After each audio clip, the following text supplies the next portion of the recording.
as required by law, the second Thursday of each month, Naabik'íyáti meets in a regular meeting. So as requirement to that meeting, that law, we are convening today. So let me call this meeting to order. And could staff provide the roll call to establish quorum? Good morning to everyone, beginning with Honorable Elmer Begay. Honorable Elmer Begay. Good morning. Good morning, I'm on the line. Honorable Elmer Begay answered roll call. Honorable Key Allen Begay Jr.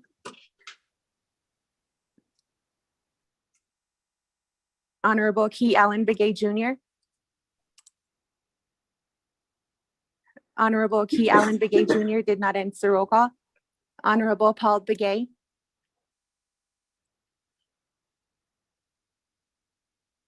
Honorable Paul Begay Jr.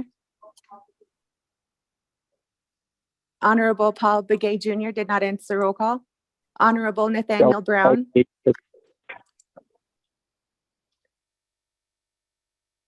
Honorable Paul Begay answered roll call. Once more, Honorable Nathaniel Brown.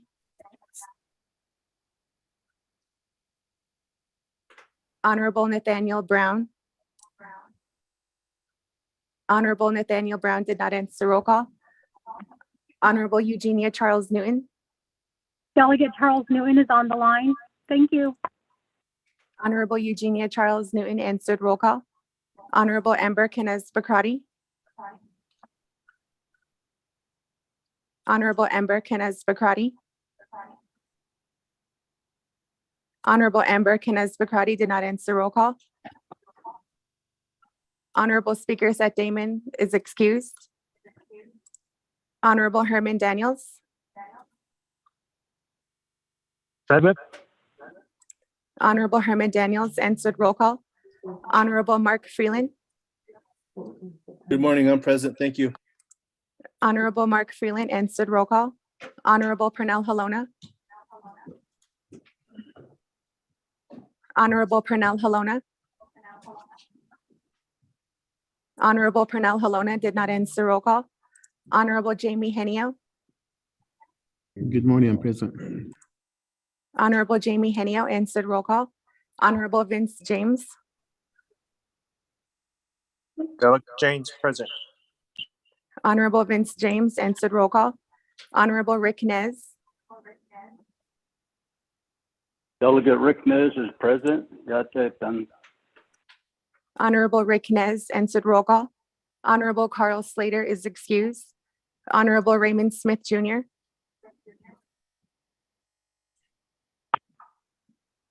Honorable Raymond Smith Jr. Present. Present. Honorable Raymond Smith Jr. answered roll call. Honorable Wilson Stewart Jr. Honorable Wilson Stewart Jr. Honorable Wilson Stewart Jr. did not answer roll call. Honorable Charlene So. Honorable Charlene So. Honorable Charlene So did not answer roll call. Presiding Speaker Pro Tem, Honorable Daniel So is present. Honorable Eugene So.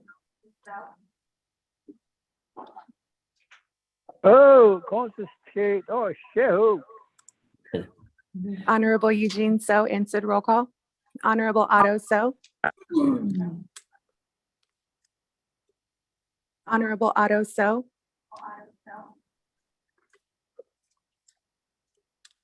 Honorable Otto So did not answer roll call. Honorable Thomas Walker Jr. Delegate Phillips present. Honorable Otto So answered roll call. Once more, Honorable Thomas Walker Jr. Honorable Thomas Walker Jr. did not answer roll call. Honorable Edison Juanica. Honorable Edison Juanica. Honorable Edison Juanica did not answer roll call. Honorable Edmund Yazzie. Honorable Edmund Yazzie. Here. Honorable Edmund Yazzie, and said roll call. Honorable Jimmy Yellowhair. Delegate Yellowhair is present. Thank you. Honorable Jimmy Yellowhair, and said roll call. Going back up. Honorable Key Allen Begay Jr. Delegate Keelan is present. Thank you. Honorable Key Allen Begay Jr., and said roll call. Honorable Nathaniel Brown. Honorable Nathaniel Brown. Honorable Nathaniel Brown did not answer roll call. Honorable Ember Kenneth Bakrati. Honorable Amber Kenneth Bakrati. Honorable Amber Kenneth Bakrati did not answer roll call. Honorable Pernell Halona. Honorable Pernell Halona. Honorable Pernell Halona did not answer roll call. Honorable Wilson Stewart Jr. Honorable Wilson Stewart Jr. Honorable Wilson Stewart Jr. did not answer roll call. Honorable Charlene So. Honorable Charlene So. Honorable Charlene So did not answer roll call. Honorable Thomas Walker Jr. Honorable Thomas Walker Jr. Honorable Thomas Walker Jr. did not answer roll call. Honorable Edison Wanika. Honorable Edison Wanika. Honorable Edison Wanika did not answer roll call. With that, Speaker Pro Tem, Honorable So, you have 15 delegates, including yourself, who answered roll call. Thank you. Ms. Sosi, thank you for the roll call. At this time, I'd like to call on the Honorable Herman Daniels to Chiche, would you provide the invocation for us to start off our meeting?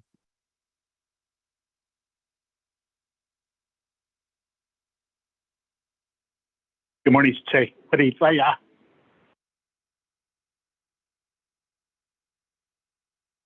Oh.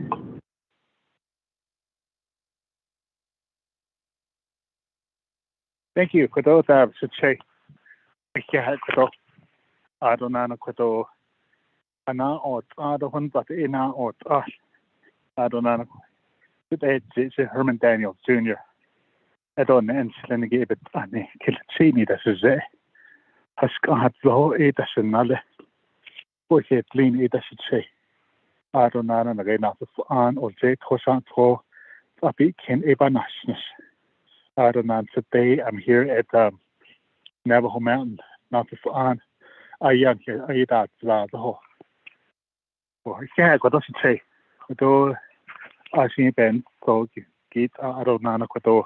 Abehoten, the need asking Kudo e. So that the Nigi Ebe, they had the Kudo. Adosin Siga had not 8 or less. There's a senat, Anna Senegate, one Anna Kudo. There's a half since I must try again. I think, okay, the bill, the Kudo. The zone door less home, some have gone. The zone door less home. Dona is a car.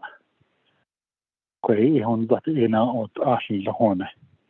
Dantin, when he can out in Glad Lahone. Adonana Kudo e. Nana dolle. Beach. So that I tonight a cave. Nana dolle. Nada dealness, nadishness. So that I see. So that they cave in Lahone. I go Adonana home. Eran loy Hanane Lee Lahone. This Kai Honsman have gone. Adonana Ahwit. Nakai, Kadi Dato e. Nakai Hone. This Kai Hone. Hanelian Little Hone. I see here. Adohodo. Jonah is a tra Hone. Wagis for La Waggy. We can name Hone Tlahone. He nadi Mehodo. He has a needle. We get 2 needle. I don't hear on nothing. He never hear on nothing. Hone. Kitchen or job body, Miss Wheat, but though it's a way or I see it, though. He got not $8, he's going to sound all this honor. But yeah, that eggy honor. But honor. Be not at all, that's a I don't let be shot the house on Missiki. Be yield people less sad. Get sad, not all can't sad. Be yield people less. I don't know the sense no in Hinan, so the nice honor. Oh, Naabik'íyáti, so what I honor a Babetan had it I think we see that so. A hoto in so no a laser, but had the cato honor. Go in the knee cut or less that is coco. I don't know his down a song what a night cut. Rashin, it's all Kenyan Nalakiraban, another cut. I don't know quite again. Yes, he gets a whole sagi, AI see here, Miss Tadokodo. He gets a honash in Hiki, AI see here. A horn down, he not lost in Linigi. Ye Chanham Lahona. I since saw a bitch and that's claim Lahona. Again, that's out of Cadena Dias. Late and the same Ecuador. It's a nada hot less. I don't know. Here's the hot less. Here's the Hajj the hard man, ran not a hot Nashona. Or by Nani, $8 Hona. I don't Hona. So there's a bit is Maggie, a Stokado. He came Linigi Hona, as well in the hard Pranigi, 8 of a nail $8 Hona. Nakaba the Hashi Hona. Nakab the Sahana Shahona. The Ishik a Adam Bahav Trandla Hona. Adi Jim Sahana get all the Hona. Adi Jihona, yet $100 mill. But last Monday, me caught all the Hona. I don't know, we have a law. We have a lost for the Hona. The Hona. Nakaba the Hashi Hona. We have a time dark. But I Hona.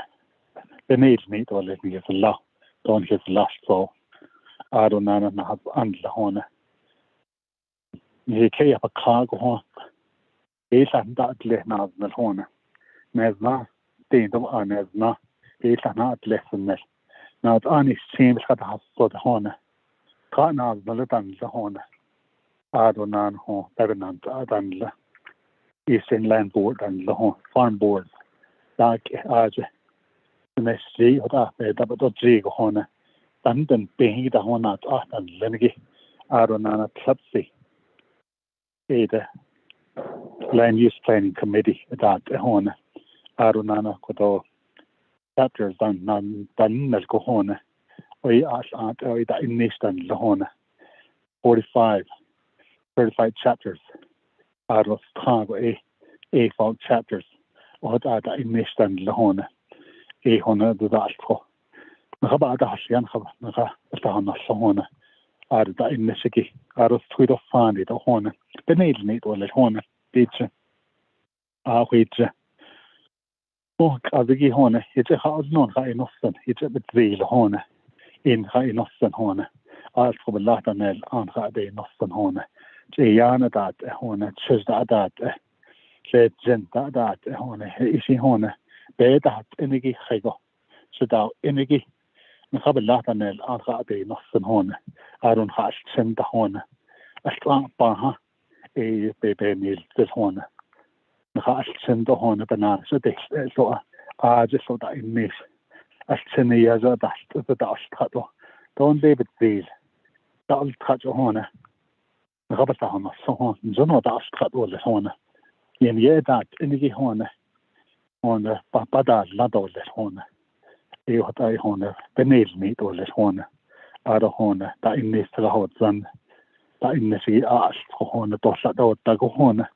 Employees and Navajo Nation employees at the great executive branch, legislative branch, judicial branch, that Hona, a Hona, the Bashchin, the Hona, but so Keda that, but not a Keda that Hona, but then have Arj Hona, the Dash Honic 8 and limited net and le, but then have Arj, but had that age Hona, the bed and as larger, Zonoban Nada, lad or Hona. Or die Hona. So there's an even easy meat or less Hona. Hon sent the Hona, Abe Hona, Gita, Simpe, what they stand on. Saki on it, that was sit on the cleaning on it, that was sit on. What I did for these window less on. What I on get what that on. I'd never had a day to help stuff. I'd about what land your synagogue. I don't know what Lennon. I don't know Native American Church. Ada that on. I'll phone Habsa on the Sahon. About the Husky on. What that's what they window less. I'll put in his horizontal less on. I'll put in his horizontal less. Was enough clean, was enough clean. Was enough clean, was enough clean. Thank you, Stay.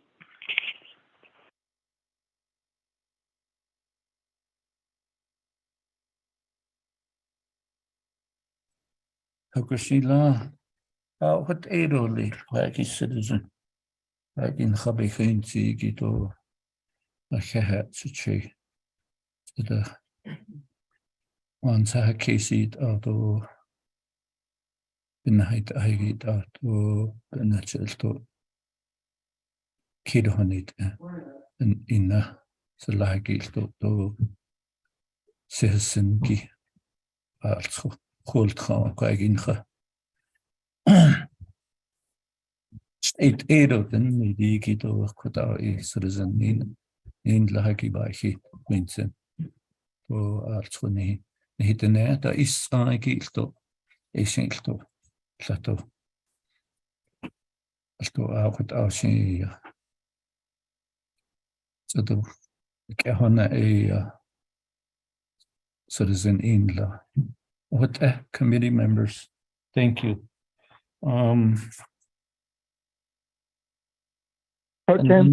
Chairman? Well, and Pro Tem. Good morning, sir. This is Delegate Halona. I just wanted to call, make sure I'm on the call now. Mr. Roll Call. Thank you, Chairman. shall we put tardy? Yes, you're here. All right, Thank then you. on. I just had you here. All right, thank you, Chairman. Oh, I can't left. It's not us. Honorable Pernell Falona. Thank you for joining the call. We appreciate the participation from each and every one of the colleagues that are on the council on this committee. We are convened as a committee as a whole this morning, meaning that all 24 members of the council are on the Naabik'íyáti committee. At this time, to colleagues, we'll go to recognizing guests and visiting officials. Pro Temp Chair, this is Vice Chair Smith. Good morning. I'd like to recognize guests. Delegate Stewart said he's on the line too.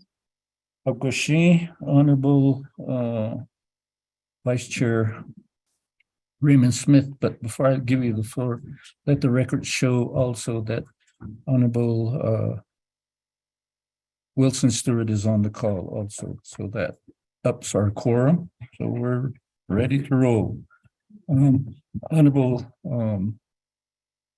Vice Chair Raymond Smith, you have the floor.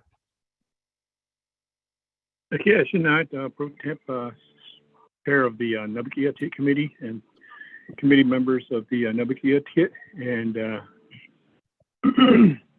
Shanella for the prayer this morning. Yeah, and John. What I'd like to do is I'd like to say tomorrow is Veterans Day.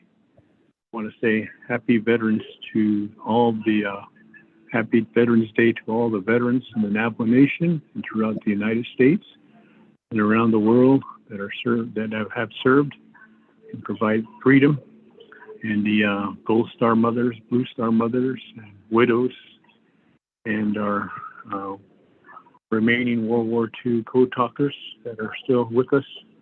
We're honored to have them. Those that have served in Vietnam, welcome home.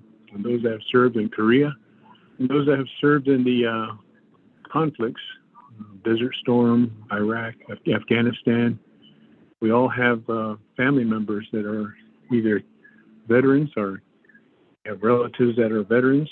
And tomorrow is an honorable time November 11th, the 11th hour. That's what Veterans Day represents. And we want to say yeah, from the bottom of our hearts, and have an enjoyable Veterans Day. It'll be a holiday tomorrow. Be safe out there. And Corredores, Pro Temp Chair of the Naabik'íyáti Committee. Yeah. Thank you, Cecilia, Honorable Raymond Smith. We appreciate that recognition. And we do have a little ceremony scheduled for tomorrow starting at 11, just as you indicated. It'll be at the Navajo Nation Veterans Memorial Park. And veterans are invited to come and participate, as well as members of the Naabik'íyáti committee to also come participate. We do have 3 veterans of the council that are will deliver the message of recognition and message of gratitude to all our servicemen, all the way from World War I to the present time. And certainly they deserve as much thank you as we can ever give. With that, committee members, anybody else want to recognize a guest or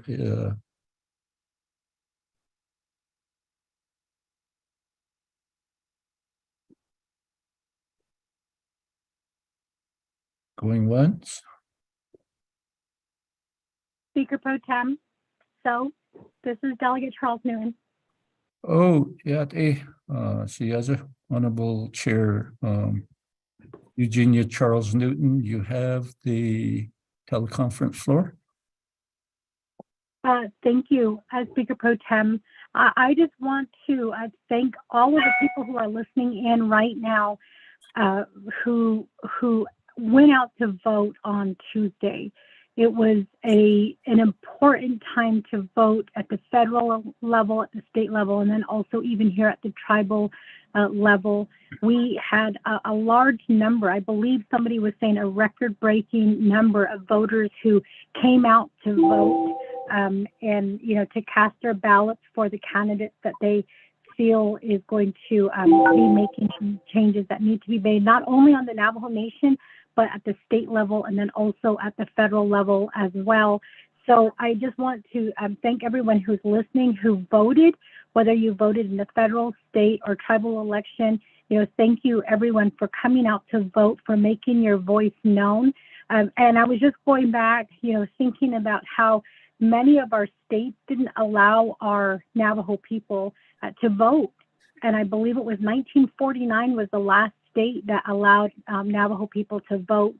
And our elders, you know, fought really hard to get out there, you know, to vote, to make their voices known. And this time, you know, with this election, there was an overwhelming number of our Navajo people who went out to vote. So I just want to recognize that, and then also recognize the people who are listening in online. If anything, I know that during Election Day, a lot of people thanked the 24th Navajo Nation Council for going live and for making, you know, for being transparent. And they said this is the first time that any council has ever done that. And so I just want to say, you know, that that a lot of our people are noticing and they're hearing what's going on. They're taking part online with comments. You know, they're really getting involved. And that's really what we want as elected officials. We want our people to be involved. So kudos to everyone who went out to vote, everyone, you know, who came out to vote, everyone, you know, who stopped to ask questions of their candidates, everyone who shared issues with their candidates. So I just want to state that on the record for today. Thank you, Chair So. I'm sorry, Speaker Pro Tem So. Thank you, Madam Chair, Charles Newton. So in that aspect, does anybody else want to say a few words in recognizing guests and visiting officials? Chairman Self, Helena. Honorable Pernell Halona, you have the teleconference floor. Thank you, Chairman, and 24th Navajo Council Naabik'íyáti Committee. Good morning, everybody, and thanks for that wonderful prayer, Daniel. And I want to recognize my niece. Her name is Chanel Halona, and she's a veteran for the United States Air Force, and she's going to be retiring. She's retiring this week, as a matter of fact, and celebrating her 25th anniversary in the United States Veterans for the United States Air Force. And I just wanted to recognize my niece for a job well done. I'm very proud of her. And so that's my recognition for today, is to recognize my niece. And her retirement dinner will be held tomorrow in Albuquerque. And again, like I said, she was 25 years in the services there. Thank you, Chairman. Thank you, Honorable Pernell Halona. That's almost as old as you are. Committee members, I really rib him a lot. And I guess in our cultural values, that's how cousins rib each other. So don't think it's a manner of putting him down. It's just part of the cultural values that me and him use. What Ayla, for those folks, I guess in proper introduction, to say Daniel so that's a gene. Tender Kennen slow. Nanis is it Kachini, Basischi. Hastishni, that's a chi. Do Nahabani, the Salmala. Don't lay not nail Jean. Well, in the early years, in the 50s, 60s, and even to the 70s, people used to call Nutnail Jean, Yatnail Jean, and thinking that, identify with Cabazon. As the community listened to the elders, not nail Jean yet holy, yeah. It's with the as unquacky. They at the between, they of it key. To them, don't you know? I see, with the as no mean none is called na hallo could a box canyon quaggy sit no nis called a quaggy sing to be to judda should not in the rota gata could torion in the Spanish language is watchtower. Junli Tuananda, the castles in the Spanish towns, the watchtower. Kunle Kujo, for the actual chapter house to the southeast. Sekai na Ilganik echo Ichakwa Mesa. Tida Quaggy Yahweh Adequate Asati Nana Nas Come. Of course, the local folks, the Bessagy of the on top of it, some of those sandstones have some of the sandstone have white facing. Because lanes are that James on a the Bessagy no a Kai Holon Hallen. Of course, the Quaggy Simple Torion in the Spanish language without the easy. Could draw the Bessagy will of course, that's just a little local descriptions of where Torion is, and certainly recognize Vice President-elect Rochelle Montoya. She is from our community, and we're very thankful for the way the voters considered her candidacy. So her election.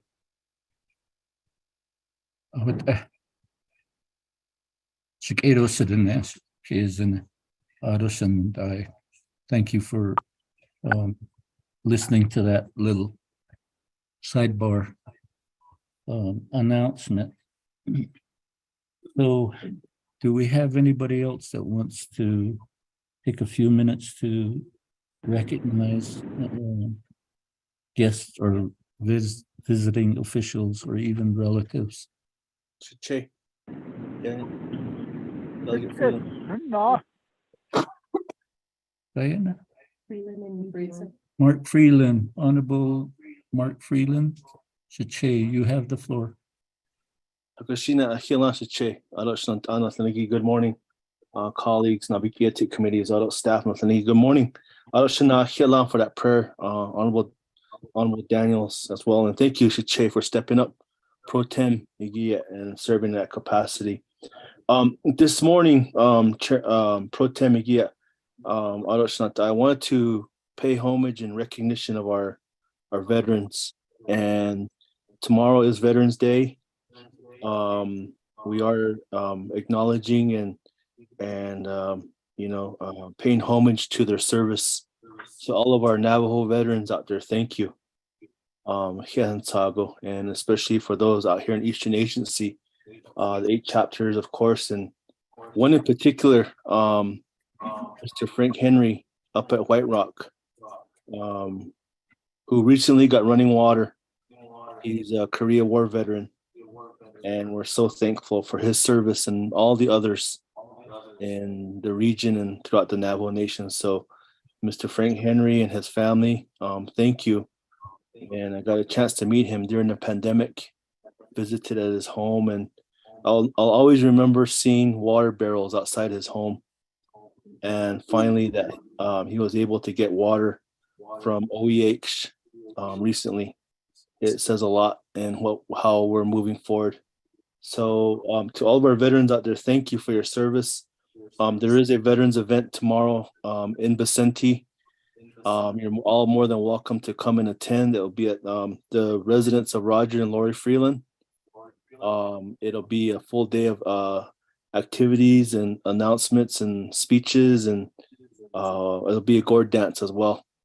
And then Sunday we'll be celebrating with Te'ai veterans and all of our veterans organization out there, commanders, all the agency veterans as well. Thank you, Sago, for all of your service, your dedication to this country and the Navajo Nation. Che, thank you very much.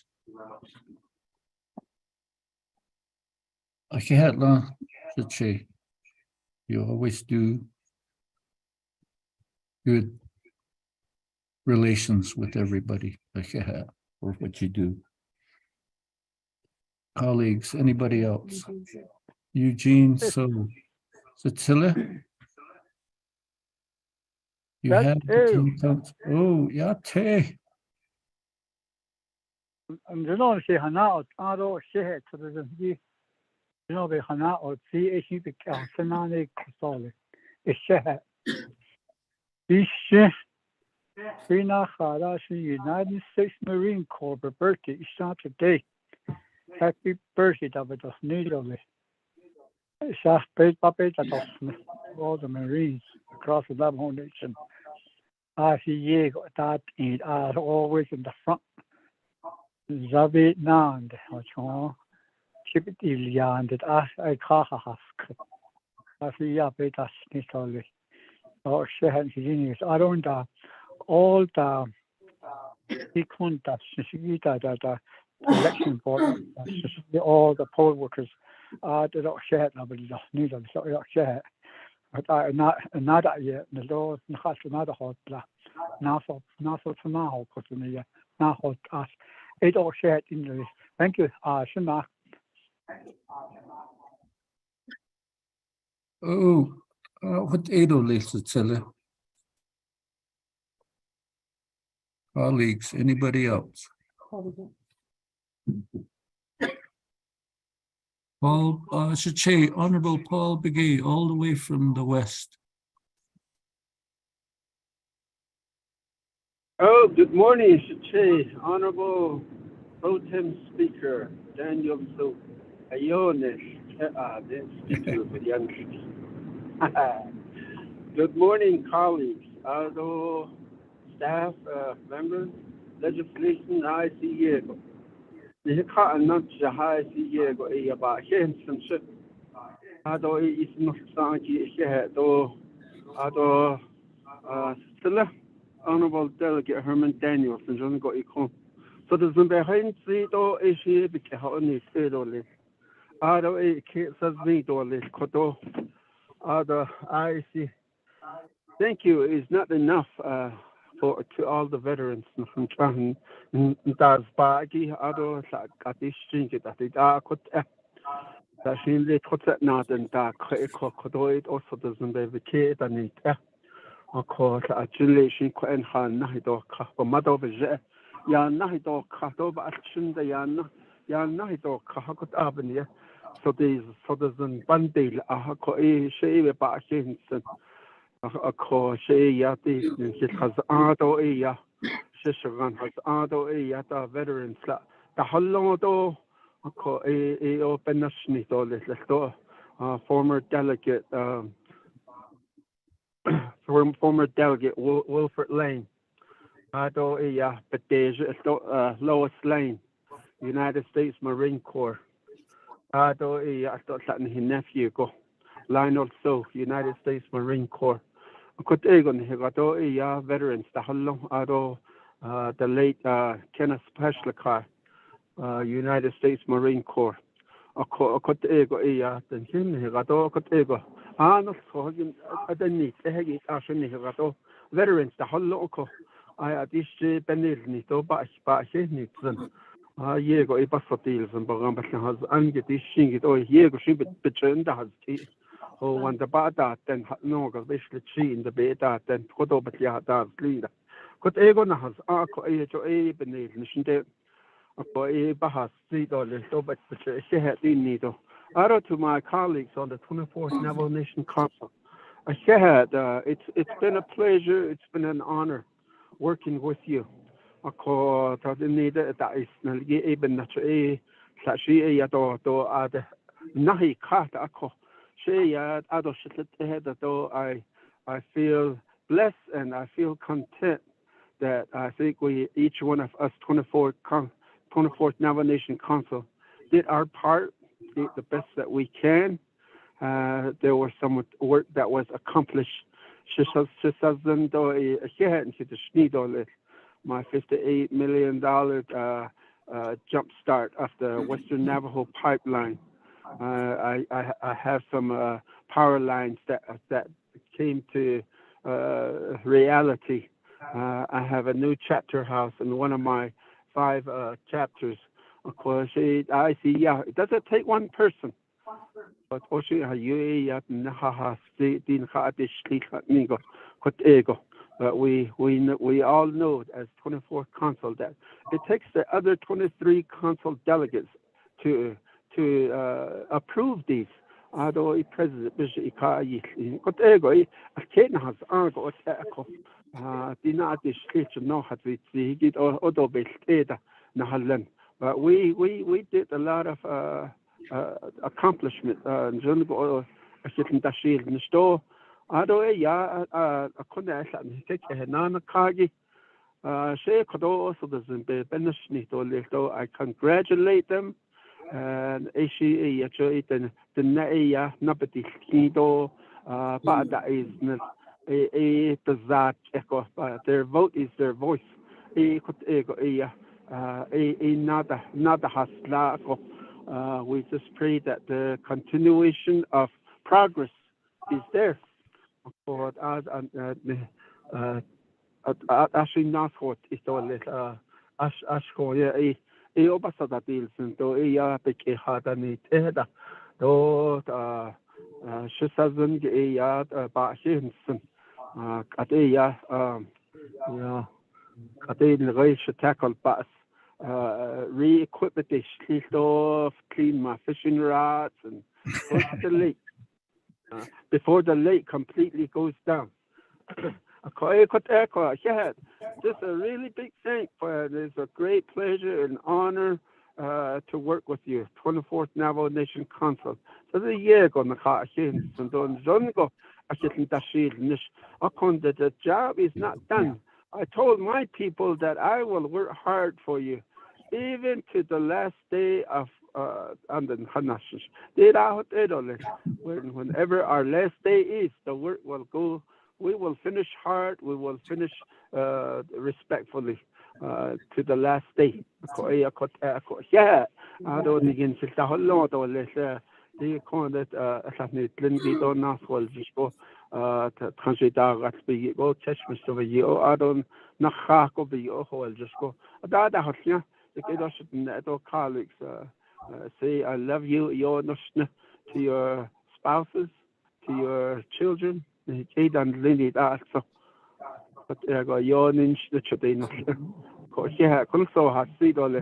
Thank you, Pro Tem Chair. Say yeah. Thank you for those wonderful words of encouragement and acknowledgement. Let the record show that Honorable Edison Wanika has entered the council chambers, so he adds to the quorum. Committee members, anybody else?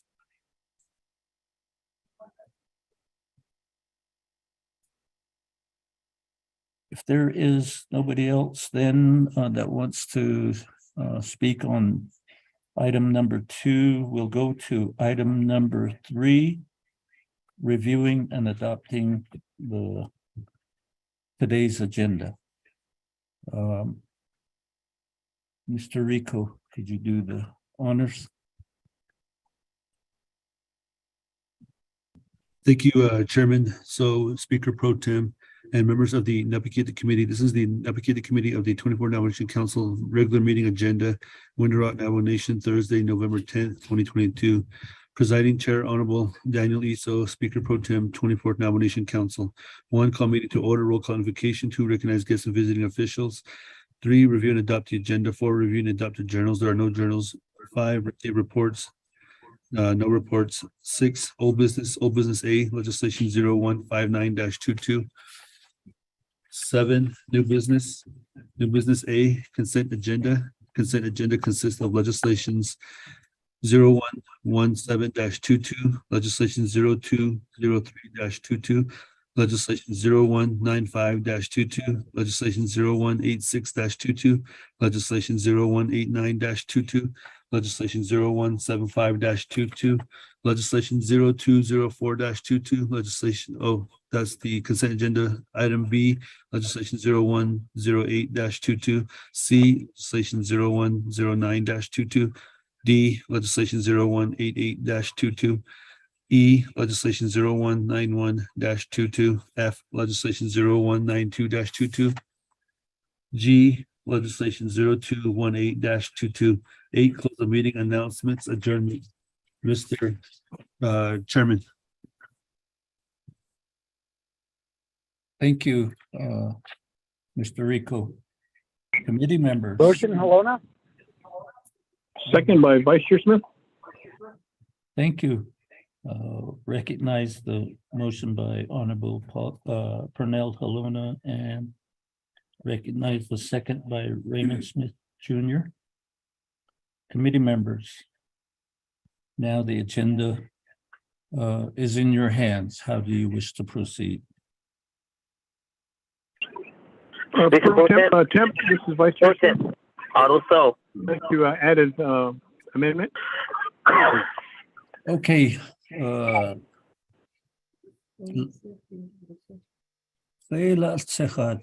me go with Aduso, Honorable Vice Chair.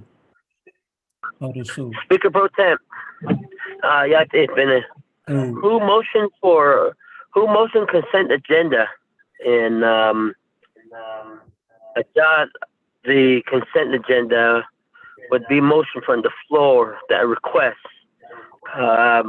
You did indicate that it's pertaining to government position, but I think we need to hear them all. Thank you.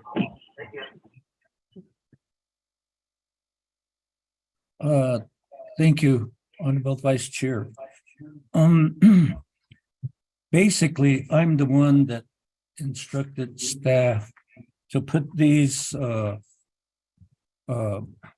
support for federal legislation. They put it on the consent agenda,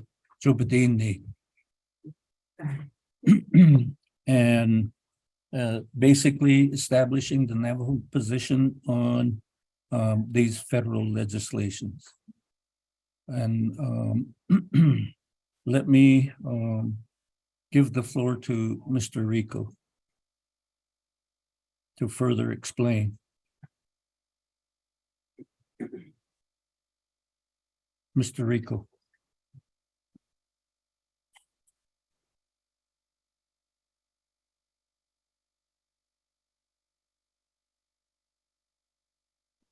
Thank you, Chairman. In regards to Honorable Adoso's question, this is actually the proper way that a consent agenda is supposed to go. I know previous practice, we have always motioned to have a consent agenda when adopting the agenda, but I did consult with Chief Legislative Counsel, Ms. Dana Bobroff, and this is kind of the way we're supposed to do a consent agenda. The second option is what we've been usually doing, is adopting the consent agenda during the adoption of the agenda. Back to you, Chairman.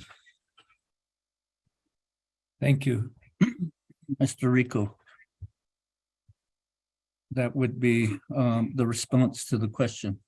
And then we have who? Raymond Smith. Honorable Vice Chair Raymond Smith. You have the teleconference. Thank you. No, I appreciate the time to allow me to, I request to put on legislation number 0212-22.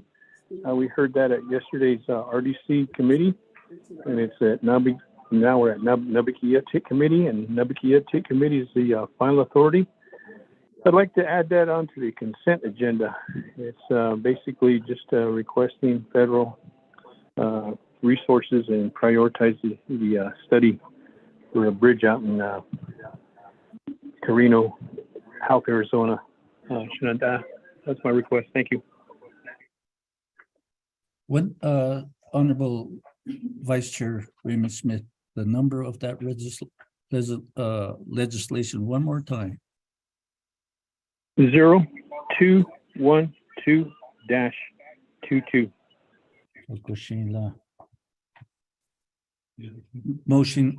Motioning parties, that will be consideration.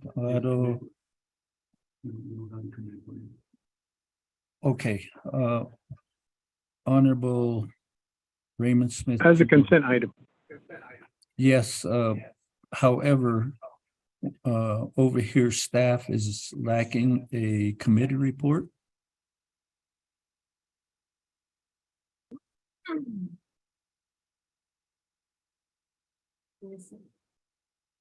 Is it?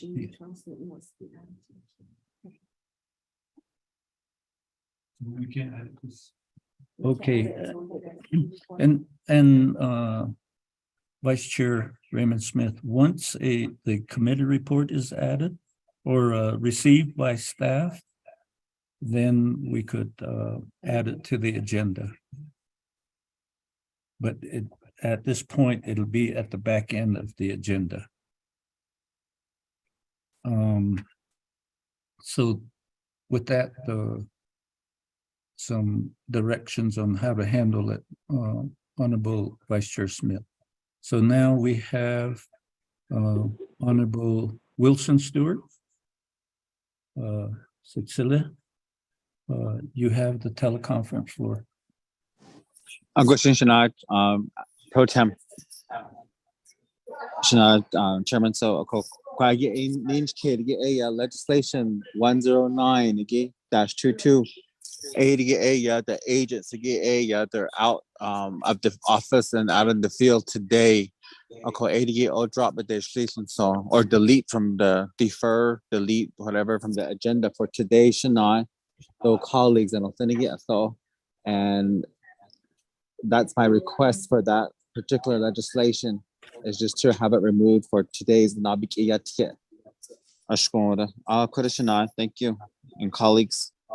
Okay, Hakushila, Cecilia, and again, legislative staff guidance to the chair as well as to the council, the Naabik'íyáti committee. We would delete it, but it would still come back in the next Naabik'íyáti committee meeting. One, due to the fact that the agents are not available to answer questions, should there be questions. Mr. Rico. Thank you, Chairman. That is correct. It will be on the next Naabik'íyáti committee agenda. Okay, we will just delete it from this particular day's agenda. With that understanding, to the moving parties, that would be one that we would keep track of too. At this time, let me give the floor to. Is that amendment? Would we take it as an amendment? Okay, let me retract Cecilia, Honorable Wilson Stewart. We would need an amendment to delete it, and then we committee members, we would need a second. And then we would go to a vote to eliminate it. Vice Chair Smith, second. Vice Chair Smith, do you second? Oh, nice. Okay. Cecilia, Honorable Wilson Stewart, so your request would, I would accept it as a motion. Okay, we'll proceed in that manner.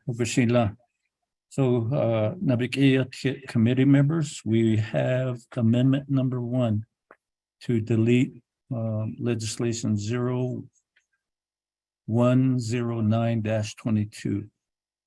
It was listed as new business item C. And so at this point in time, we will go to a vote. So Ms. Sosi, could we do a roll call vote on amendment 1? This is Delegate Charles Newton. I'd like to add on to that removal if I can.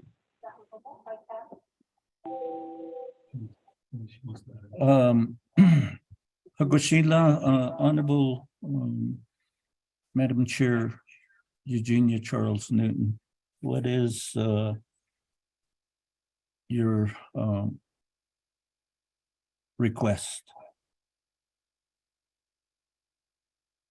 I would like to ask the motioning party and the delegate who second that legislation number 0218-22, which is on the agenda as item G, 7G, that also be removed from today's agenda. And I have the same reason as well. The sponsors for this legislation are not available, not the sponsors, the agents for the sponsor is not available. So if we can move this to the next Naabik'íyáti, thank you. Sheila, thank you, Madam Chair Charles Newton. So we go back to Honorable Wilson Stewart and Honorable Raymond Smith. Will you add the deletion of 0218 to your motion on Amendment 1? Shana, this is Delegate Stewart. Oh, Abiga.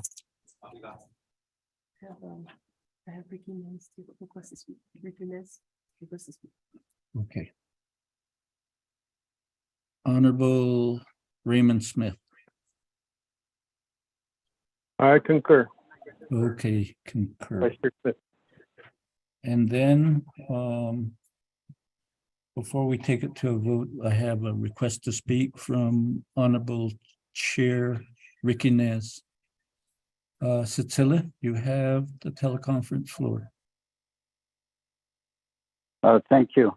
I'm Lenny, Pro Tem Speaker, Daniel So. Aroshanand, Beshbahas, Anna, Lenny Dosta, Yat, Benedo Arat, Hodaismot, Agation, Aroshik Asian, and not. Of course, and Shana, Honorable Pro Tem Speaker, data on the consent agenda, Bakagia, of course, there's first 7 that we have on there. And I did hear Mr. Manuel Rico say that this is the way it should have been done. Does that also mean that the way we have been doing it previously was not right? Adosh, was all that we did out of order all this time that we've been doing this? And who decides? Defer it to Dana. Who decides what agenda, which legislations, without any request from the floor, that these will be added on here as a consent agenda? And perhaps we can have our Chief Legislative Counsel explain that. And if we have been out of order all this time that we've been making motions to have a separate amendment, and now it's that we have these on the agenda. So I just need some clarification and perhaps a legal interpretation as to how we were doing this all along. Was it illegal what we were doing? Why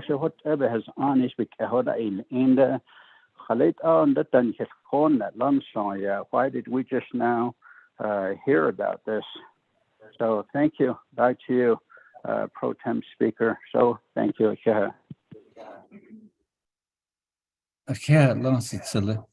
And again, you know, as a chair of a committee, you have the authority to allow legislations onto your agenda at the respective committee meetings, yeah.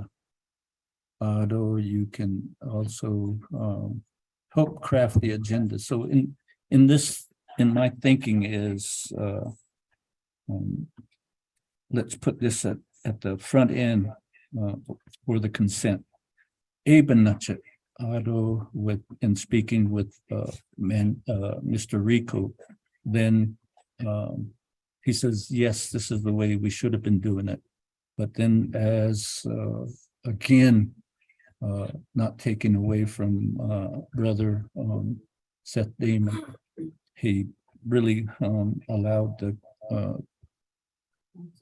committee to proceed with the motion and the second for the inclusion of a consent agenda, but in the other question, was it legal or not? I'd like to defer to Chief Legislative Counsel, Ms. Dana Barbara. Good afternoon. Nope. Good morning, Naabik'íyáti Committee. This is Dana Barbara, Chief Legislative Counsel.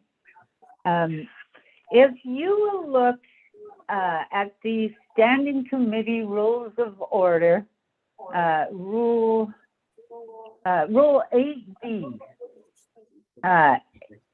Rule 8B reads, the chairman of the Standing Committee shall prepare and submit a proposed agenda to the committee for review and final adoption.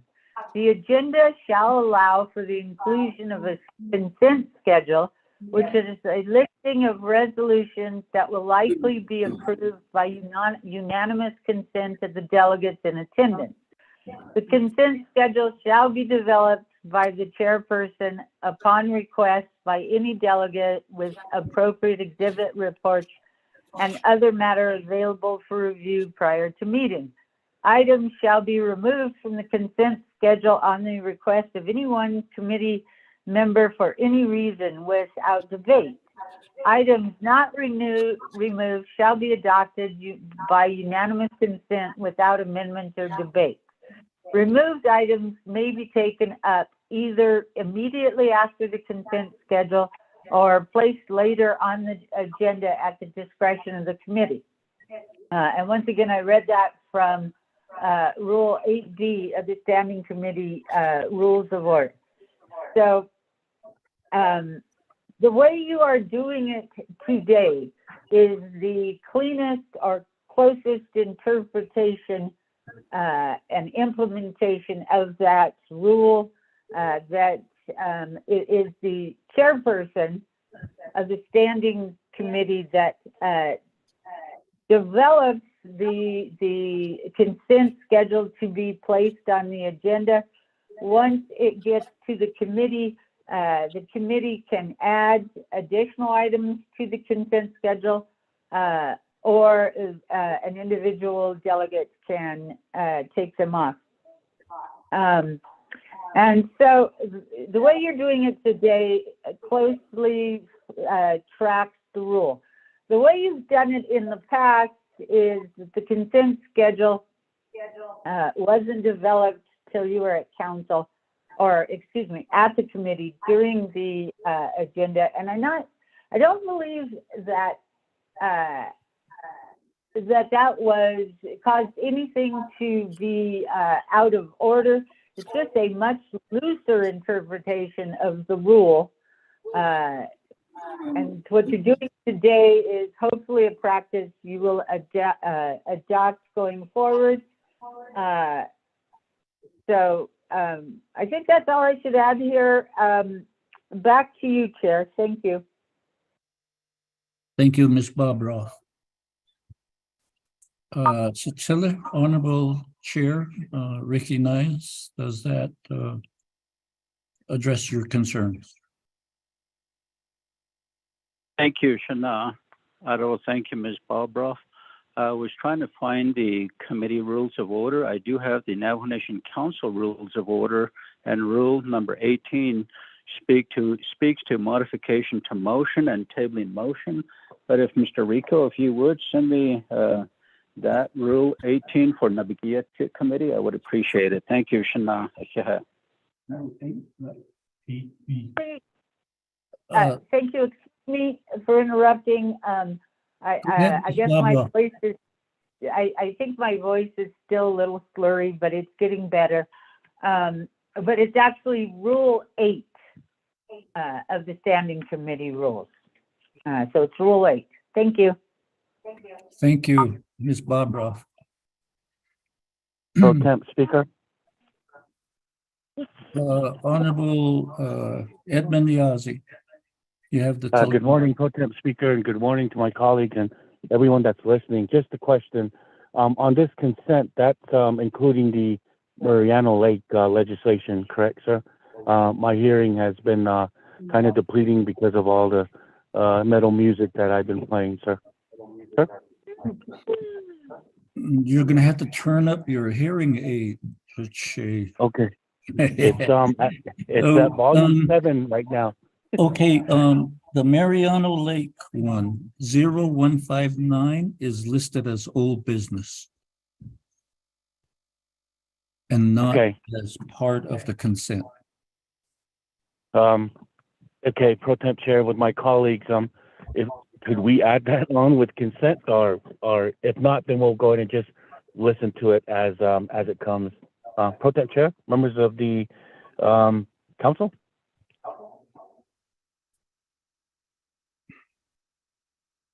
Okay,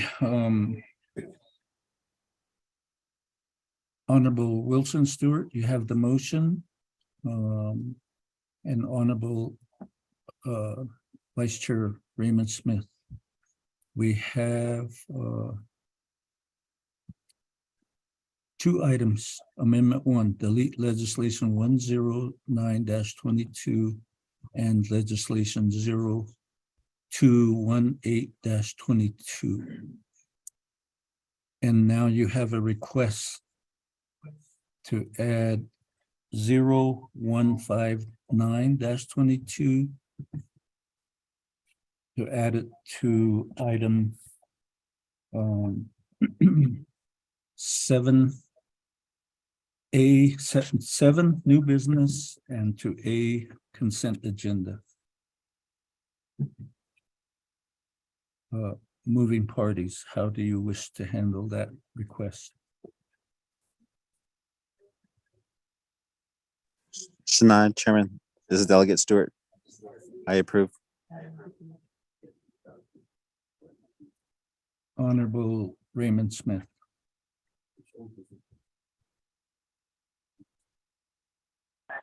Thank you, Pro Temp Chair. I think the way the consent was crafted earlier was because it was just basically Naabik'íyáti would be the final rule on this, and if we add this other one on, there'll be questions and concerns that will be brought forth. So I don't want this to muddle the consent that's going on right now. So I don't concur with the adding of 0159 as old business into consent.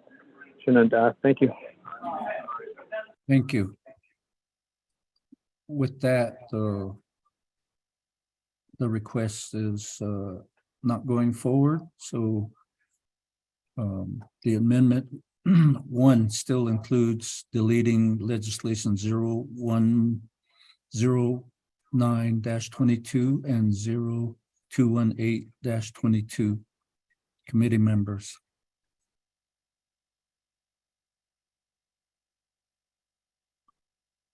So we have amendment 1. Anybody else want to speak to it?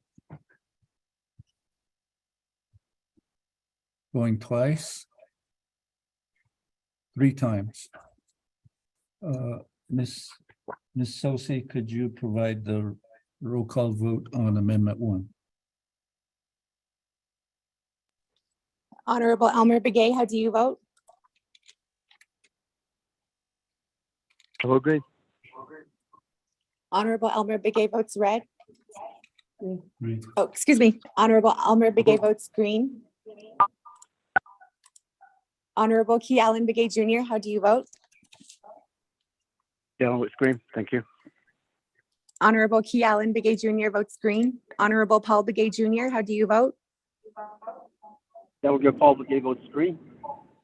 Honorable Paul Begay votes green. Honorable Nathaniel Brown, how do you vote? Honorable Nathaniel Brown. Honorable Nathaniel Brown did not vote. Honorable Eugenia Charles Newton. Delegate Charles Newton votes green. Honorable Eugenia Charles Newton votes green. Honorable Amber Canez Bakrati, how do you vote? Honorable Amber Canez Bakrati. Honorable Amber Canez Bakrati did not vote. Honorable Seth Damon is excused. Honorable Herman Daniels, how do you vote? I vote green. Honorable Herman Daniels votes green. Honorable Mark Freeland, how do you vote? Honorable Mark I Freeland. vote green. Honorable Mark Freeland votes green. Honorable Pernell Halona, how do you vote? Hello, votes green. Honorable Pernell Halona votes green. Honorable Jamie Henio, how do you vote? Honorable Jamie Henio. Honorable Jamie Henio did not vote. Honorable Vince James, how do you vote? Delegate James votes green. Honorable Vince James votes green. Honorable Rick Nez, how do you vote? Delegate Rick Nez votes green. Honorable Rick Nez votes green. Honorable Carl Slater is excused. Honorable Raymond Smith Jr., how do you vote?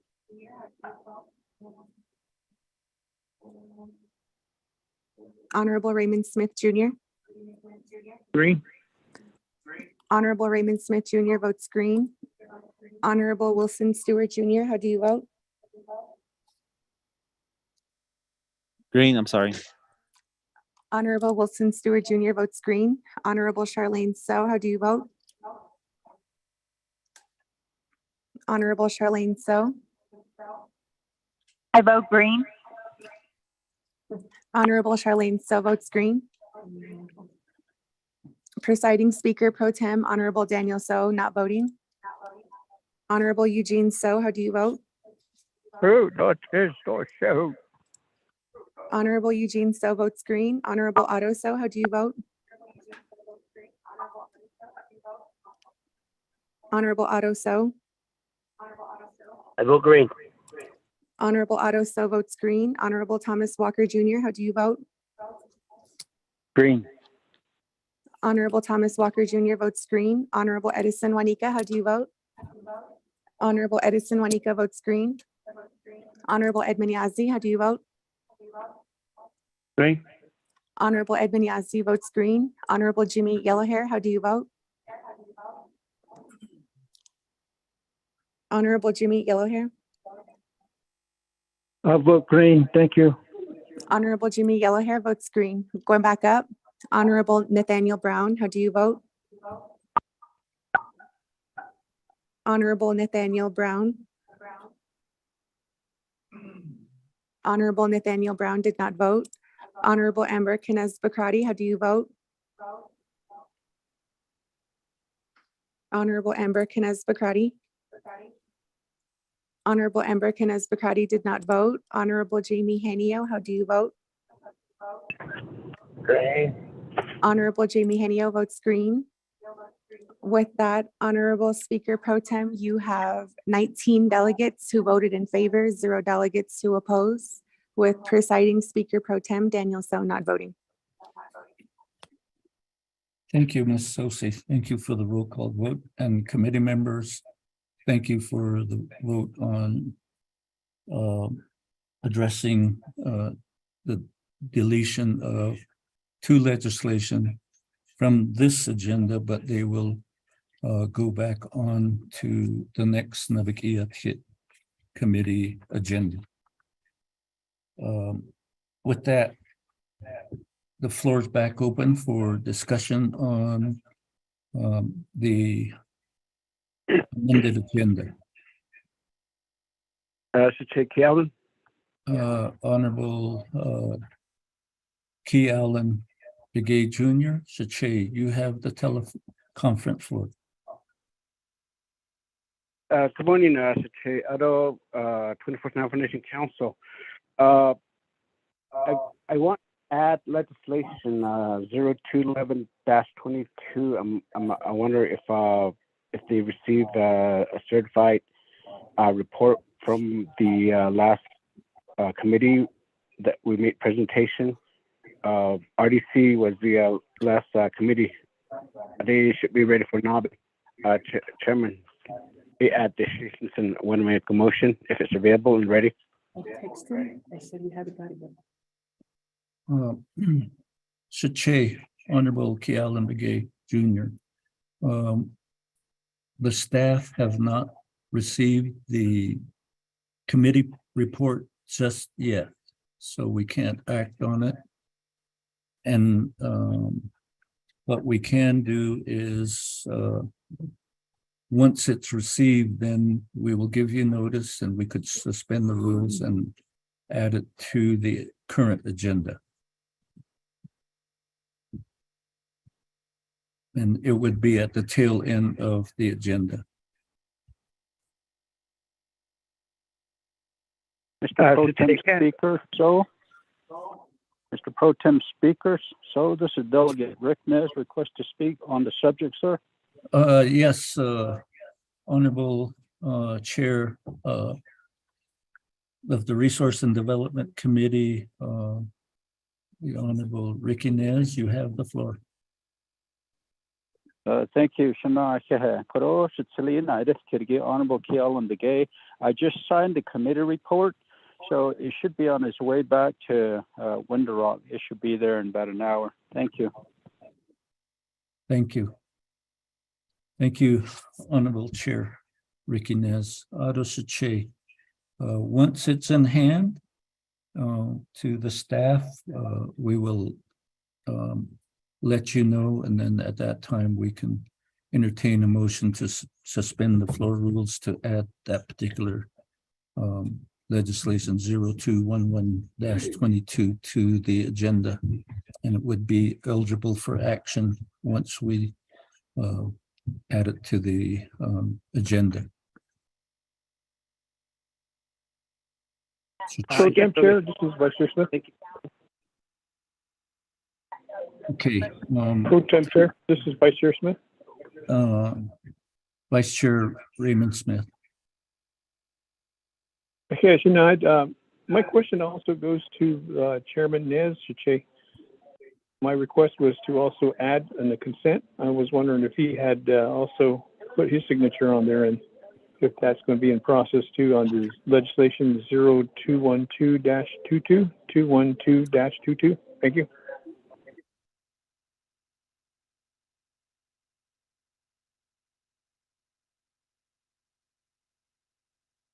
Honorable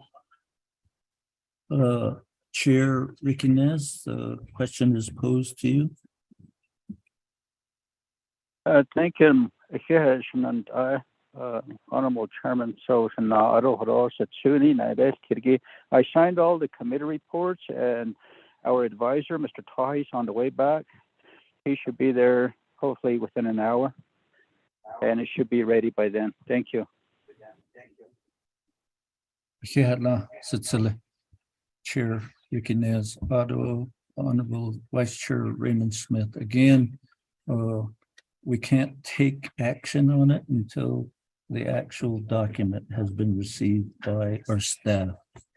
So those two items we can include in a motion to suspend the rules to add it to the current agenda. And again, it would appear at the tail end of our agenda that's right now been read into the record. With Ayla, Chichi, Honorable Kialan Begay Jr. and Cecilia, Honorable Raymond Smith Jr. With that, committee members, any further comment, addition, deletions?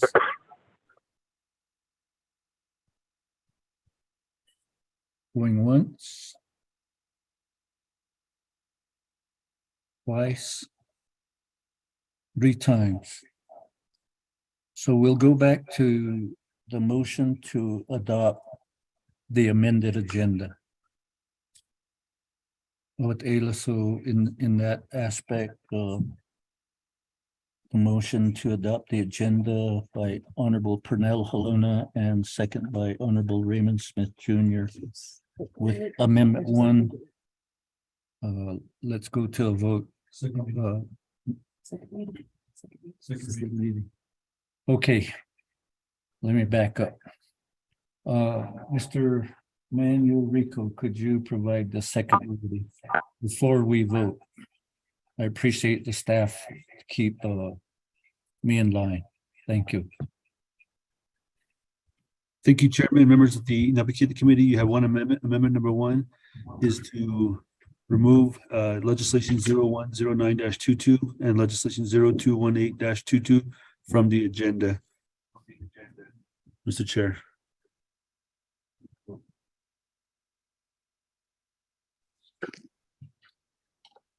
Beginning the vote with Honorable Elmer Begay. How do you vote? I vote green. Honorable Elmer Begay votes green. Honorable Key Allen Begay Jr. How do you vote? Yeah, I vote green. Thank you. Honorable Key Allen Begay Jr. votes green. Honorable Paul Begay, how do you vote? Delegate Paul Begay votes green. Honorable Paul Begay votes green. Honorable Nathaniel Brown, how do you vote?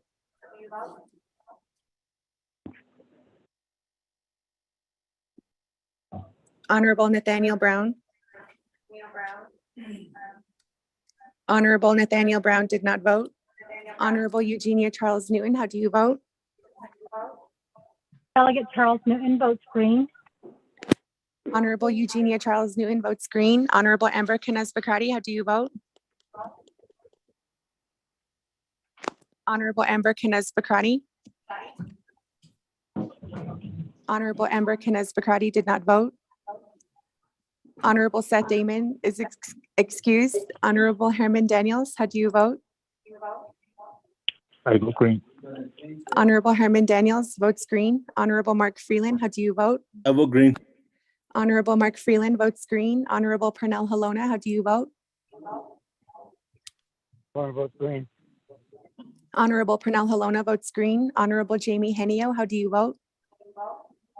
Henio votes green. Honorable Jamie Henio votes green. Honorable Vince James, how do you vote? Delegate James votes green. Honorable Vince James votes green. Honorable Rick Nez, how do you vote? Delegate Rick Nez votes green. Honorable Rick Nez votes green. Honorable Carl Slater is excused. Honorable Raymond Smith Jr., how do you vote? Green. Honorable Raymond Smith Jr. votes green. Honorable Wilson Stewart Jr., how do you vote? Green. Honorable Wilson Stewart Jr. votes green. Honorable Charlene So, how do you vote? Honorable Charlene So. Honorable Charlene So did not vote. Speaker Pro Tem, Honorable Daniel So, not voting. Honorable Eugene So, how do you vote? Honorable Eugene So. Okay, so Honorable Eugene So votes green. Honorable Otto So, how do you vote?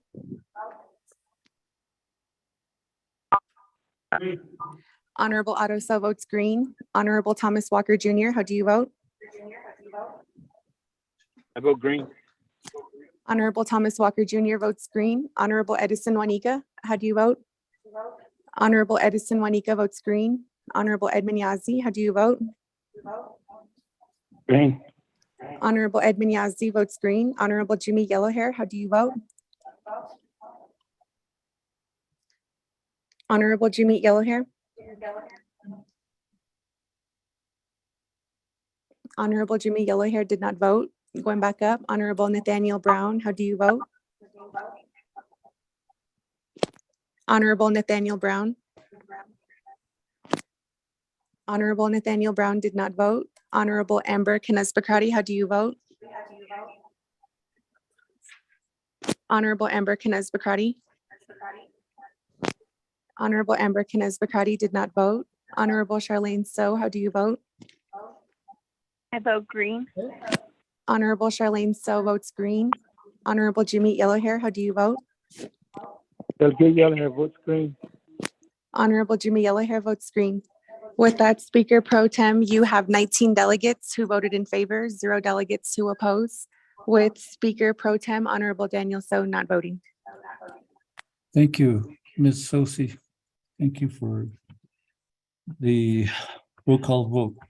Committee members, you heard that the vote was 19 in favor, 0 opposed, and the chair not voting, as well as 2 members excused. So we go down to item number 4, review and adopting the journals. There being none, we proceed to item number 5, receive reports. There are no reports as part of the adopted agenda, so we go to item number 6, old business. And item number A under old business, legislation 0159-22. Mr. Manuel Rico, could you provide us the status on this particular legislation? Thank you, Chairman and members of the Naabik'íyáti Committee. Tracking number 0159-22 on October 19th was referred back to the Naabik'íyáti Committee from the Navajo Nation Council with the direction to bring back no later than 30 days for further discussion on current modification and to allow more time for possible amendments to be drafted.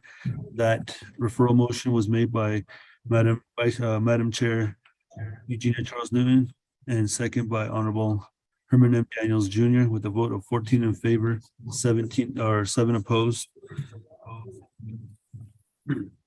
So we now have it under old business. Tracking number 0159-22 and relating to the Resource and Development, Budget and Finance and Naabik'íyáti Committees and to the Navajo Nation Council allocating $10,031,897 from the Citizen Fund for the Mariana Lake Chapter Multipurpose Building Project, approving the related expenditure plan pursuant to 12 NNC Section 2501 to 2508. Legislation is sponsored by Honorable Edmund Yazzie, co-sponsored by Honorable Raymond Smith Jr. You do have committee reports from the Resources and Development Committee.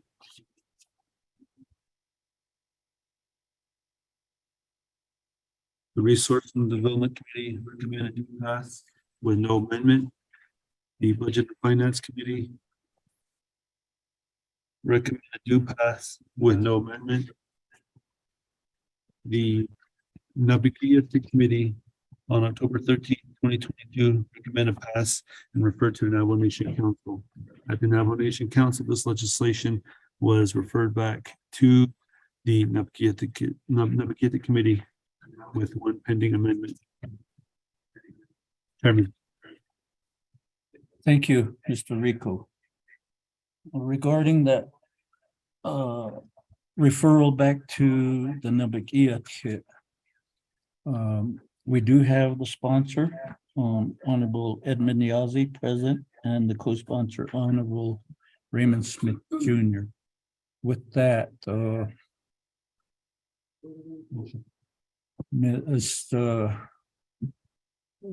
motion to bring it back. No, just to adopt. Okay. Before we look at or ask for a motion. So there was no amendments proposed from any of the committees. Just Naabik'íyáti or council is one pending. Council, there's amendments, but they haven't been. Okay, so there's an amendment at the council, but since it was referred back to NABI, then we need a motion to adopt this particular legislation. Do I hear a motion to adopt legislation 0159? Motion, Halona. Motion by Honorable Pernell Halona. Do I hear a second?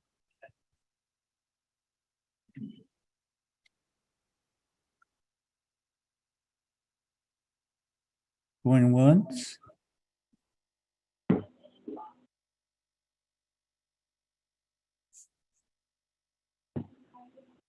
Going twice. Now remember, sponsoring delegate can motion or second. I'll motion second. This is Delegate Yellowhair. Okay. Honorable Thomas Yellowhair. Jimmy. Jimmy Yellowhair. Well, thinking of a different Shay. Happy birthday. You're doing all right. Shay. Fukushima. Committee members, we have a motion and a second. And upon an approving vote, then it would be sent back to the Navajo Nation Council again, since it is an appropriation item. The Navajo Nation Council has the final authority. Any questions, comments? If not, then Ms. Liana Sosi, could you provide the roll call vote to send it back to the council? Honorable Elmer Begay, how do you vote? Honorable green. Elmer Begay. I vote green. Honorable Elmer Begay votes green. Honorable Key Allen Begay Jr., how do you vote? Kiel with green. Thank you. Honorable Key Allen Begay Jr. votes green. Honorable Paul Begay, how do you vote? Delegate Paul Begay votes green. Honorable Paul Begay votes green. Honorable Nathaniel Brown, how do you vote? Delegate Brown votes green. Honorable Nathaniel Brown votes green. Honorable Eugenia Charles Newton, how do you vote? Honorable Eugenia Delegate Charles Newton. Delegate Charles Newton votes green. Honorable Eugenia Charles Newton votes green. Honorable Amber Kines Bakrati, how do you vote? Honorable Amber Kines Bakrati. Honorable Amber Kines Bakrati did not vote. Honorable Seth Damon is excused. Honorable Herman Daniels, how do you vote? I vote green. Honorable Herman Daniels votes green. Honorable Mark Freeland, how do you vote? I vote green. Honorable Mark Freeland votes green. Honorable Pernell Halona, how do you vote? One votes green. Honorable Pernell Halona votes green. Honorable Jamie Henio, how do you vote?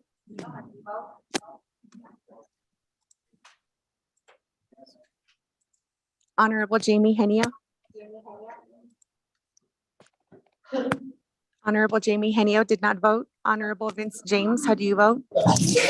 Delegate James votes green. Honorable Vince James votes green. Honorable Rick Nez, how do you vote?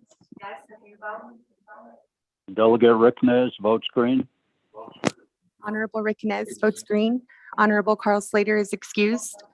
Honorable Raymond Smith Jr., how do you vote? Green. Honorable Raymond Smith Jr. votes green. Honorable Wilson Stewart Jr., how do you vote? Green. Honorable Wilson Stewart Jr. votes green. Honorable Charlene So, how do you vote? I vote green. Honorable Charlene So votes green. Speaker Pro Tem, Honorable Daniel So not voting. Honorable Eugene So, how do you vote?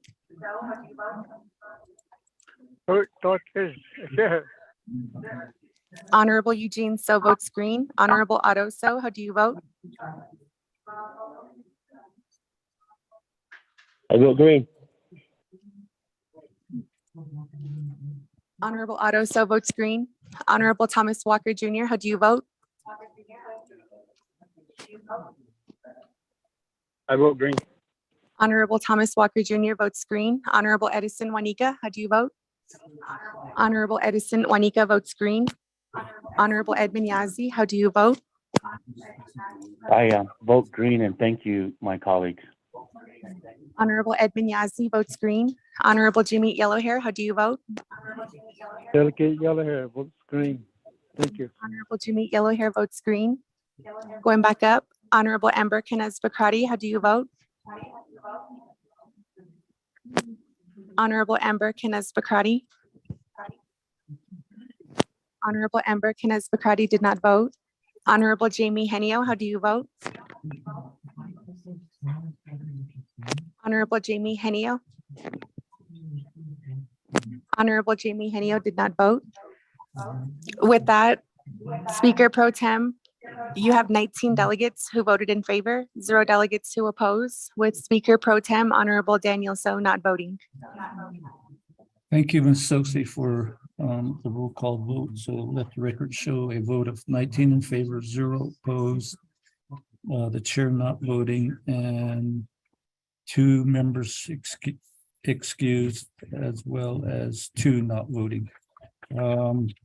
So that takes us to new business. 7, and then a consent agenda. We still need a motion and a second on this consent agenda item. Oh, excuse me, one more item. We need to read this consent agenda into the record.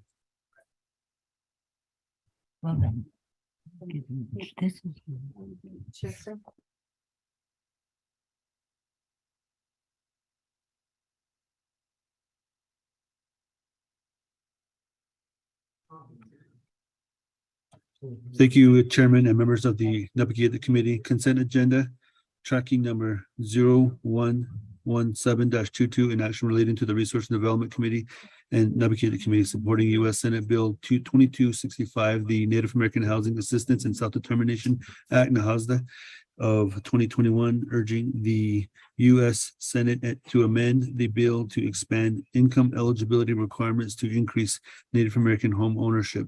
This legislation is sponsored by Honorable Mark A. Freeland, co-sponsored by Honorable Paul Begay Jr., Honorable Pernell Halona, Honorable Vince R. James, Honorable Carl R. Slater, Honorable Vice Chair Raymond Smith Jr., Honorable Wilson C. Stewart Jr., Honorable Otto So, Honorable Vice Chair Otto So, Honorable Edison J. Wanika. This legislation is final authority here at Naabik'íyáti per Navajo Nation Council Standing Committee Rules of Order Rule 9. Legislation has been read into record by electronic voice recording. Tracking number 0203-22 in action relating to the Naabik'íyáti Committee establishing the Naabik'íyáti Missing and Murdered Diné Relatives Task Force. Legislation is sponsored by Madam Chair Ember Kanazba Krati, co-sponsored by Honorable Key Allen Begay Jr. This legislation is final authority at Naabik'íyáti per Navajo Nation Council Standing Committee Rules of Order Rule 9. Legislation has been read into the record by electronic voice recording. Tracking number 0195-22 in action relating to the Law and Order Committee and Naabik'íyáti Committee supporting United States Congressional Bill HR 2739 titled Securing Urgent Resources Vital to Indian Victim Empowerment Act. Legislation Point is of order. sponsored.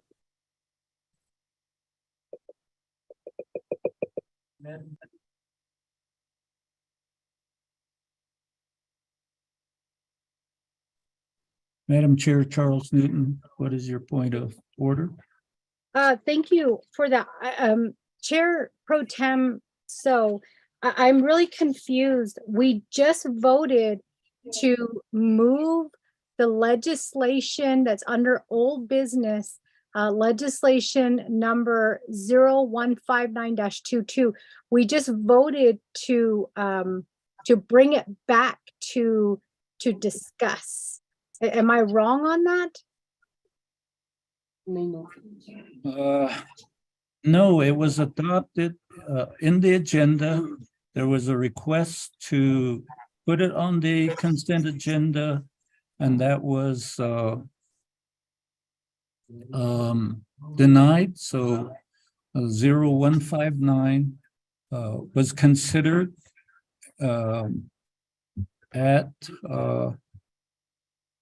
by bringing it back to the table when I called for it, because it was, and the motion that you had made previously was to send it back to NABI for possible amendments.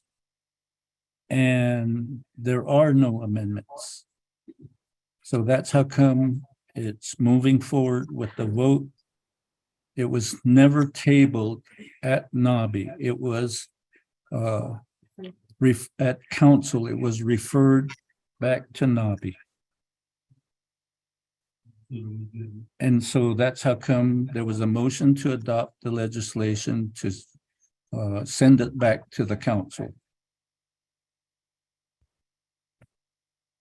So legislation 0159-22 is going to go forward back to council.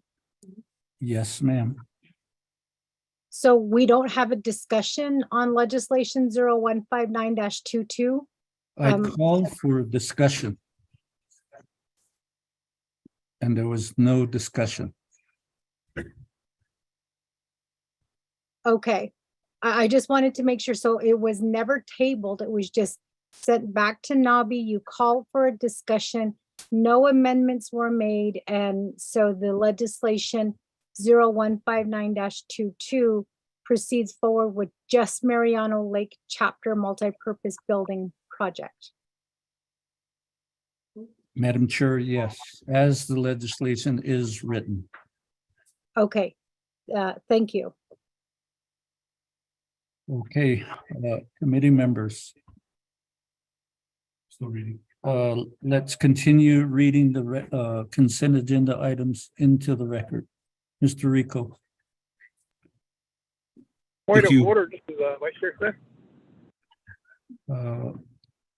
Vice Chair Smith, what is your point of order?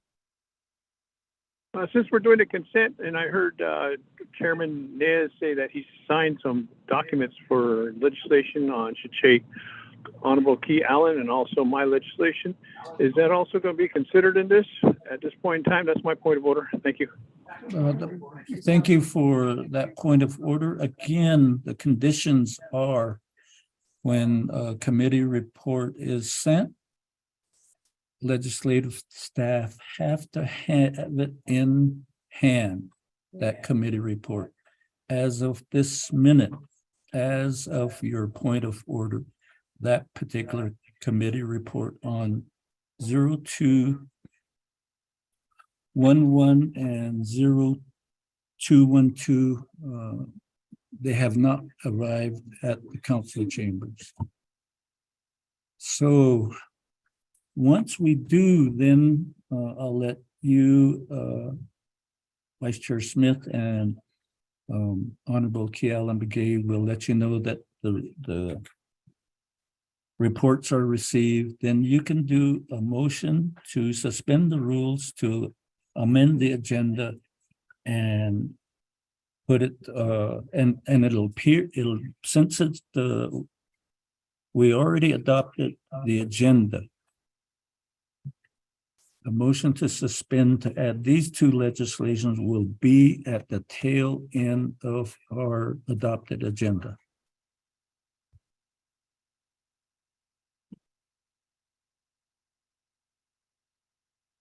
Vice Chair Smith. Thank you, Shanadad, Shanai, for the explanation. I guess we'll go ahead and wait. Thank you. Oh, Hagwashila. So let's proceed with the continued reading of the proposed legislations into the record. Thank you, Chairman and members of the Naabik'íyáti Committee. Continuing with tracking number 0195-22, an action relating to the Law and Order Committee and Naabik'íyáti Committee supporting United States Congressional Bill HR 2739 titled Securing Urgent Resources Vital to Indian Victim Empowerment Act. This legislation is sponsored by Honorable Madam Chair Eugenia Charles Newman, co-sponsored by Honorable Amber Kanaz-Bakrati. This legislation is final authority at Naabik'íyáti per Navajo Nation Council Standing Committee Rules of Order Rule 9. Legislation has been read into record by electronic voice recording. Tracking number 0186-22, an act relating to law and order, resource and development, and Naabik'íyáti Committees and Navajo Nation Council, asserting sovereignty and taking over primary regulatory authority from the Federal Government Office of Surface Mining and Reclamation Reinforcement over all coal mining lands located on the Navajo Nation, enacting a waiver of sovereign immunity and establishing new sections in Title 18 at 18 NNC sections 1701 et sec. This legislation is sponsored by Honorable Wilson C. Stewart Jr., co-sponsored by Honorable Pernell Halona, and co-sponsored by Honorable Chairman Daniel E. So. This legislation moves on to the Navajo Nation Council. Tracking number 0189-22, an action relating to Resource and Development Committee and Naabik'íyáti Committees opposing Garfield County, Utah et sec versus Biden et AL Civil Action Number 422-CV-00059-DN, seeking to declare President Biden's October 8th, 2021 proclamation regarding Bears Ears National Monument unlawful. This legislation is sponsored by Honorable Herman M. Daniels Jr. This legislation is final authority at Naabik'íyáti per Navajo Nation Council Standing Committee Rules of Order Rule 9. Legislation has been read into record by electronic voice recording. Tracking number 0175-22 in action relating to Resource and Development Committee and Naabik'íyáti Committee supporting United States Congressional Bill HR 8108 titled Advancing Tribal Parity on Public Land Act. This legislation is sponsored by Honorable Chairman Daniel E. So. This legislation is final authority at Naabik'íyáti per Navajo Nation Council Standing Committee Rules of Order Rule 9. Legislation has been read into record by electronic voice recording. Tracking number 0204-22 in action relating to Resource and Development and Naabik'íyáti Committee requesting and supporting the introduction and enactment by United States Congress of the Eastern Navajo Agency Land Exchange and Archaeological Protection Act of 2022. Legislation is sponsored by Honorable Chairman Daniel E. So, co-sponsored by Honorable Chairman Jamie Henyo. This legislation is final authority at Naabik'íyáti per Navajo Nation Council Rules of Order Rule 9. Per Navajo Nation Council Standing Committee Rules of Order Rule 9. Legislation has been read into record by electronic voice recording. Mr. Chairman. Thank you, Mr. Rico. So the floor is open for a motion to adopt the consent agenda. Do I hear a motion? Freeland. Honorable, I'll recognize the motion by Honorable Mark Freeland. Committee members. Second.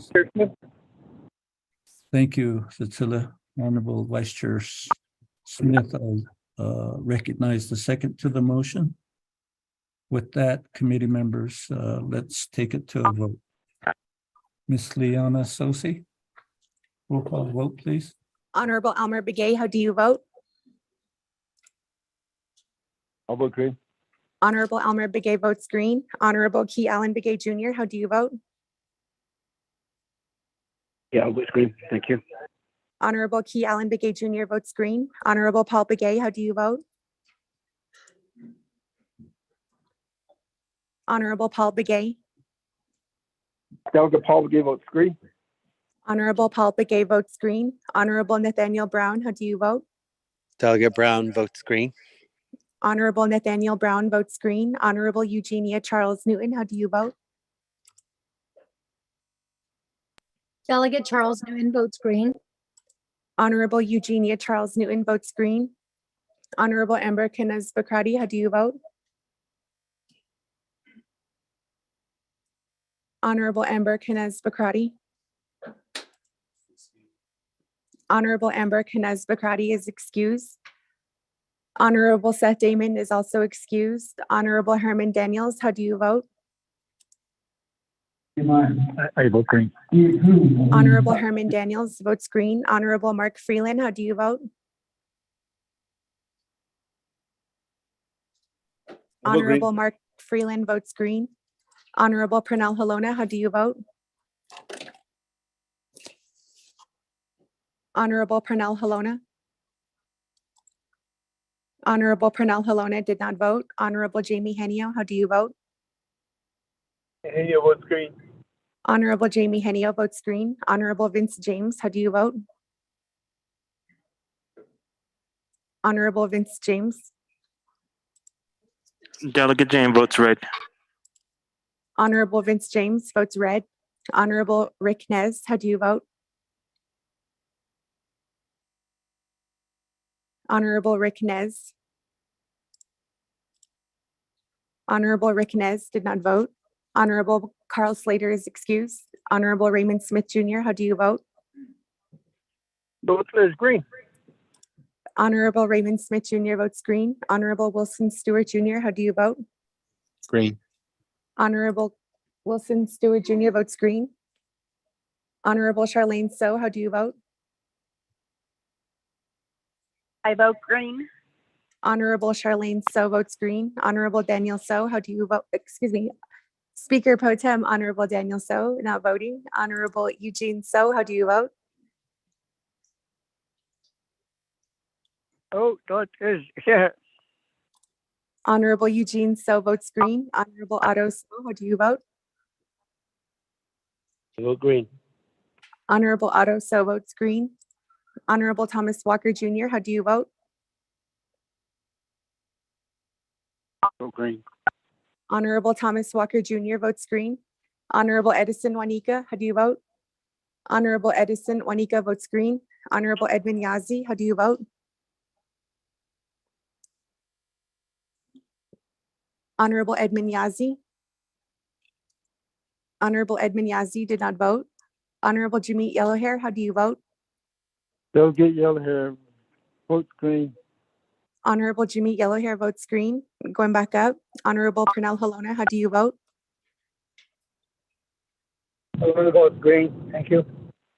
Honorable Pernell Halona votes green. Honorable Rick Nez, how do you vote? Honorable Delegate Rick Nez. votes green. Honorable Rick Nez votes green. Honorable Edmund Yazzie, how do you vote? Honorable Edmund Yazzie. Honorable Edmund Yazzie did not vote. With that, Speaker Pro Tem, you have 18 delegates who voted in favor, 1 delegate who opposes, with Speaker Pro Tem Daniel So not voting.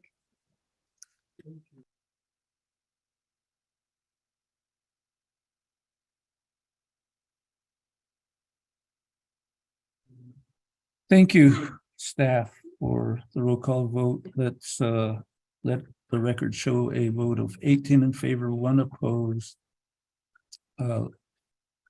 Chair not voting and 3 members excused.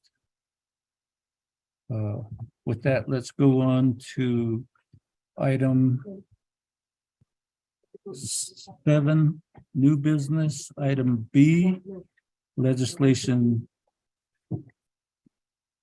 010822.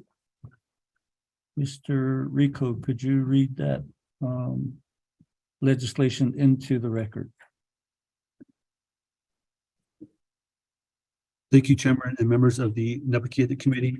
Tracking number 0108-22, an act relating to the Health, Education, Human Services, Law and Order, Budget and Finance, and Naabik'íyáti Committees and the Navajo Nation Council, repealing 9 NNC Section 2C of the Genetic Marriage Act of 2005 to uniformly recognize all marriages within the Navajo Nation and amending other provisions in Title IX related to marriage within the Navajo Nation. This legislation is sponsored by Honorable Eugene So, co-sponsored by Honorable Nathaniel Brown. There are committee reports from the Health, Education, and Human Services Committee that the legislation fails with no amendment. A committee report from the Law and Order Committee, the legislation passed with no amendment. A committee report from the Budget and Finance Committee, the legislation do not pass without amendment. And this legislation will move on to the Navajo Nation Council. Chairman. Thank you, Mr. Rico. Committee members, do I hear a motion to adopt the proposed legislation?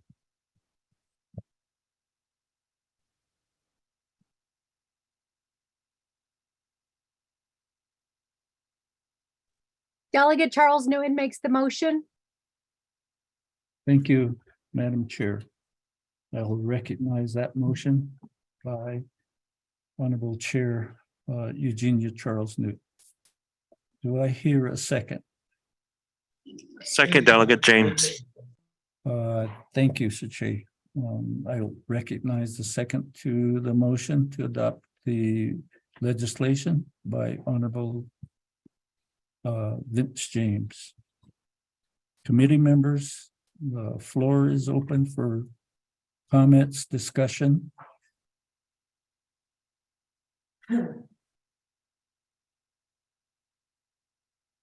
Honorable Pro Tem Speaker Daniel Sho, Delegate Recknez, request to speak on the legislation, sir.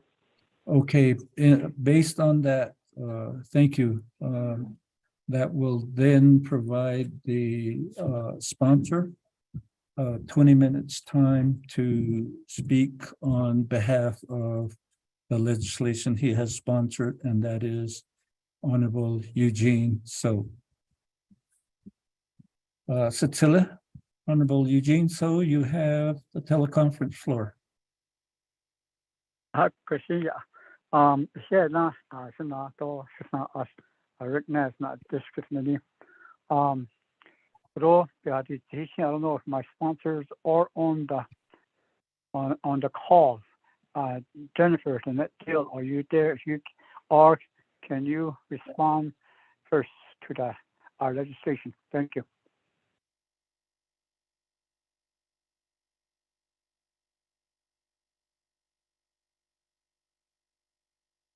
Madam Chair of the Human Rights Commission, Miss Jennifer Annette Deal, are you on the call? If you are on the call, you have the teleconference floor.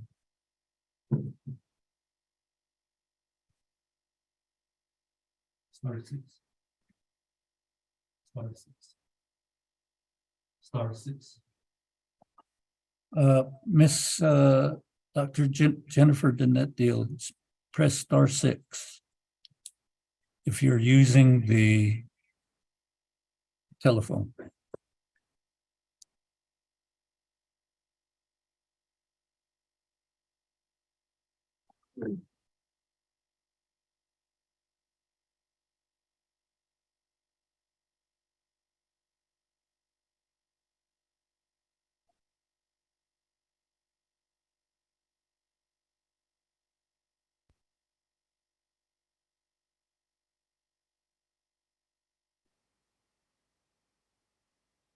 Cecilia, Honorable Eugene.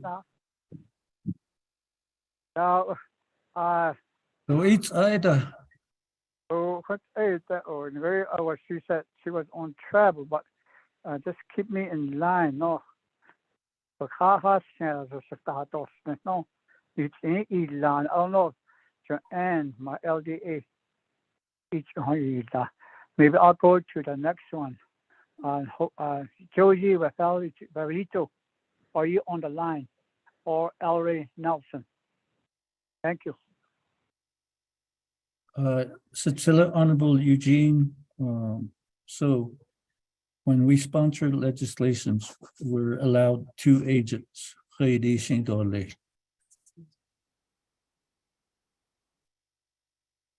Oh, so I got I something Rafael Lito, Josie.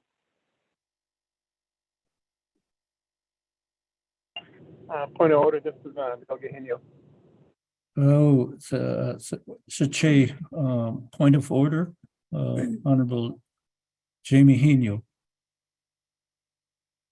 Che, Pro Tem Chair and Naabik'íyáti Committee, but other 24th Nomination Council. I'd like to get clarification from Chief Legislative Counsel on this rule at committee on the 2 agents. I believe, from my understanding, that the 2 agents is at Nomination Council, but at committee, I don't know if this 2 agent rule applies. Please, check. We can get some clarification before we move forward. These 2 at the council, but this one they can go over. I can't answer, Che. I'm corrected by staff that you are correct that it's 2 at the council and at the committee level. Whoever is available to the sponsor. In this case, since Dr. Danette Deal is not on the call, then we will go to the next two. Cecilia, Eugene So, Honorable Eugene So. Kayla, Okay, let me call on Elray Nelson. Elray, if you're on the call, thank you.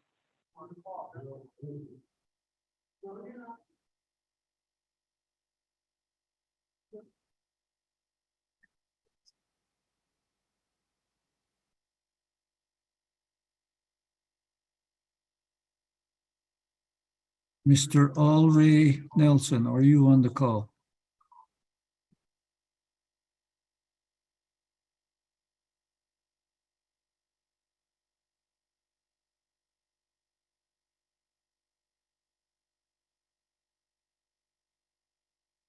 Cecilia, Kayla, esto. Georgie Rafaelito, if she's on the call. Ms. Rafaelito, you have the teleconference floor to speak to legislation 0108-22.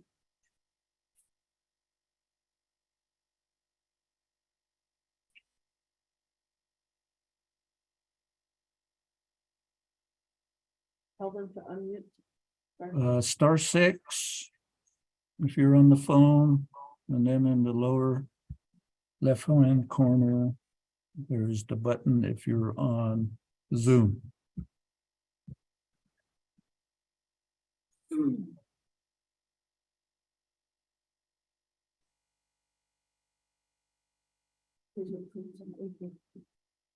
Cecilia? Late. Oh, that means that your agents aren't on the call.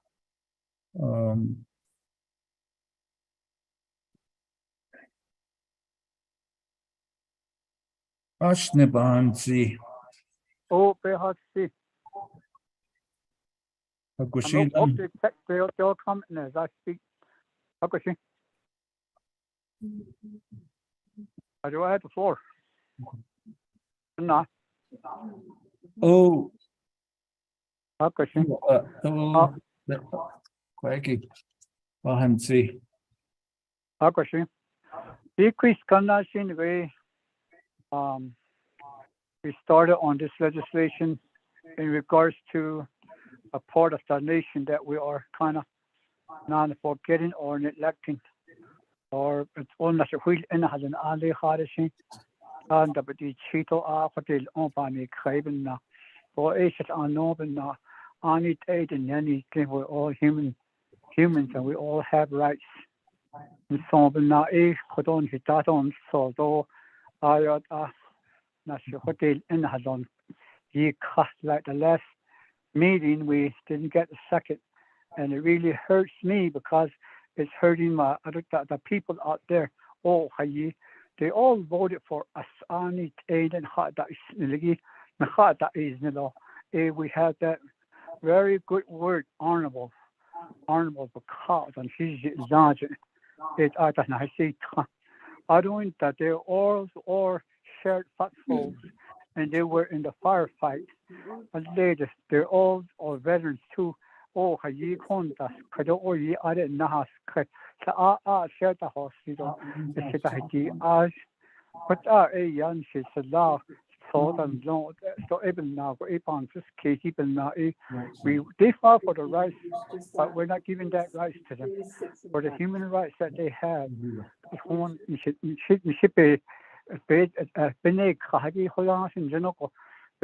but every day we have that right to do things and say things and go to whatever church we go to.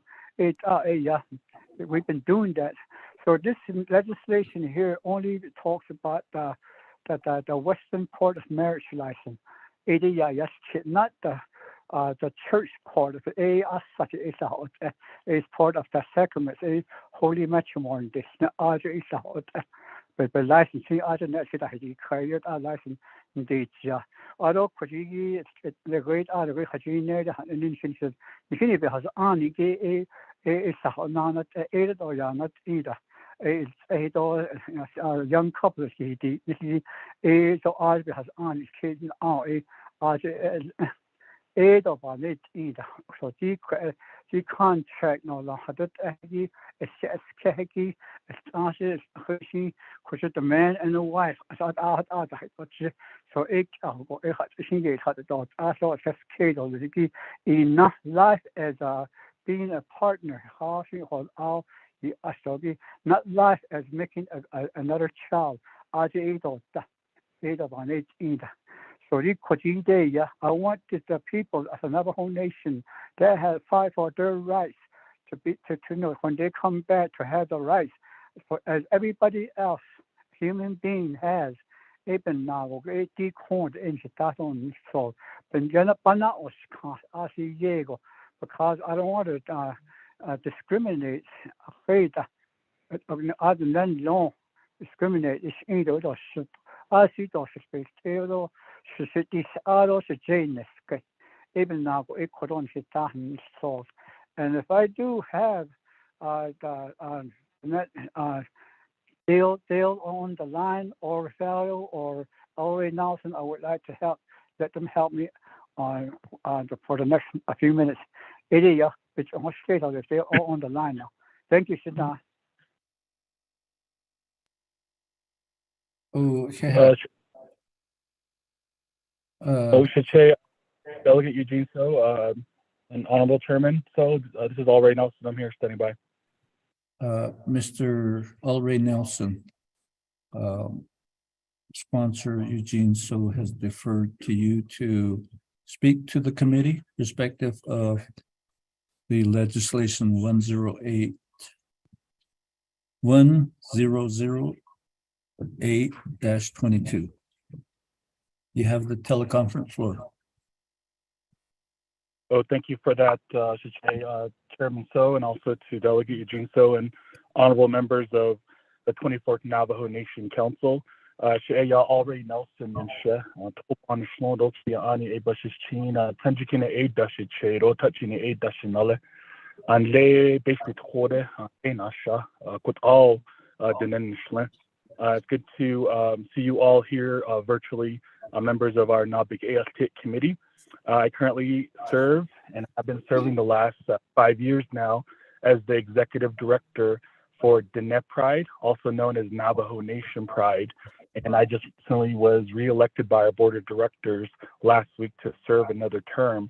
And within this role, as executive director and founder, our organization has been pushing this legislation and been working with our LGBTQ community members, chapter leadership, are not across, across Navajo Nation to push this legislation forward. And the key component of all this is really focused on basically legislation is that we want marriage to be equal for all the Navajo people.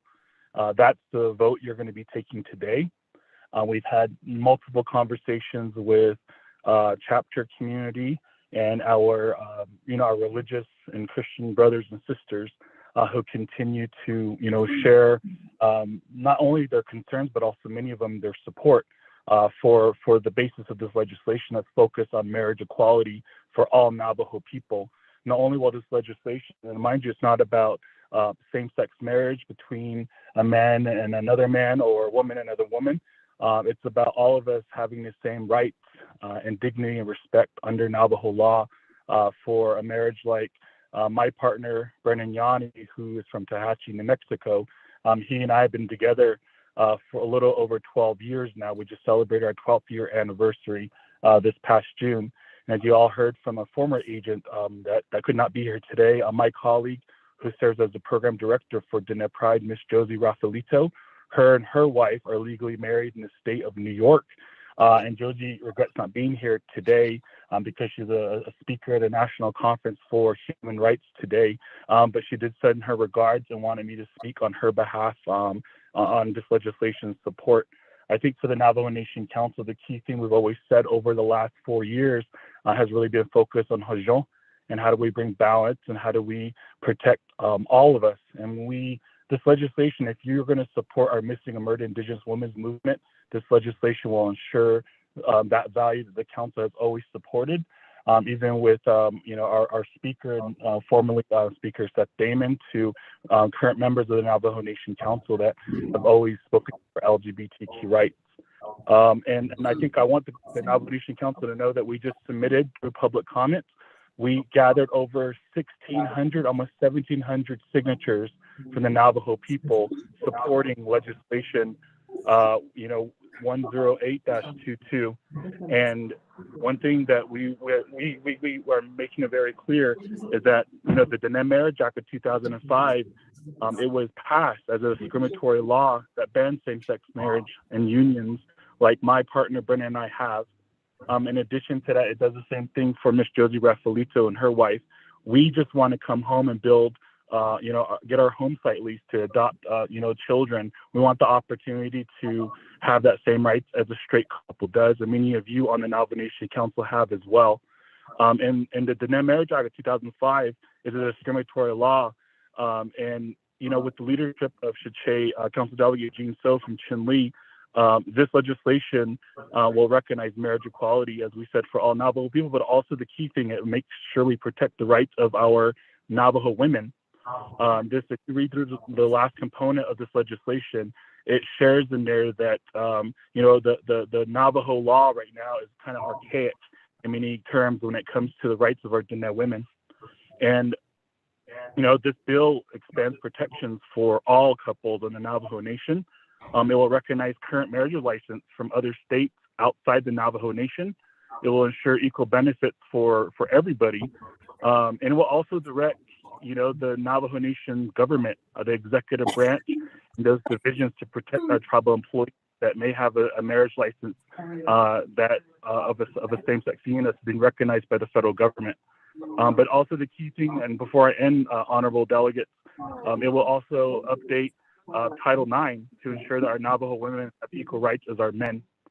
So your support today will ensure that Navajo Nation continues to be an inclusive, sovereign nation that values all of our people. And for many of you that I know that I'm really good friends with and continue to have good working relationships with on the 24th Navajo Nation Council, your vote today to pass this before the Navajo Nation Council sends that message to not only couples like myself and my husband Brennan, but to our LGBTQ youth all across the country, that our Navajo, that our nation stands behind them, and that we want equal rights as everyone else. This legislation is not going to hurt you. It will not hurt our families. It will only strengthen and maintain balance, and it will ensure that we bring back Kajong. So that's my message to the Navajo Nation Council. I please urge you to please provide a second to this legislation. Let's push this forward, and I'll vote for this. And let's get this taken care of and get it to President Nez's desk for his signature. I appreciate you all, honorable members of the Navajo Nation Council, and Shiche, Chairman So, I'll send it back to you. Thank you, sir.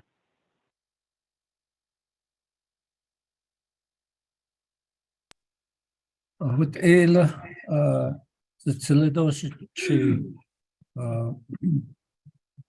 thank you for the presentation. So I'll recognize Honorable Chair Ricky Nez. He basically was the first one to request to speak. Cecilia, Honorable Chair Ricky Nez, to speak to legislation 0108-22. Thank you, Shana. Honorable Pro Tem Speaker, Mr. Daniel So, Aro Shanan Anathanagi Besh Mahasa Anna, Aro Shana Aradais Not Angi Anasko staff though. Oti Shabetan Hadit Ahi Baha Ochi Nenan Ajin Lero, Honorable Eugene So, Aro Koroya Leniki Eyaha. We're not forgiving or neglecting. We're born that way, no. Yahaji, Rait al Ahilmilans and Hela, Shidat unforgiving. And the shadow what answers Kesta. In this case, it Anil Hunchen, Sikes, what not on here or not on here, sort of Zandit, Tenedo Gini Claras, hot out a yaha, then hit and tin, Tenedo, Diego, Arza, Bahachil net at the Nedo Arza, Kitchis either, the Nebin Sikashis are, and Dioda, Nedo Kedahito, Nedan hit it, no. The dish could have yours cast it, and it could be high. Yo, Netanik as oh, Hashi Kita. And that is the lead of nature, a husband, the natural roads eat a good kidas, Dora Joe Pauha Hatzi. A core, Ehti, Nana, Sata o, a chansil answer. Etik, Ehwins and Nato, Hot Edat, the Astasi, Zenigation Hassel Lanson. At the needs in go in Hassel. Wait, our shint and never hati hiki. And she the neck itchy the wasn't there. Oh, Handy Shane, that's a nizanta. Handy Shane, that's just a call digging. Bohor lanes, Santasha. Begin and they go, vengeance is mine, I will repay. Nelakay that Kihas Ingo. Even not the next or lesto yapi isto, Isiki anant asa. A koti koro legislation, Iki Ahut ego besha or zi Ginasa. Shit that no da as Honako Beshahada is zi. The Nerogin Schlad Arabe Osleda or Joe. The change or Lesigi of the instant open stand or Lesigi. So, hit Ara, because had an steda, a holiday Nesigi. The Lago A. Hanantin Arnold Scott, Nantin she, his Cheyenne, Masson, him modern his version, the Halon than he has show Hunsta, what Archie or Z. Ado say nes nike o tnas at a church on the Cresado wait ocean the wheat lato it and up the Barcella and the horse sassigish a bunch edo at Nisa o Ado Shanes and got the Horoban case go you had this betan had it ahiki neta sauce. Just same-sex marriage, Huntnado, repealing the Marriage Act, Huntnego, Conda Bacato, the hate all eight il Nisla. I shouldn't hit Hassel and I'm not saying a shape has a nickel. Though Shabonet Zan, the hot ah, she's a Kodesh Nisiki, Hala the Gimbanast.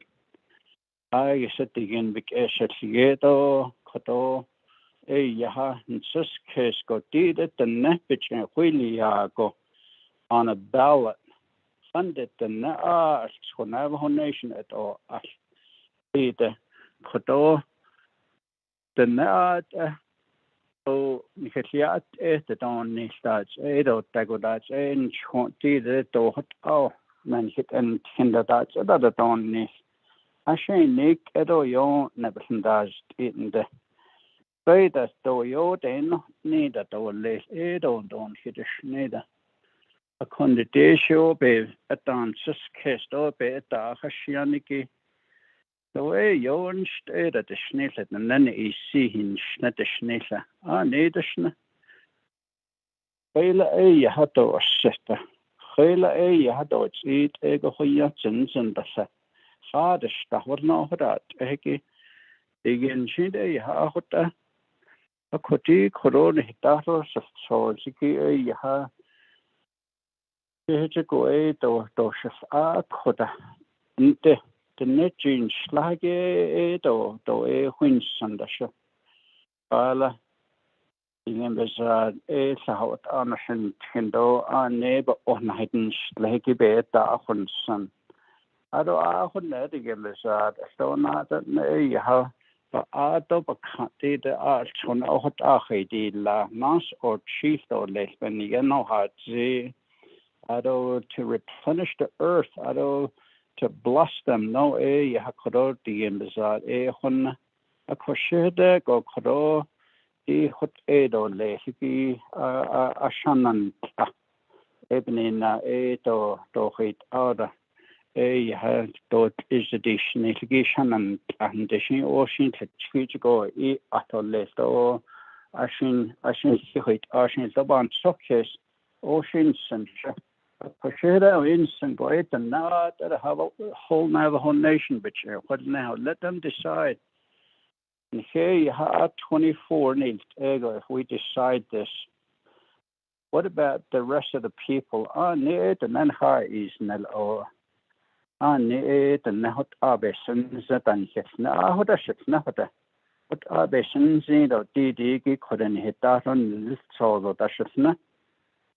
Inside or less over the ends in the air or dashna.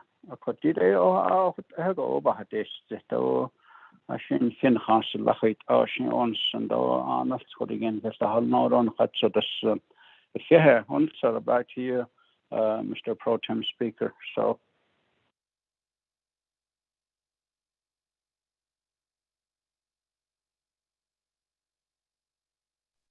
Okay, at last it's Honorable Ricky Ness. Committee members, that's a consideration. Though it still remains under discussion. So we'll go to Sujet Nina Lahagi, Honorable Elmer Brigay. You have the teleconference floor. Chair, Pro-Tem Speaker, NFL, that other now 24th Navajo Nation Council that been an audio just yet lahola other than in no Eugene so I don't know so you do I don't really have that non desk so it's down the day I think so the day on those is panahot is no so if the hand see so and the behind the door that at Nangy. Okay, but not just kiddo. In the Cotodia has tweeted at the he also added the did not add whatever the indeed let the or Sahot down in other Bahozi the miracle. If it ever tweet on it as tweeting that the Nache on the Tozik Ahons of it came there and there is Totanadan either. If it ever, but if that was one of the attempts I requested for there and they but this could my question is why is there a really significant or very important reason why we're not presenting this on a ballot or on a referendum vote? That is something that's very critical or is it very sensitive or that because I feel I feel uncomfortable that because I didn't run this as a delegate, so my job as a leader will be ended in January. I don't know the job is ended in January. But this legislation is going to be, if it's approved, it's going to be for a long time. So that's the one reason why that will be my first question. What's very why is it very that you didn't put it on the referendum vote to have the people's input on it? Then also, that if you think about it, if this is an educational for the new young people that are coming in, that we need to educate them. Though if it can be something like that, why this legislation is not intent to have a public hearing with it, just any educational hearings at that. So, because you know that out to stay now, that I always say is in my lifetime, when I was young, I met a lot of elderly people that shared a lot of traditional knowledge with me. That's I whatever I still remember, I share it with either all gone, but they went into 105, 110 years old with their knowledge and then with their belief as being a traditional Navajo Nation practitioners at Hartley Benlow.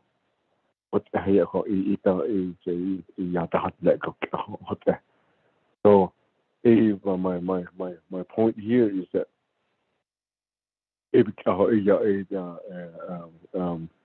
today I still do think about that.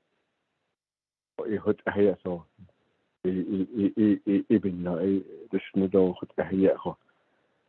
I think to me, it's my responsibility, and whatever the knowledge was given, any small little knowledge that was shared with me, I can share it with young people that they never saw the people as the person that I got this stories and some traditional knowledge that was shared it with me. They never saw that. So I was told that day, whenever you can go, as you go into this life, you remember that you don't need to go. So even now, when are we going to share these knowledge, traditional knowledge that was given with us to do that? Even now, with this legislation, it doesn't have any room for that. It's just a decision that us 24 delegates have to do it. Although my last one is, why do we have to say the Nebenant why do we have to say that Nebenant? You have to make decision according to you have to listen to your community, and the Nebenant. So why do we have to say that if we're not going to be included in this legislation?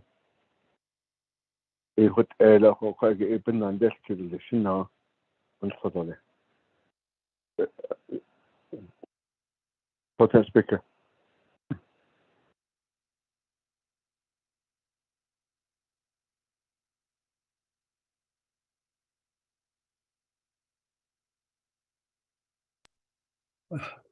What Erolis Shija Wakunda, let me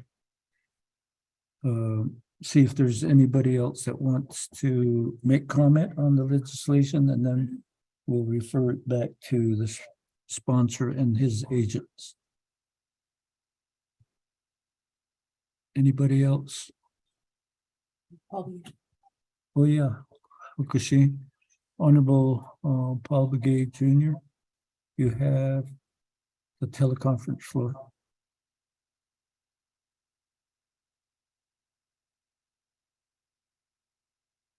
Thank you, Pro Tem Chair, Pro Tem Speaker, Honorable Delegate Daniel So, members of the 24th Council and Naabik'íyáti Committee.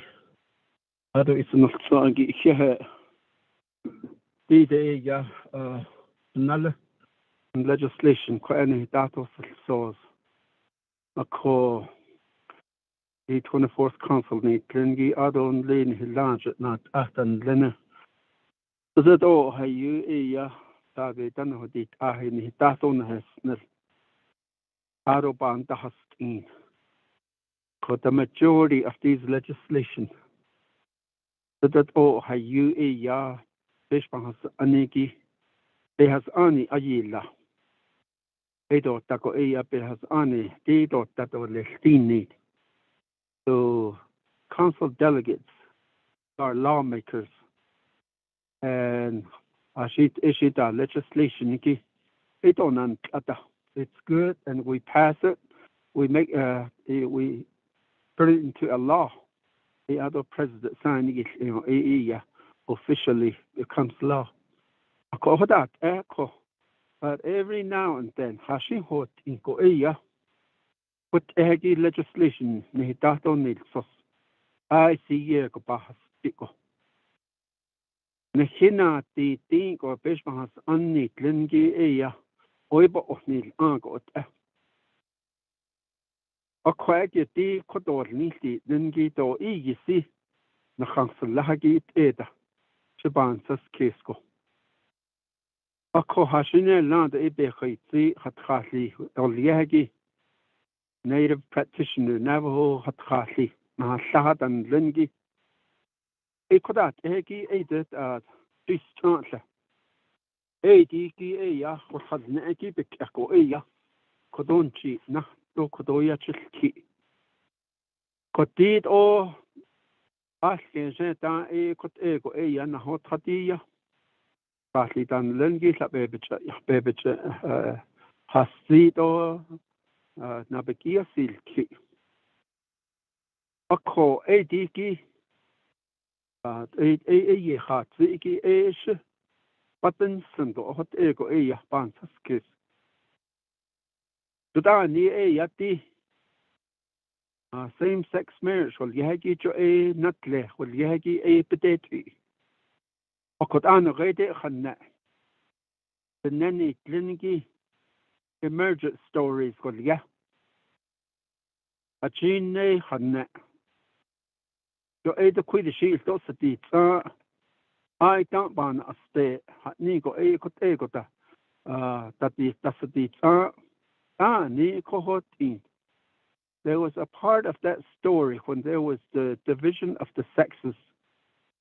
A certain nahat ni go ibahanne. The nekoch o tahtina. Tanin zingi do koch o tahtina. A sa'il te hatne. Ashin zago o hol jijo ahde ne nleniki. Asaha naido lisko do yinel da lahodo ni. Yan gol yeda chi hashtedo liliki bebet nahot ila jashinal jehende jashikit o lehende. Do yinel da lahajo naido liliki jo hot out dan so that this case a sunnen linkit kut so nal jeto yahas sendalla at quato liliki bebe ohla jashi ya inde. Okola achille etenne do stan lengi ahinal te nigo bahanne. Do yat eta lahat nigo elch te yin the netan lengi kot ego ye hatasi hachine de. Do yat eta lat net asaha ke hat ego asando ke asaha ke hat ego. Hashin zago hojijo the net apetanal te sulha no bahanne. الصند بتهنال أتانال تها نيجو باهن إيتو يا إيتا لا كنت نأسي هنتو نس كنت إيجو إن الإله خطوني أكون دتيش جيجي هتخلي إني دو نهتلاقي إن أدو إيتا كون نهتخلو دو بانيت إيتا دو إيش نيت لا دو كنت أدي نيتا أدو إيتا. It's understood that they are part of our population, they are part of our people. When it gets to the point where the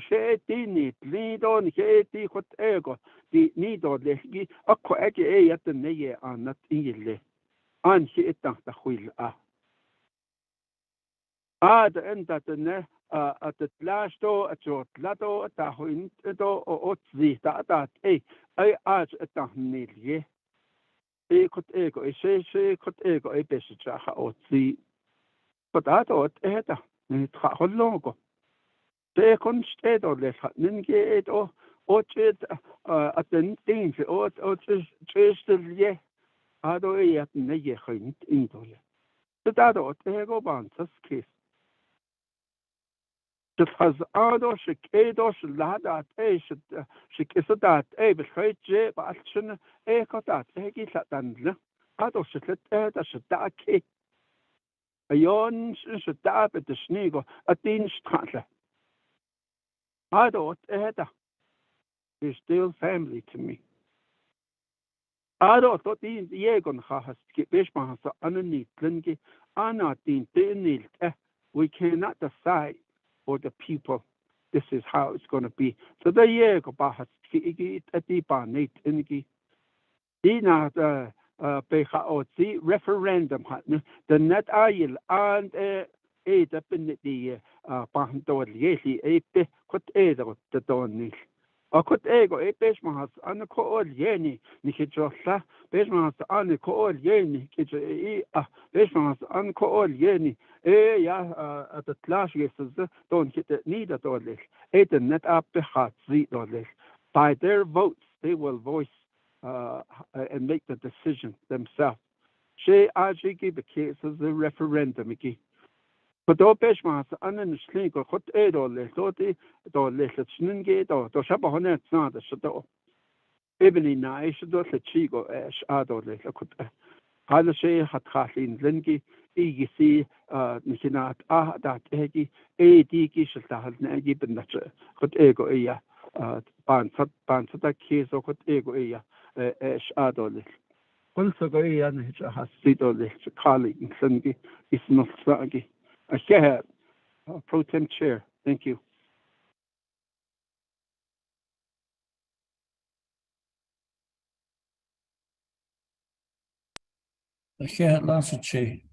Thank you for making those comments. The next person for request to speak, Chair Honorable Jimmy Yellow here.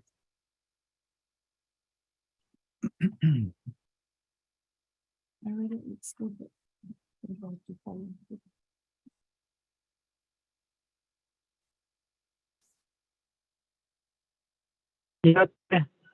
Yeah, Pro Temp Chair Sue, Honorable Daniel. So thank you very much. Unha, Kasan Tahaki, Aran the Yat 24 Navajo Nation Constitution at Arkengi. Aran the Shednata was Ago, Basin of Angi Kodo. So yeah, Sando eat council chamber. Hey, Yakuroti legislation is so wiki. It's legislation 0108-22. Credit question gitatin il solved. One nothing hit or down India. Sunday this chamber or party. Lifted also. There's now your coffee big. Hey, which is in the garden Nasa. Russia ho agi based on a tradition. A Navajo tradition will be heki. The Nepa Nayiko. Naya nas naita armor poggy. As I would ever had it has nego.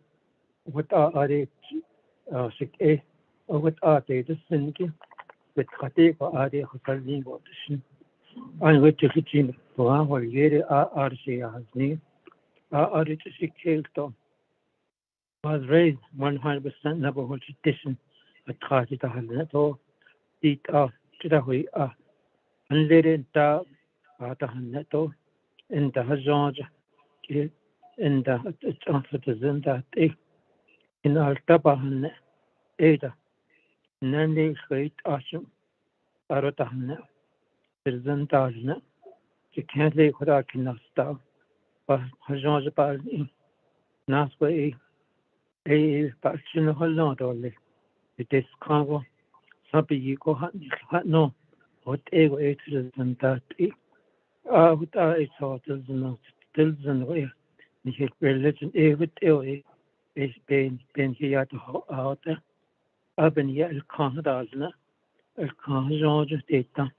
Het kan niet jou wat het on ik even zo die katholiek. Wat nieuw ben aan kinige. Voor het is ik keto. Als ik keto je. Is het simpel waarde eigen te zie je. Arox dat netto. Dat is nelito. Eigen sigat gaat zie. Dat op het on het dan. Wat ego ja kapisen dan nico. Okay. I do respect how my vote's gonna take place based on that one. I guess don't know how that. It is a cheese. But this so but ego ja bands kiss. Father shouldn't have. But to also respect people out there. Once about state all the yeah, it's not long. Thank you, Pro Temp Chair, Honorable Daniel So, and also my brother, Eugene So. Yeah, one typical legislation in Saudi, on the co-sponsor Daniel Brown. Also, state of the Pro Temp Chair. Thank you. Turn the floor back to you. With Edolis, Sache, committee members, we have anybody else that wants to talk to the legislation? Just as a reminder, no matter the vote or the outcome, this legislation moves to the Navajo Nation Council.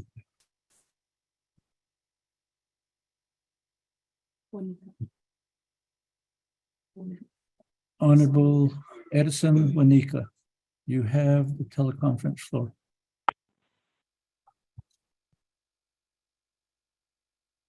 No.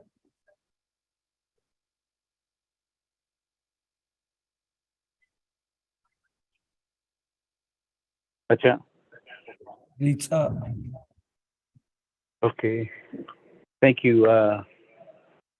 I'm used to calling you my chair. Yes, the pro temp speaker yate. Ado Donald for Navajo Nation Council. Ado Signation ada Oyuda is so. Dida nishi so Dayego Shidisha. Do Kodo Honorable Eugene So Kodo Natsos Nil Sos and the quiet societies are Nenatsos Nil Sos again. Kodo traditionally go nature yan killer. They are the Banant in Sako a little quiet day at Ola Hashing and some Hanses case. Allah me is down the Bansa case without Bayanski. Ako a quiet eight or height either. Either need net or you without Biadaho Ado Sat Ado Tal Biadaho Adna Hashing without a being not the desk a condition up in not it's up the thousand. I could end the Kodo routine you had the benested he's over there. A call out on the British Ninja or shall good either. The in of the thousand. The Indian is Janena Helen, what are you just here? A call A. Shake what artist he gave a nested. A call the hid nedo, you took tonight liar, he gave 10 dog. A call Atlanta the nature. A call A alcoholic. A call A that is though out on the British the needle list. Okay, the okut Ada. Nilsson. And Neko that then hit this stand with that then hit this chenko. Ya Pahosana. The kite out don't then hit the cheetah. They hit the cheetah because they has it on here in Nahilki. A coho. Doshi Itlagon hit the cheat that on here. Itlau bandita, a letoyat banita. Without Janita, a coho, a conde, the plan is right on the pardon, Cante. A condition says, I lost 5 of my brothers to alcoholism. A co 8 and adulta, disatlada. So that I young no, now she can't home. But the whole G's, but the wishes. A co quite eager. Without a donna can law your that he need a cocodo on board Pobke Junior without your heart, see, though they didn't lada. A codani, a shit out on here, a laugh, a shit without it, all beta zini loader. A quid on shake is a wheelchair. I didn't die was a nonsense. They don't need adult agoya. Is it only long? A could do it as a bus of need load and here. A could dig sato last it long and here is a good deal change at the Hashi deal me. A cobanina not only than Sitilia. Oh, the Chiji does it other in Hayat Eto. Just put it to rest once and for all. Although the Naabik'íyáti lake when so say that way, another Chitleo say that could lake. A go Karida is that on Hayash Honda. A Kotatashi when Sunset. He put out other without being on this stage is a tragic or a shivering sunset door. He at Latota said, either the net need a little on Hayat $8. Joe without a one sick, he say, could on him on the shinils. When again high is without Allah, the Nabanda without or less Penia. So they are issues that are for the Nabayat 8 or less. You could basically, they could over being the wheat. A Quaven Sister Zine 80 so the teacher as Adole. What I did the reasons, the Wajin slide or the Schneider. Nilsson didn't manage how so it Nilsson is in Hayat 8 or less again. 80 then yes, and she's though. A co-adult ego is one it long. A co though adult a haka, little county don't stay without a Sahoyanasa. A con he could on our nation, could only the Honorable Jimmy Yellowhair, Honorable Paul Begay without a hatsi. He been on his next car. When he together, Tian has tweeted on his own in his Tian a dot that don't need the national and all the deal so ago. Okay, even she without this as little as Honda. I don't begin so a without no some kind he lied or what it she did neither as that is a benefit the chill. Okay, even now.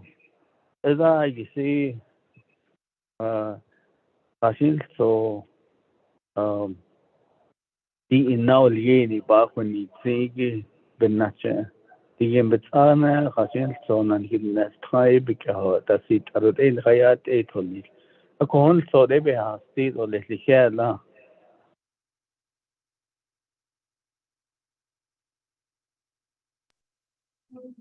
Here, no, so tell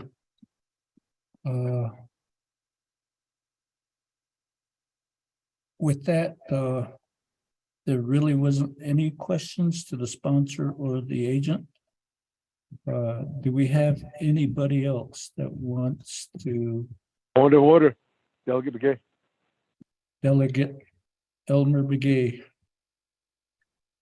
Go ahead. What's your point of order? Yeah. Yes, you're right. Lieutenant Speaker. My point of order is that I question that Eugene Phil, the sponsor, should know.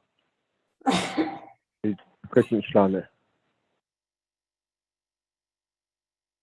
Sheila, forgive me, I missed that question. Akunde. Zitsila? Honorable Eugene So Quaggy, Honorable Elmer Begay Quaggy. Naida Kid is Igi Quaggy Shin. Wait, oh, Wahanan Zitole. Zitsila, you have the floor. Oh, he did ILTG on is very controversial. I believe every one of you are not the Ani hotel. But in a should as a church is Yaho Abba Hanson. I don't any or she don't ask three the Kate and Hastana Shiyaho and I'm not certified to be teaching people about the ways of our ways. I don't that I need the never what on indeed I don't in his just picture yourself back in the old days when you're going to school and there's a young man that would be different and hostile is that you need. So giving it back to the people is that's what we're going to do. A article, whatever referendum, or maybe it's a is me. But I guess as I grew, like Elmer, it's need you got wisdom. Eben Nashiko, 80 legislation you solve. My wisdom, the way I understood the changing world, the divisiveness among the people. We're going into the Western world. I'm pretty sure there's maybe about 75% new elected council delegates or be more in the Western. And there are some things that we see every day that we are doing that also is against our way of our Title I.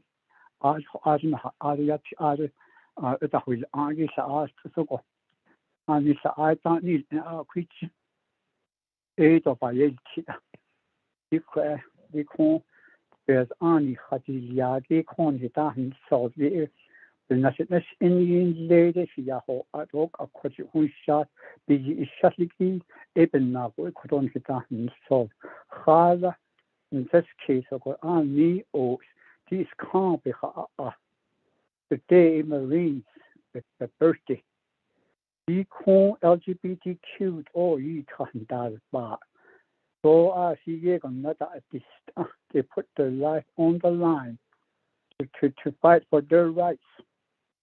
I need a competition. I need an honorable. It's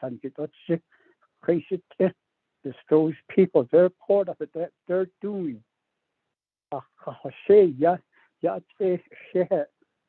Nobody needs. Oh, I need. I need. Why are we going to give them the human rights? To be wiser what I was back in the old days, how I understood LGBTQ. Now I'm a little bit wiser than to think that they're part of me. I need to eat and then eat. Say yeah, they never speak this. Say but I need ashen Ohalan with the non if you handle that. The lady so that's aware with the no when are we ever going to do that? That's the part of my saying that I got wiser as I grew on from day one to 70 years old now. Even my say what I need or you buy that shit. pushing you by Hati to Elmer saying, oh, because Ani, oh, you all don't need a seat, 3 students of a little kid auto, head out of our late either. Or in it all, you to basic Kado easier. We did it, it's still going on. We're going into the Western world. Our kids are going into the Western world. Oh, I need, like I said, I need Bible that has asked a holy mention. I think there's a part of the sacraments. Oh, I need 8 of our 18 just to be more in order myself. I'm not talking about that part of it. And also to be more in order to this legislation. I'm not talking about the Title I, 8 of our 18. I'm talking about the Western part of our way of life. At I don't be seen, none at I don't be at I don't be as any Title 26 all the way 1 to 26. That's all part of that Western law. Order it and it as into Army Title 1 better has on that number 1 what South up it us so. But the Zoban is the case about we know as we progress through the years. Next 7 generations, where are we going to be at? I feel that they fought in the line, in the front line. They seen the firefights. They heard it, they smelled it, and they seen it, and they felt.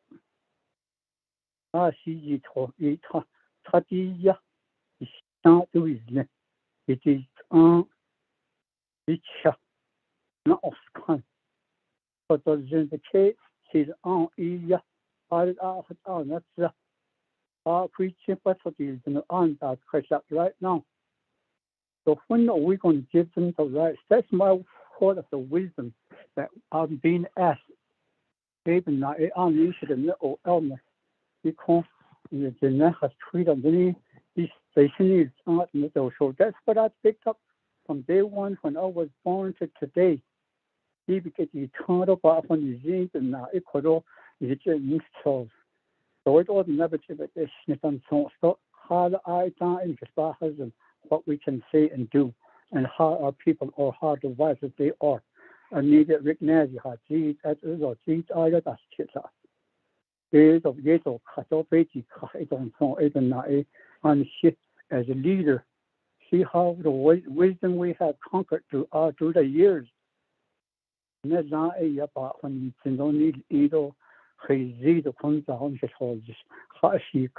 are we at?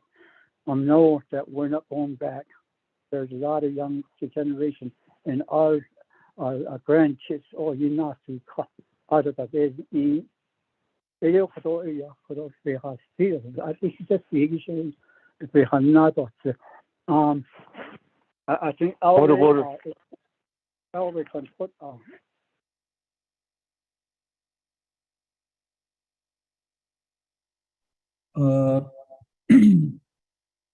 Sujet, what is your point of order? Point of order. My point of order is Shinnan Renegade Eugene So Navajo. Very simple question. Why they're not putting this legislation before the people, and only the 24 delegates they're making decisions. Very simple question. I thought you can so get to the point. There's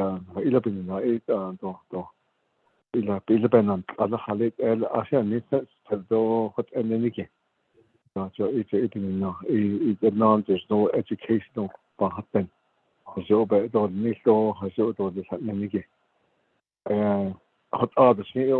you can go with it, if it is then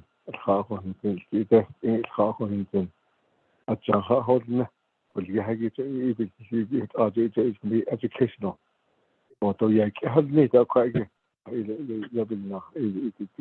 Referendum vote.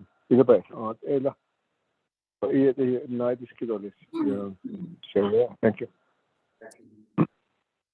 Oh, Kushila Sujet, the point of order.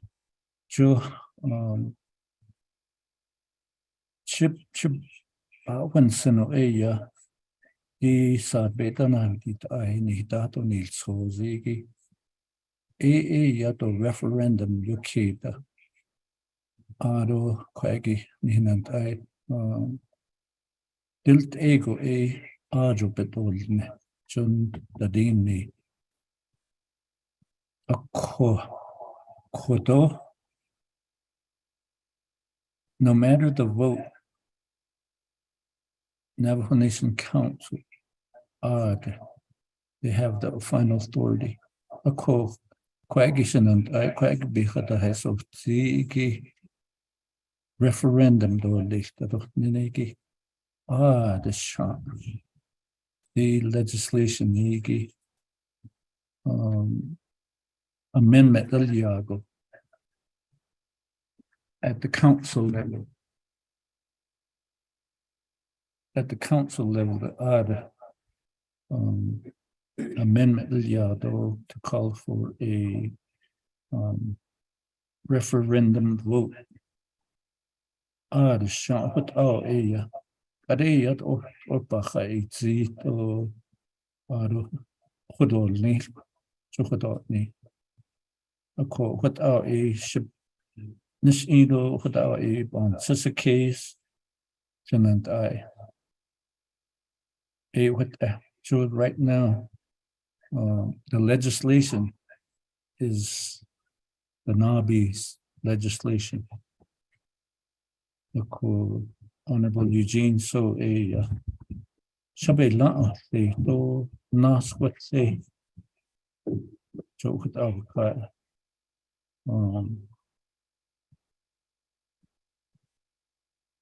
the final authority took a day Nabi he saw betan he said souls Adam Naswell no matter the discussion, no matter the vote. The she ni referendum do nicht that don't need a could near what it he miss Dana Barbara she put a amendment how later but need a call council the he jail she a plateau amendment on this particular legislation. She put out a bounces case for plateau she what a rule Sujat, does that answer your point of order? No. Because okay, where? Even I just get we tried at the Budget and Finance Committee, and our Chief Legislative Counsel, this legislation is intended to not to go to referendum vote. Not now, because it's going to take about 35 days. We're going to have to hire some outside counsel to do that, or come up with another legislation.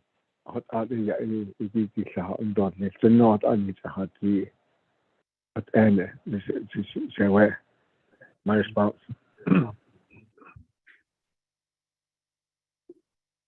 Okushi,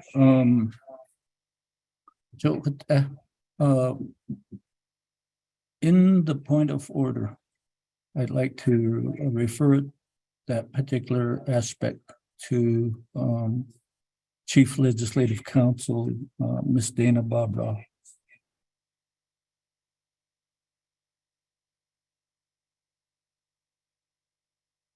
Ms. Barbara, you have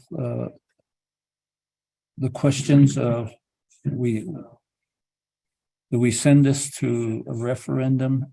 And then the question to Eugene So is, how come you're not asking for a referendum? Could you, because the original legislative request basically just said, the council, you approve it. And now we have members of the Naabik'íyáti basically saying we need to send it to a referendum. Could you give us guidance as what needs to take place. If it's to go to a referendum. Ms. Barbara. Thank you, Speaker Pro Tem Chair and Delegate Begay. And I appreciate Delegate Begay recalling that at the same question came up at the Budget and Finance Committee, and I believe it came up at another committee, although I can't pinpoint which one. But as was explained, to convert, you cannot convert this legislation into a referendum.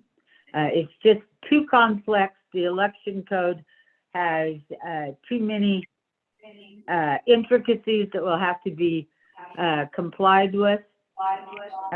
So if you wish to send, for example, Delegate Begay, if he wishes to send this as a referendum, then we need a request for legislation to establish a referendum. And so, although it was noted that to turn this into a referendum, we cannot amend this legislation. New legislation would be need to be dropped.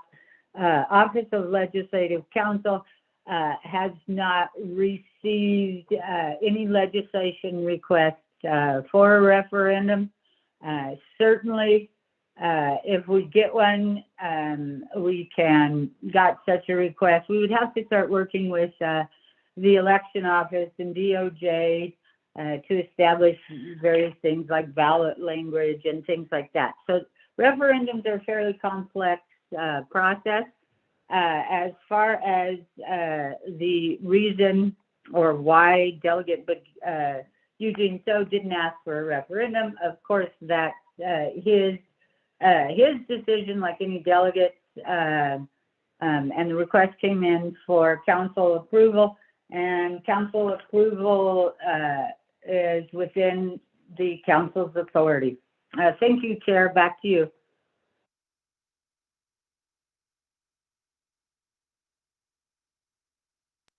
Thank you, Ms. Barbara. Committee members, based on that, what I'm hearing is to amend it to include a referendum. We need a different new legislation. So in thoughts of going forward to provide direction to the committee, no matter the vote on this, it goes to council. At council, since we're going to be amending Navajo Nation law, we're going to need 16 votes there. And if we don't get the 16, this particular legislation would be null and void, moot. And so if the council or members of the council want to take this particular issue to a referendum, it would take a new legislation. And again, the discussion would also involve Navajo Nation Department of Justice as well as Navajo Election Administration.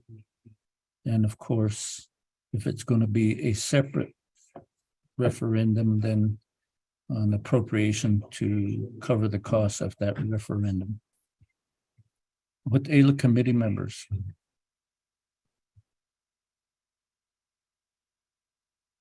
Any other discussion? Sure, should not.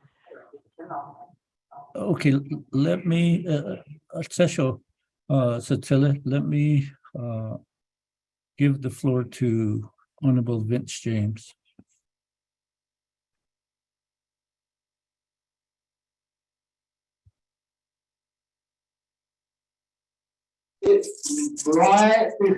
Yate, Sache.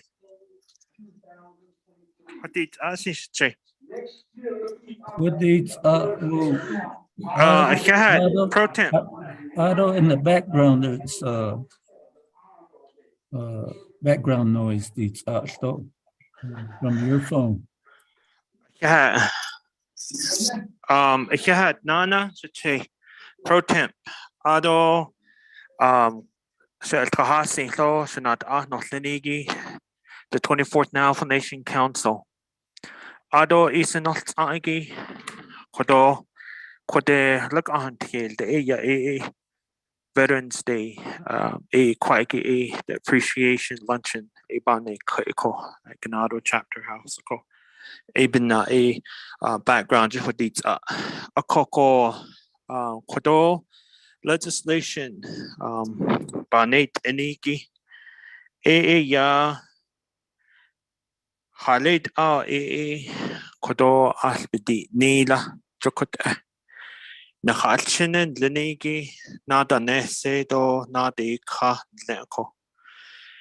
De Aquagi has Anigi.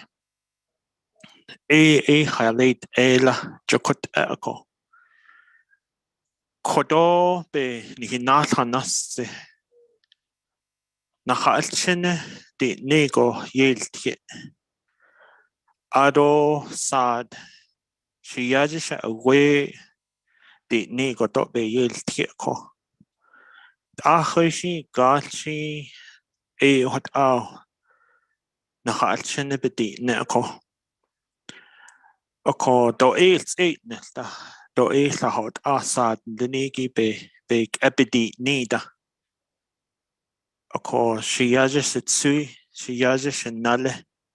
Da nadi no da not ani nani tlingle oko.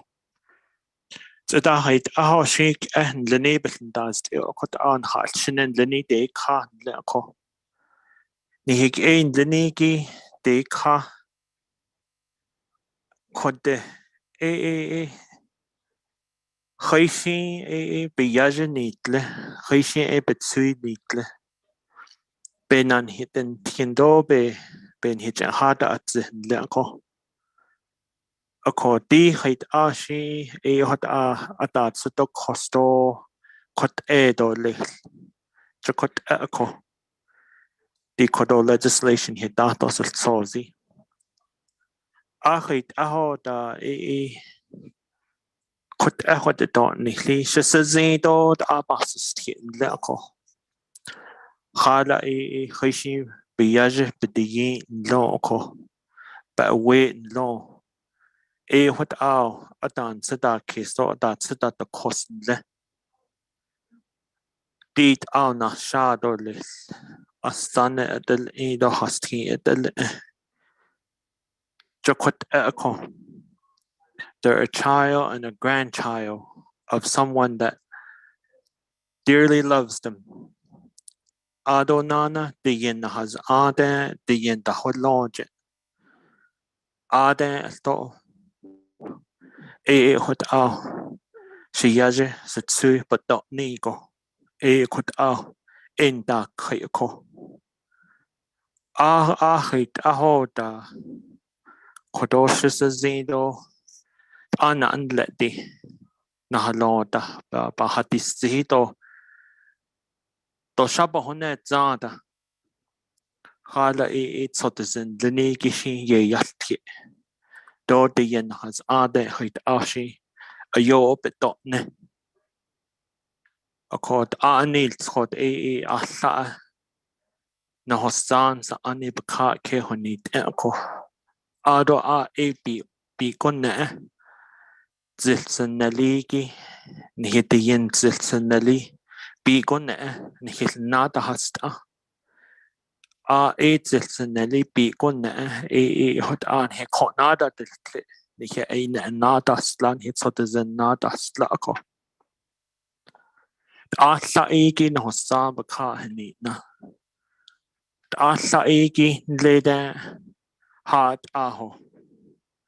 Johna olji leda hanataho. Asa chinile. Nchen lenigi. Nahata isiado be ndi zihigi beheni nani. Asa okot bene kaindako. Nihitin lenigi hidalt ako. Do inate adol ebe. Quinilzeno ne dada stoko. quite bonds and nods a case or la. Ya, Khalid Ado Lisla, Jokot Echo. Ne had egi dan antin linigi be yati lako.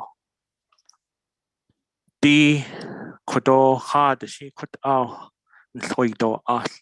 Isha di it's a band ni dolis. Hoishin be yajib away a ad band ni dolis. Di be hani nanigi be nahadi zihi dat ahigi be hani nani band ni dolis alla ichinila. Anza basen tit dolis jokot is just zido nashit nestako. Khalid in Halchinabach a deal Nila, what that's that is Kezigi, Khalid Bach, Salau Yat Jokotako. Ado Ashin here, do Hajo, Ado Lebanon, Tinishi, dot Stoko. D quite ege, Koje, the neck at your egeho. Jo quite Tadatin as Nahato. Quite not tin the navy sala. Nilchipa ad at ane what atana aja what knee hatched all clo. The Nord has tweedosan later ya yasti leko. It's ane what later that dead nilchipa can't don't chipa aj height ashi.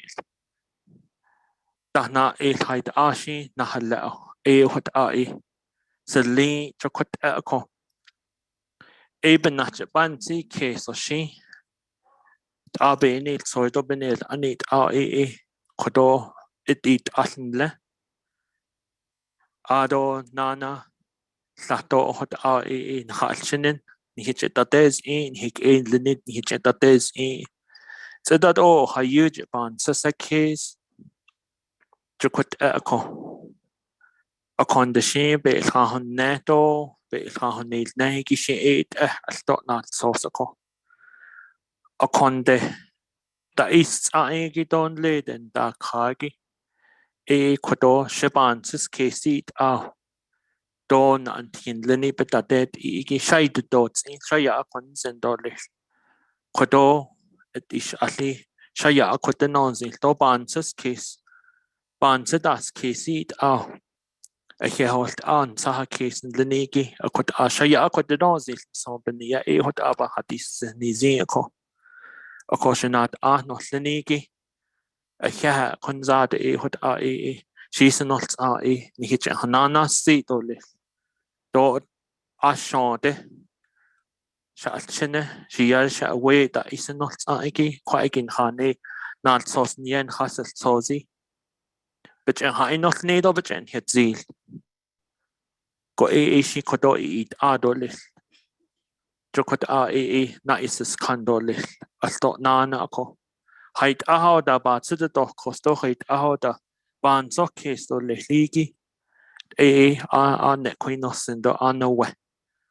Ocean Kodobe is nil nedo, Hajoshin, height ashi, a lot need de igishi, but not be a down now not zendo adol a bit now needs no.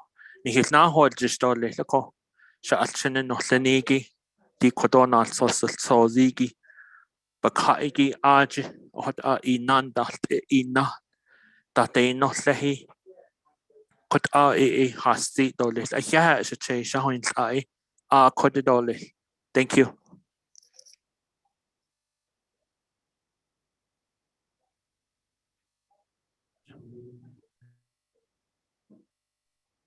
Oh, Shachi.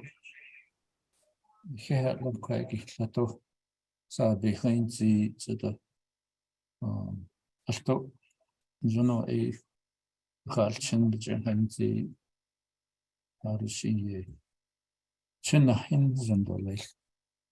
What ail committee members, anybody else?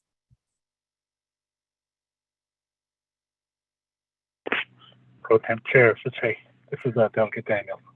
Oh, Shachi. Honorable Herman Daniels. Yeah,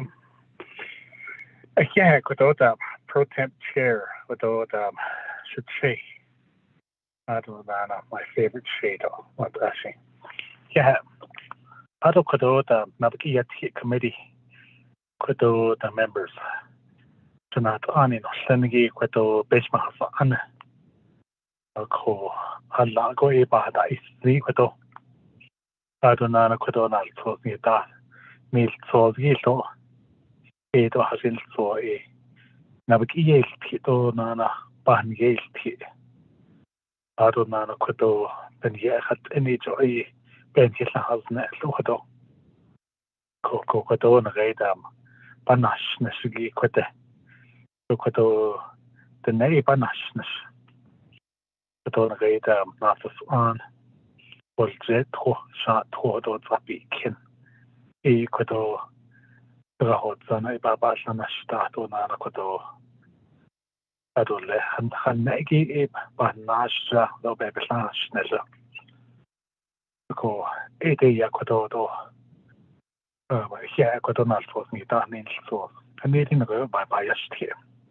The rain out of odd and shaka did. The rain the Beben and Satal, no, got a sin for Adole. But yet he got Naabik'íyáti such a kiko. And now what it will get a don't all yet the snow do a. Perhaps the Asian le hard as in das, yeah. Hard as in the hot e don't he not the hot e day. Ishin das ja na hot hegi a trato lesson dot ni even zada we jeta in next snow ba na hasna on the road says do na hot you say to one that na hot kan that ko anta has given na go to e hasin for person hit de to na na be is that is so na nista hallo the snow on the road says ani hot ko arod na ti ko to na so fe dan ha di ta ki ta fis so ki abe na ha so net on na kai ko to ti ko to be se han ne ki la da is se ko to e in the ki ta do yan sa ki se ki ta ko to is se hui la e ben na ko se e a do le ko to arod na ko to sin nalla ko to dam Delegate Winika. It was in for your heart the coco the nanny clinicky. No whole card the nanny pleasure. I don't know could this tree that we out and his whole just got. A co could dinner for buses for the Dakodo South at the car and Oko they could eat I think it Adonana Koto Hasidana eat Nagi do do even he gets a nail nesta. Do Sabahon of Sandor Lesaco. Yes, I think it or Sabahon of Sandor Lesaco. The names in the give a keko. Adonana has three laid at the long hole disease, funny that the long hole disease. The Cottish street or you be hay cart at 25 and not all day, canal 25 that is day now, the street of funny. And I seen later funny at the snap. There's nothing better. I got ardent better. I get the snap. Can net better Haloniki. Tweet out the street of what the create the. There's nothing better. I should send a queer house. She got each a day car. A de has Maggie. A has in for a is well. And me, Jot, I begin each thing like a but has opened the case go. And me.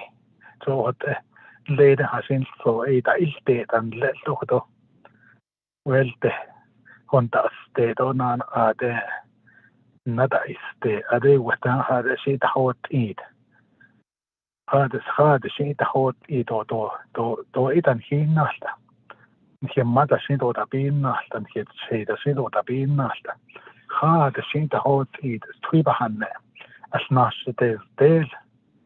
يعلنله خارشين ويا والتهو تأخذ زاده باني جي ويساتي تحديقه نور بحنا تويدو أساتي تحديقه خاشين هو الجسم ده باني بنامش إيش إنجي جي أبي هزنيه أدونا جي أجدا استويبنا نشيجي تويان صدا وتأشي يأخذني زين أدونا استويدو وته باني بنا نشيجي شيدو توي يهوس سنو إيشين هذا أخذ زاشين أدين تأكينا أول تيرا وسنا ناسنا بيلتي تانو يا كهل استوي بحنا استوي بيبيل صادو أقول لك عندي خديت أديده استوي تحسها دونا نتحس نأكي أو تلانزدو أجدو عشان سو بنا تنبي نازلة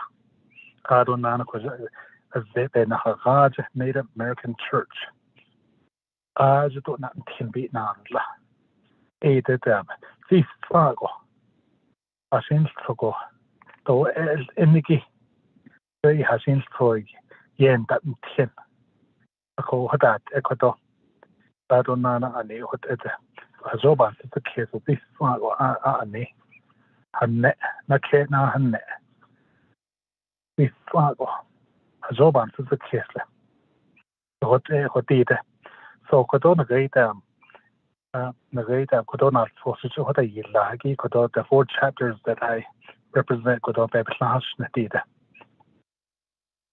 أكو يانسا كيسيجيت نالفوسيجو هيلا إيشين بيبكيهو إيش أدون لكدو so o yugo betanilseo tadida nan tiendo na kena hanne udo yubata tanilseo tadida do it o wase be la jose ki ba net tadida ako ede we ba ski kwegi ako ko na gaita we ba ha atse to na gaita referendum the never to hodo nis ajban na shi to listen yet ion أهود هذا شيء ثبت هناك بدون صبان فسكي تقول توقته تقول ليده كده حتى إنك أزود عشات أنا حظ أديده تقول دي كده نشاده مكينا هناك أديكت نغيده ناتصان فسو أنك هي أنا أصدق ديده يبقى half a mile between أصدق ديده دا يفسو تهدي ينو خذ توقته ناتصان تستنى الجوهد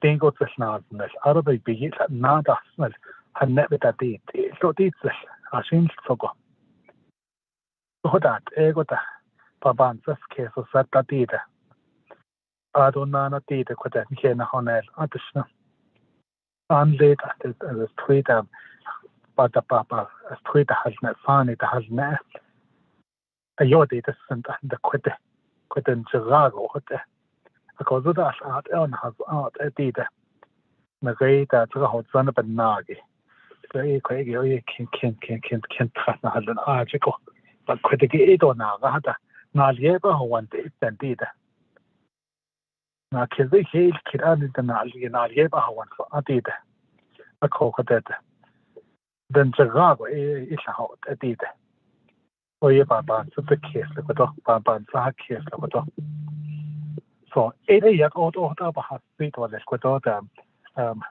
Mr. Pro Tem Chair kudo should say once for this leave kudo adonana kudo here kudo shaho agi.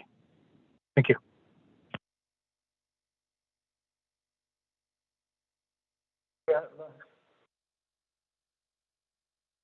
Let's go the legislation by this system.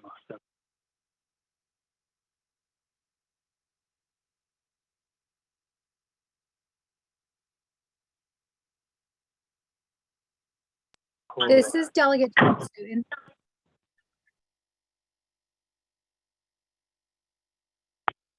Was that Honorable Chair Eugenia Charles Newton? Yes, Speaker Pro Tem, it is me. I wish to be added to the queue to speak on this legislation. You are recognized to speak to this legislation?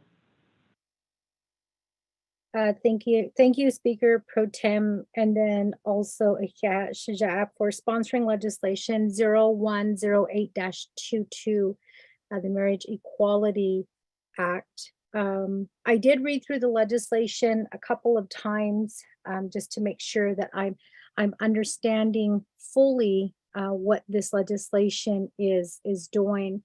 Number one, I will say that Dana, I hope you're listening, and I hope that the delegates for the Law and Order Committee is listening, because there is currently, in reading the legislation, there is a comment that has been attached to this legislation from a judge, a sitting judge right now.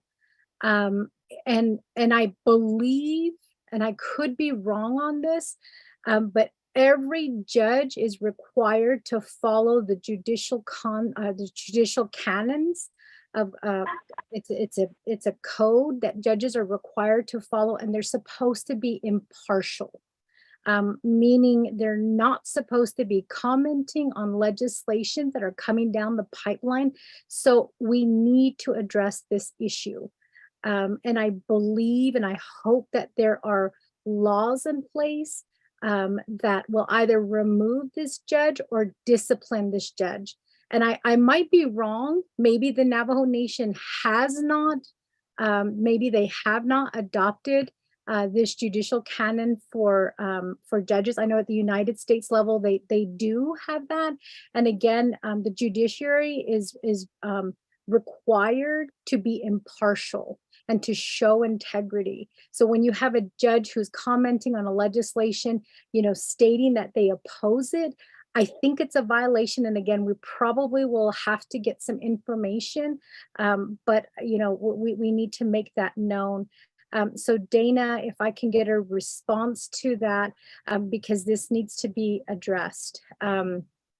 It's going to be a shame if if the judge is opposing it and people, who are requesting the LGBTQI go before this judge, they could claim that they were not treated fairly. So I hope that we can address this issue, and it's really just a shame that this, that I was reading the comments. I stopped because I just thought, this is really kind of it shouldn't be done, regardless of whether you're doing it as a regular person, you are still a judge. So that's number one. Number two is, I want to remind my colleagues, I've been listening to the comments. I know that there are religious arguments being made. There are traditional arguments being made, that this should go to the people. And that, that council should not be the one to decide this matter. And lately ever since I decided to rerun, I have on my wall a definition of what a leader is, and what defines a leader. So my understanding is a leader is someone who inspires passion and motivation in followers. A leader is someone with a vision and someone who has a path to making that vision a realization. A leader is someone who ensures their team has support and the tools to achieve their goals. And thinking, along those lines, we were elected by the people, and we are oftentimes referred to as Naabik'íyáti, leaders in our community.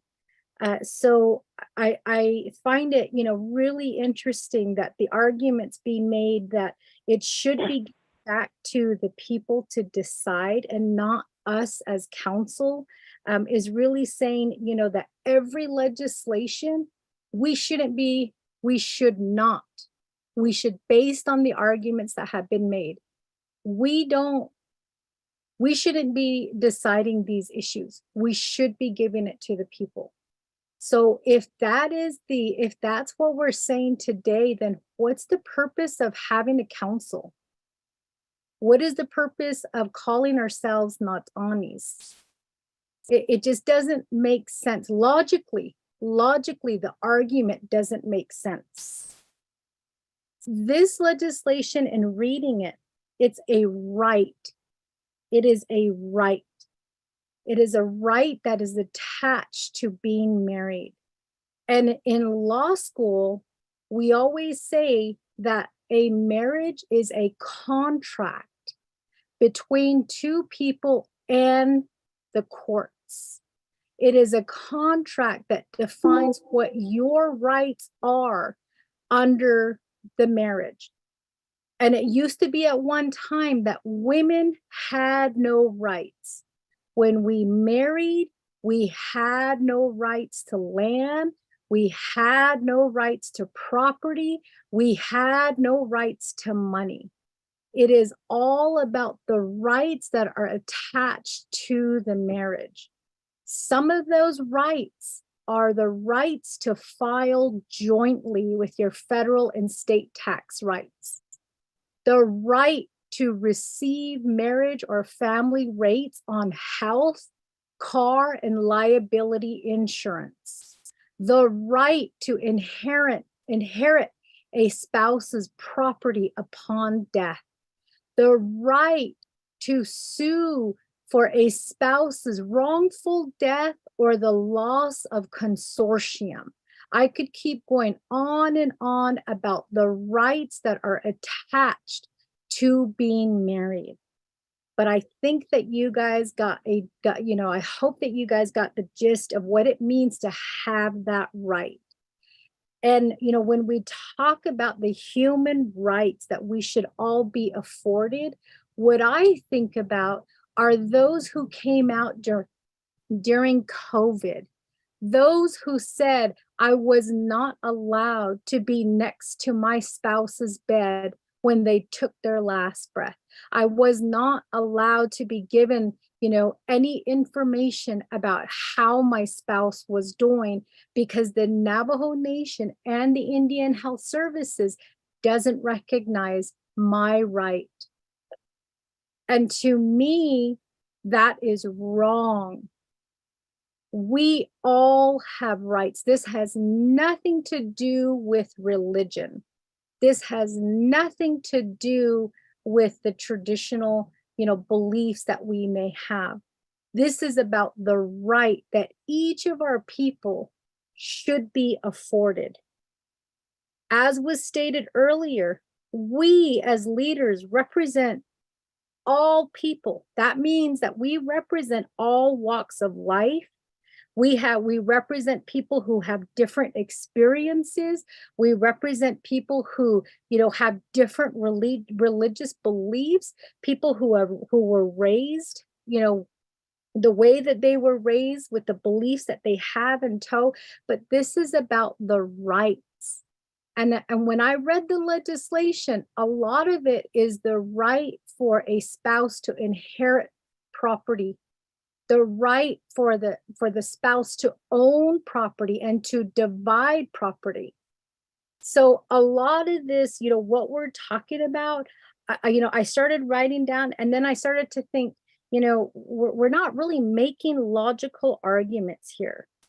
And, I as a leader, as a council delegate, I think what we can do with this legislation is we can tell the people where we stand with this issue. If we all vote green, we're telling the people we recognize the right of LGBTQI community. And part of that right is a human right. We have cases, criminal cases that were not prosecuted because we, the Navajo Nation, do not recognize the rights of LGBTQI.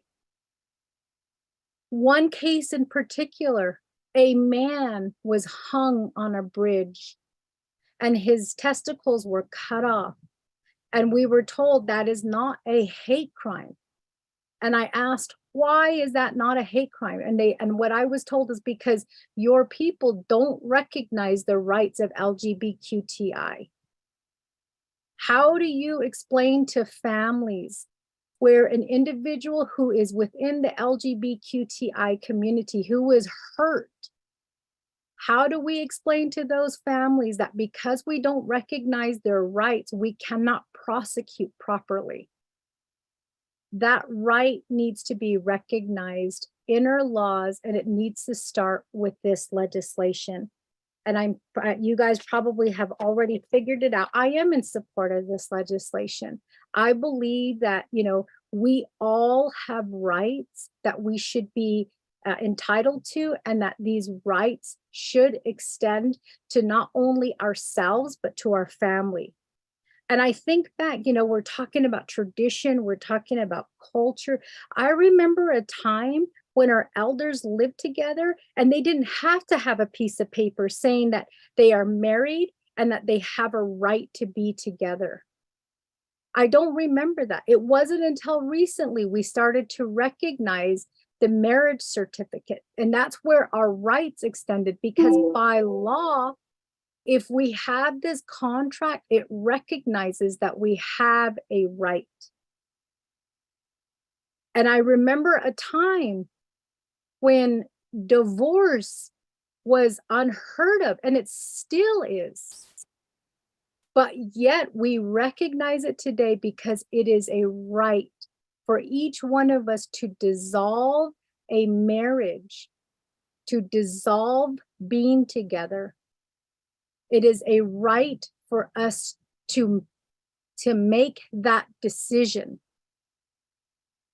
So again, this right that we're talking about is a contract that is between individuals. And if you read the legislation, it talks about, you know, what some of those rights are. Those rights, we're not asking people to accept it. We're not asking churches, you know, to marry people. We're not even saying traditionally you have to agree with it. What this legislation, and again, maybe I'm wrong in reading this legislation, but this legislation, it offers that equality to people, to be recognized that their marriage is valid, so that they can proceed forward in adoption. They can properly separate their property. And even in section 4, title 9, domestic relations, chapter 4, methods of contracting marriage, there is the word contracting marriage. It is a contract between two individuals. And as lawmakers, we are only making it equal for people who come into these relationships. We are providing them that right of equality to be recognized and for those rights to be extended to the individual. And then if you scroll down further on the changes that are being made, the changes that are being made right now, it's not only affecting the LGBTQI community, but it affects men, and it also affects the women in the way that they separate their property. So that's why I just don't understand this argument that is being made on the religious side, and then the argument that is being made on the traditional side. If you want to follow tradition, then we need to put it in our laws that when you are a man and a woman and you marry, you, the man, you move to your in-laws' house. And if you want to separate, you leave everything. You walk away with just your shoes and your clothes. And if you're lucky, you'll walk away with your saddle and your horse. You leave everything behind. But that law has even changed, because now we recognize the right of men. And we say that that rule, that traditional rule that was once in place, We no longer recognize it because men have equal rights. So that's why I'm just not understanding this argument, the traditional side and then, the religious side. And I agree, yeah, we can give it to the people for a referendum. I don't mind that, but this right is a contract. It is a legal right for individuals. And it even explains it within our code, what those rights state. The earnings and accumulation of the wife and the minor children in custody, in her custody, well, she lives separate and apart from her spouse or her husband, are the separate property of the wife. I mean, to me, this is all about property. Liability for debts. Section 203 in the legislation. Community property, what the definition is, Section 205. Personal property, Section 207, the disposition of personal property in the event that the relationship does not last. Liability of community debts, Section 208. Section 209, the legal capacity of married women. In this legislation right now, married women at the age of 21 and upwards have the same legal rights and are subject to the same legal liabilities of men of the age of 21 years and upwards. What does that say about our children who marry at the age of 18? What is their legal right, especially for our young girls? Because the law right now says that we don't recognize that right until they're 21 and older. So again, just maybe I'm hearing things wrong, but looking at the legislation, I guess I just don't understand how we are saying, as a leader, I can't make that decision. As a leader, it might go against God. Since when did God come between a marriage and say, okay, when you marry, that bed belongs to you, that couch belongs to you? So that's where I'm having a hard time. There's nothing in here about religion. We're not telling churches that you have to accept it. If the church doesn't want to marry you, we have a justice of the peace. So, I mean, it just doesn't make sense. So somebody please explain to me where in the legislation it talks about all of that, because what I'm seeing in this legislation is the equality for two individuals to come together to be named as spouse, not husband and wife, but as spouse, and to have the rights that are attached to being married, like your tax rights, like your property rights, like your, if the relationship dissolves, who has the right for what? That's what I'm seeing in this legislation. And maybe I'm reading it wrong, but it's right there in front of us in black and white. So show me where it says that we are forcing the churches or our traditional people, to accept this. We're only saying that people have the right. So I hope that is, I hope that it just, it's really mind-boggling as a woman to be reading some of the laws that we have currently in place. And we just recently, it was just recently announced that in the 25th Navajo Nation Council, 9 women will be in the 25th Navajo Nation Council. And as a woman, as a mother, as an aunt, as a grandma, as a nully, I want all of my children to have that basic human right, that basic right that we afford to all people, to be protected under the law, to be protected by the law, and to be protected by the leaders of the Navajo Nation. So again, I'm not saying that you have to accept this, that you have to accept LGBTQI. What I am saying is we should all be accepting the marital rights that are attached to this contract that our Navajo Nation code recognizes as a contract, we should be giving the same rights to people who want to come together and who want to be together. We already recognize that right with people who cohabitate, people who don't get married, who have a common law marriage. We recognize that right for them. And they are allowed in the hospital rooms. If they just say, hey, we're common law, because Navajo Nation recognizes that. The state of New Mexico, Arizona, and Utah, they recognize that. So why can't we give that same right to our LGBTQI? So again, please, colleagues, if I'm reading the legislation wrong, point it out to me and tell me where I'm wrong. Thank you.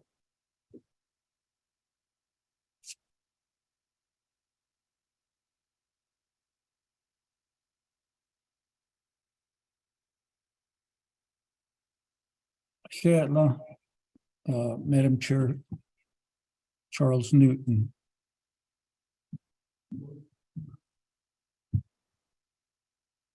Anybody else want to talk about this particular legislation?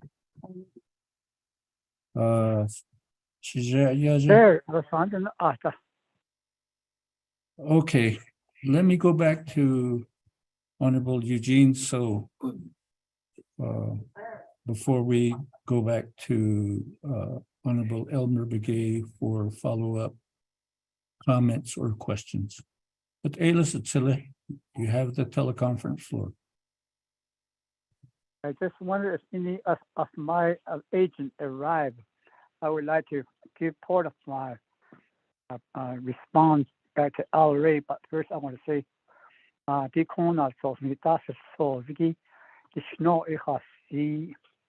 that was my response regards to what Eugenia Charles Newton should say.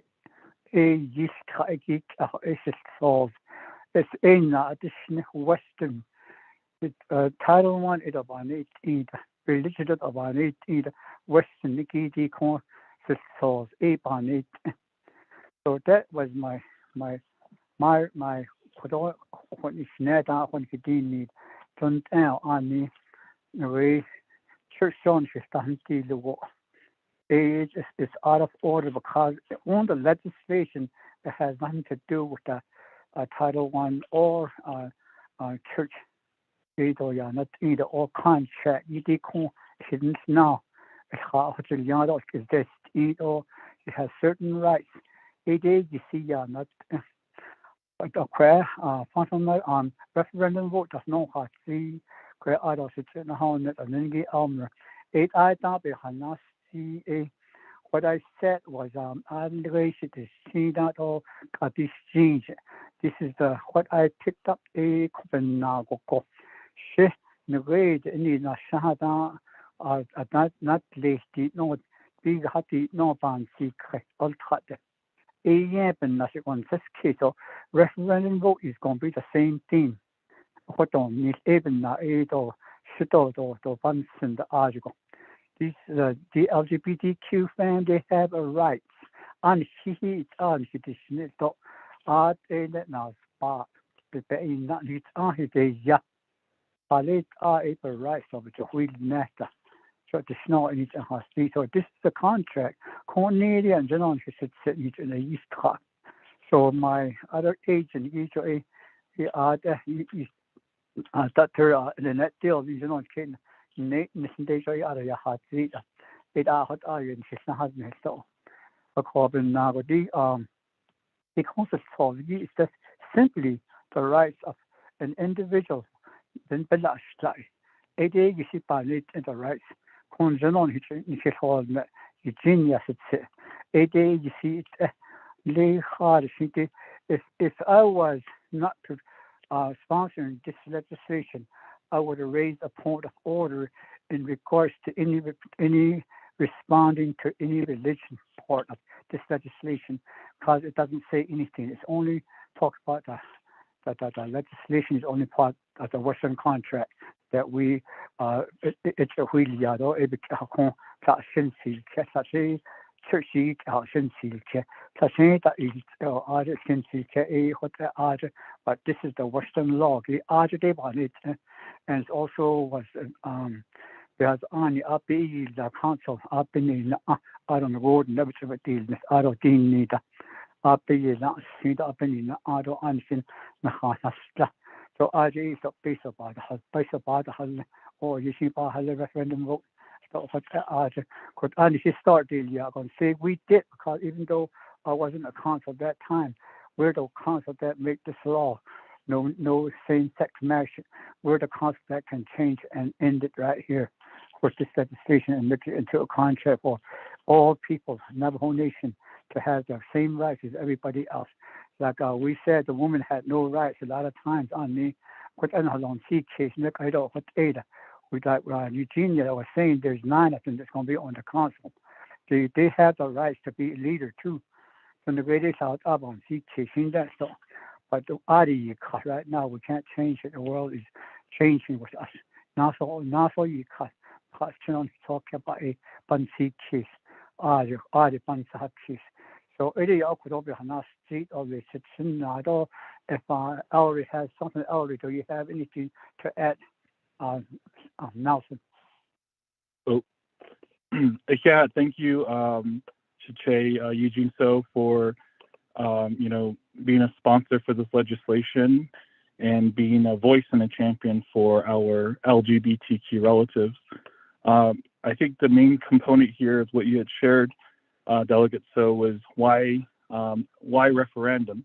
I think it's a simple answer to this. For you, my uncle, Delegate Elmer Begay, first off, a referendum, of course, would be expensive. In addition to that, it's also going to be really complex in terms of our Navajo election laws. But also from the LGBTQ leadership perspective and from Navajo Nation Pride, we believe and we're against, as a community, against any type of referendum that's going to allow our people to vote on who loves who or how relationships should be put into place among their personal lives and their family. We saw the same thing happen in 2008 with Proposition 8 in California. There was an influx of outside money to sway the vote politically. And our LGBTQ relatives, many of us living on the Navajo Nation, those outside, in terms of organizing an effective campaign to, counter the influx of possible money from outside entities that are against same-sex unions, we're afraid that we could end up losing that particular vote, and that's just politics. However, I also feel that the 20th Navajo Nation Council, when it was 88 members at that time, when this legislation came forward from our chief from Fort Defiance at that time, Larry Anderson, also a veteran, he's the one that proposed this question. But for the current council, the Net Marriage Act originated among the governing body of the people, which is the Navajo Nation Council. It was at that point when the Navajo Nation Council said we needed to define marriage in a different way and make it between one man and one woman. And that's how that came to be, and it came from this council. So now as we go into the 24th Navajo Nation Council that's here, I feel like, you can all make history by just standing for us and standing up for Josie and her wife who live in New York City that want to come back home. They want to live on Navajo. My husband and I live in Gallup, New Mexico, but we actually want to get a home site lease jointly together. But we cannot do that. Josie and her family cannot do that. My husband and I cannot jointly adopt a child and have the same parental rights of a Navajo child because of the Net Marriage Act. When it comes to family benefits, even down to making funeral arrangements, God forbid there was something that happens to one of our spouses in a same-sex relationship. Even if my husband and I were being a Navajo Nation and something were to happen at the hospital, we wouldn't have the same visitation rights as many of you have that you have with your wives and your husbands on the Navajo Nation Council. And this is not about what's traditional, what is religious, what's the notion of what marriage really is. It's coming down to the basic component, Chairman Daniel Sochiche, on the legal benefits, as Madam Chairwoman Eugene and Charles Newton so eloquently put it. I think the key component that matters to me most, to my husband and I, is that we live in Gallup for a reason, and that's because we're protected here by local laws and state laws and federal law. But that's not the same in the Navajo Nation. Over 55 tribal nations around the United States have already made the decision and voted through their councils, through their tribal councilship, to approve same-sex marriage. And the last component to this too is my husband is a tribal employee. And even though we're legally married in Gallup and he works in Window Rock, I don't have any way to obtain insurance benefits as straight couples do. It's discriminatory, it's unfair to both of us, especially when we're taxes and doing what we need to do in terms of getting our assistance as a couple. But the Navajo Nation doesn't recognize that. Your vote and a second to this legislation for it to move forward to the Navajo Nation Council at that time will secure that benefits for couples like my husband and I, and for Josie and her wife, and so many others. And I also like to acknowledge that today is the 247th birthday for our Marine Corps. I have 4 really good friends, both men and women, that are in same-sex relationships that are Navajo, and they don't even want to return back to the Navajo Nation, even after serving in the United States military and the Marine Corps. And as I conclude, the main thing I just want to share to the Navajo Nation Council is Veterans Day is coming on tomorrow, with so many of our Navajo veterans that are living on the Navajo Nation that identify as gay, lesbian, bisexual, or trans. And, we acknowledge their service to our country and to our nation to protect us. And I think it says a lot that we have, an Army veteran, Mike Che from Chinle, pushing this forward on our behalf. So I want to say thank you all. Shanata, thank you.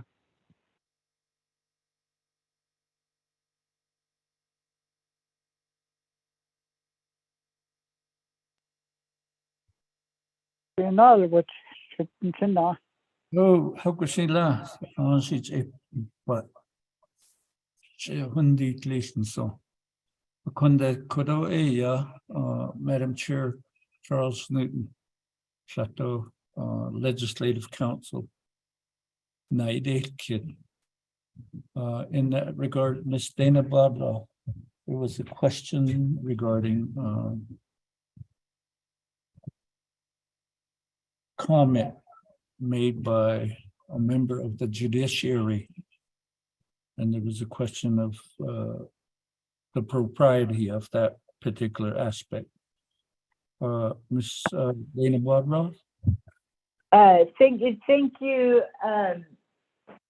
Chair. So this is Dana Barbara, Chief Legislative Counsel. The question that Chairwoman Charles Newton asked concerns one of the comments that's included in the legislation. That comment is dated July 1st, and it was submitted from Leonard Livingston, who is a district court judge of the Navajo Nation. Now, Mr. Livingston did submit it after his name. He doesn't say that he's a judge. He says he's United States Air Force retired. But nonetheless, the question was from Delegate Charles Newton, is that allowed under the Navajo Nation Code of Judicial Conduct? And the short answer is it does. It appears to be specifically prohibited. So let me give you just a little bit of background. The Navajo Nation Code of Judicial Conduct was approved by the judges and justices of the Navajo Nation, and it was promulgated by the Navajo Nation Supreme Court Administrative Order number 96-91 on November 1st in 1991. It has not been amended since then, but Canon 9 states that a Navajo Nation judge shall not lobby or advocate any position before a legislature or administrative agency, unless done in conjunction with a judicial activity or to improve the Navajo Nation judicial system. That's the broad part of the canon. And then when we get closer, it gets more defined. It states that there is a general prohibition. A judge shall not participate in, comment upon, advocate, or permit the use of the judge's name for the advocacy of any position pending before the Navajo Nation Council, a state legislature, United States Congress, an administrative agency, or public body. Lobbying the enactment or defeat of legislation or policy before a legislative or policy-making body is generally prohibited. That is what the canon states.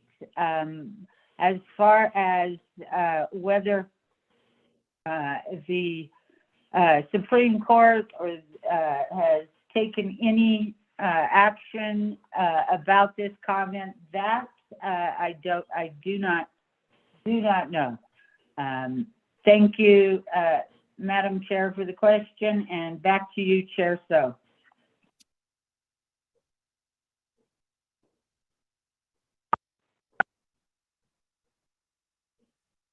Thank you. Chief Legislative Counsel, committee members. So that issue has been answered. Anybody else want to make comment on this legislation? Elmer Begay. Elmer Begay, back to you. Yes.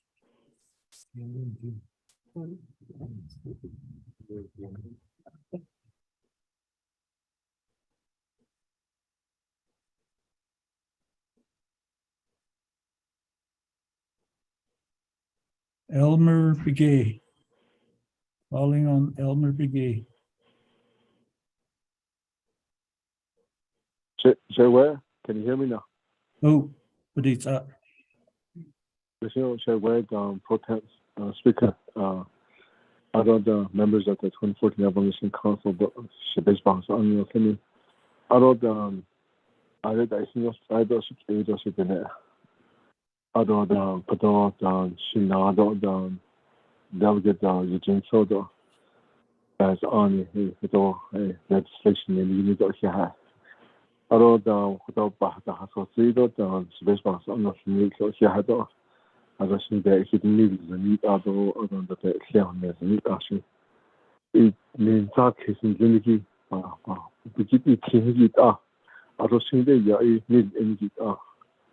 Other things that you don't need pretty cargo. Now, I don't know the season. You have seen that they can't do other than that. It's okay that they can't do. It's simple case. You see that here.我是RDG 或者我打的对那个爱的，阿罗现在也做，的是说的也，阿里也阿多的你说阿那么还是阿多的是，你的是那发也提哦，阿多是那人力的军手，你的看人比黑卡喏，好的，爱多阿那的那个是阿拉比黑卡的那个。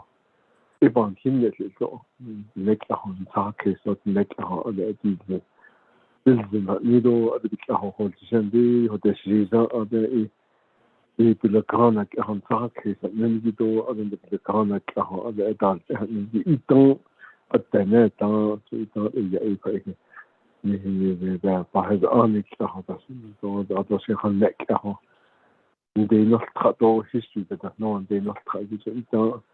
比较好的好的，而不是人的，那个很差的，那个好的了。一定要对，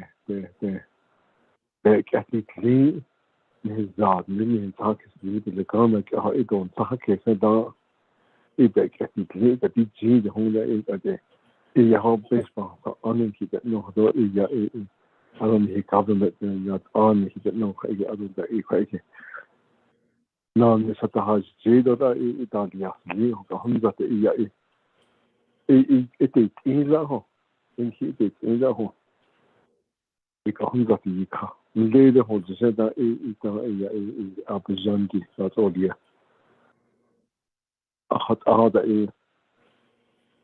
non takis na ado adon da ada iya akhisa bin hata ye internet da you see that I think that you like it did he did tell so that one takis it is does in Prague so one takis this is the yada to the yeah but ogna it da the ati nuna is three actually so actually hade kuya da so yeah quite so there's those na hakat yeah I think the idea that I didn't see the idea that now comes up with this idea comes up the car. What about physics that what it's in the art for either for absent the it either the need to and it the many I need the those not that I have to yeah it don't let the thing to hot here. Ada khalido nije khalodo ni mahalo ada ya dona kindly what I nan hit is huni teho that's the basic it here there was a female there was a male they were brought here because today that's who we are it even ya so I ban sa case ako aro kote iya hold jisiko ako yiti ya hoto be hati sigi ya ya jashi to kote da ni da hoto shinan dan bi hoto yijin so hoto ya marriage act legislation ya hoto ban sigi case ko ani the bedet the title 1 the mean the bedet the fundamental law the laws of the yadisson no son the yahage the has on ko hoto ya ni sisi zindo es pas on ni tlenigi to ya quite ya sahoti sisi to ben khoti ko here hajo dans son rodo jo tinzo hoti nebke ya yona it ani da ba jo no adi nebke ya pedi ni randet nen loko jo to de zando sindis epik hajet ego edi ni kaya di ni di tsikhen ni ni randet di yon ado ha det ni randet epion in kitne shido so beyond in it ni te heni no ko epije je no ko beyond je ra ko shi shi ebi ko ete ebi ha te heki ebi ka jo ka lo de do hot ya shi ni hek ta has ana hale ko je bi ka ya to ya asne ko jo ani ta ho it le ho shi hot shi ya ebi the title 1 Section 205 the other she did ya only now that ben khoti to le ko bin na distingue ya this this fundamental law ya it the bahas on it was established by the holy people ko then he could ya with that title 1 we just recognize it and affirm that the duality of a male and a female was created by the internet. So that's where I'm looking at it. So if I is male and female so even though we say that referendum vote or we cannot give a referendum vote to the people when the referendum will violate the Title 1 of a fundamental law. I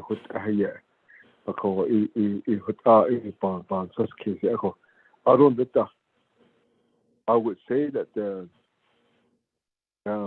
we say that our sovereignty, we're a sovereign nation. If we are a sovereign nation, we have our own laws, which the federal and the state government and the courts recognizes us like that. Even we have our own laws under Title I established that the equality of a male and a female. This legislation, it changes that.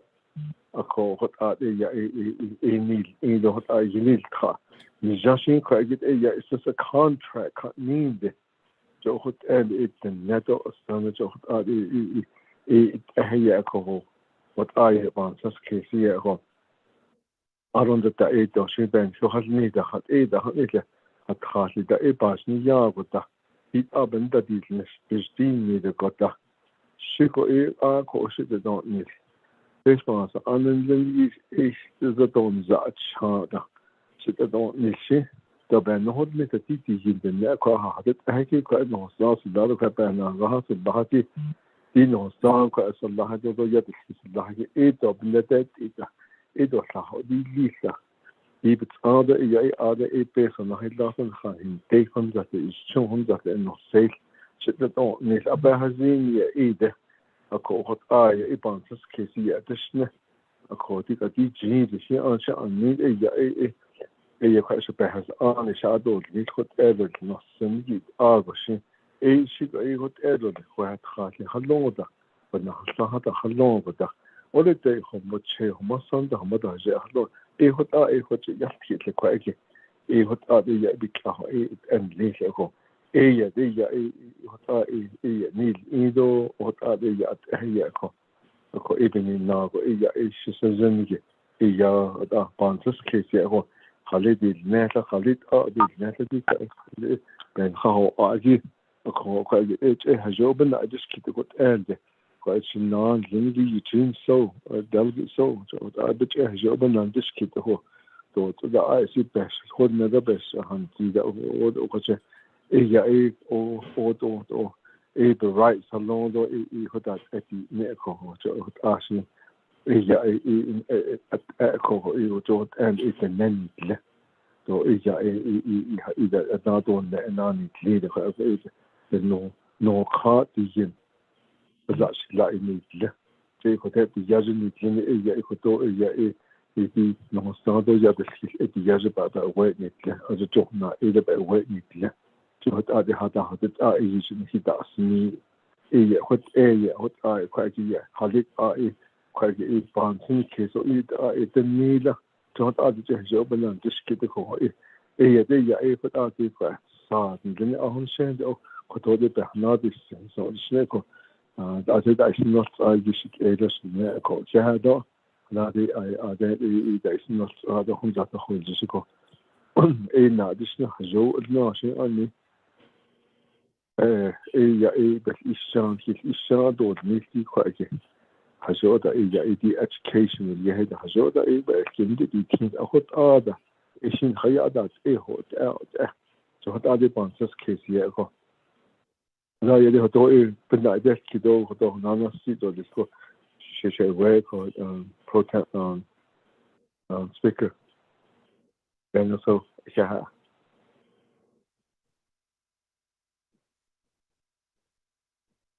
Oh, got aces and auto kudo, sato naide kidigi.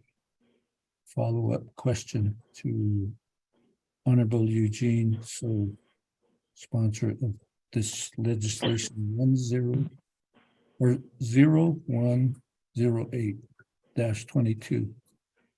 Satilla, Honorable Eugene, so we naide kirigi kuru sato e wahanaditse.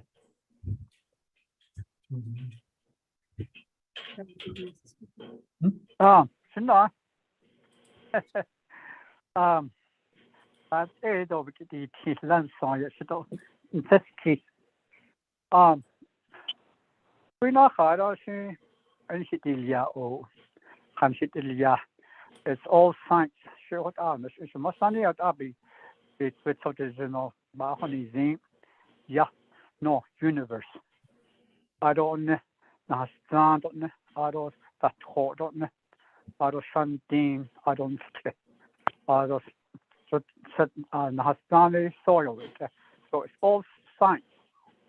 ik al je shibke dishti in khansit liadon kitilia aron da ik hok an kit hizadi ninigi yel kiki halne na la o kan hinalakse ask da sada at ye yaski a credo on not this kid linahand o be has street all this a codilan which is an original car na sand station das kaji stage oh hayi go nas according over 175 meter language in US 155 language may be die within a few years no in this I don't know that another statistic is that of the 562 federally recognized tribes in the United States, only 16% will speak their language as their first language.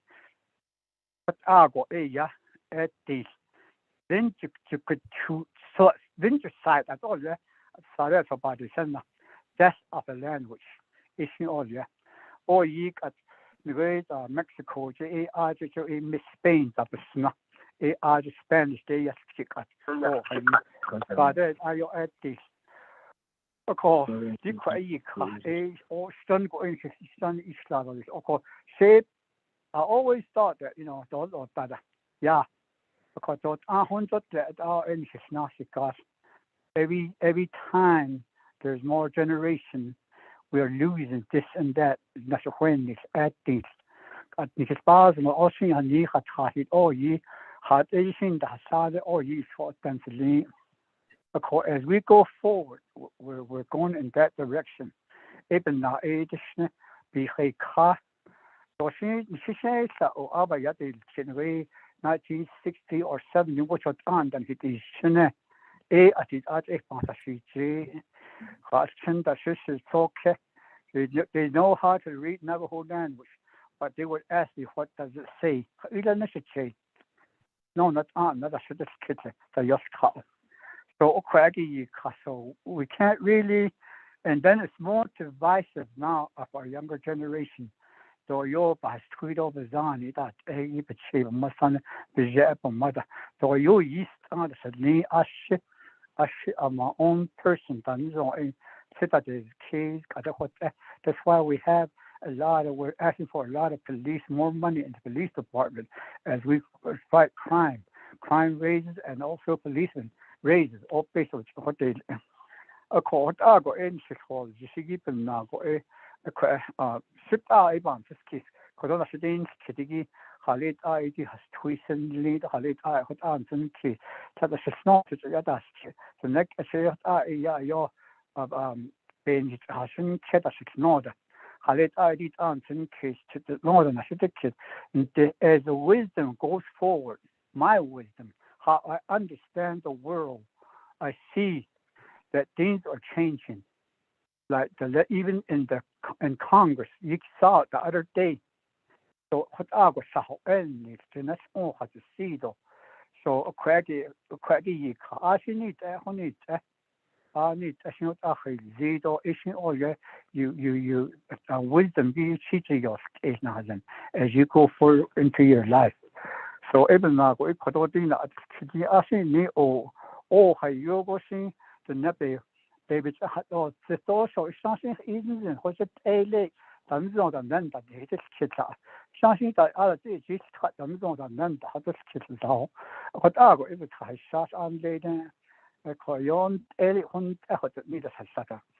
What other efforts that show or that's part of the wisdom I have realized throughout my ages. Because you can call it yell, comfort for the I see over that in Holland, but there are another section of our people out there that were kind of denying their rights.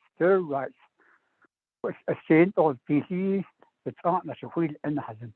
Nishide, they not in these Holland, Hashini, maybe the one that we call ourselves man or woman. We're the only one that got made. The nation is not in some case.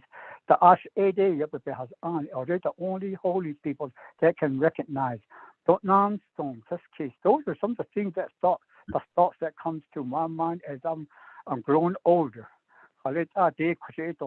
dijen das is eto dijen do ben da die nicht nonsense sata but sananas case die kombe han sit die ja do ben sit die ja na sam kan sit ja da bi se do da so na die ne so aro sa e die ne sa e she eat after we're born, we're male or we're female, and then we decide to be as a male, we decide to be female.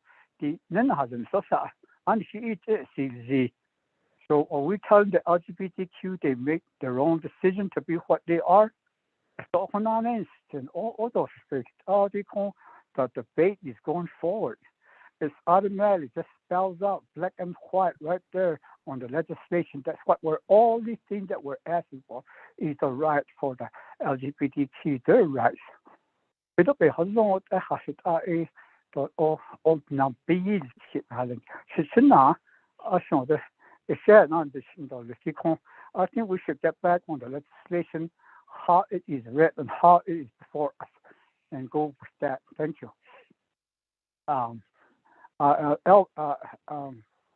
Ellery, what do you got?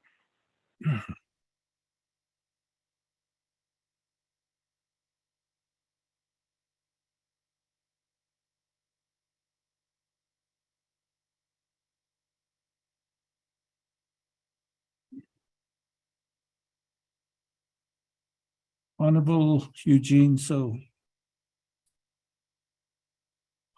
are you? I asked for Ellery, see if he still wants to put in something. Thank you, Ashina.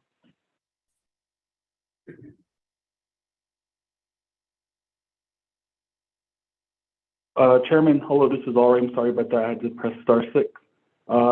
Thank you for passing it over again on delegate. So I think the main thing here is, as you had shared, and I agree with you that the key point of this legislation is just about our basic rights as couples, and having same-sex marriage and legalize it and making sure that it's equal on the Navajo Nation will not affect anyone's marriage in the Navajo Nation Council.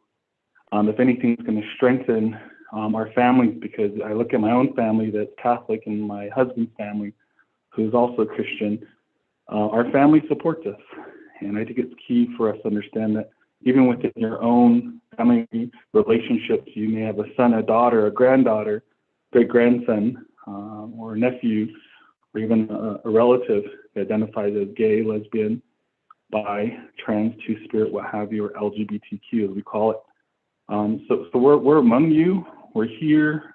This legislation is going to fix a wrong that happened to us in 2005 by the 20th Navajo Nation Council. If we're really the governing body of the Navajo people, as we say we are, this legislation should end here among this council. And on behalf of our LGBTQ relatives, we're only asking for your support to make our lives a little easier, especially with the high rates of suicides among our gay and lesbian and trans Navajo youth that occurred, especially during this pandemic, when we were disconnected from resources, from schools, or from our colleges. We speak about them and their relationships into the future. I can only imagine growing up, several years ago, about a decade or 20 years ago, growing up as a kid on Navajo, thinking about what this would look like and where do I fit into the world. I agree that I would also agree that my colleague Josie Rafaelita, who's an agent multiple times for this legislation, will speak the same thing about how she grew up in Raymond, Navajo, and what it would mean for the Navajo Nation Council and leaders. You are all elected to represent our people, and I feel like this is the opportune time to create that change. And I request our Nantanis to make that decision on the right side and to think about your own kids and your families, especially when I've been hearing from every one of you that you do recognize that our lives are sacred as the LGBTQ individuals. If that's the case, then stand with us and pass this. This legislation does not hurt anybody. It will not change our traditional beliefs. It will not hurt our religious beliefs as I believe it. I'm looking forward to a future where I can see a Navajo Nation marriage license that has my husband's name on it and my name together jointly with the Navajo Nation seal on it, as many of you that are straight on the Navajo Nation Council would understand and do have. Give that same right to me, my husband, and to Josie and her wife, and so many other LGBTQ couples living on and off the Navajo Nation. Welcome us home. The Navajo Nation should be inclusive, and we want to live among our families. We want to live among you as well. Thank you, Delegate. So.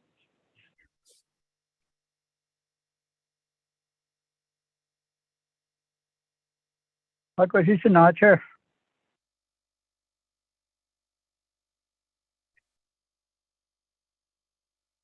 Oh, okay. Philadelphia.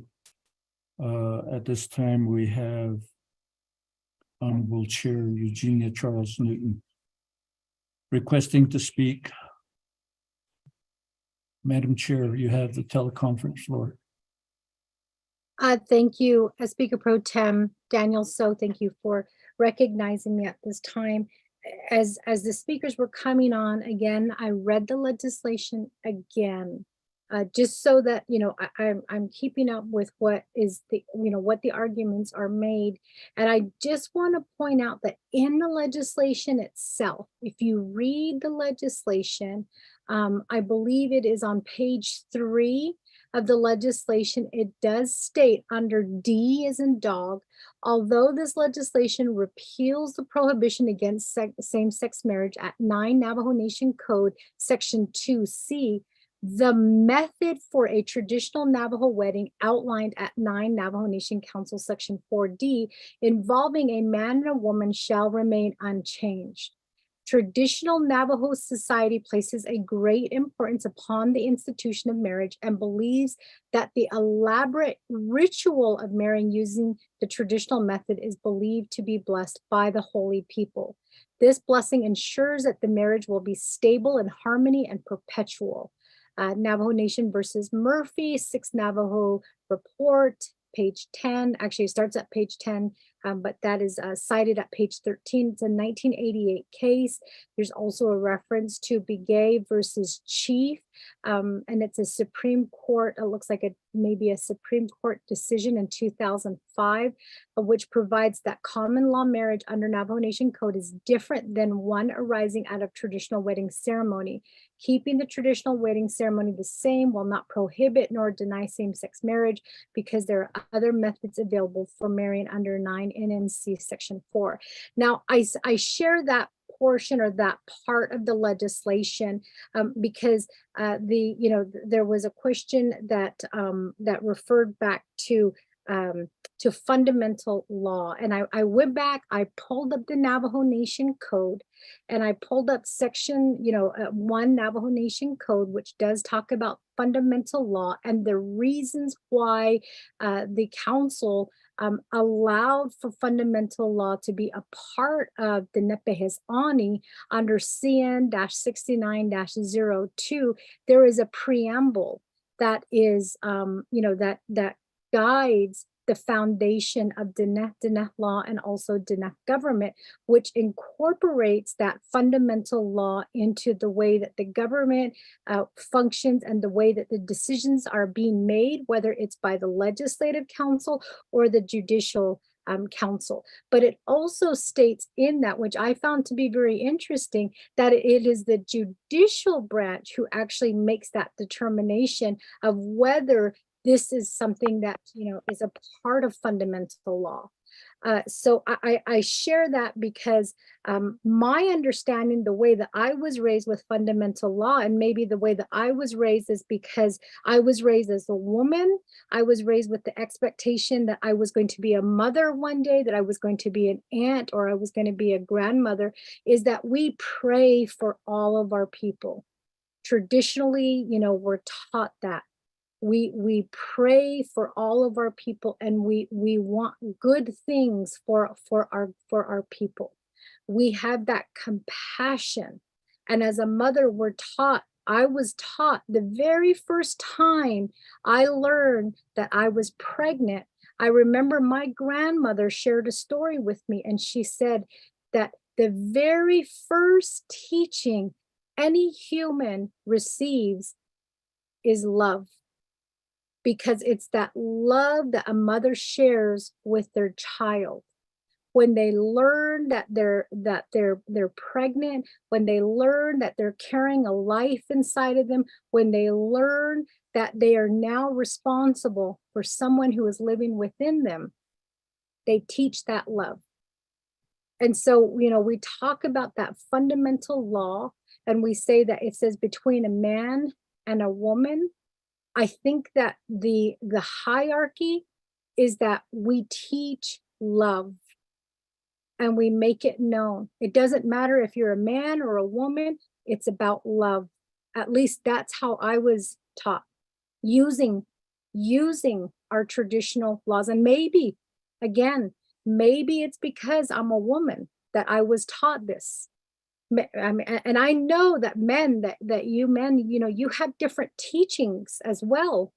But for me as a woman, that's what I was taught. And that's what we carry on. We carry it on in our home. We love our children regardless of what they do. They might be the naughtiest kids, but we love them. They might be the most loving children, but we love them.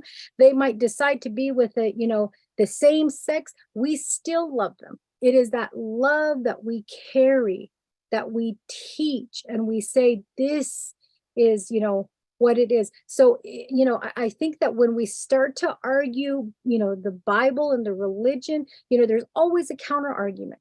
And the same can be said about our fundamental laws. When you teach teachings about fundamental law, there's always a counter argument about that. So I can only say that as a woman, the very first time I felt life in my body, that story was shared with me. And I was told at that time by my grandma, this is the way you take care of yourself. These are the things that you can do. These are the things you cannot do. Don't look at death. Don't go to those, don't go to those things. The same thing with my husband. Don't do this. You can do this. I remember my husband used to be an avid fly fisher. He was told at that point, no more. Quit with your fly fishing. He used to be an avid hunter. My grandmother told him, no more hunting. You put that away. So I think, if we're going to argue fundamental law, there's always going to be that counter argument. And as a woman, I think I can make that counter argument to say that love, it is the love that outweighs everything else here. So if we want to make that fundamental argument, that's my argument, is love outweighs everything. But here in this legislation, that's not what is being argued. My understanding, and again, please, somebody tell me if I'm reading the legislation wrong, but all of this is about a marriage contract. A contract is an agreement between two individuals or between parties. A contract it's usually a written agreement, and it tells you basically what the rules are, what your rights are. If this should happen, this is what you can do. There's so many different kinds of contracts. And so again, when I went to law school, that was the very first thing in family law. That was the first thing that we were taught, is a marriage license is a contract between two individuals, and it outlines their rights.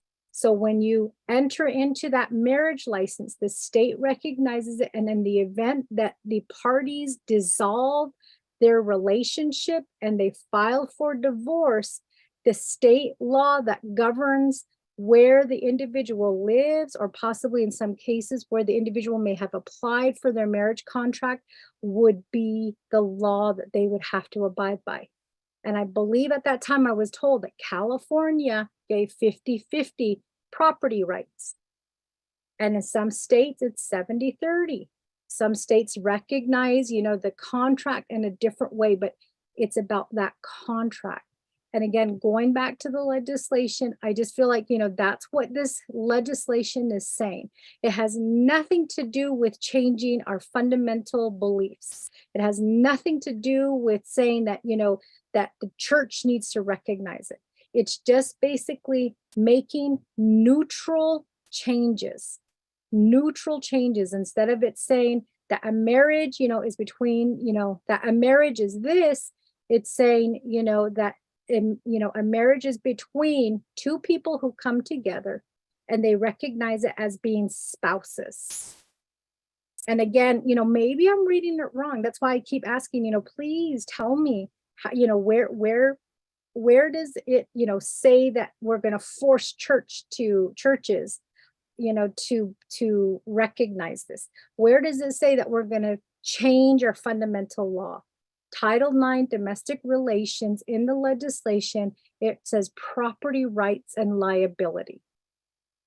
So it's about the rights of property. It's about the liability, in the event that debt is incurred. So that's why I keep saying, let's leave the fundamental law argument out of this, and let's leave the religious, arguments out of this, because this is a contract that we're trying to recognize, to say these are the rights that are attached in the event, two people come together because of love, two people come together, and these are the rights that are guaranteed to them. So I want to reiterate that again, because there was a reference made, about a man and a woman, and like what is going on. And I know that somebody made the argument to me, well, it's about life. And I said, well, I thank God every single day that I was able to carry one child to full term. I had several miscarriages, but I was, through the grace of God, I was able to carry one child to full term. And I thank God every day that I got to experience life inside of me. I get to experience what it means to be a mother, what it means to have a child. And I cannot have any more children. I cannot have any more children. But if it's about creating life, then, that would have been reason for me and my husband to have divorced, because I can't carry life. I can't give him any more life. I can't give him any more children. Again, this is about the rights that are attached to a contract, and that contract is a marriage license that is being recognized by the Navajo Nation Council. So if we stick to the legislation, what is black and white in front of us, then I think that we can move this further along, and we can start to vote on this issue. Thank you.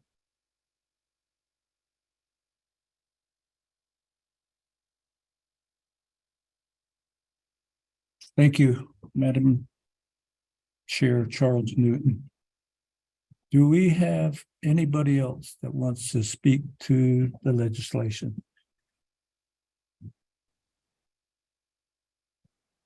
Going once? Twice? 3 times? Ms. Sosi, could you provide us the roll call vote on the question before us to adopt the legislation, and then to move the legislation on to the Navajo Nation Council? Honorable Elmer Begay, how do you vote? Honorable Elmer Begay? Honorable Elmer Begay did not vote. Honorable vote Key right. Allen Begay Jr., how do you vote? Honorable Key Allen Begay Jr. votes green via text. Honorable Paul Begay, how do you vote? Honorable Paul Begay? Honorable Paul Begay did not vote. Honorable Nathaniel Brown, how do you vote? Delegate Brown votes green. Honorable Nathaniel Brown votes green. Honorable Eugenia Charles Newton, how do you vote? Delegate Charles Newton votes green.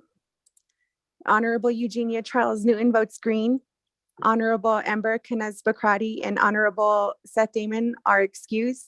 Honorable Herman Daniels, how do you vote? Honorable Herman Daniels. Honorable Herman Daniels did not vote. Honorable Mark Freeland, how do you vote? I vote green.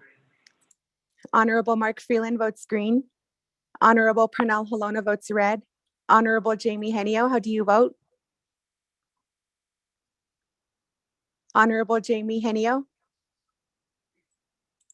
Honorable Jamie Henio did not vote. Honorable Vince Henio James, votes how do green. you vote? Delegate James votes green. Honorable Jamie Henio and Honorable Vince James vote green. Honorable Rick Nez, how do you vote? Delegate Rick Nez votes red. Honorable Rick Nez votes red. Honorable Carl Slater is excused. Honorable Raymond Smith Jr., how do you vote? Honorable Raymond Smith Jr. Honorable Raymond Smith Jr. did not vote. Honorable Wilson Stewart Jr., how do you vote? Green. Honorable Wilson Stewart Jr. votes green. Honorable Charlene So, how do you vote? I vote green. Honorable Charlene So votes green. Speaker Pro Tem Honorable Daniel So is not voting. Honorable Eugene So, how do you vote? Vote that is not yet. Honorable Eugene So votes green. Honorable Otto So, how do you vote? Honorable Otto So. Honorable Otto So did not vote. Honorable Thomas Walker Jr., how do you vote? I vote red. Honorable Thomas Walker Jr. votes red. Honorable Edison Juanica, how do you vote? Honorable Edison Juanica votes red. Honorable Edmund Yazzie, how do you vote? Red. Honorable Edmund Yazzie votes red. Honorable Jimmy Yellowhair, how do you vote?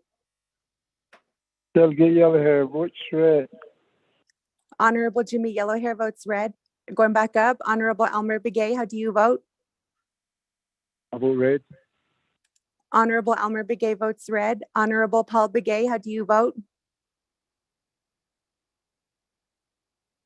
Honorable Paul Begay votes red via text. Honorable Herman Daniels, how do you vote? Secretary Pro Tem Speaker, can I ask what are we voting on?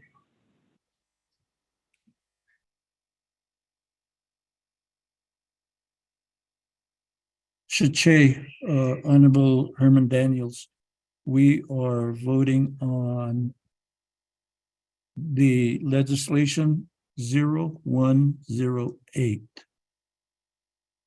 The legislation did not include any amendments.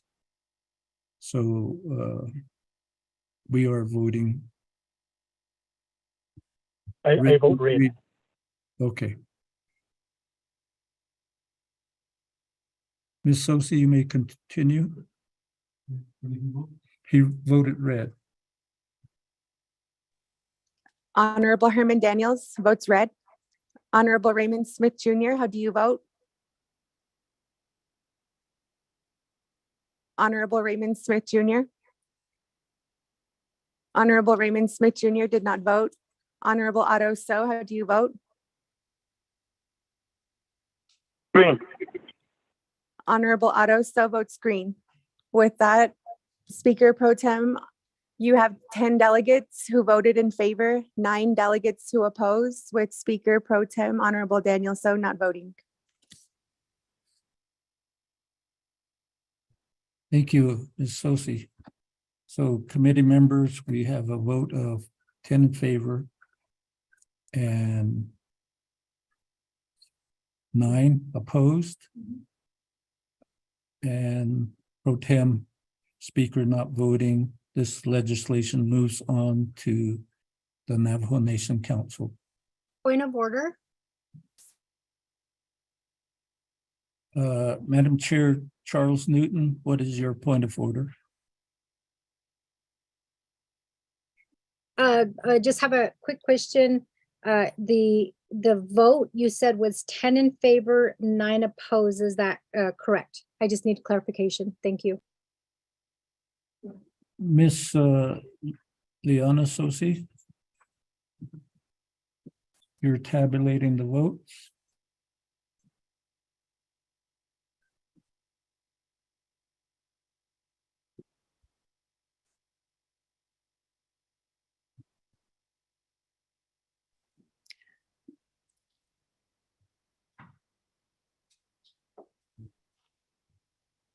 Vote tallies.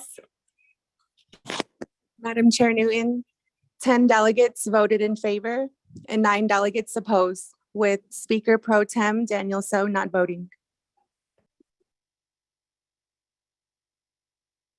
Thank you for the clarification, Speaker Pro Tem. Thank you. Thank you, committee members. Again, this legislation moves to the Navajo Nation Council. And since it is amending Navajo Nation Code, that particular at the Navajo Nation Council, it will require 16 votes. So we go on to. Chairman, you might want to check the data, but I believe it's majority. What is it Majority vote. at the council? Okay, corrected by legislative staff, Mr. Rico and Ms. Jalissa Johnson. It will require a majority vote at that time. So we move on to legislation 0188-22. Do we have Honorable Nathaniel Brown on the call?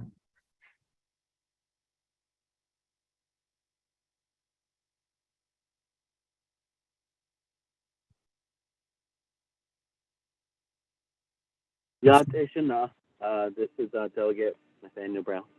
I'm on the way. Now we can go forward. Mr. Rico, could you read the proposed action before the Naabik'íyáti committee? Thank you, Chairman and members of the Naabik'íyáti Committee. Tracking number 0188-22, an action relating to the Resource and Development and Naabik'íyáti Committees and Navajo Nation Council, confirming Michelle T. Jones, Navajo Regulatory Office Executive Director. This legislation is sponsored by Honorable Daniel Brown, co-sponsored by Honorable Pernell Halona. You do have a committee report from the Resource and Development Committee that recommended do pass with no amendment. This legislation moves on to the Navajo Nation Council. Chairman So. Thank you, Mr. Rico. Committee members, do I have a motion? Motion, Halona. Second, Henya. Thank you, Honorable Pernell Halona. I'll recognize your motion and I'll recognize the second by Honorable Chair Jamie Henu.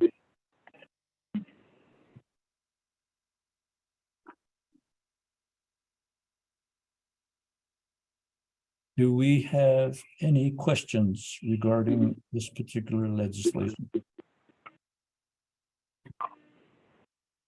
I have a question, Delegate McKay. Fukushima, to the sponsor then, Honorable Nathaniel Brown, you have 20 minutes.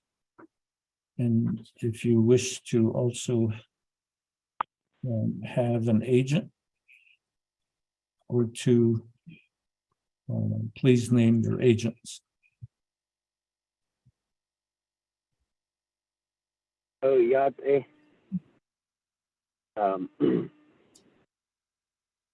Shehe Quaggy, the Kiddy, Ado Quaggy Shinty, Bahasnet Ole, the Quaggy, Catnike Wig, or the Arjun on the Stin, next talk, the Quaggy, Naabik'íyáti iltha.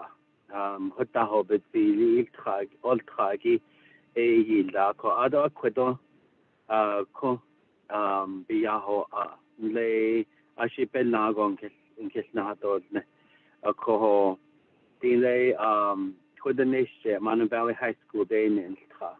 Adon le at the Chief Manuelito Scholarship. Quit ajo spa. So ado kunne bachelor's degree from a bachelor degree of social work from Arizona State University. Ado master's degree in public administration though. Ako di dishi Michelle T. Jones, A.D. Kwegi. Ashine Labanon Shila not Anije, not later. Ako they Nele social service at Haja Hester Dasatana Daji Bekin Dashi Ako be base or grant Zigi Hashing Soho, which a Nahotio Hugo Kai Lord. A Craigie Hashing to Nahat Ayla DK accounts federal dollars Zigi. Ako Ada Bekin Dashi Nish Ako Anle de Kuta Abenan Nish Ila Ada Quang Hanata Nijano Ajika Dinde Akuta di Nisia na Peshpasa Anni Clini Danos Katon Kanato Katon Kakato Ako Dolodo Bahajoni Tita da Craigie Ultra Holieni di the Hota Hobbitile Ultra Gay Yota Lea Base or you Bahanado Sashia and the not on not eightle AA and Atas and the student loans Sahodat Esla Ado Quitten Hanasa Ashi Ajanshi Base or the Lada Nahalienda Ado Quidoko Quen Hanches Ado Quetish was no Ako Aita A Ajabanish could eat Ado a Dago a Yakut Anasnish. Ako de Nele intern Dayela Salt River Pima Maricopa Indian Community. Ado Seminole Tribe of Florida. Ado Anginja, the New Mexico Council of Governments. Ajakut Ayanashnish. So Ado, she has been employed with Navajo Gaming Regulatory Office since November of 2017 as Deputy Executive Director. Ako Behade Stito Ado Kwegi Anaking Ashi Pinkich Dehedod Kwegi Yankis Nahadod Neto Kait Anan Any. So Chair Pro Temp, if we can allow Ms. Michelle T. Jones to introduce herself and also Kwegi Shi A Sinan Any Yahatosne. So Chair Kwegi Shi Bahadil Ms. Michelle T. Jones.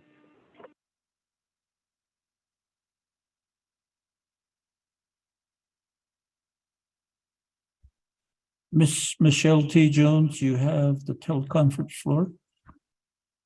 All the presentations and the questions will proceed through the sponsor from the committee, and then from yourself to the sponsor and to the committee. Thank you. Thank you, Speaker Pro Tem. So also, thank you, Delegate Brown, for sponsor and for that introduction, and also to Delegate Halona for being my co-sponsor. Good afternoon to you all, honorable members of the Naabik'íyáti Committee. I am truly honored to be here before you today in hopes of becoming the next Executive Director of the Navajo Nation Gaming Regulatory Office. Michelle Jones,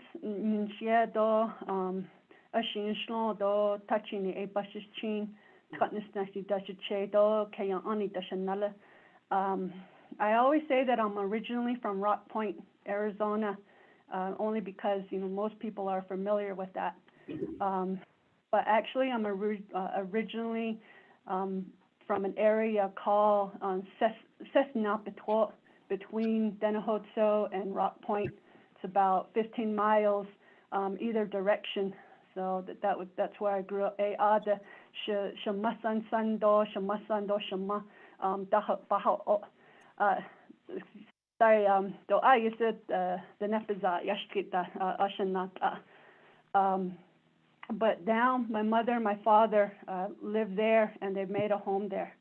But as Delegate Brown mentioned, I did go to school in Kayenta. I went to school there from preschool to high school and graduated from there.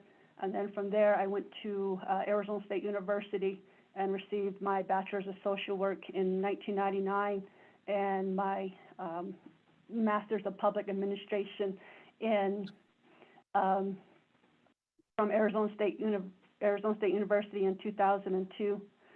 I've had the opportunity to work many different types of jobs as a teenager and a young adult.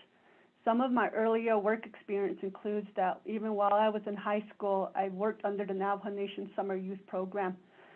And then in college, I've worked many different jobs as well. I've done everything from working at the local mall to temporary employment agencies and even assembling and soldering circuit boards for Intel to just get myself through school and through college. And then after I graduated college and went to, I worked for the Navajo Nation Division of Social Services in Kaibito. I was there, I supervised that office and oversaw all the daily operations such as the Child Protective Services program, the child case managers, other social workers, the home care program, the general assistance program. And then during this time, I commuted from Kaibito to Kayenta, from Kayenta to Kaibito every day for 2 years. Then after that, I got a chance to work for the Seminole Tribe of Florida, and I was their management analyst in their Treasury Department. So I moved to Pembroke Pines, Florida, and worked in Hollywood, Florida. So I got to see them build the Hard Rock casino there, as well as other expansions that they had during that time. So I also got to travel and see all the different 6 reservations they had all throughout Florida. So I had the opportunity to do that. And during that time, I was able to write a lot of their policies for their tribal loan programs. And also, I became really familiar with their accounting and budgeting processes that they did. And I also was involved in how they did their gaming per capita distributions in the Treasury Department. So after that, I really did become very familiar with a lot of policy development procedures. Then I decided to come home, and when I did, I decided to go into law enforcement. So in February of 2006, I graduated from the Navajo Law Enforcement Training Academy in Lida in Toye, and became a police officer. There I was assigned to the Tuba City District and spent time as a police officer there. And that's when I met my future husband and we got married. From that time, I decided to do a career change and move with my husband to New Mexico and start our family. So after that, I left law enforcement and worked a couple of different jobs. I had the opportunity to actually temporarily work for the New Mexico Council of Governments as an associate planner under State Representative Patty Lundstrom. And I worked a lot with Cibola County at that time. And after that, I came back here to Navajo Nation and went back to the Navajo Division of Social Services and was a child case manager. Then after that, I went to a new department called the Block Grants and Special Projects, and I was a program manager. That's where I worked with a lot of federal grants, state grants, private grants, and contracts that funneled through the Division of Social Services. I was responsible for ensuring their compliance as well as even writing the reports and writing the grants to those federal offices.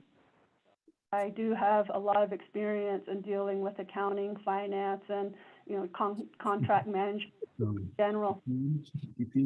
After that, a move was when Division of Social Services to a reorganization. I was assigned to the Department of Family Services, where I helped them realign that program. I was responsible for their human resources, information technology, their accounting and budgeting, basically all their administrative duties, and helping them set up and get that established.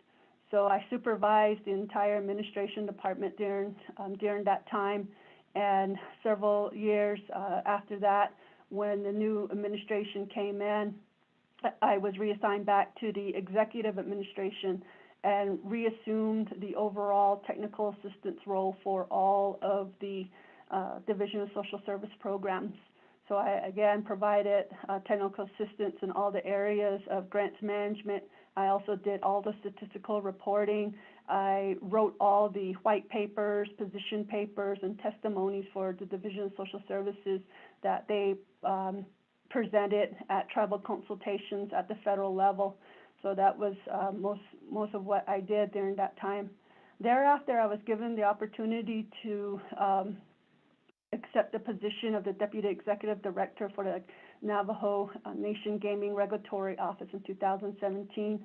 And this was one of my goals, is to move on and up in the Navajo Nation. And so I went ahead and accepted that position.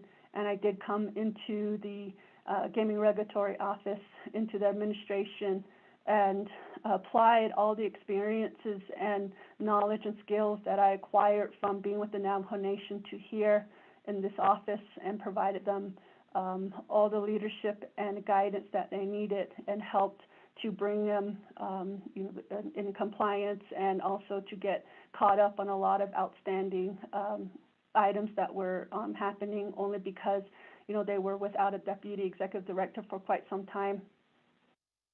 And in April 30th of 2021, I became the delegated executive director, and I've been in this position since then. And I waited, but however, after 10 months of waiting for people, or waiting for a qualified applicant to come in, we weren't getting any. We never got any qualified applicants for that open executive director position. So then I decided that I no longer wanted an NGRO to just sit here idle and be performing at status quo.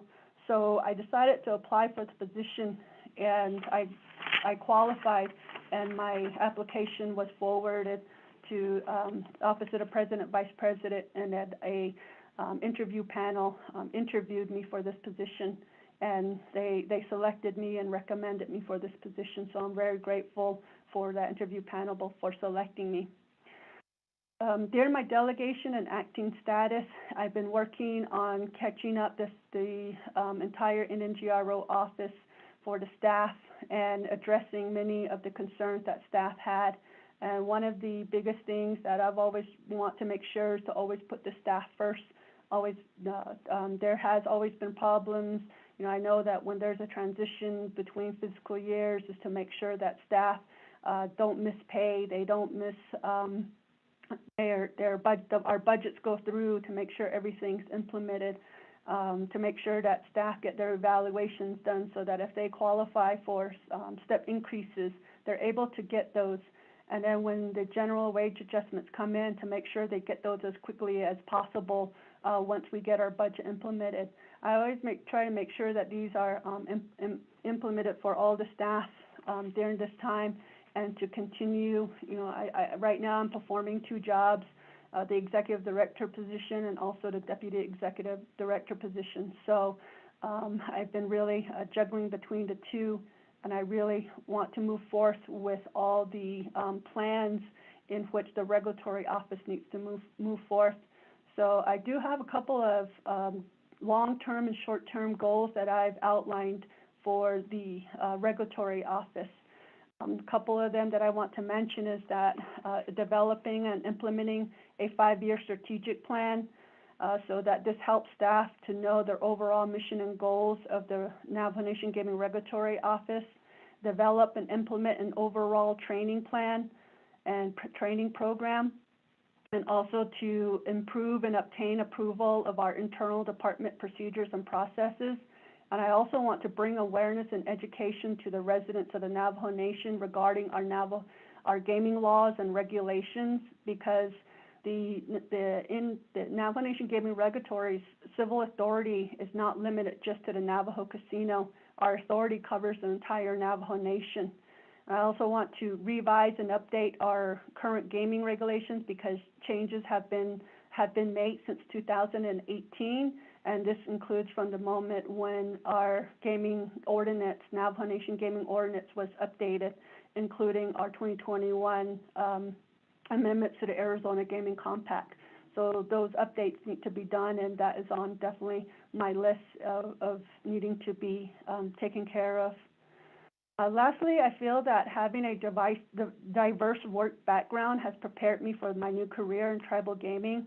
Although it may seem that a background in human services, law enforcement, grants management, and public administration does not really align with tribal gaming, I am able to use all my experiences, training, and educational knowledge in every aspect of my work.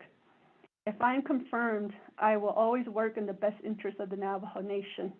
I will make decisions and determinations based on sound judgment, logical reasoning, and the laws and policies of the Navajo Nation. I will protect the Navajo Nation's sovereignty, the Navajo Nation's assets, integrity, and reputation within the gaming industry, whether it's locally, nationally, and if ever, internationally. I appreciate your time and humbly request for your support and favorable consideration. Yeah, thank you.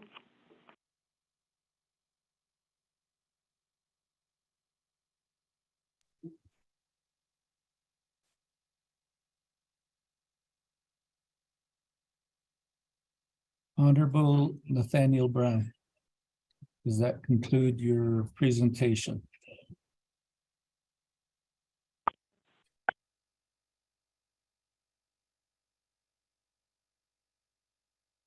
Honorable Nathaniel Brown. Yeah, that's enough. Oh, Yes, go ahead.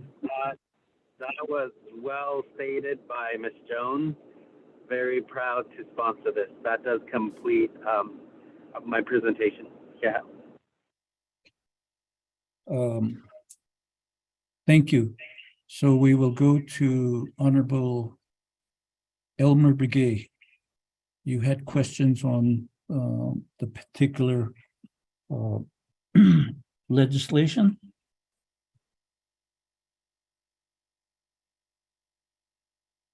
Oh, yeah, it.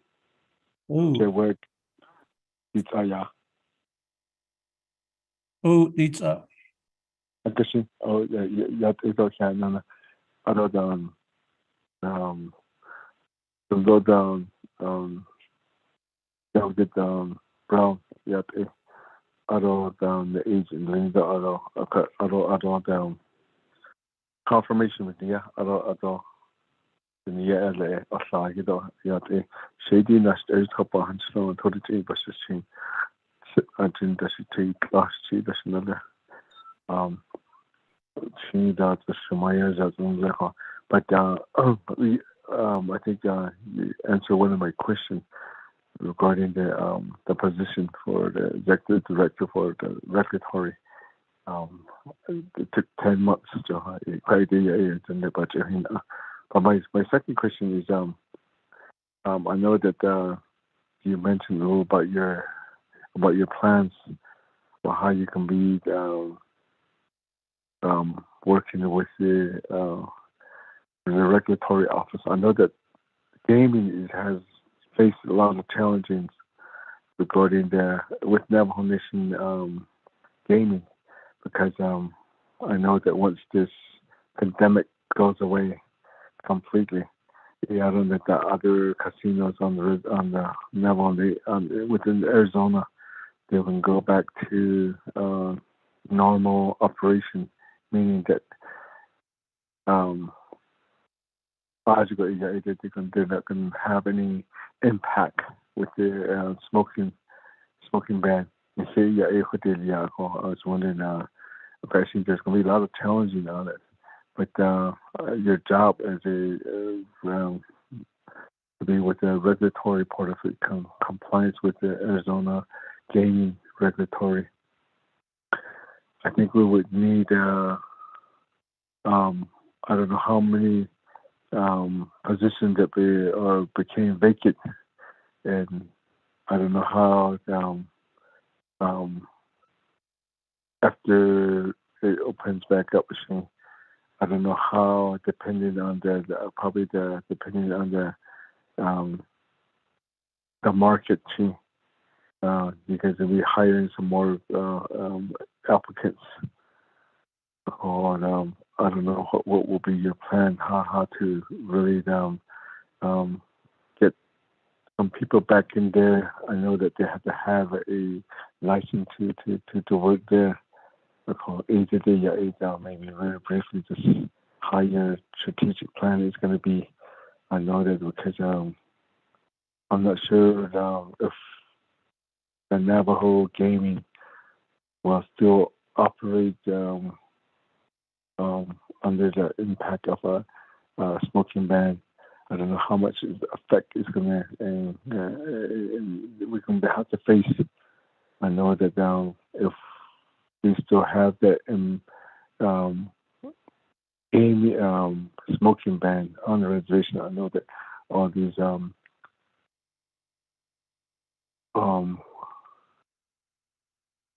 people that go to gaming, that they're going to start going to other gaming sites on the other reservations. So, so that'll be my question. What would be very quickly, you can just answer my question. Thank you.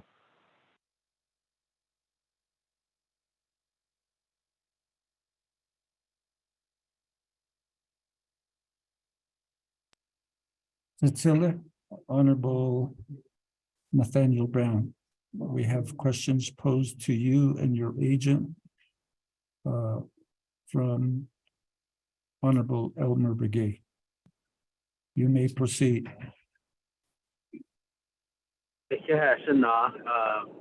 Honorable Chair Pro Tem Ado Craigie, Naabik'íyáti. Right now, let me give the floor to Ms. Jones and respond to these questions. Ms. Jones.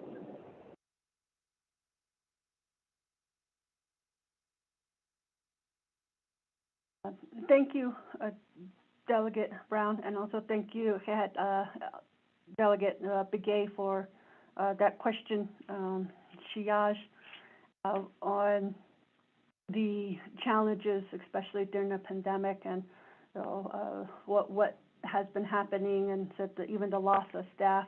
I know that the Navajo Nation Gaming Enterprise, our main, casinos, have lost a lot of staff during that time and have been trying to rebuild and hire on new staff at this time.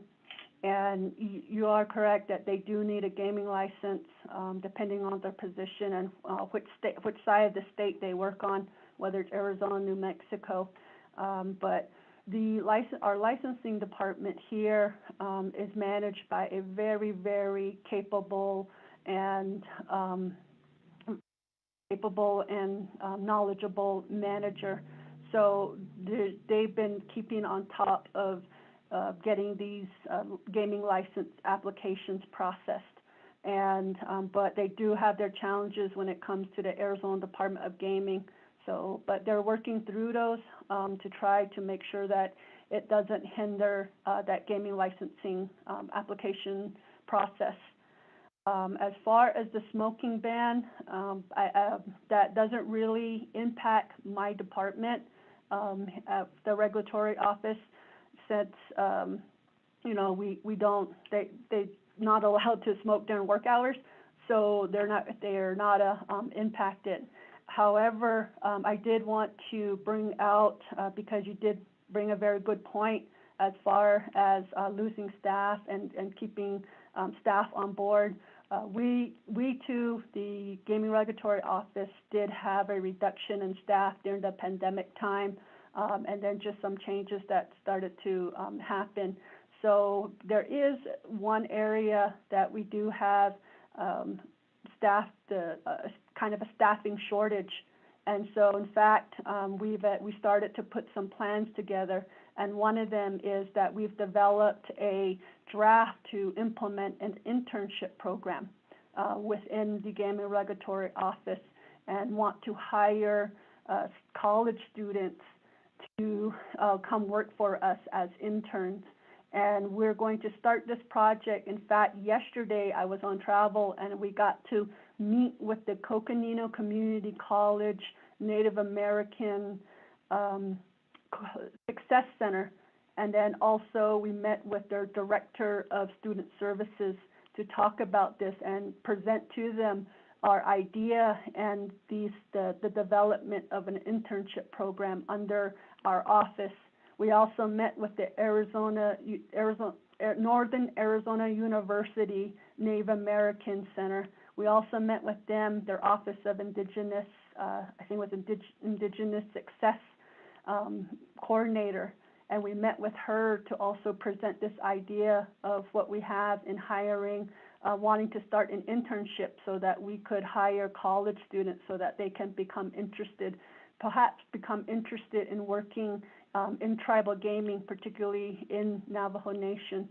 And we've also presented this internship program to the Navajo Department of Personnel Management, and we've got to meet with them and present this to them. So this is really, we started in the planning stages of this. We started to write it up. We do have about 4 pages of this plan and how we're going to run this program.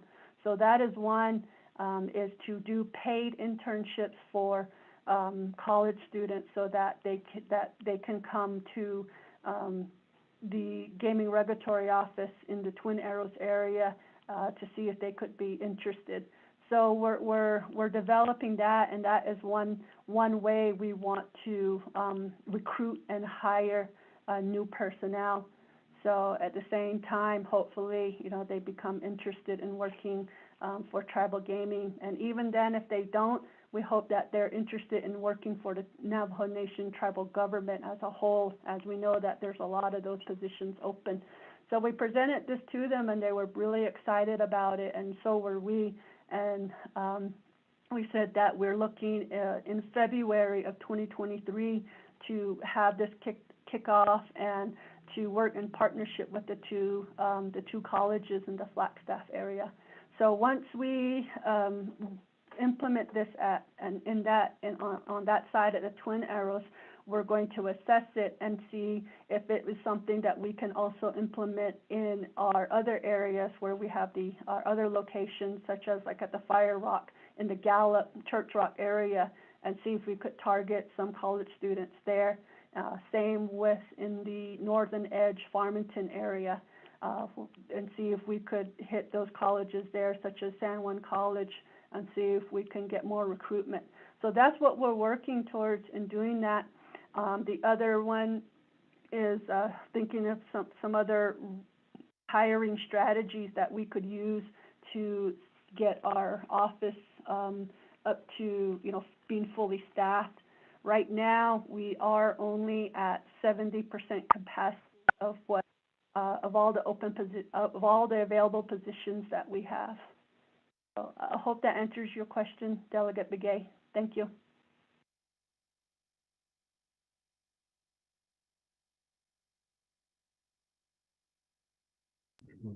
Cecilia, does that conclude your response to Honorable Elmer Begay?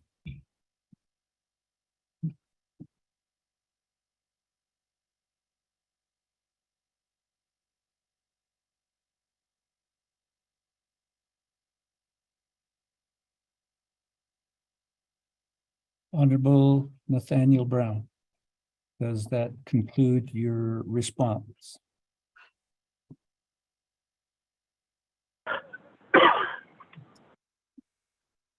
Chairman, Delegate Otto Self, I'm in the queue.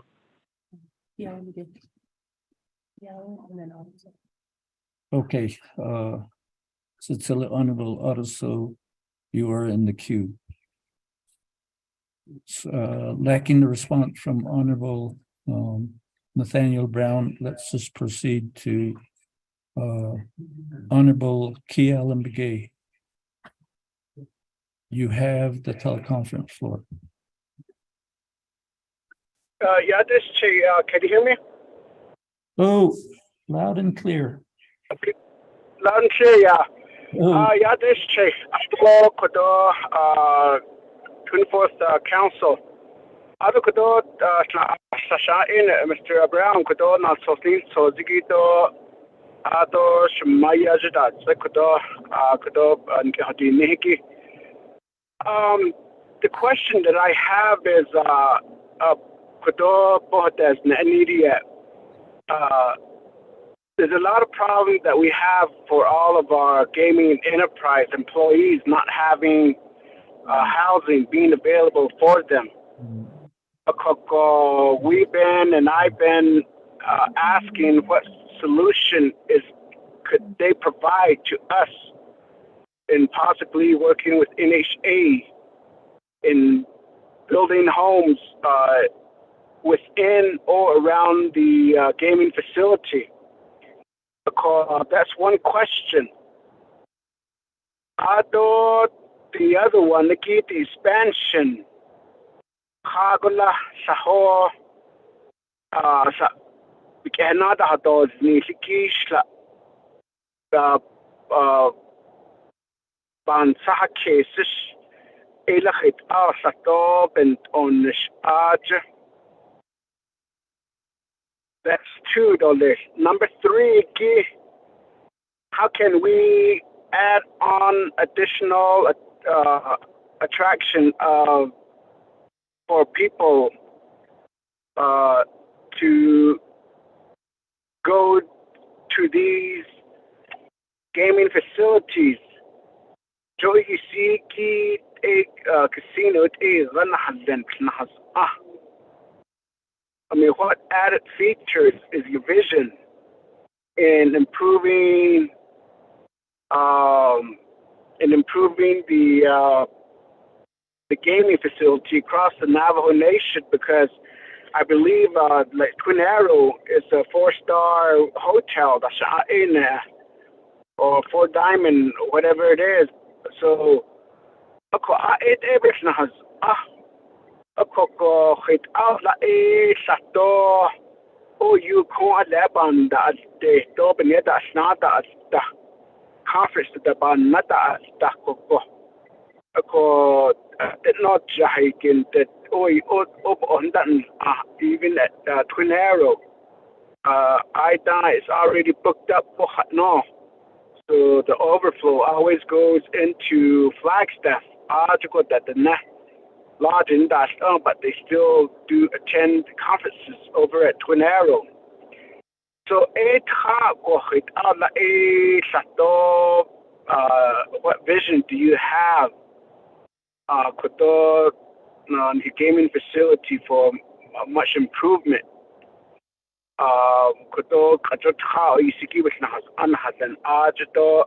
I think one of them or two of them are still just a temporary facility. But what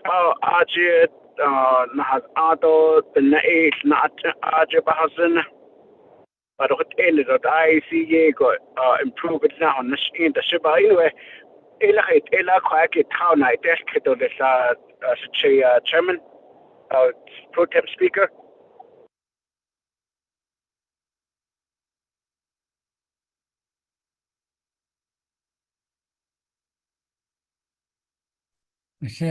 Che. Thank you for those lineup of questions. To the sponsor, Honorable Nathaniel Brown, and to your agent, Ms. Jones. Oh yeah, that's enough. Peggy Ms. Jones, but not us. Regulatory, Gibayski, that regulatory bahas lani gishi benade kidi ado Ms. Jones show Craigie not on and distinguishing between this legislation and the regulatory over Navajo gaming. Ms. Jones. Yeah. Thank you. Thank you, Delegate Key Allen Begay, for that question. A lot of the questions, the three questions that you ask, actually pertain directly to the Navajo Nation Gaming Enterprise, Navajo Gaming, which is under the Chief Executive Officer, Brian Parrish. So a lot of those decisions that are made in regards to the facility and the expansion and the adding additional attractions and so forth, those lie with the gaming enterprise. But one of the things that I can tell you that we'll do at our office here at the Gaming Regulatory Office is that whenever they are ready or making those changes, we'll be there to be in partnership with them and help them. But mainly our office is to make sure that they stay in compliance with the laws, the rules and regulations, and with the state gaming compacts that we have in place. So we make sure that those are followed and that we monitor them during that process. However, the decision on such as the housing, making housing available to the gaming enterprise staff, again, that would be with the Navajo Nation Gaming Enterprise, what they call Navajo Gaming, under the direction of the Gaming Enterprise Board of Directors and under their Chief Executive Officer, Brian Parrish. But I can definitely bring those up to him, and we do have a very good working relationship. We do keep in contact to make sure that we always are in compliance and that we work in the best interest of the Navajo Nation. So I can bring that to his attention and discuss that with him. The same with the Twin Arrows that you're mentioning, that it's always booked up, and I understand what you're talking about. But I can be able to tell you that I will let them know about that. And perhaps my suggestion is maybe have an update report from the Navajo Nation Gaming Enterprise so that they can, you guys can have more of a one-on-one conversation with them as far as what their plans are on that. I hope that answers your question, Delegate Kialan Begay. Thank you.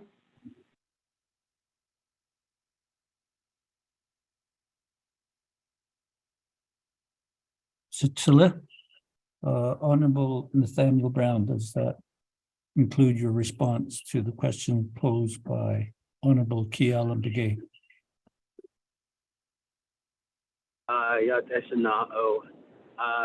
The regulatory by Yates ki policy ki ba netia, but Asia ni gaming ki abes Georgia board starts basebasa anaja na in some really good questions and concerns for our people on the gaming side.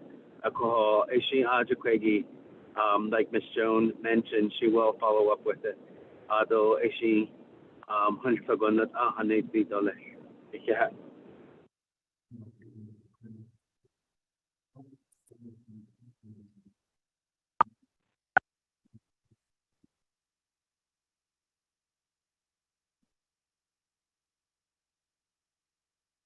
Okay. This is Delegate Yellowhair.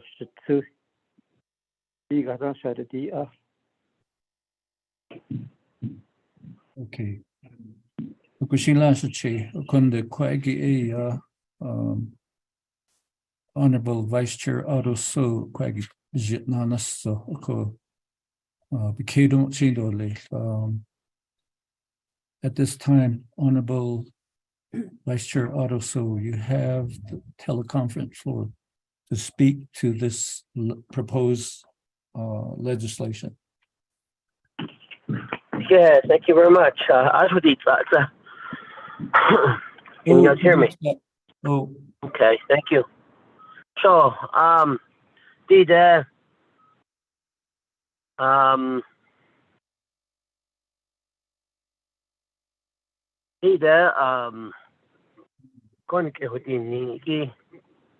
and I see the employment agreement for executive director of Navajo Nation Gaming Regulatory Office. Alcohol. For one, the executive directors, I believe executive directors are moved to be some sort of political appointees. And that is my thought. And with the administration coming to a halt, to an ending of their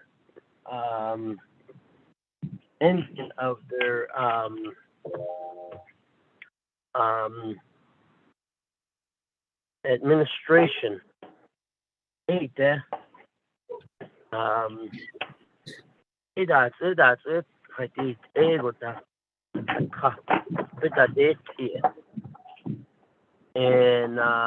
just if you could enlighten us on that.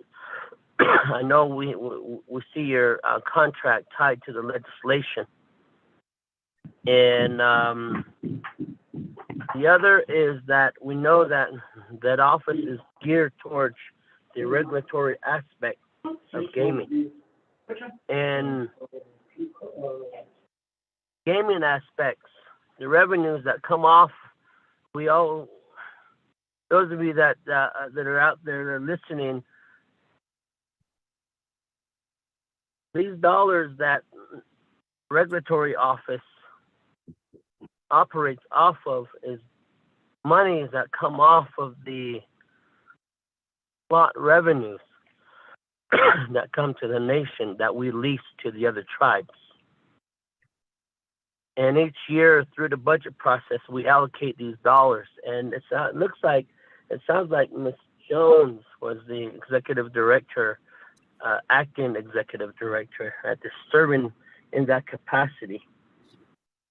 But what I'm getting to is that with the positions that you were talking about that needed to get filled, acting in that capacity, you were saying that there was 70%. I think that's the number I remember. 70% vacancy.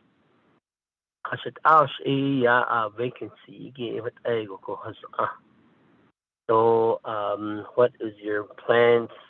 I know you did talk about creating positions for college students to come on board and get some experience. But those are only for for a short time frame. But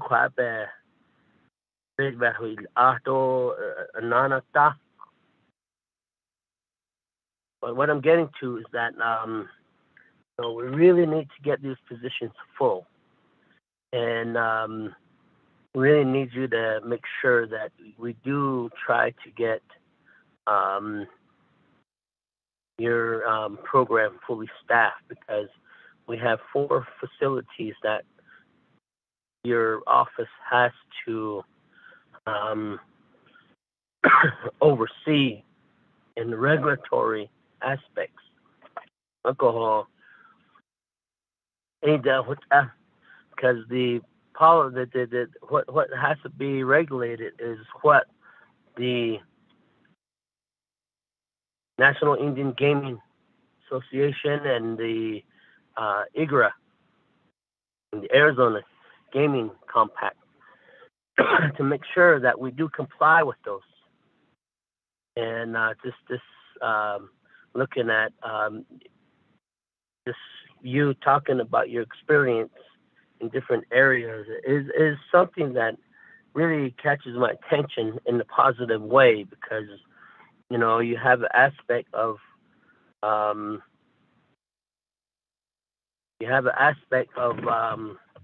being in a position that you have other experiences in that position. And I think off of that, your growth in this position can be very beneficial to the nation, providing that experience because, you're the eyes and ears that watches over the gaming staff and their employees there at the casino, whether they're handing out beverages or whether it's the security aspects or if it's the slot machines,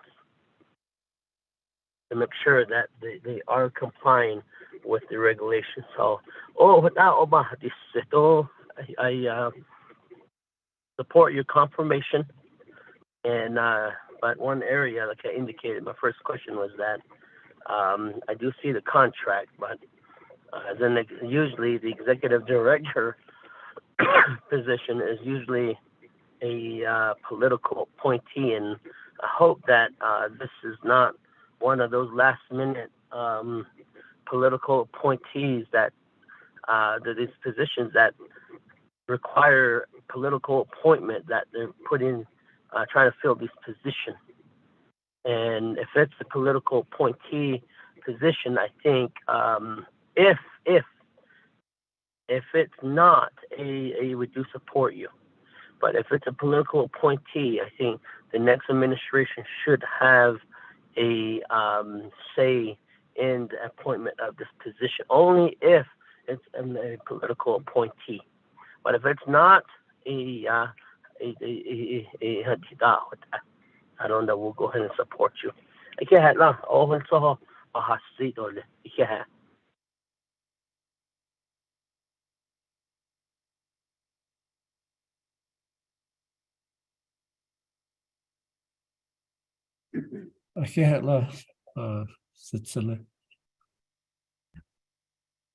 Before I go back to the sponsor, really, who's next on the, before that was that yellow hair? Okay. On the queue is Honorable Key Allen Gay to do follow-up. Once Key Allen makes the comments and places questions, we will go back to the sponsor and the agent for response to Honorable Otoso's questions, as well as Honorable Key Allen Begay's follow-up questions. Thank you. Chiche, Honorable Key Allen Begay, you have the floor. This can you hear me? Yes, sir. Okay. Although it probably is a regulatory position, I think that's where everything starts with.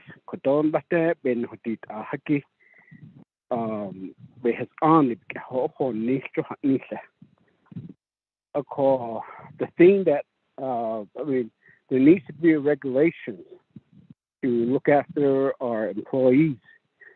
There needs to be, especially where they're coming from, their safety. I think that's far more important than just regulating the base of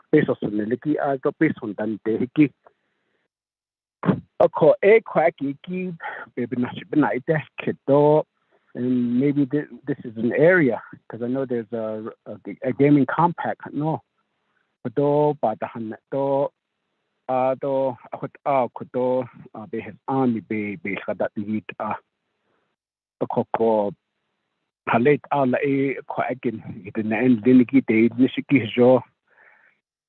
in a way it needs to be regulated, having the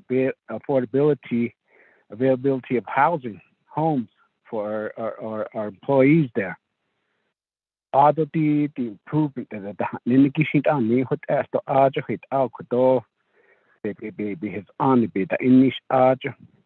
so that was my I guess my rounds of a question to you.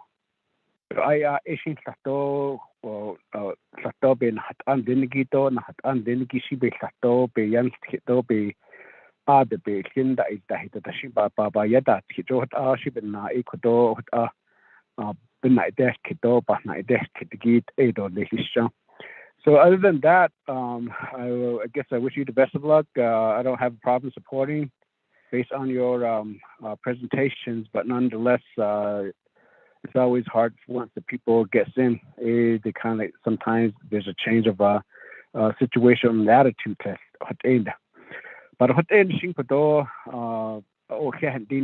still appreciate your interest in hoping that we'd be able to have and improve prosperous profit casinos across the Navajo Nation.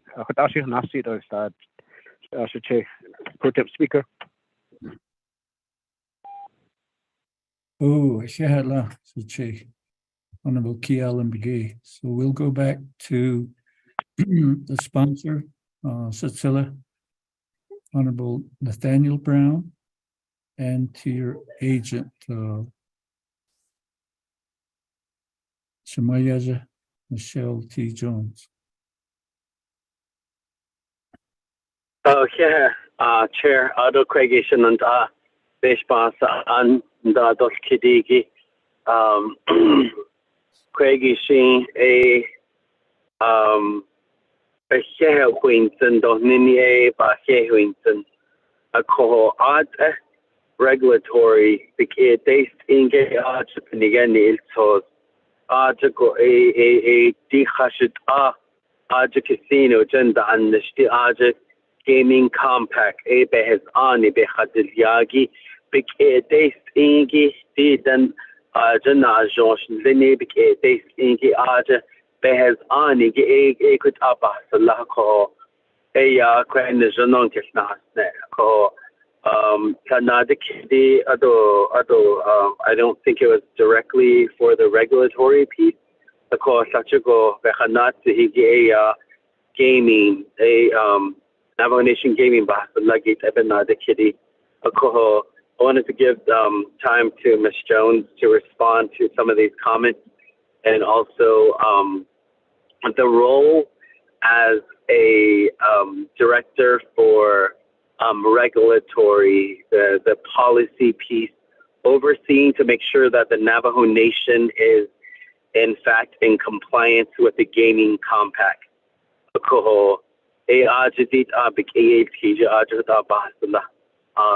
If we can give time to Ms. Jones, Greggy, Chair. Yeah.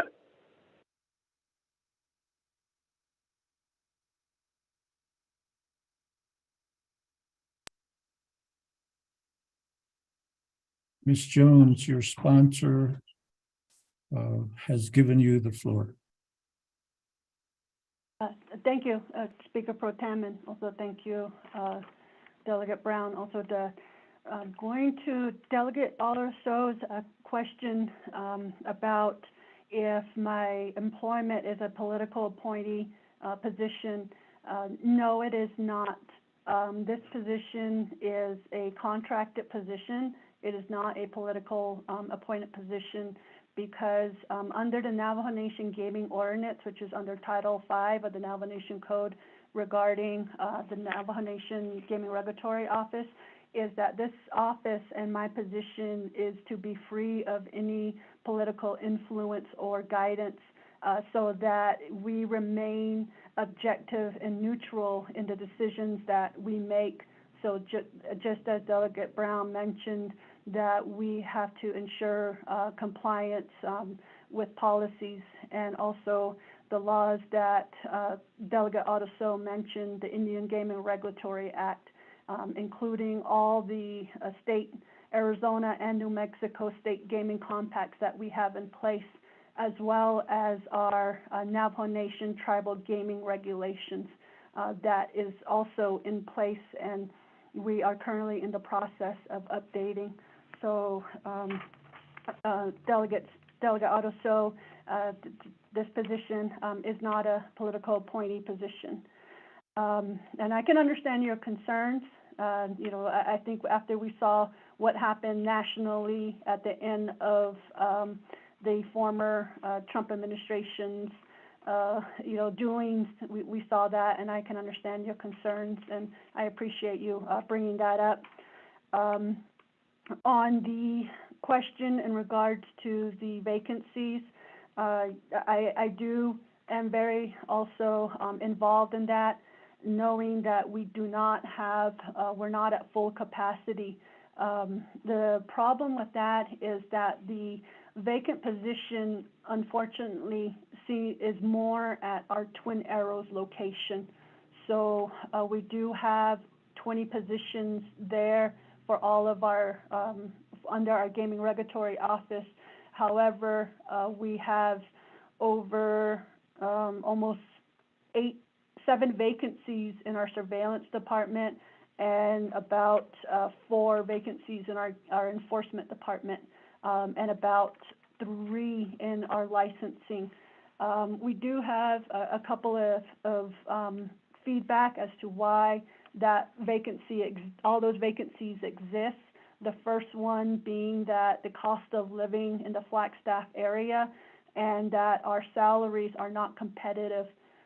We actually started to think about ways in which we could perhaps request for a salary wage assessment for our positions in the Twin Arrows. And one of the suggestions that we had was to make that request to the Department of Personnel Management to see if they might be able to give us a premium salary schedule so that it's comparable to the cost of living and the wages in the Flagstaff area. So that is one avenue that we're looking at to see if we may attract more staff. And the other one was that the distance it takes to drive to Twin Arrows from in any direction, whether people live in Flagstaff, whether they live in Winslow, even if they live in Loop, they have to go all the way around to get to Twin Arrows. So those are some of the challenges that they've mentioned as to why they really don't come on board. They do apply. We don't get as much applicants as we wish we could, and that's where we're going to be doing our active recruitment out to the Flagstaff area and start to get out there and hit the job boards out there so that we can post our openings. But I think it would come down to having to assess the salary and to see if we can be a competitive employer in that area. The other, I think this ties in really well with what Delegate Key Allen Begay brought up in regards to housing. I think that is something that we do need to look at and be partners and work with the gaming enterprise to see if we can work on developing some projects as far as housing, because I think if there's housing availability in that Twin Arrows area in a vicinity that's much closer to the casino, we'll be able to get a lot more applicants. So I will definitely take that idea and use and keep that on my to-do list as something that would need as a project that would need to happen, so that we can definitely get our staffing levels much higher than they are now in this area. So that's mostly where a lot of the vacancies are in the Twin Arrows. We tend to be a lot more fully staffed in the Fire Rock, Church Rock location. We do have 2 vacancies. We have actually one person who's getting on board now, who will be soon, so we'll have only 1 vacancy. Same goes with the Northern Edge area. We do not usually have a lot of vacancies. We do maybe have 1, and they are in the process of also bringing another person on board. And we are usually fully staffed in the Flowing Waters location. So it just seems to be the Twin Arrows that we have the biggest challenge with in hiring.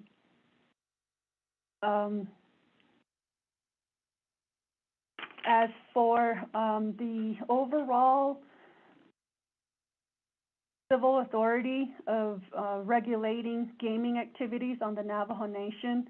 I know that normally we usually always concentrate on the casinos because that is where, right now approved and licensed gaming activities are happening. However, our authority is all the way across Navajo Nation. So I know that we will have to later on expand our department in order to cover all of gaming activities on the Navajo Nation. I had been bringing awareness and attention to the gaming laws of the Navajo Nation, particularly what we call the small bingo games and raffles. When that's done not by the gaming enterprise, who is a licensed gaming facility operator, but other individuals. We are aware of bingo games happening outside of the approved gaming facilities. So at some point we will need to expand our office so that we can bring out this awareness in regards to legally operating gaming activities on the Navajo Nation. So I said it's just right now it is in my plans and as the key Delegate Kialamigay mentioned, in our strategic plan, so that we can put that into play, and so that we know what we're going towards and working towards each quarter, each year, for the next 5 years. The other, I appreciate your support, Delegate. And I do understand what you mean, that we are the eyes and ears that watch over the gaming casino staff as well as the patrons who come to the casino. And I will always work hard and make sure that the safety of patrons and staff are of the utmost importance, just the same way that Delegate Kialamigay mentioned about the making sure the employees are safe and the safety of those employees. And I understand, having them having housing would be a safety concern. So I will always keep that at top of my mind. And it is one of the regulations that we have in place is the safety of employees and the safety of patrons. Also for Delegate Begay, I hope I appreciate your statement as far as, again, on the safety employees, and I'll always keep that in mind. Thank you. I answered your question, Delegate So and Delegate Begay.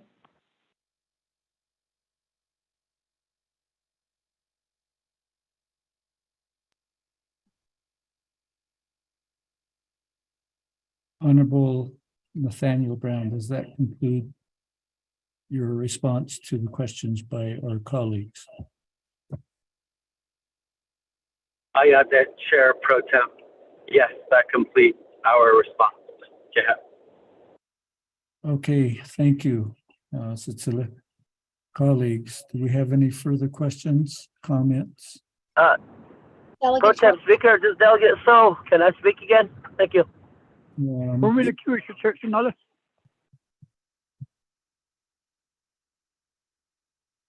Okay, let's go back to Honorable Vice Chair Otto for follow-up. Speaker Pro Tem, I don't know if you heard me, but I did request to be in the queue as well. This is Delegate Charles Newton. Thank you. Also, Shana Eugene So.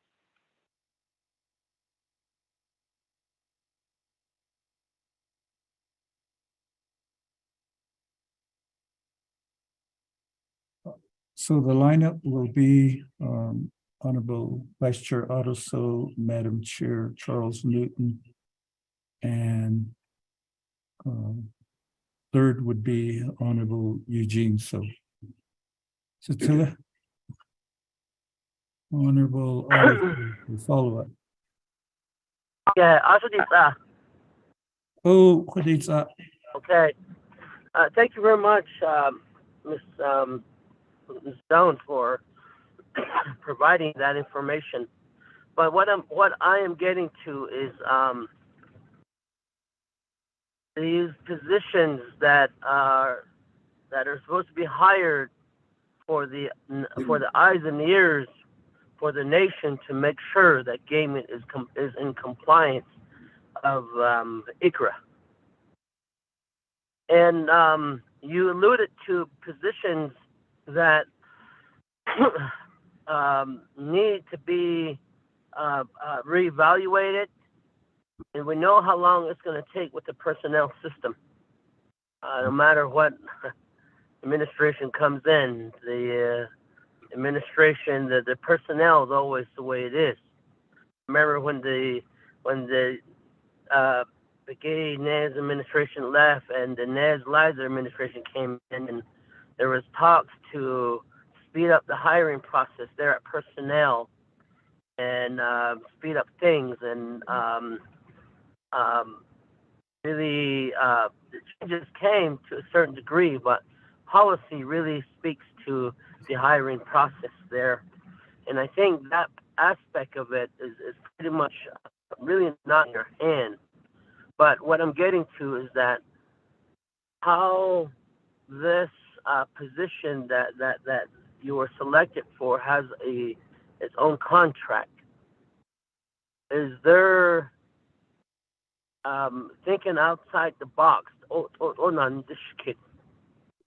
And you spoke to the issue of competitiveness in the market, especially there at Twin Arrows, even in Farmington, maybe even in Gallup there, or at Church Rock. And they're surrounded by border towns. And the salary scales are different, especially in Flagstaff. But how council has given authority to division directors, or like in this case, in another case, we gave a department manager able to expend up to $2.5 million when it comes to land. And then, or 5 million, I forget that number. And then division directors, they can make their approval from 5 million to 10 million. But if we give you that authority, would you be able to do those contracts, hire those individuals without going through the hoops and setting those salaries at where the market should be for those positions? Because council, on this council, that was pretty much what was talked about. I believe,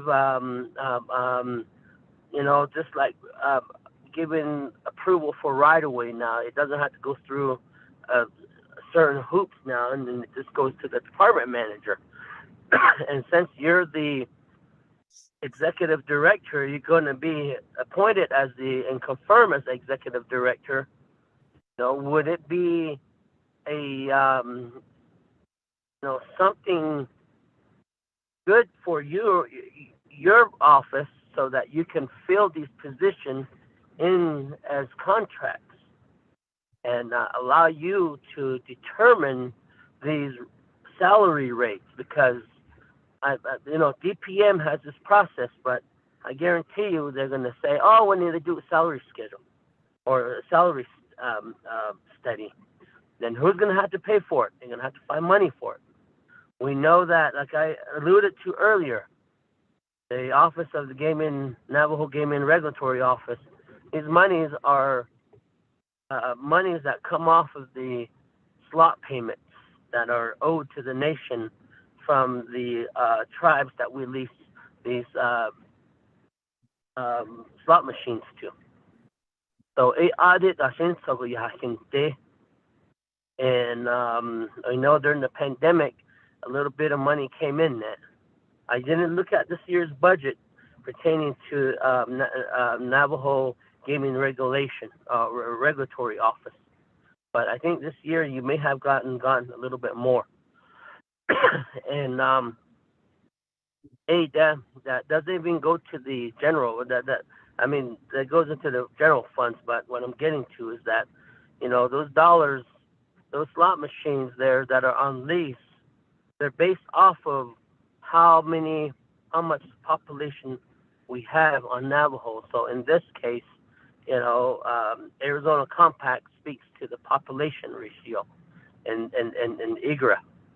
So the Arizona Navajos, a slot machine,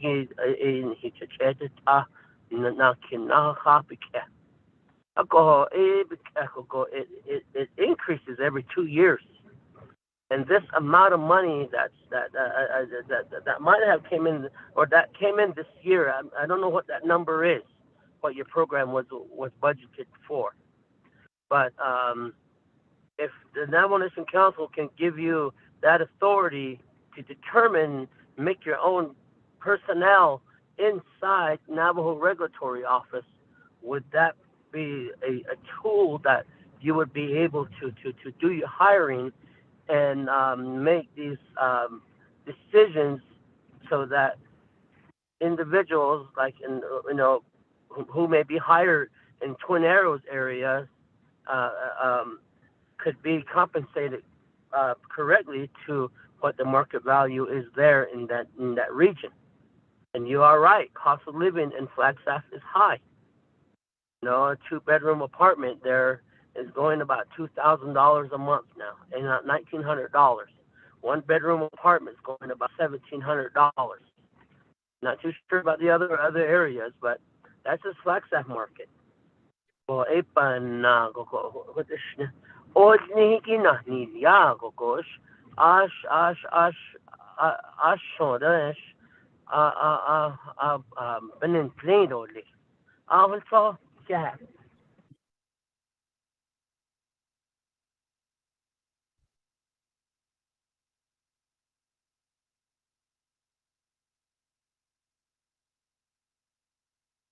Thank you, Honorable Aruso. Let me go to Madam Chair Charles Newton, and then after her comments and questions, we'll go back to the sponsor. Thank you.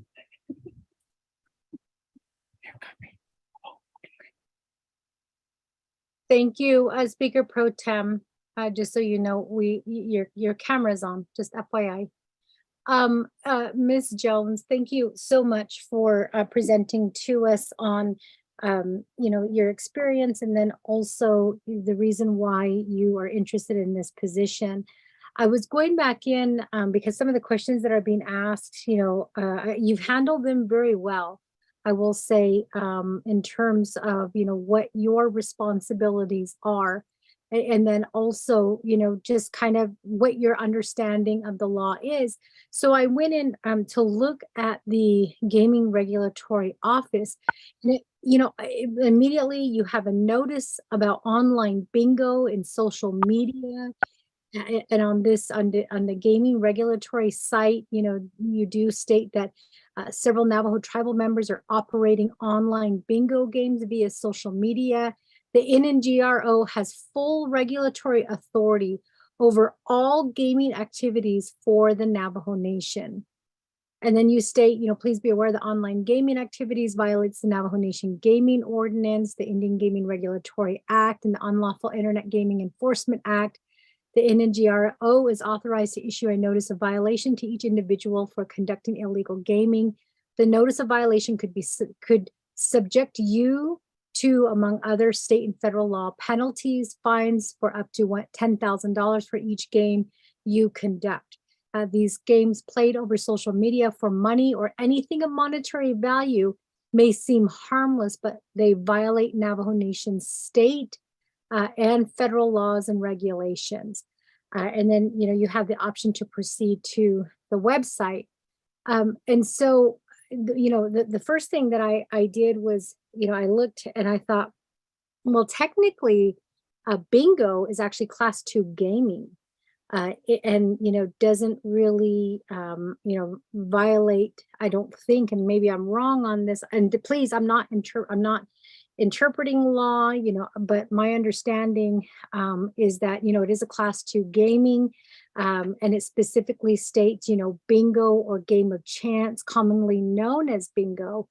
And then it goes on further, to talk about, how under class 2 gaming that the tribes possess the authority to conduct, license, and regulate class 2 gaming, so long as the state in which the tribe is located permits such gaming for any purpose, and the tribal government adopts a gaming ordinance approved by the commission. Tribal governments are the primary regulatory for class 2 gaming. So again, this is just my understanding of the gaming laws, and then also, your interpretation of, as the gaming regulatory office. And this note is coming up on your webpage. So I want to ask, number one, where does the law for the Navajo Nation regarding bingo, where is that stated? So I can read and understand what the laws state, especially regarding class 2 gaming that is conducted on social media, using social media outlets, where there's not very much money that is being, being generated. Where is the law that says that you can regulate this type of gaming? And again, it might be very clear, but I wasn't able to find the law. And when I try to X out of the public service announcement, whether it's to proceed to website or click the X on the top of the page, it doesn't let me get into your regulatory site.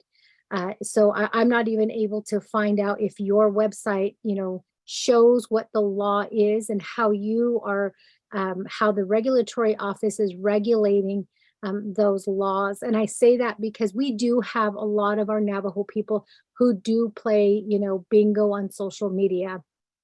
And a lot of them did it, to get through COVID because they lost their jobs. Some of them did it, to help pay for bills that they may have had. Some people do it for fundraising, purposes. There's always a reason or an explanation provided whenever there's any type of bingo games via social media that are being played out there. There's always usually a reason given as to where that funding will be spent. But I'm really concerned about this public service announcement regarding online bingo and social media. And as you know, your job as a regulatory office is to interpret the laws that are out there. Class 2 gaming is under the laws of the Navajo Nation. It's not under state compact. And I know that because I am the chairwoman for the gaming compact subcommittee, and we've had extensive conversations on this. So I kind of feel like either this notice is a little bit misleading, or, the other option is cite to the law that gives you that authority to regulate this type of gaming on social media. And I think that the Navajo people, need to know that, this is the law that was passed by council that, allows us, the regulatory office, to regulate this type of gaming. And we can fine up to $10,000 for each game you conduct. So I just need to know, I just need to get some clarifications. And again, if I was able to X out of this public service announcement, or if I was able to proceed to the website, I would go and I would look for myself, but I'm not able to do that. So if you can provide me that information, thank you.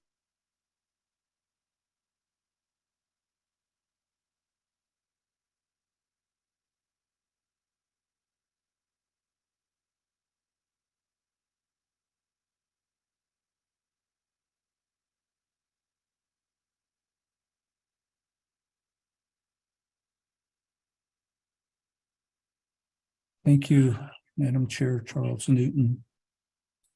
Let's go to Honorable Eugene So.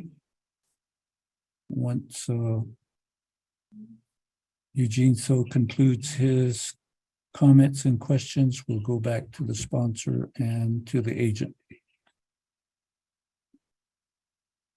Honorable Eugene So. Oh, yeah, this is not. Yeah, no. Council delegates. Come on. They say, oh, us discussed, oh, in cold outside. This is, come on. It has on, that's all, they're regulatory. It's, oh, custody, the gaming, see, I read now at some point about this case. Is this gaming regulatory? Does it come from the states?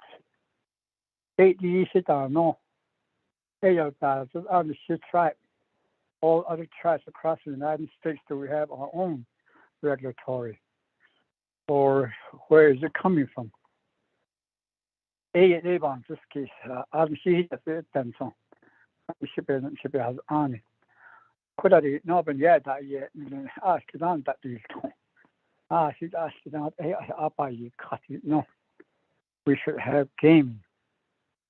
But they need us out that it's not it that yet. I don't know. But that's the one I'd like to ask if we're going by the state's regulatory and the gaming regulatory, or do the Navajo tribe have its own, or the whole Indian nation? Where is this coming from? And I just want to highlight on something else in regards to any kind of planning on the Navajo Nation. I reckon we don't know how to plan. I always think that way. This casino are put in areas where we have no housing for our Navajo people to work in those casinos. I don't know why we do that, or it doesn't look right to me sometimes. Why do we put it there? How are we going to put the people there? Do we have land there to put housing for them? What kind of regulation can we put down for those people out there? Pretty sure I got a cousin that's working there in the Twin area with regards to the financing. I couldn't she's from Chin Lane, and I'm pretty sure it's a really high spenders living in Flagstaff. I'm pretty sure everything's high over there, even the food, and even motel, etc.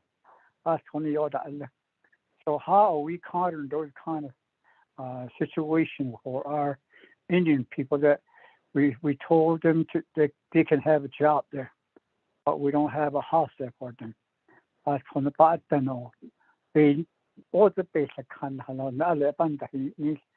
In regards to what the way things are, we always plan backwards. Later, need also other achievement. Later, need also total the electricity that we did with the casino. There in Twin Air, we didn't have no police department, the fire department, etc. All these regulatory and then we don't have a road through the Hopi Nation, right there, off I-40 to the casino. So those are some of the issues we always think about. How did they plan this thing? They're planning backwards in this sense, etc. But in regards to the regulatory, how did I see that? That was what I would like to ask you. So thank you.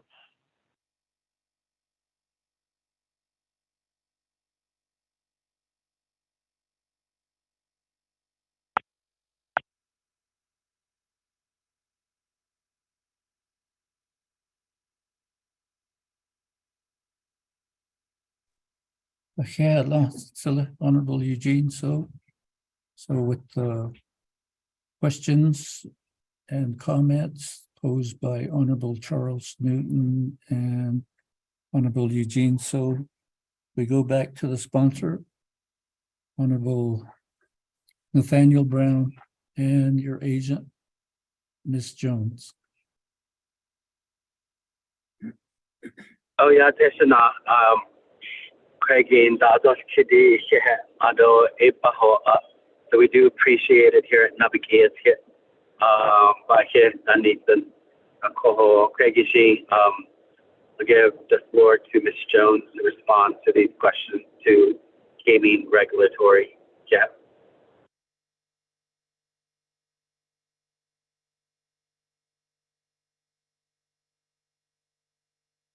Thank you, Delegate Brown.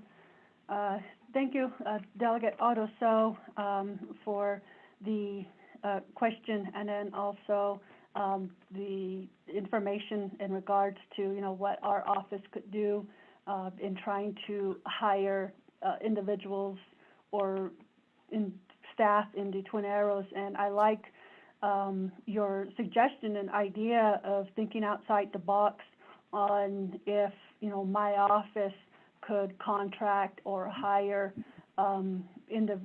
staff without going through the Department of Personnel Management.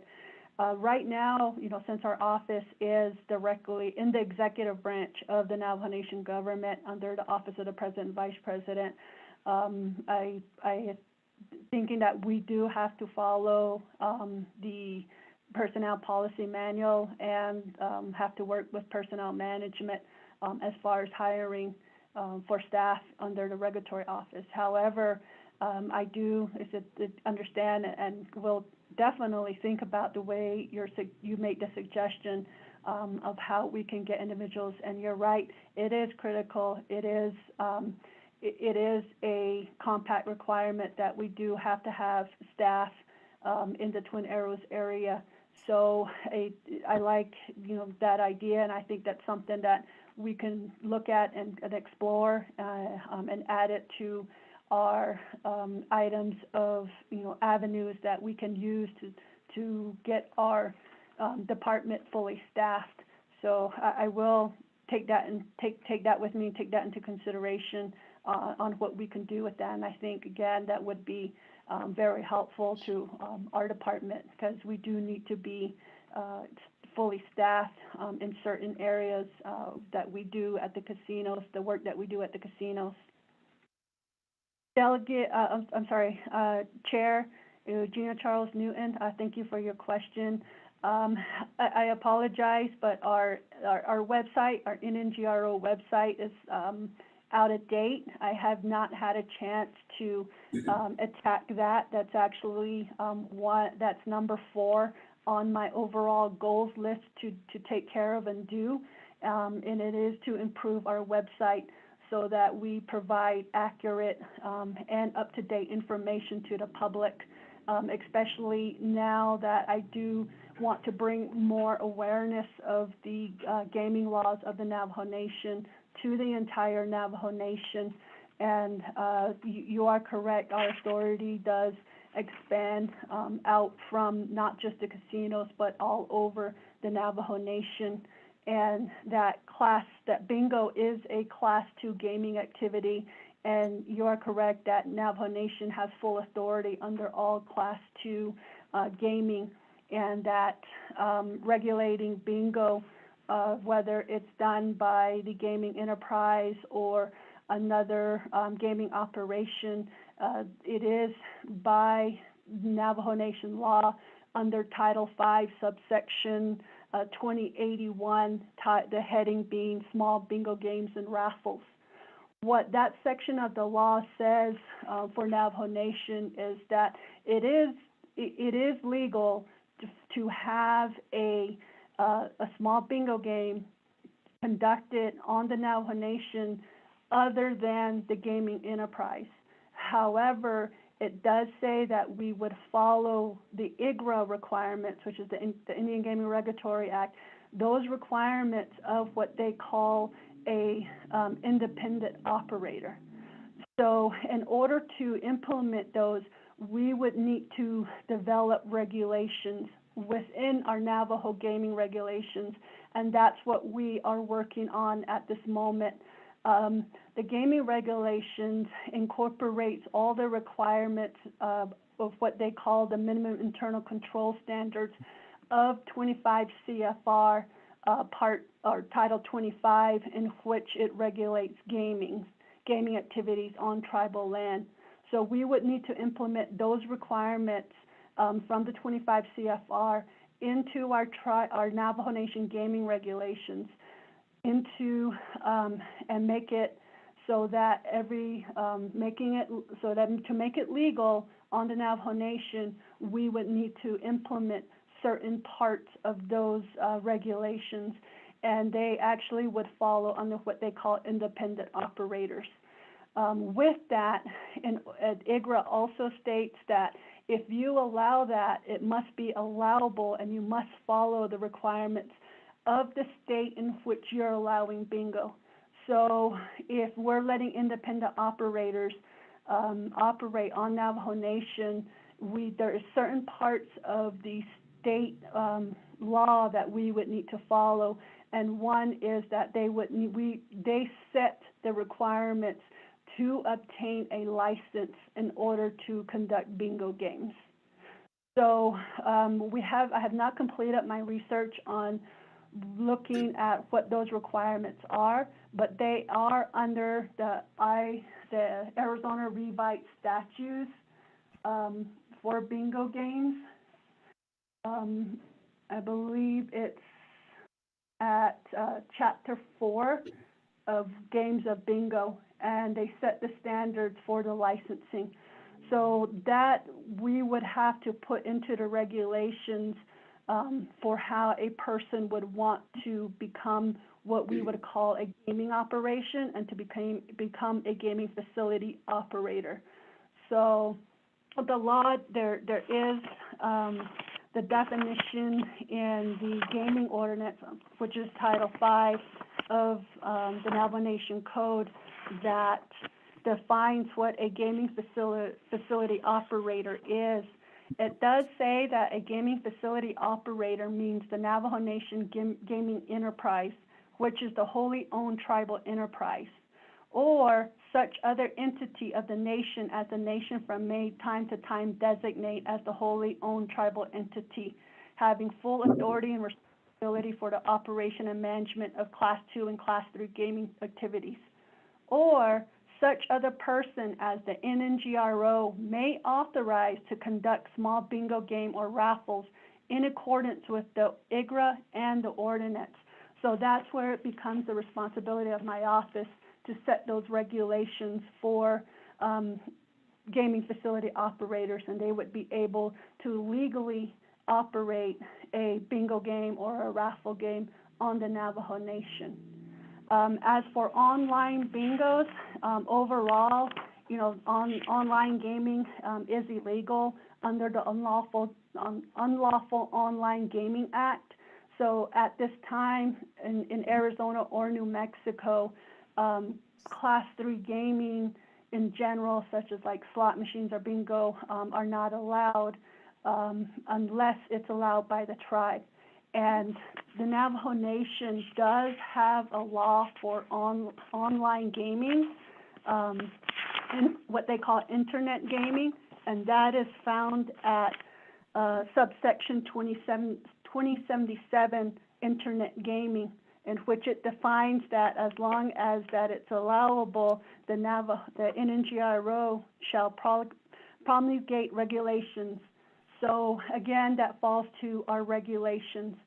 Our regulations are outdated. They're from 2015, and so we are working to get that updated. Not only do we have to include the new amendments from the gaming ordinance from 2018, but also the changes from the Arizona Gaming Compact of all the amendments that were done in 2021.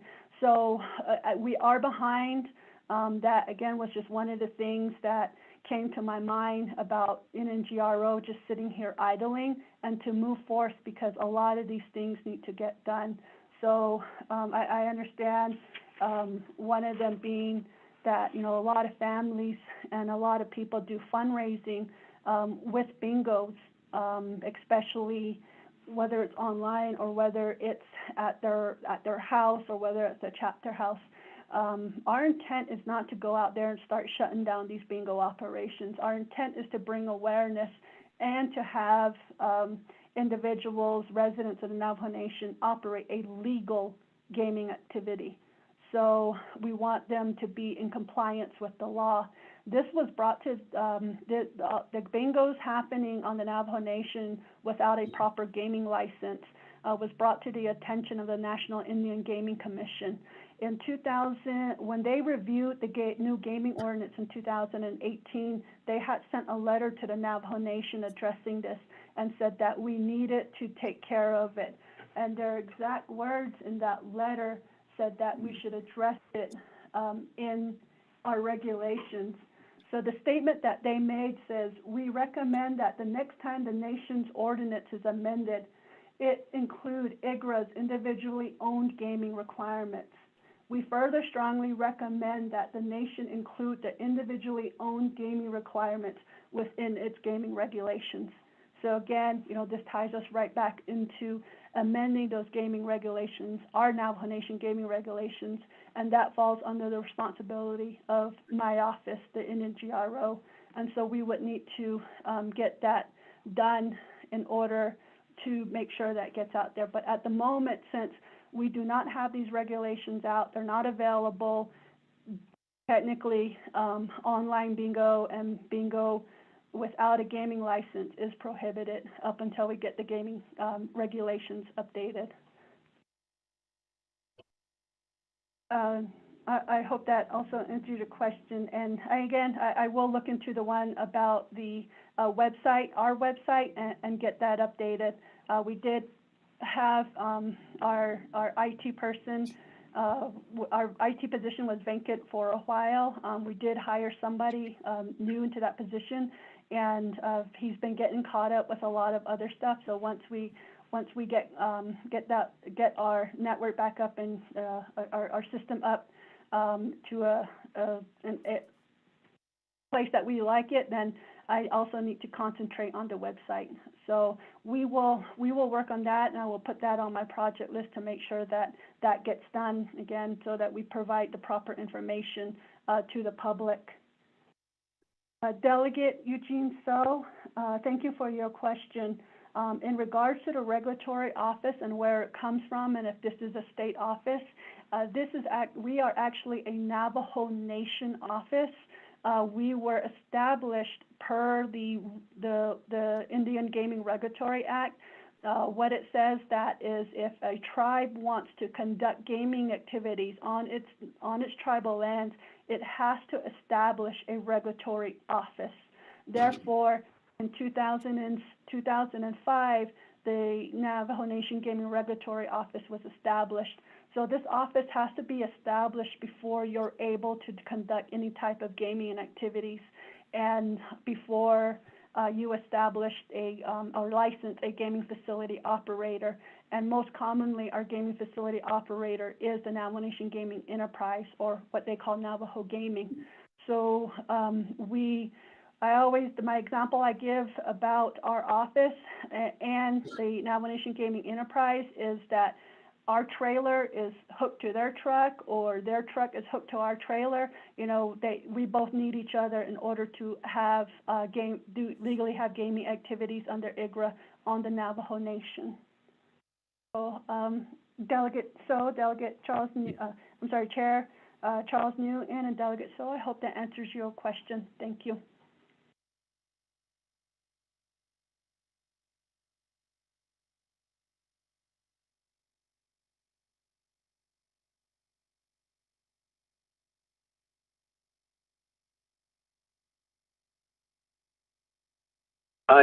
Chair, this is Delegate Brown.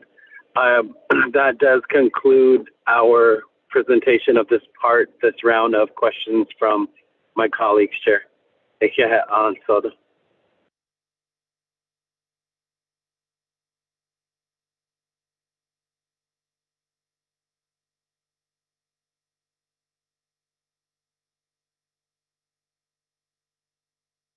Wow. I'm still learning in that case, it was operator error. I was on mute. So, committee members, we've had thorough discussion, good questions and good responses. Does anybody else have new questions?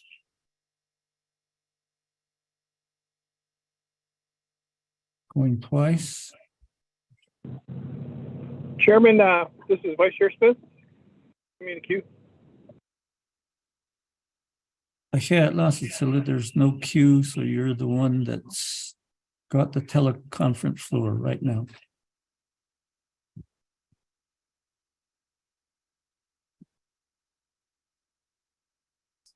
Proceed. Thank you, shouldn't I? Since we're taking our time this evening, I'd like to ask a few questions. Thank you, Naabik'íyáti committee members, and also the Navajo Nation that are listening to this session here. My question is, since you're regulatory, how well do you work with the Office of and then the Navajo Nation regarding law enforcement? As you well know, that law enforcement has a building down in Twin Arrows, but there's nobody there. And I think that's one of the regulatories that has mandated that we need law enforcement on the premises. Has that been discussed? Are we the only Indian nation that's not abiding by that? That's the second question. Since I heard earlier that there was a big conference and some of the related issues and concerns that were brought forth. The other one too is veterans keep asking about the loan that they provided. Is regulatory also making sure that the loans are being repaid back to the veterans? I know that veterans had monies where trust fund was used. Is that one of the responsibilities of the regulatory to ensure that this is happening? That's my questions for now, Chairman. Back to you. Thank you, Vice Chair Raymond Smith.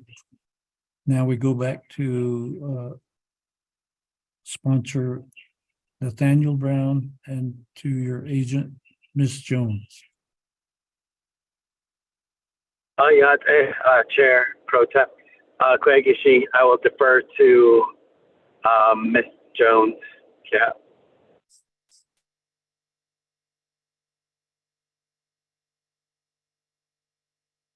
Thank you, Delegate Brown. Also, thank you, Delegate Smith, on your question. That is actually a very good question in how we work with Navajo Nation law enforcement and how well we work with them. Yes, you are correct that by our Arizona State Gaming Compact requirements that we should have law enforcement available and that we have a close working relationship with them. Mainly, this responsibility falls on the gaming facility operator, so that would be the gaming enterprise and the Twin Arrows Casino for them to make sure that they have that availability and that agreement with law enforcement. Yes, you are correct. There is concerns with their availability because of the what we hear is the shortage, the manpower shortage, and not enough officers. I do get updates from the gaming enterprise, also from Twin Arrows Casino, on how they're addressing this and how they're working, trying to work with Division of Public Safety and the police department. One of the reasons being was why they had built that building, the public safety building, was so that they had an area to work out of and a sub office. But I'm glad you brought it back up on the table. We will, and my office will actually bring those conversations back up with the gaming enterprise to see what further they're doing in keeping up on having the availability of law enforcement at the casinos. And then also not just at the Twin Arrows, but also in New Mexico, such as at Fire Rock, as well as Northern Edge and at Flowing Waters. So my office will look further into that to make sure that that continues on. not only are we, Navajo Nation, obligated to do that, they said that since that responsibility falling on the gaming enterprise, we will follow up with them and talk to them. But again, I know that they have been working on this. This has been ongoing, and they are concerned with it.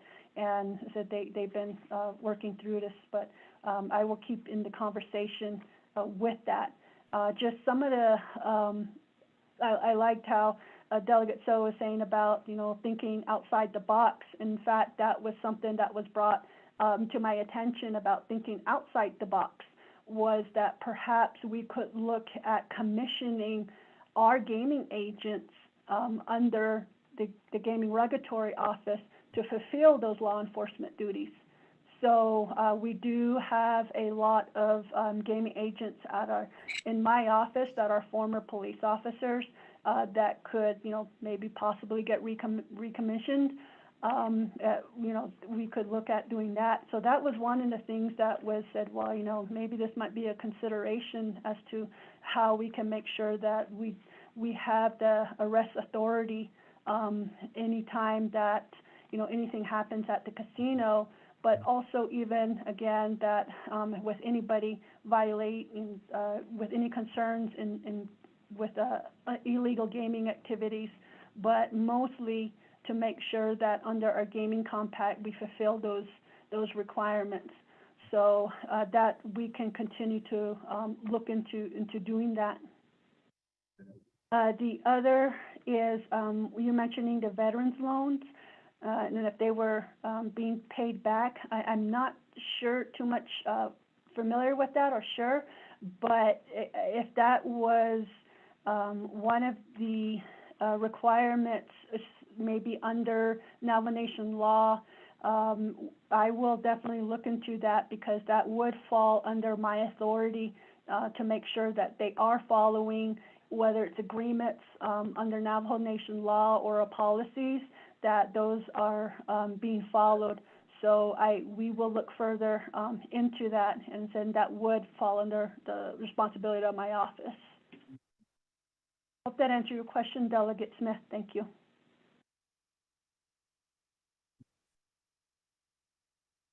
Chairman So, I'd like to ask another question. Thank you. Honorable Raymond Smith, you have the floor for follow-up. Okay, I shouldn't ask for sitting at the helm this long. Thank you very much, Ms. Jones. Appreciate that. You got my vote. I hope that we can get law enforcement to protect that area. We pumped in over 10 million, and that building is just sitting vacant. And I'm sure the other 3 within the New Mexico portion is not being manpowered. And thank you for also thinking outside the box and getting cross-commissioned. However, cross-commission is the thought. The other thought I have is, why not just contract out another firm to be the law enforcement of the gaming? Kind of like what Wells Fargo and the banks do. They have their own armored team that come in and collect the cash and put it in their safe deposit and travel around, and they have their own armory. They don't rely on police to do that portion, and that would be a specialty just for the gaming, and it would be guaranteed that there is always law enforcement, because that's one of the compact rules that is in there, and if we're not abiding by it as a regulatory, those should be reported to the state. We're not abiding. We're not fulfilling it. I heard earlier too that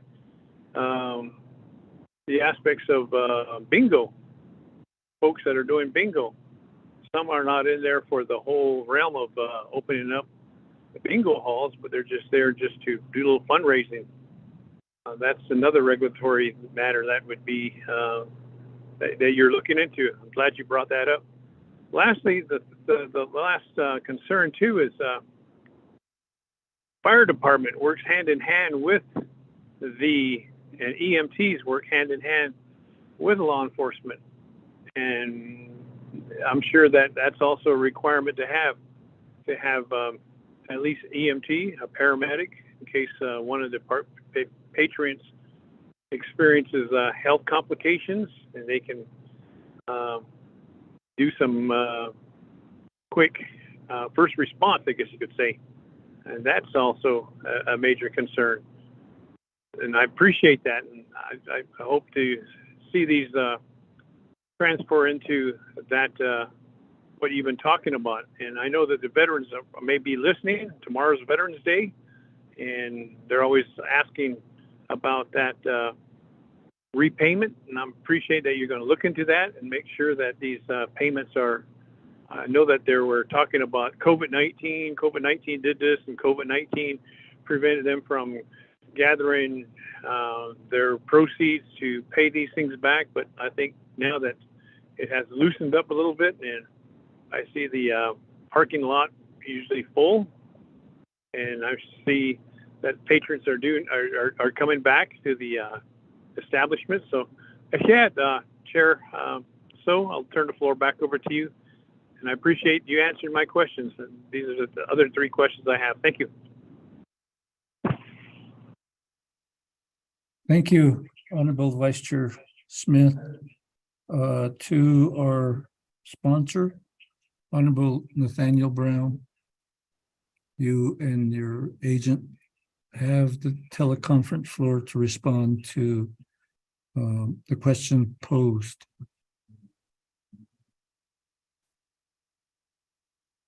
Oh, yeah.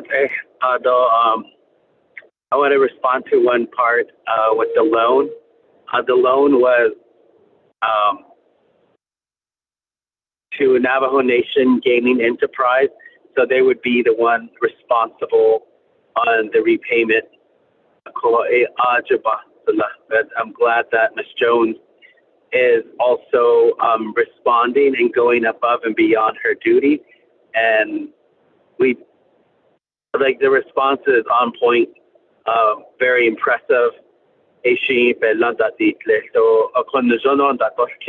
And my colleagues, this is where, not just in this gaming regulatory, but throughout the Navajo Nation, this is where Department of Personnel Management, we have to ensure that we work with them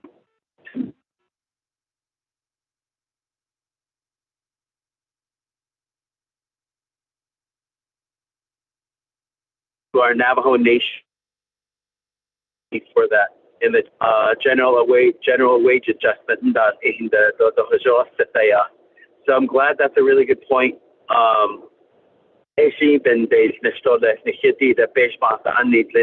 We are the legislatures, and this is where we can put some of our legislative muscle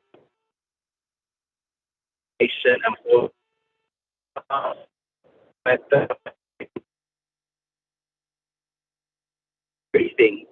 I'm sure all of us are aware, just going grocery shopping, it's really insane the amount of money that our people have to pay for very little groceries. And in our little C stores, we do see such an increase. And imagine how that impacts everyone. I met with the police department.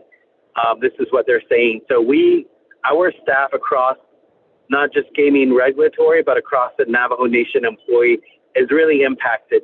And maybe we introduce an emergency legislation to compensate our people during these hard times with the inflation. And even though there's the Inflation Reduction Act that has been enacted, but that seems to not be working.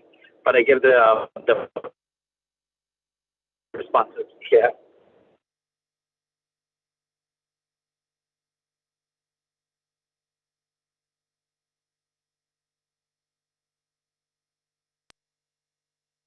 Honorable Nathaniel Brown, we lost part of your comment, and I think you turned the floor over to your agent, Ms. Jones. You have the teleconference floor to respond. Thank you, Speaker Pro Tem. Just to respond back to Delegate Smith about the ideas that he had, about maybe contracting out the additional law enforcement services to cover just gaming. we'll definitely consider that. I think that's a really good idea and something that we can look further into. And then also about how we work hand in hand with the fire department and EMTs, because it's, again, safety is paramount. It is the biggest thing. We are also concerned about patrons that visit the casinos, and also the safety employees. So having personnel who are certified in first aid and CPR is always important as well. I mean, even is having the emergency medical technicians or even a paramedic available. I know that right now that the gaming enterprise, the Navajo casinos, do contract out and provide, have private companies, emergency medical services companies, respond to their any of their medical emergencies, because I know that the Navajo Nation EMT is usually not available or not within close proximity, so they usually request those emergency medical services from the private companies. Thank you. I hope that answers Delegate Smith's question. Back to you.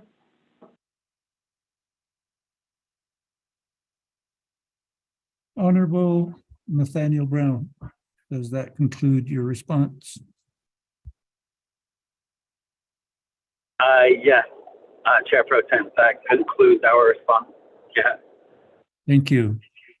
So in that regard, committee members, we've had thorough and very good questions and very good responses.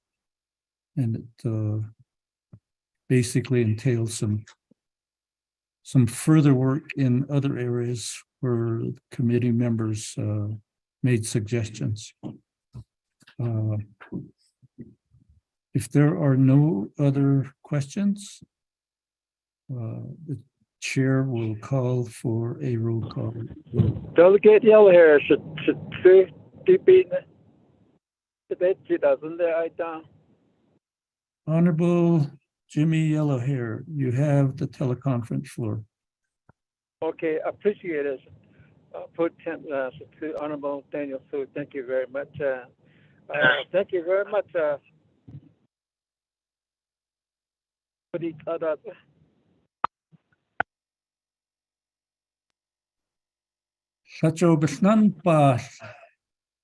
Okay, all right. I'm sorry, I'm back on the line.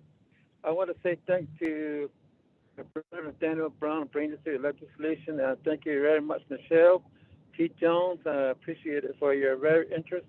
This is a very good position, executive director. And Jennifer responded and the other vaccines about here. Okay, now they couldn't need a house and night. So, Bunny needs to be a Navajo Nation casino employed. So, the Ganda, Canada, and Noya. Peggy, also about the Naabik'íyáti Gaming Committee did our chairperson here, Janatani Shamasan, Madam Chair, the Hoho Teda Dashan, or 2 years ago, the house the ICs and employed by Yelkina. We're concerned about that one. If the director brings this information before the committee, it will be very great so we can somewhat to look for land, the flag staff, or on the other water apartment, or they're going to be black base. This is not done. This key, Yon Zash, not the parents, it dies. She was on the way back to Black Mesa, coming back from 20 Arrow. Haleta, the houses abandoned, Nika, no. That's number one priority. Ms. Jones, your help when people come. This is one of the duty that you're going to have to take care and bring this forward to committee too. Over here, it expect housing because the committee needs to get it all powerful Sundole. I think we also talk with our own CEO dan lini do or consultant dan lini abe bchata istri khate so khuda tsane edo hon so comment discussion at ani yeah it's not thank you very much. Jimmy Yell here as on the vice chair to Madam Chair Eugenia Charles Noon is our chairwoman. One thoroughly to Honorable Daniel So yeah. Oh,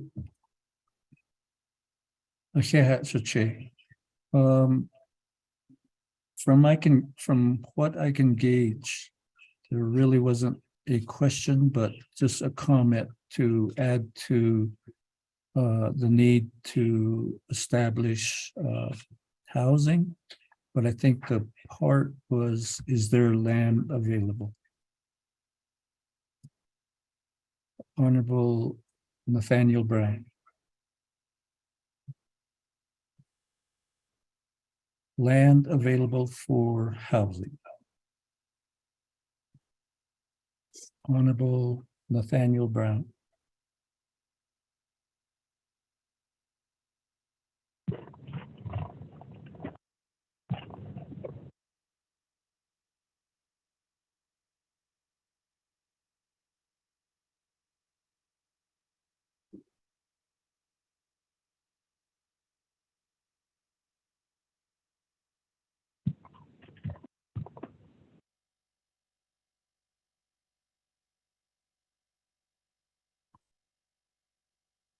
Honorable Nathaniel Brown, are you still on the call?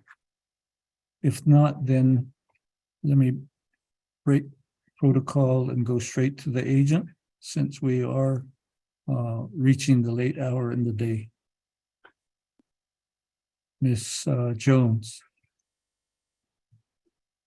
Yeah, thank you, Speaker Pro Tem.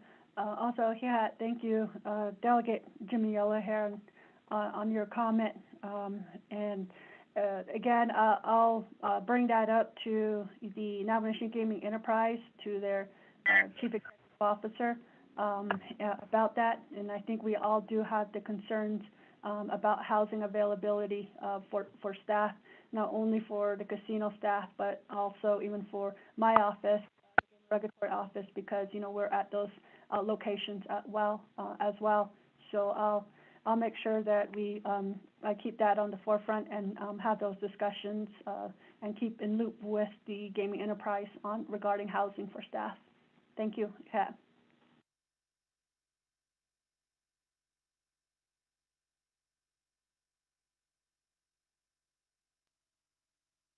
Thank you, Ms. Jones. With that, committee members, do we have any more comments, questions? If not, then the chair will call for a roll call vote in the adoption of the legislation. And thank you, Ms. Jones. I've listened to your presentations and other meetings, and you're very thorough in your knowledge. We appreciate that. Ms. Sosi, roll call vote, please. Honorable Elmer Begay, how do you vote? I vote green. Honorable Elmer Begay votes green. Honorable Key Allen Begay Jr., how do you vote? Honorable Key Allen Begay Jr. votes green via text. Honorable Paul Begay, how do you vote? Delegate Paul Begay votes green. Honorable Paul Begay votes green. Honorable Nathaniel Brown, how do you vote? Honorable Nathaniel Brown. Honorable Nathaniel Brown did not vote. Honorable Eugenia Charles Newton, how do you vote? Delegate Charles Newton votes green. Honorable Eugenia Charles Newton votes green. Honorable Amber Kanaz Delegate Bakrati. Brown votes green. Excuse me, Honorable Nathaniel Brown votes green. Honorable Amber Kanaz Bakrati and Honorable Seth Damon are excused. Honorable Herman Daniels, how do you vote? Honorable Herman Daniels. Honorable Herman Daniels did not vote. Honorable Mark Freeland. Excuse me, Honorable Herman Daniels votes green via text. Honorable Mark Freeland, how do you vote? Honorable Mark Freeland. Honorable Mark Freeland did not vote. Honorable Pernell Halona votes green. Honorable Jamie Henio, how do you vote? Honorable Jamie Henio votes green via text. Honorable Vince James, how do you vote?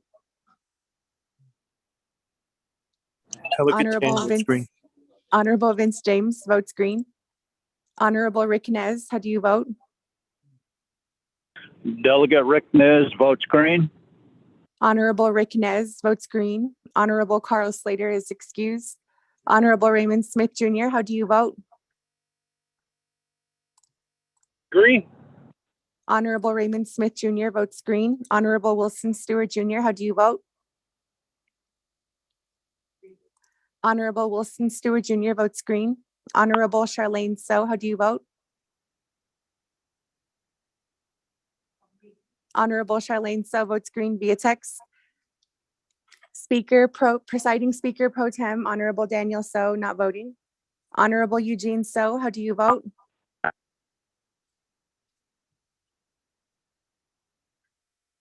Honorable Eugene So. Honorable Eugene So votes green. Honorable Otto So, how do you vote?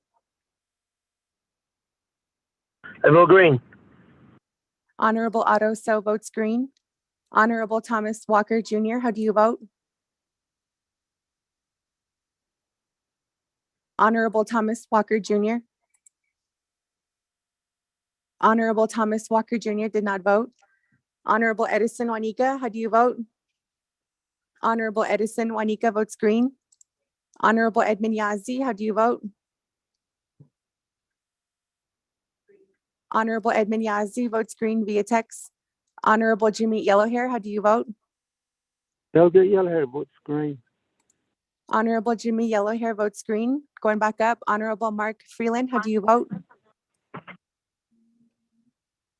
Honorable Mark Freeland. Honorable Mark Freeland did not vote. Honorable Thomas Walker Jr., how do you vote? Honorable Thomas Walker Jr. Honorable Thomas Walker Jr. did not vote. With that, Speaker Pro Tem, you have 18 delegates who voted in favor, 0 delegates who oppose, with presiding Speaker Pro Tem, Honorable Daniel So not voting.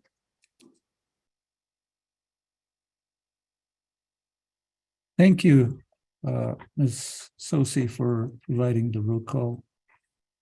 18 in favor, 0 opposed, and the chair not voting. With that, committee members, we will proceed. Pro Tem Chair. Honorable Raymond Smith, is that? Yes, Pro Tem Chair. I don't know if we did the suspended floor rules on the legislation 0212-22 and Honorable Key Allen's request this morning. Do we suspend floor rules, Chair? So, thank you. Not yet. Basically, I'd like the motion to. Second for motion. Honorable Raymond Smith Jr., there are 3 legislations where the committee reports have been signed and legislative staff have those committee reports in hand. They are for legislation 0211, 0212, and 0213. Would that be inclusive of your motion to suspend the rules and to add to the agenda? Yes, that's what I'd like to do, suspend floor rules to add those 3 on and maybe make them consent. Basically, they're going to be through Naabik'íyáti. That's my motion. Thank you. Second the motion, Shannon. Okay, thank you, Honorable Raymond Smith. Your motion is recognized, and the second by Honorable Eugene So is also recognized. So in this vote to suspend the rules and to add those three legislations onto the agenda and to be consent agenda items.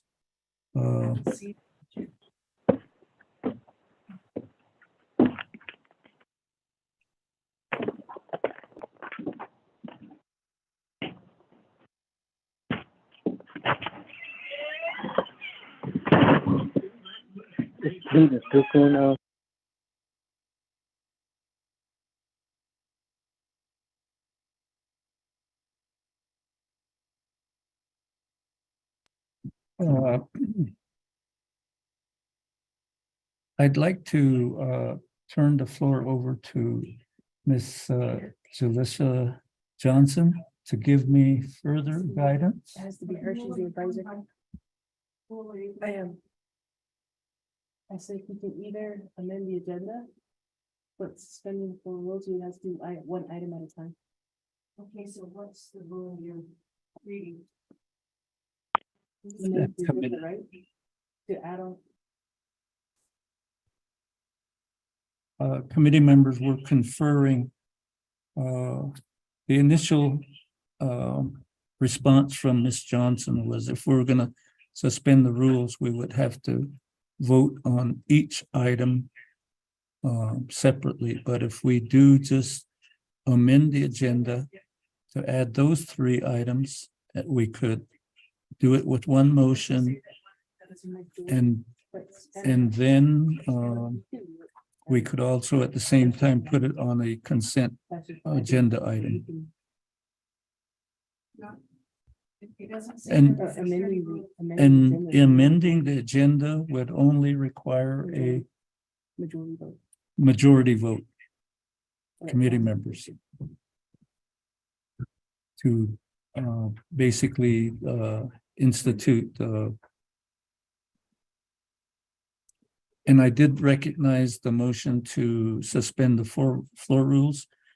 Upon the guidance from legislative staff, I would ask Vice Chair Raymond Smith to withdraw his motion, and Honorable Eugene So to withdraw the motion so that we could just amend the agenda. And those three would be added by one vote, and to put it on a consent agenda by that one vote. What, Cecilia?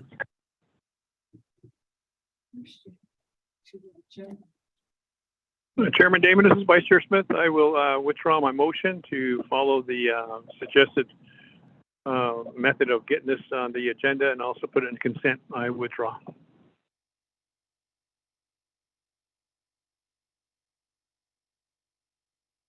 Okay, Sheila. Sheila.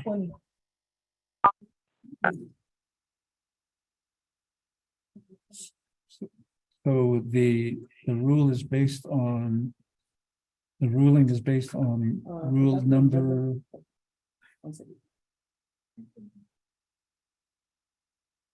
Rule 8. Rule 8.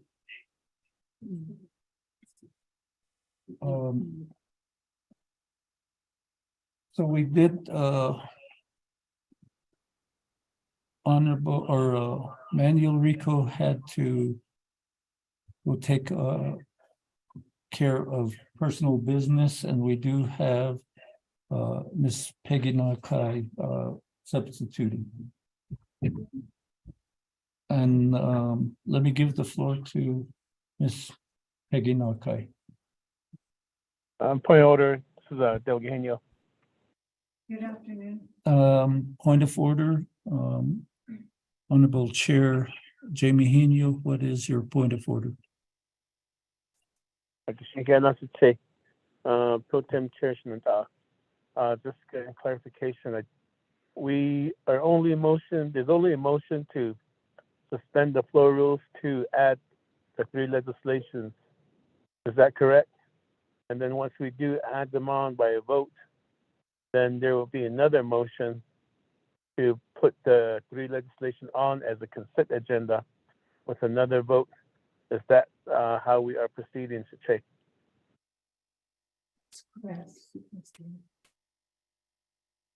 That's correct. He's correct. Okay. Ms. Peggy Nakai, could you respond to the question on the point of order placed by Honorable Chair Jamie Heaney? Good afternoon or good evening to members of the Naabik'íyáti committee. Can you hear me? No. You can't hear me? So what did that? Okay, let's see. Mm, Okay, thank you. Can you hear me now? Oh, Okay.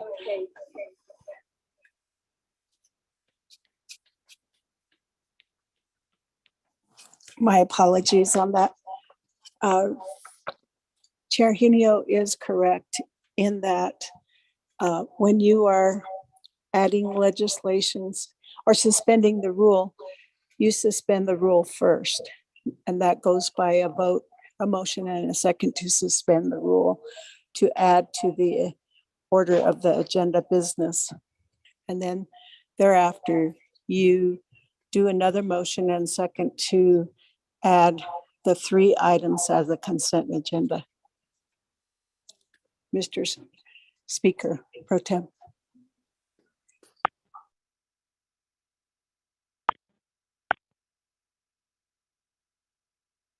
thank you, Ms. Nakai, Aro Peche, Honorable Chair Jamie Heaney.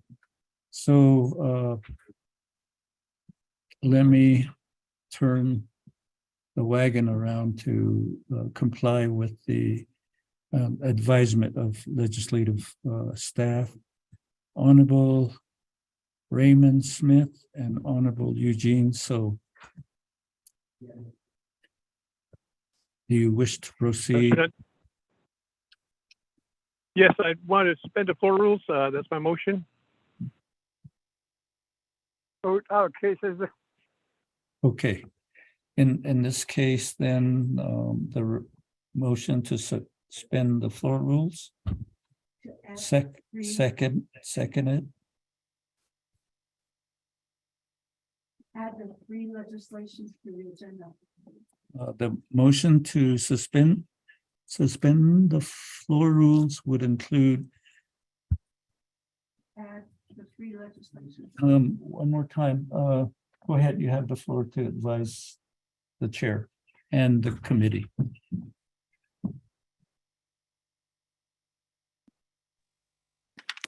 Members of the Naabik'íyáti committee, that would be to suspend the rule to add the three legislations to the Naabik'íyáti committee agenda.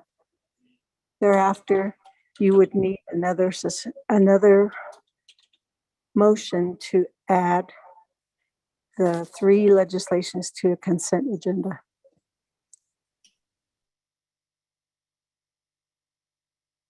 Chairman, so it's nine. Vice Chair Smith.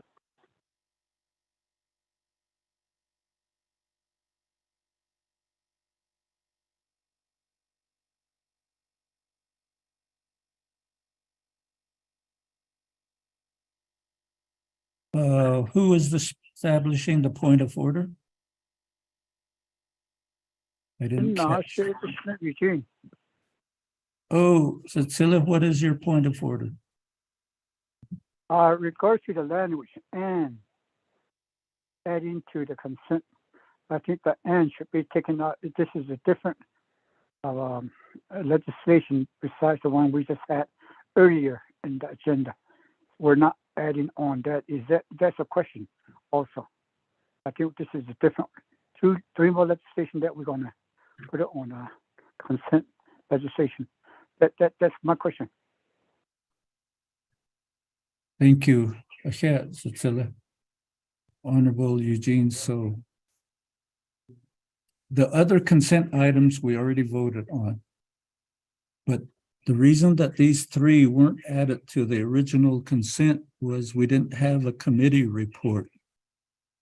So the committee reports have come in. And so those three legislation, 0211, 0212, and 0213.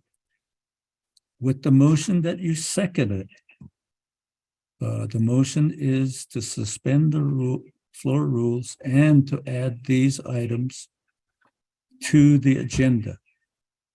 Once we add it to the agenda, then the chair would be open to another motion to put it as new consent agenda items. Joe Quaggy, Kateson's on the original.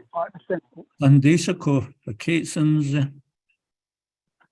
Okay, so what I question was, she was saying, and to add it on the consent, the Quaggy, it's not and adding on to the other. Oh. That one's already processed. This one's a new one.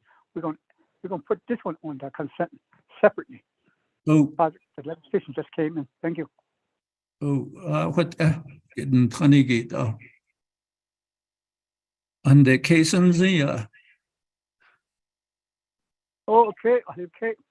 okay, I'll recognize the second to the motion by Honorable Eugene. So, and in that case, then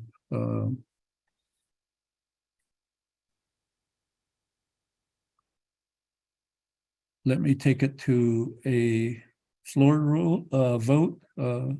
Ms.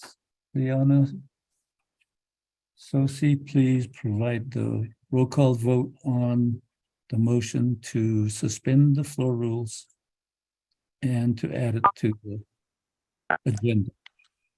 Honorable Elmer Begay, how do you vote? Honorable Elmer vote green. Begay. Honorable Elmer Vote green. Begay votes green. Honorable Key Allen Begay Jr., how do you vote? Yeah, what's green? Thank you. Honorable Key Allen Begay Jr. votes green. Honorable Paul Begay, how do you vote?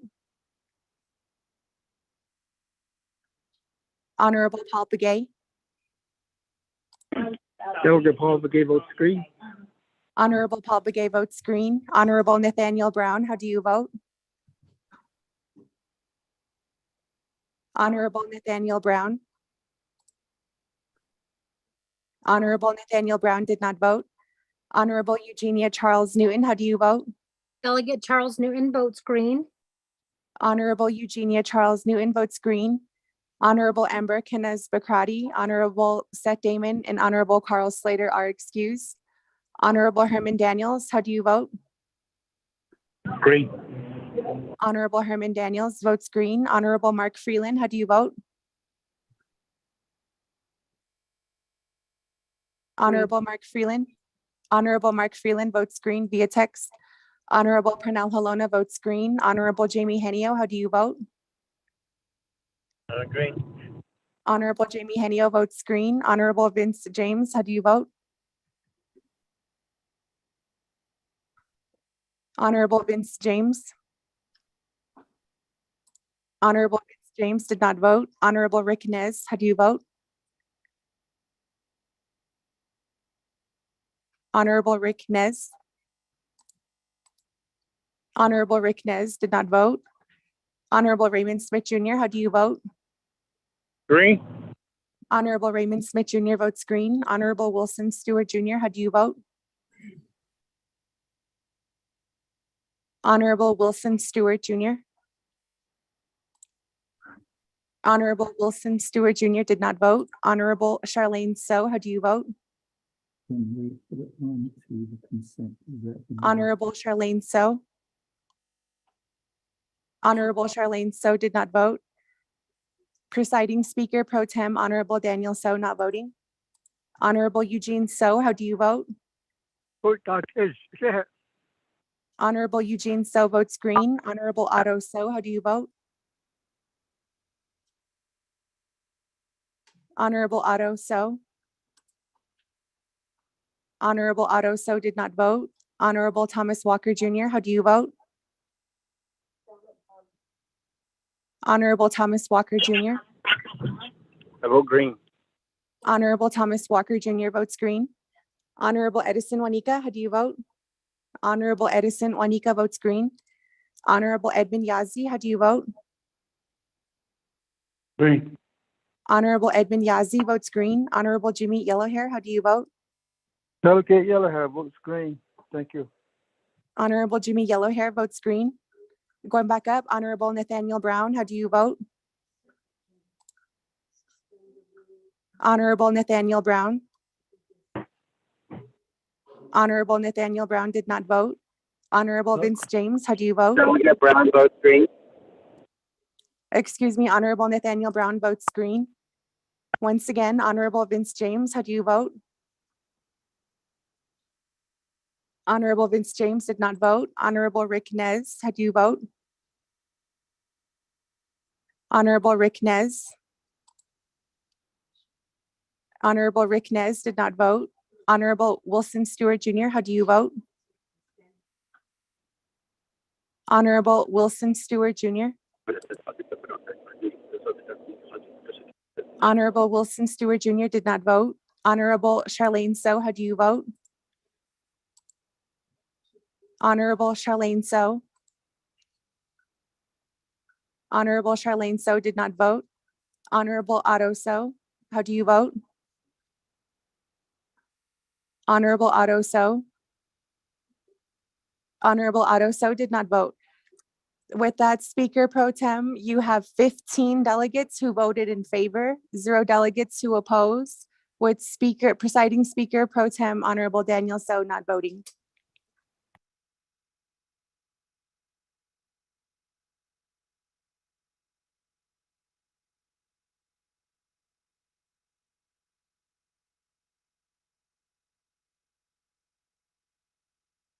Speaker Pro Tem, Vice Chair Smith.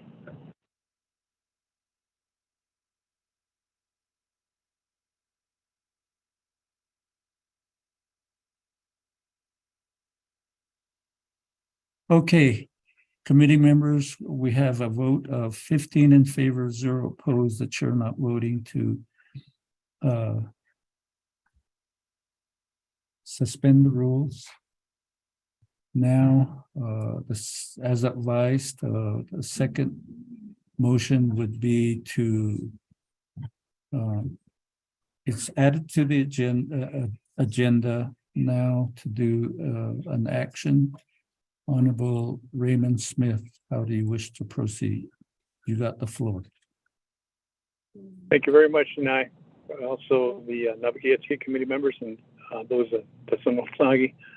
Appreciate the suspension of the floor rules. I'd like to make a motion to add 0211-22, 0212-22, 0213-22 to the consent agenda and have that action at this point in time after we vote, if it does pass. That's my motion. Thank you. Second by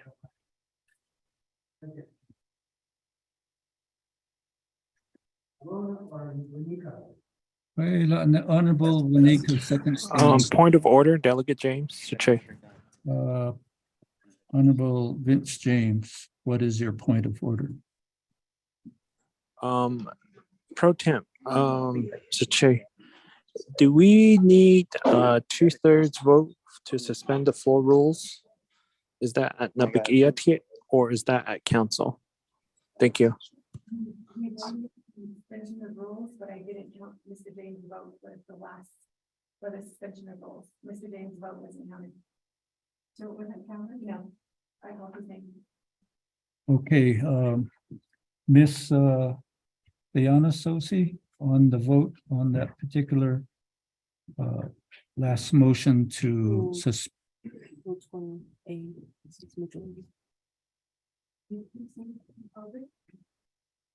He's asking he didn't if vote. it's I made 2/3 him vote. vote. Okay, so we go only.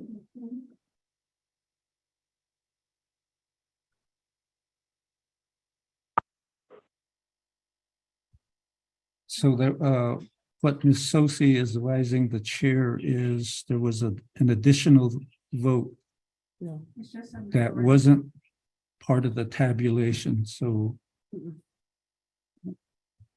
Ms. Sosi. Vince Jones is only asking if it's required for 2/3 vote. Majority vote. Okay. Okay, in that, with Ms. Sosi's, correction, that vote would be 16 in favor, 0 opposed, the chair not voting. Should say under rule number 20 at the committee rules, the rule shall be, these rules shall be suspended only by a majority vote of the committee members casting a vote. Okay, thank you for answering my question. Hakushila. So now we go to back to the motion established by Did you vote green? Honorable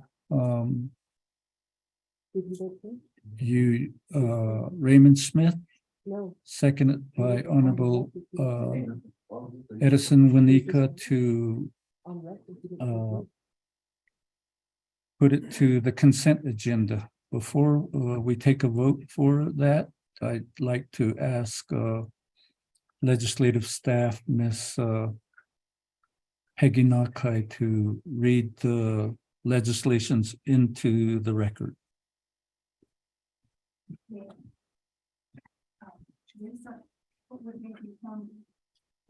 Which items would they have on the agenda?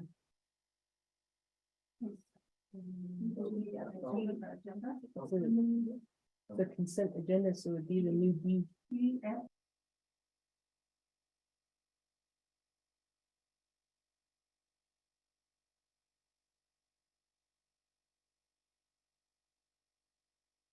Point of order to Vice Chair Smith.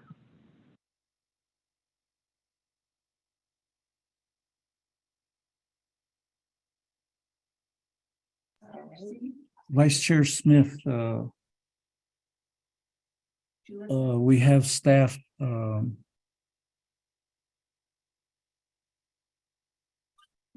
basically giving further guidance to the chair. What is your point of order? Thank you, Chairman.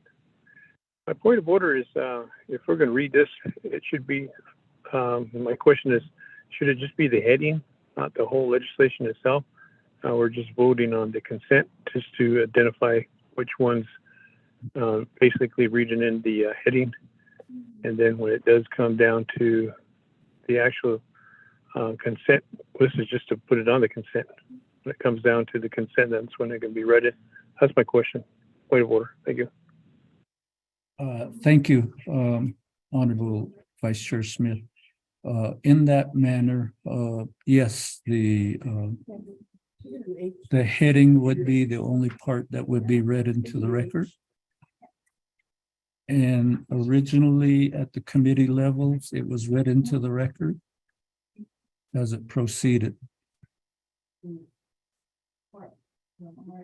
G and H consent agenda is only one item.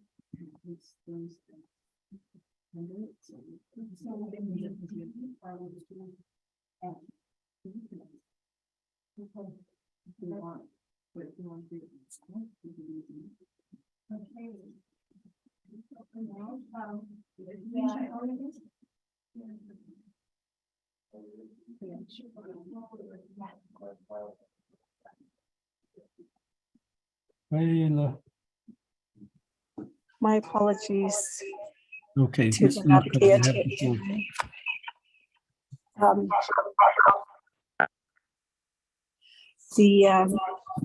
Depending on the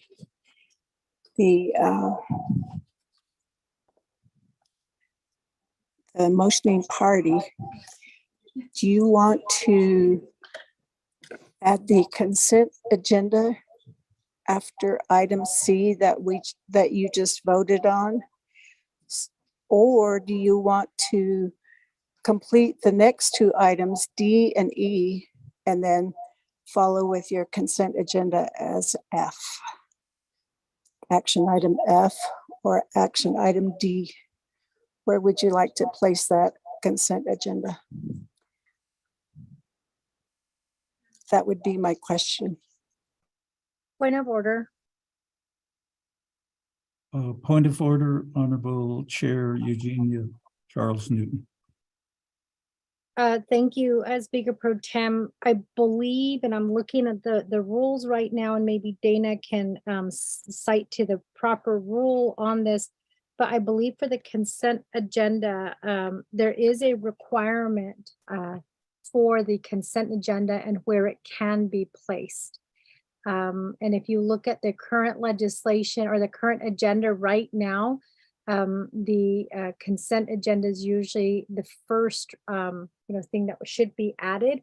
So I don't know like what the question is regarding where should it be placed on the agenda.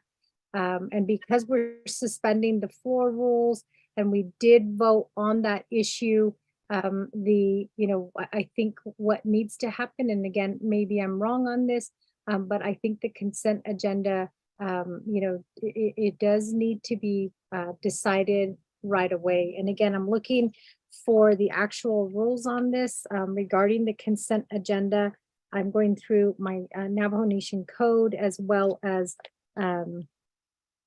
what is in our Navajo Nation Council rules of order, committee rules of order, but I believe it's 2 Navajo Nation Code section 163 that does kind of talk about the consent schedule. But in terms of where it should be in the agenda, I think it needs to be voted on before we move on to the next agenda.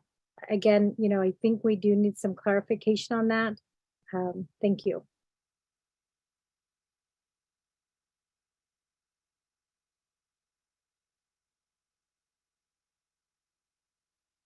Thank you, Madam Chair Charles Newton. The question went to Legislative Counsel, Ms. Dana Bobroff.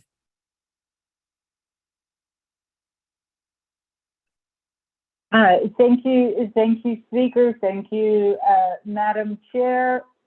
I've been looking through both the standing committee rules as well as Title II, including Section 163, and I do not find anything that specifically states where a consent agenda would go.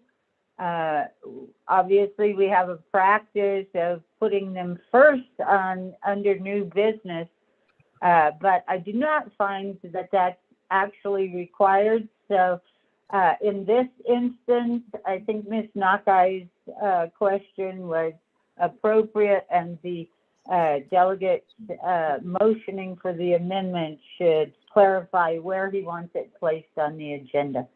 Thank you, Madam Chair. Thank you, Madam Chairwoman.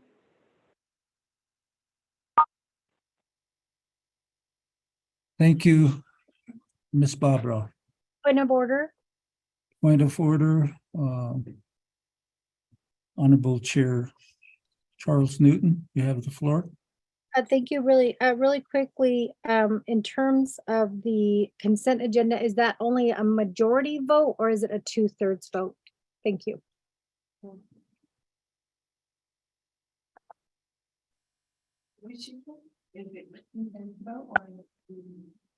On the suspension of the floor rules, Rule 20, suspension of floor rules is a majority vote. That wasn't my question. Your question, one more time. Okay, so we suspended the floor rules. Now we're adding legislation and we're requesting that it be on the consent agenda. Does the consent agenda, once the legislations are added, is it a majority vote or is it 2/3 vote?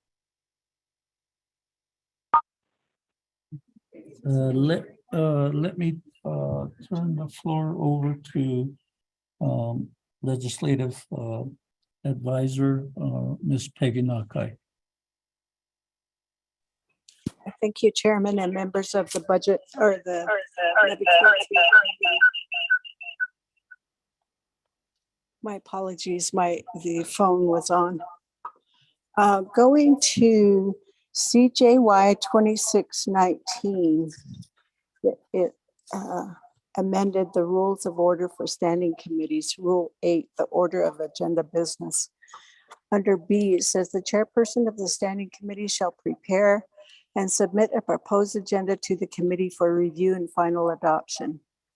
This is new language. It says the agenda shall allow for the inclusion of a consent schedule, which is a listing of the resolutions that will likely be approved by unanimous consent of the delegates in attendance. The consent schedule shall be developed by the chairperson upon request by any delegate with appropriate exhibits, reports, and other matters available for review prior to the meeting. Items shall be removed from the consent schedule on the request of any one committee member for any reason without debate. Items not removed shall be adopted by unanimous consent without amendments or debate. Removed items may be taken up either immediately after the consent schedule or placed later on the agenda at the discretion of the committee. And that is why I was asking the motioning party whether they wanted to put the consent agenda as item D as the next item to be considered by the committee, or as the last item on the agenda before you adjourn. And according to Rule 20, suspension of rules for standing committees is a majority vote. It doesn't require 2/3 vote. I believe that covers those questions.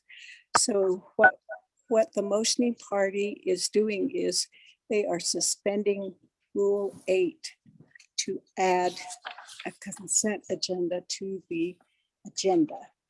And those are the three items: 211, 212, 213. Those legislations, Mr. Chair.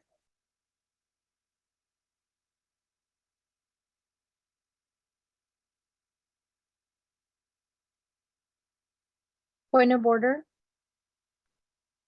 Madam Chair, Charles Newton, point of order. Thank you. Thank you, Speaker Pro Tem. So the reason why I'm asking that question about, I'm not asking about the suspension of the floor rules, because we all know that that's a majority vote. Now, what I'm asking is the consent agenda always goes first under new business. And my understanding is the reason why it went first was because, and I could be wrong on this, but it required a 2/3 vote. And and I'm looking for the rules that says that the 2/3 vote legislations go first. And I believe that that's how Speaker Damon always did it, which is why the consent agendas always went first. And that's why I asked Dana, what is a consent agenda? What is the required vote? In order for us to pass all of the legislations that get added to the consent agenda, is it a majority vote or is it 2/3 vote? Because if you look at past agendas, we always put consent agenda even before new legislations that required 2/3 vote. That's why I'm asking, and it could be different for committee, and that's why I need clarification. I'm going through my rules book right now, reading the rules, and I just need to make sure that I'm on point with the way that the agenda does get set. If the consent agenda requires 2/3 vote, then that does go at the very beginning of the agenda, which means in this case, before we move any further, we would have to vote on the consent agenda. So the question of where would it go on the agenda would be moot. Thank you. Thank you, Madam Chair, Charles Newton. What I recall is those items that require a 2/3 vote is the one that is applicable to the proceedings of the Navajo Nation Council. Because we are still at the Naabik'íyáti committee, the committee rules does not require that the 2/3 vote items. It's not required at the committee because we're not the final authority.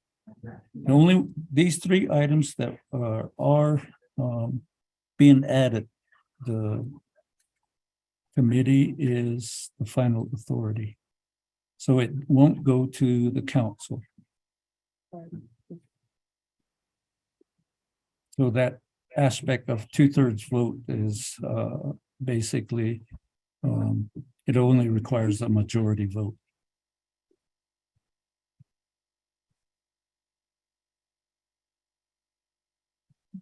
Committee members, anybody else?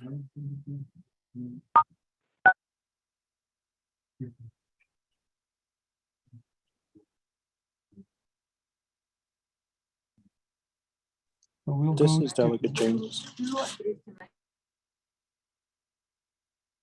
Honorable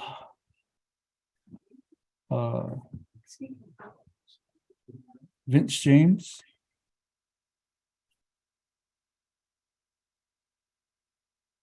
Chache, Pro Tem. I am confused. Can you rephrase what you just said? Okay. At Hakushila Che, Joe Quaggy, Madam Chair Charles Newton. Joe Quaggy, Naidesh Kidigi, consent igi etc. After that,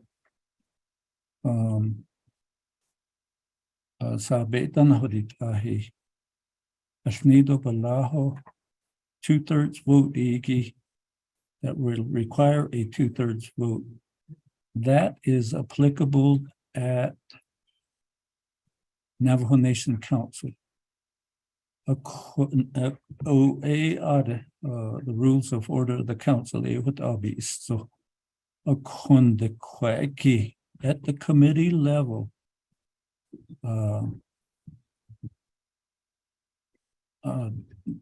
rules that apply are different than at the council. So in this matter, through Rule 8, we suspended the rules. And through a motion, we're going to add 3 legislations. That motion I've recognized. And so we're at the point to read the legislations into the record. The ones that are added, legislative staff will read the headings. And after that, then we will go to a vote to make it part of a consent agenda.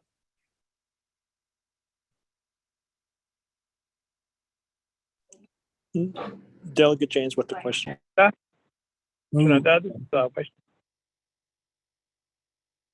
Honorable Vince James, follow-up question. Yeah, Chache, thank you for the clarification. So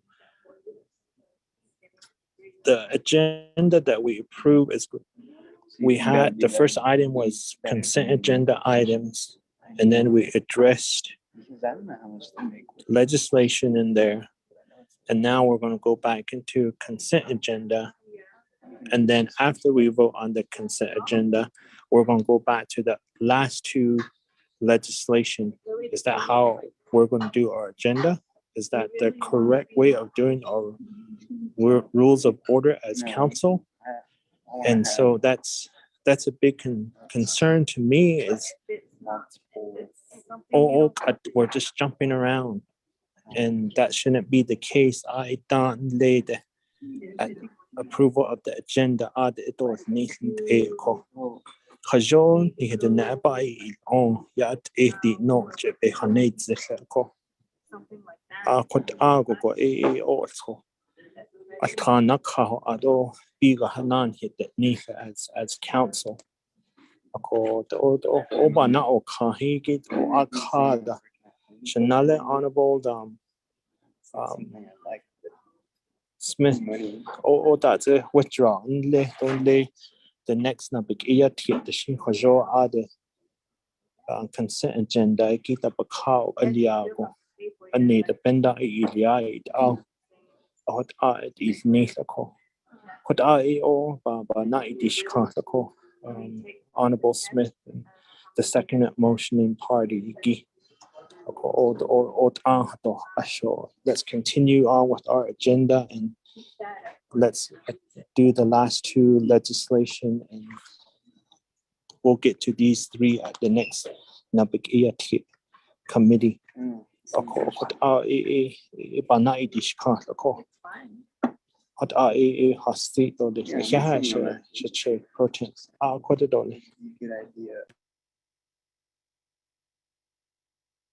Kehatla Che Ado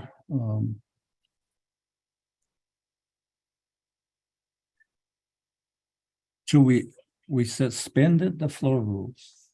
We added it to the agenda. Now to put it as a consent agenda. That's the next motion. Agenda item amend Ilya with these three items.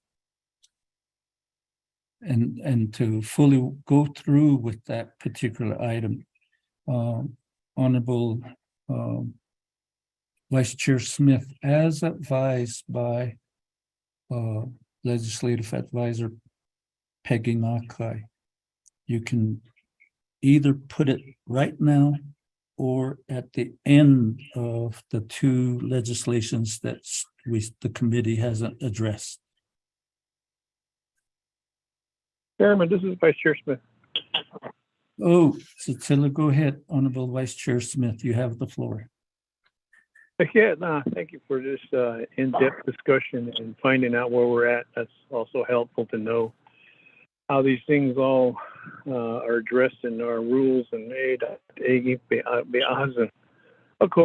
when I did ask to suspend the floor rules and then go into consent, I did say on record I'd like to do 211, 212, 213 as a consent before the two legislations. What do you need? So that's how I had my motion, and I'd like to keep that as what I have said. So to clarify it, and it was asked earlier that I'd love so, and I did mention that prior to that question be posed. So hey, with that, thank you. And again, thank you to the second motioning party, Honorable Wanika. Andisha Katesons.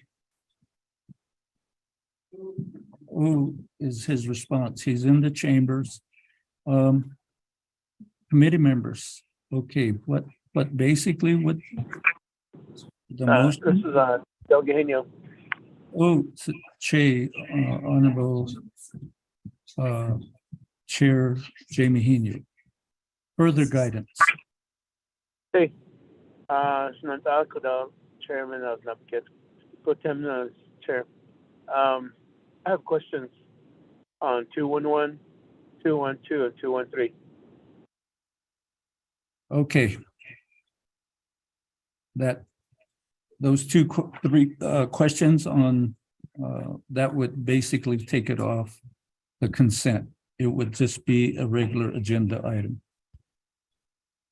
Thank you, Honorable Chair Jamie Henio.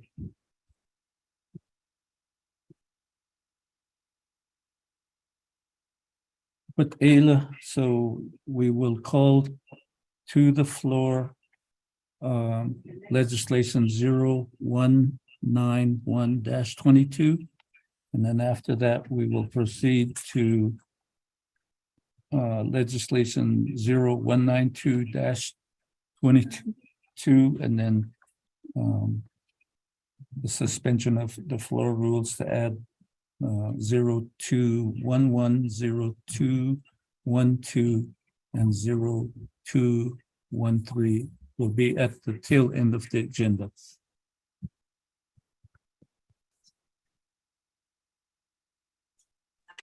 Point of order, Delegate James. Honorable Vince James, what is your point of order? Pro Temp, in regards to the motion and the second, I did not hear a motion to add the items, but I did hear a motion for a consent agenda. So do we need to have another motion and a second to add them as regular items on the agenda? Okay, Honorable Vince James, the motion to put it on the consent agenda was made by the three legislations by Honorable Vice Chair Raymond Smith and second by Honorable Edison Wanika. And as you recall, if there is a delegate that has a question on any of those legislations, then it automatically goes to the regular agenda. Because there would be discussion once each of the respective legislations are on the table for discussion. So with that, committee members, as I stated before, I'm calling to the table 0191-22. And that is legislation sponsored by the Honorable Vince James. Ms. Nakai. Thank you. Chair So and members of the Naabik'íyáti Committee, this is a reading of legislative number 0191-22. This was assigned to the Resources and Development Committee, then Naabik'íyáti Committee, then the Navajo Nation Council. It's a proposed Navajo Nation Council Resolution, 24th Navajo Nation Council, 4th year, 2022, introduced by Vince James, prime sponsor. Tracking number 0191-22. An action relating to Resources and Development Committee, the Naabik'íyáti Committee, and the Navajo Nation Council, approving the use of the eminent domain statute 16 NNC section 1401 at SEEK for American Rescue Plan Act, ARPA funded projects to address the right-of-way land user consent requirement, approving December 31, 2024 as the expiration date for use of the eminent domain statute for these ARPA-funded projects, directing the controller to report the amount of funding in the Land Acquisition Trust Fund available for just compensation as required by the eminent domain statute, and directing the Division of Natural Resources Division and the Department of Justice to develop procedures for the use of the funds identified for the eminent domain purpose. So then you have the content of the legislation. You go to the Internet Public Review summary. For the first report, there are 3 comments that are opposing, and those comments are attached. And then you have the Resources and Development Committee report, and which indicates do not pass with no amendments and 1 recommendation. The recommendation, the Resources and Development Committee recommends to the Naabik'íyáti Committee a work session which shall be held on legislation number 0191-22 to further understand the impact of the legislation. The work session should include 1, land board officials, grazing committee members, farm board officials, as their comments would be helpful. 2, information about the eminent domain process, such as who will be involved in the eminent domain process and what jobs will they do. 3, information about the process for the use of the Land Acquisition Trust Fund for eminent domain purposes. And 4, the timelines for the American Rescues Plan Act, ARPA. Sure. So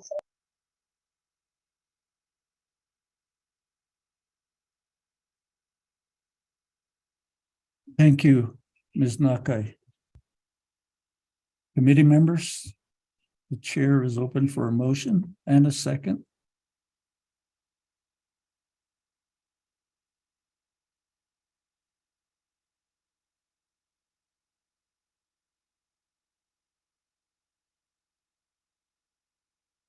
Going once.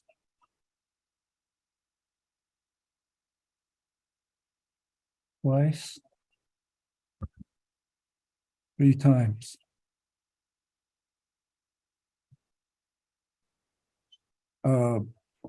Ms. Bobroff, please provide guidance to the committee regarding the legislation where Naabik'íyáti committee is not the final authority. And there was no motion and there was no second. Thank you, Chair. So, as Legislative Council has defined a number of times in the past, the practice has been that if it's on the agenda, it doesn't get a motion or a second, it will stay at Navi and be on the next agenda. After that, it should move on forward to council. Thank you.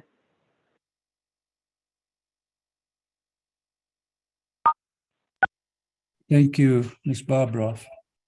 So it stays on the agenda. It will appear on the next Navi agenda based on the advice of Legislative Council. So then we will proceed to legislation 0192-22.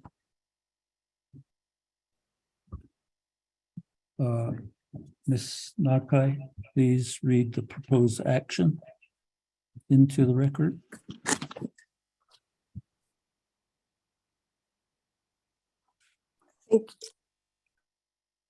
Thank you, Mayor. So, members of the Naabik'íyáti. thank you, Chair. So, and members of the Naabik'íyáti Committee. Legislation number 0192-22 was assigned to Resources and Development Committee, thence Naabik'íyáti Committee, thence Navajo Nation Council.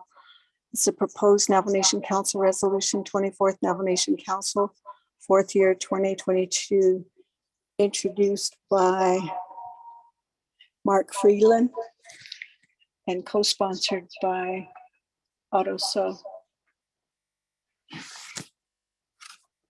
Tracking number 0192-22, an action relating to Resources and Development and Naabik'íyáti Committees and the Navajo Nation Council, approving a limited waiver of sovereign immunity, allowing the Navajo Nation to be sued in federal district court regarding compliance with the National Environmental Policy Act and carrying out grants from the United States Department of Housing and Urban Development, and authorizing the president of the Navajo Nation or the executive director of the Navajo Nation Division of Community Development to sign HUD Form 7015.15 through September 30th, 2027.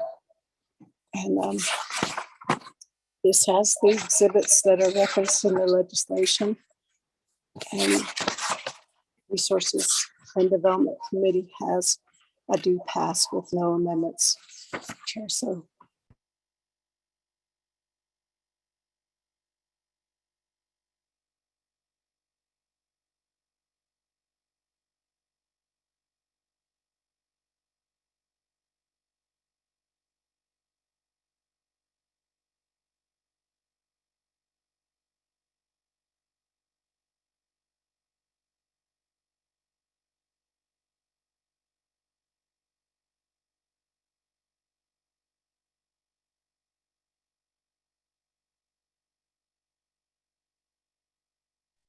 Committee members, there you've heard the reading of the proposed action.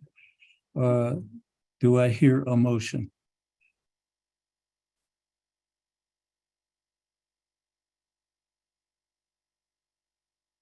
The chair is open for a motion on the adoption of the proposed legislation. Motion. Motion by Honorable Edmund Yazzie. Thank you. Do I hear a second, committee members? Second by Honorable Pernell Halona, who is in the chamber with staff and myself. Do we hear any questions? Going once. Going twice. Point of order. Point of order, Honorable Chair Eugenia Charles Newton. Just for clarification, what, what legislation are we on? The legislation is 0192-22.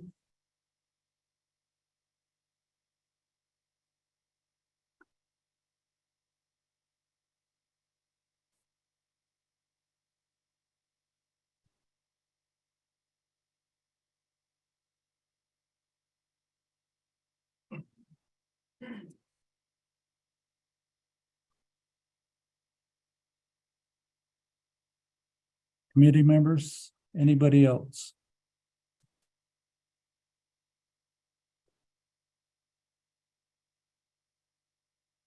We went 3 times. So legislative staff, Ms. Liana Sosi, please provide the roll call vote. Beginning with Honorable Elmer Begay, how do you vote? Honorable Elmer Begay. Honorable Elmer Begay did not vote. Honorable Key Allen Begay Jr., how do you vote? On the vote screen, thank you. Honorable Key Allen Begay Jr. votes green. Honorable Paul Begay, how do you vote? Honorable Paul Begay. Honorable Paul Begay did not vote. Honorable Nathaniel Brown, how do you vote? Honorable Nathaniel Brown. Honorable Nathaniel Brown did not vote. Honorable Eugenia Charles Newton, how do you vote? Charles Newton votes red. Honorable Eugenia Charles Newton votes red. Honorable Amber Kenneth Bacrati, Honorable Seth Damon, and Honorable Carl Slater are excused. Honorable Herman Daniels, how do you vote? Honorable Herman Daniels. Honorable Herman Daniels did not vote. Honorable Mark Freeland, how do you vote? I vote green. Honorable Mark Freeland votes green. Honorable Pernell Halona, how do you vote? Honorable Pernell Halona votes green. Honorable Jamie Henio, how do you vote? Honorable Jamie Henio. Honorable Jamie Henio did not vote. Honorable Vince James, how do you vote? Honorable Vince James. Honorable Vince James did not vote. Honorable Rick Delegate- Ness, how do you vote? Jam votes. Delegate Jam votes red. Delegate Jam votes red. Honorable Vince James votes red. Once more, Honorable Rick Ness, how do you vote? Delegate listeners, vote green. Honorable Rick Ness votes green. Honorable Raymond Smith Jr., how do you vote? Green. Honorable Raymond Smith Jr. votes green. Honorable Wilson Stewart Jr., how do you vote? Honorable Wilson Stewart Jr. Honorable Wilson Stewart Jr. did not vote. Honorable Charlene So, how do you vote? Honorable Charlene So. Honorable Charlene So did not vote. Presiding Speaker Pro Tem, Honorable Daniel So not voting. Honorable Eugene So, how do you vote? Honorable Eugene So votes green. Honorable Otto So, how do you vote? Honorable Otto So. Honorable Otto So did not vote. Honorable Thomas Walker Jr., how do you vote? Honorable Thomas Walker Jr. Honorable Thomas Walker Jr. did not vote. Honorable Edison I vote Juanica green. vote. Honorable Edison Juanica votes green. Honorable Edmund Yazzie, how do you vote? Green. Honorable Edmund Yazzie votes green. Honorable Jimmy Yellowhair, how do you vote? Delegate Yellowhair votes green. Honorable Jimmy Yellowhair votes green. Going back up, Honorable Elmer Begay, how do you vote? I vote green. Honorable Elmer Begay votes green. Honorable Paul Begay, how do you vote? Honorable Paul Begay. Oh, red. Honorable Paul Begay votes red via text. Honorable Nathaniel Brown, how do you vote? Honorable Nathaniel Brown. Honorable Nathaniel Brown did not vote. Honorable Herman Daniels, how do you vote? Delegate Brown votes red. Excuse me, Honorable Nathaniel Brown votes red. Once more, Honorable Herman Daniels, how do you vote? I vote red. Honorable Herman Daniels votes red. Honorable Jamie Henio, how do you vote? Honorable Jamie Henio. Honorable Jamie Henio did not vote. Honorable Wilson Stewart Jr., how do you vote? Honorable Wilson Stewart Jr. Honorable Wilson Stewart Jr. did not vote. Honorable Charlene So, how do you vote? Honorable Charlene So. Honorable Charlene So did not vote. Honorable Otto So, how do you vote? Green. Honorable Otto So votes green via text. Honorable Thomas Walker Jr., how do you vote? I vote green. Honorable Thomas Walker Jr. votes green.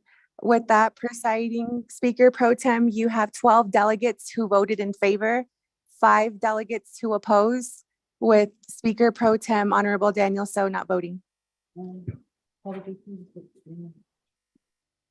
Update, Honorable Paul Begay is changing his vote to green.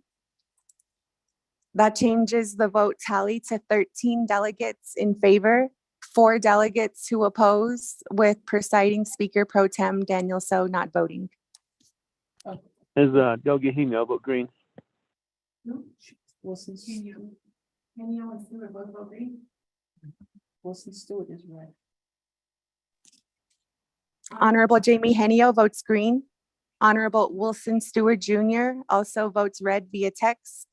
Again, that updates the vote to 14 delegates in favor, 5 delegates who oppose, with presiding Speaker Pro Tem Daniel So not voting.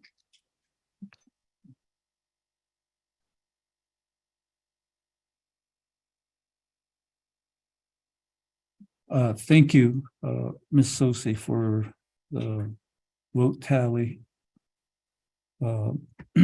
As stated, that'll be part of the record in the adoption of this particular action. And since it is approving a limited waiver of sovereign immunity, this legislation goes to the Navajo Nation Council. Committee members, we have added through the suspension of floor rules legislation 0211-20. Ms.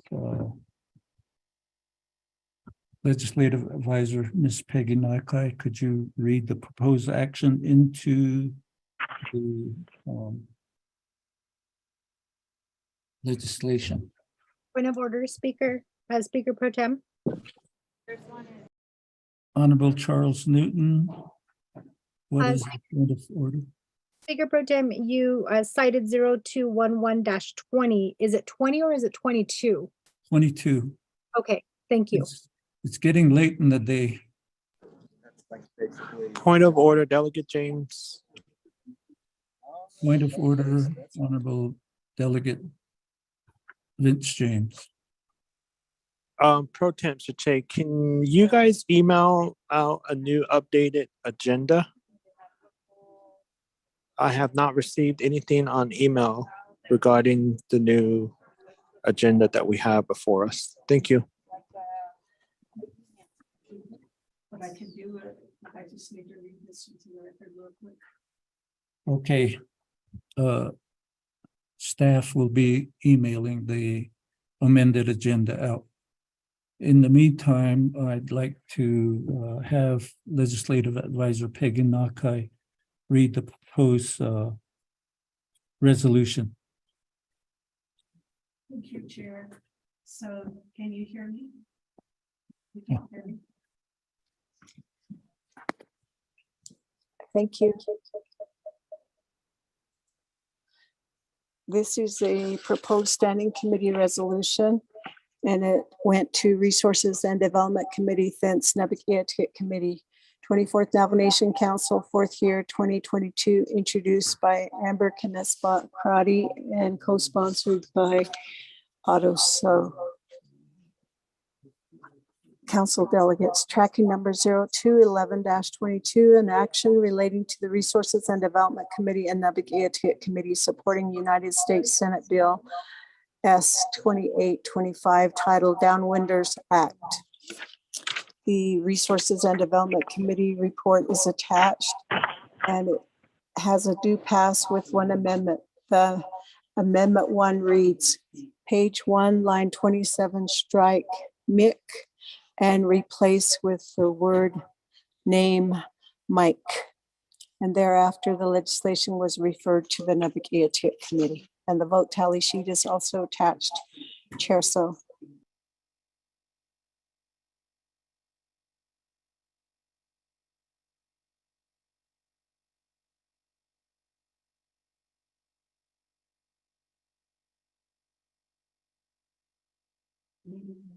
Thank you, Ms. Nakai. Committee members, do I hear a motion to adopt proposed standing committee? Delegate Rick Mays, motion. Charles Newton. Okay, Eugene, so. Okay, thank you, Honorable. I'll recognize the motion by Honorable Rick Nez and the second by Honorable Eugenia Charles Newton, and the third by Honorable Eugene. So I'm just kidding. We'll just go with the two, the motion and the second. Committee members, I'm trying to keep everybody awake and focus on the actions in front of us. I'm laughing here in Shiprock, Speaker Pro Tem. Okay. And I guess committee members, I really appreciate everybody staying on the call. I know it's been a long day, but I appreciate the fact that we're focused on getting these items adopted. So with that, do we have any questions?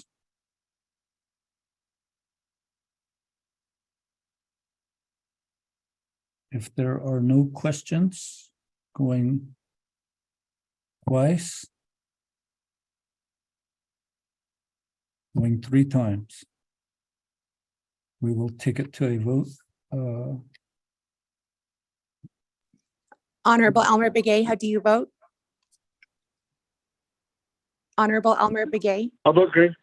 I'll vote Honorable green. Elmer Begay votes green. Honorable Key Allen Begay Jr., how do you vote? Kiela votes green, thank you. Honorable Key Allen Begay Jr. votes green. Honorable Paul Begay, how do you vote? Delegate Paul Begay votes. Honorable Paul Begay votes green. Honorable Nathaniel Brown, how do you vote? Honorable Nathaniel Brown. Delegate Brown votes green. Honorable Nathaniel Brown votes green. Honorable Eugenia Charles Newton, how do you vote? Delegate Charles Newton votes green. Honorable Eugenia Charles Newton votes green. Honorable Amber Kenez Bakrati, Honorable Seth Damon, and Honorable Carl Slater are excused. Honorable Herman Daniels, how do you vote? Honorable Herman Daniels Jr. Green. Honorable Herman Daniels Jr. votes green. Honorable Mark Freeland, how do you vote? Honorable Mark Freeland. Green. Honorable Mark Freeland votes green via text. Honorable Pernell Holona votes green. Honorable Jamie Henio, how do you vote? Honorable Jamie Henio. I vote green. Honorable Jamie Henio votes green. Honorable Vince James, how do you vote? Honorable Vince James. Delegate James votes green. Honorable Vince James votes green. Honorable Rick Nez, how do you vote? Delegate Rick Nez votes green. Honorable Rick Nez votes green. Honorable Raymond Smith Jr., how do you vote? Green. Honorable Raymond Smith Jr. votes green. Honorable Wilson Stewart Jr., how do you vote? Honorable Wilson Stewart Jr. Honorable Wilson Stewart Jr. did not vote. Honorable Charlene So, how do you vote?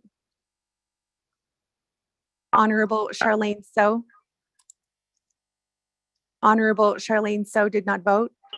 Presiding Speaker Pro Tem, Honorable Daniel So not voting. Honorable Eugene So, how do you vote? What is Dr. Chair? Honorable Eugene So votes green. Honorable Otto So, how do you vote? Honorable Otto So. Honorable Otto So did not vote. Honorable Thomas Walker Jr., how do you vote? Green. Honorable Thomas Walker Jr. votes green. Honorable Edison Juanica, how do you vote? Honorable Edison Juanica votes green. Honorable Edmund Yazdi, how do you vote? Honorable Edmund Yazdi. Honorable Edmund Yazdi did not vote. Honorable Jimmy Yellowhair, how do you vote? Honorable Jimmy Yellowhair. Honorable Jimmy Yellowhair did not vote. Going back up, Delegate Yellowhair Honorable votes Wilson Stewart Jr., how green. do you vote?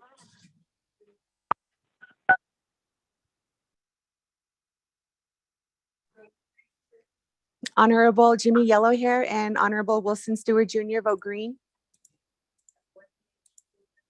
Honorable Charlene So, how do you vote? Honorable Charlene So. Honorable Charlene So did not vote. Honorable Otto So, how do you vote? Honorable Otto So. Honorable Otto So did not vote. Honorable Edmund Yazdi, how do you vote? Honorable Edmund Yazdi. Honorable Edmund Yazdi did not vote. With that, Speaker Pro Tem, you have 17 delegates who voted in favor, 0 delegates who oppose, with presiding Speaker Pro Tem Daniel So not voting.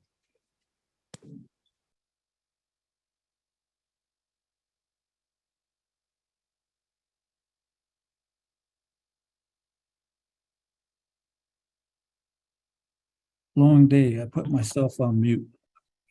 Okay, thank you, committee members. With a vote of 17 in favor, 0 opposed, the presiding chair not voting, this legislation is approved, and it was sponsored by K. Allen Begay Jr. and co-sponsored by Amber Knezbach Crotty.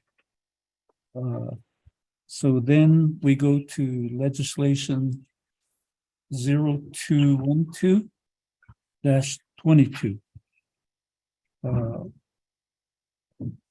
Miss The question requirements change got to 11. Honorable Jimmy Yellowhair please mute your phone.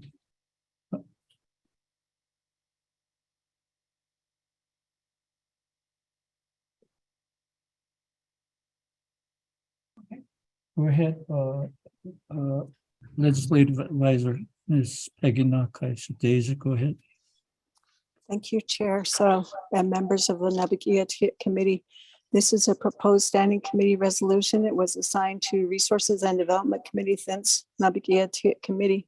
So Naabik'íyáti Committee has final authority.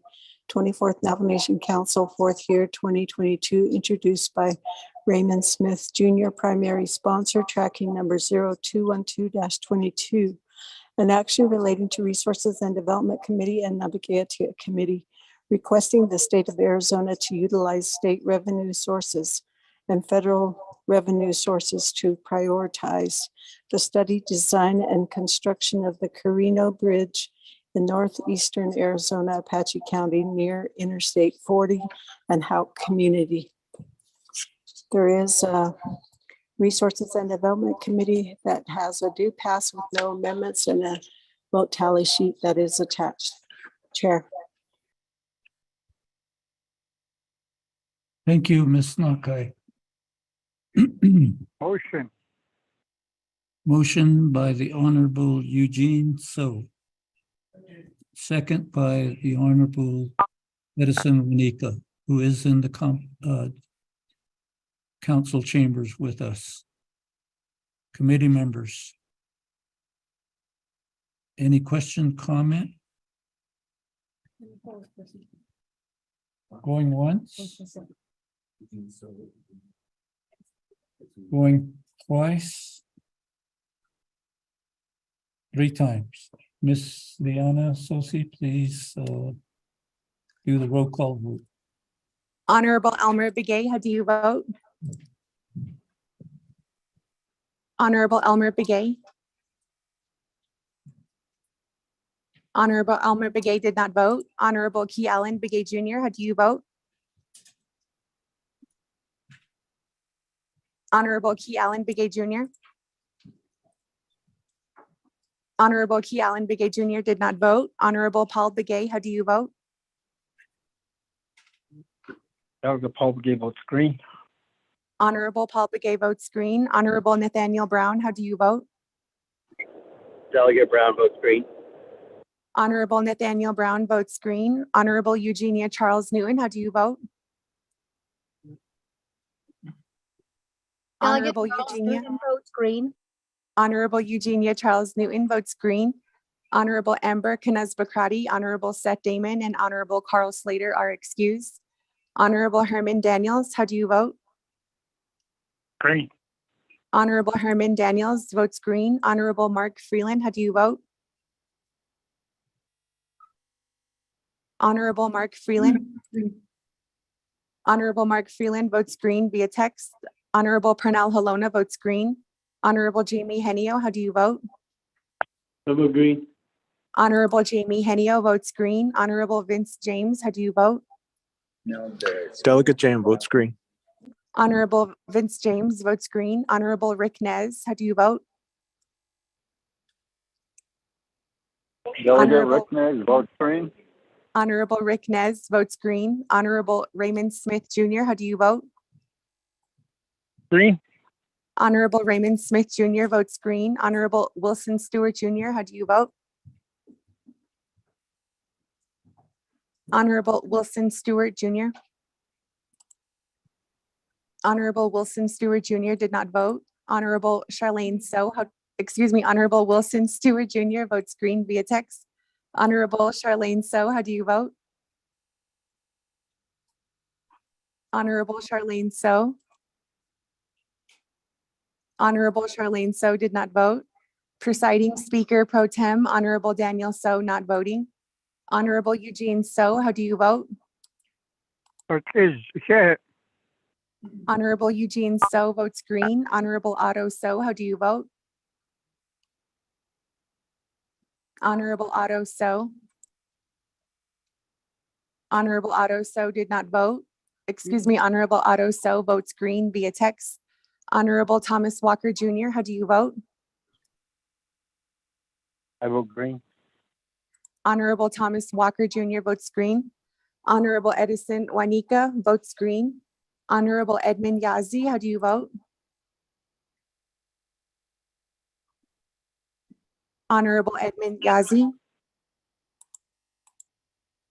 Honorable Edmund Yazzie did not vote. Honorable Jimmy Yellowhair, how do you vote? Delegate Yellowhair votes green. Honorable Jimmy Yellowhair votes green. Going back up, Honorable Elmer Begay, how do you vote? I vote green. Honorable Elmer Begay votes green. Honorable Key Allen Begay Jr., how do you vote? Honorable Key Allen Begay Jr. Honorable Key Allen Begay Jr. did not vote. Honorable Charlene So, how do you vote? Honorable Charlene So. Honorable Charlene So did not vote. Honorable Edmund Yazzie, how do you vote? Honorable Edmund Yazzie. Honorable Edmund Yazzie did not vote. With that, Speaker Pro Tem, you have 17 delegates who voted in favor, 0 delegates who oppose, with Presiding Speaker Pro Tem Honorable Daniel So not voting. Thank you, Miss Leona Sosi, committee members. So we've adopted the particular legislation, and the signed legislation will go to the state of Arizona.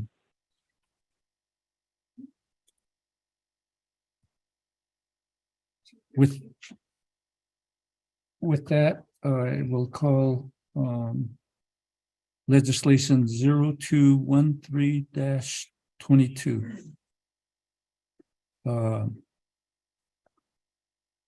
Miss Peggy Nakai, please read the proposed legislation into the record.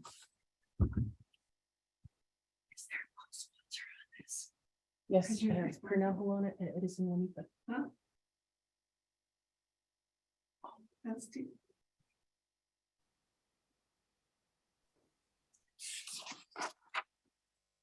This is a proposed standing committee resolution assigned to Resources and Development Committee, then Naabik'íyáti Committee. Naabik'íyáti Committee has final authority.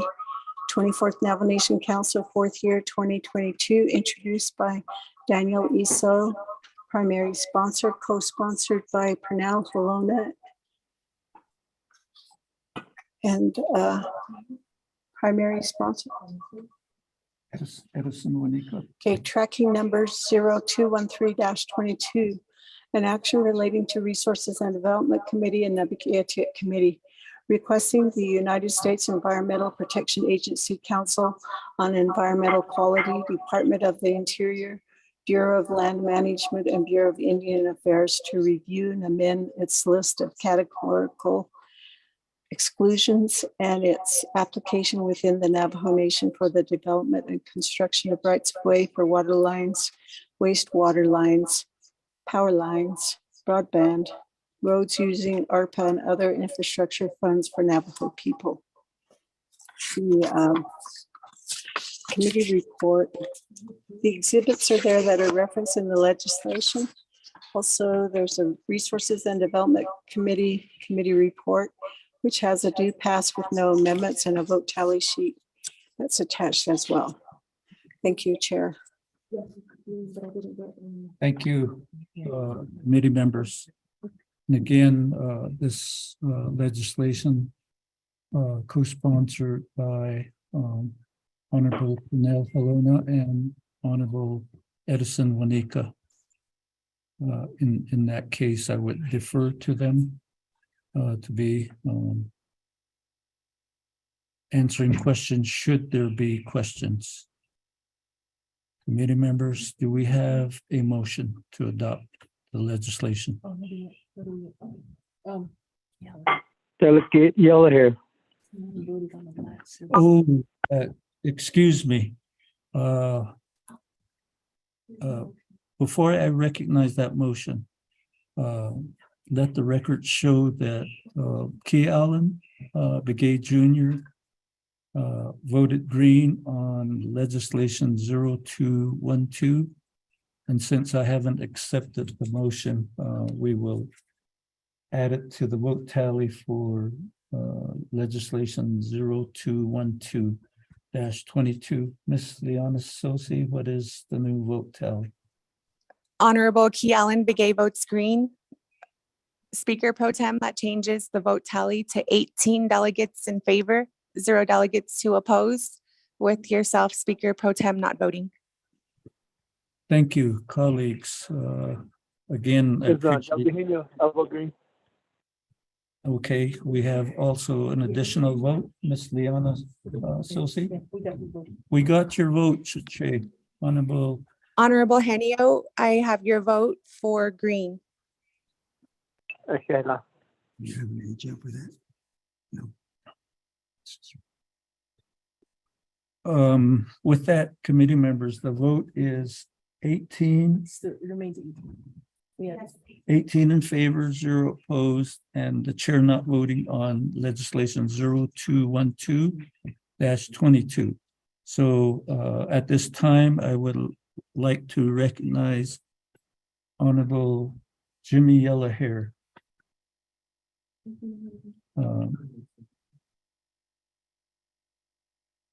Should say Honorable Jimmy Yellowhair.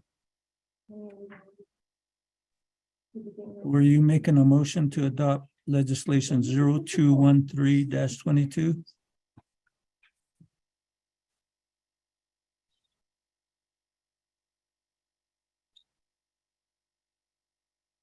There being no response, committee members, the floor is I'll back make the open. motion. This is Delegate Charles Newton. Thank you, Madam Chair. Charles Newton, I'll recognize the motion to adopt. I was on mute. This is Delegate Yellow here. I can go ahead and make the second motion to chairperson to Honorable Eugenia Charles Newton. Okay, no, should she. So I'll recognize the second to the motion. Committee members.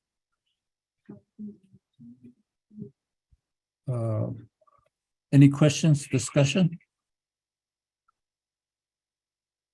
Going once? Going twice? 3 times. Ms. Liana Sosi, could you provide the roll call vote? Honorable Elmer Begay, how do you vote?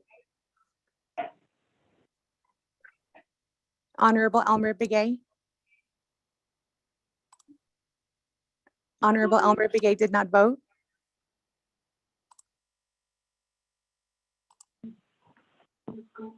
Honorable Key Allen Begay Jr., how do you vote?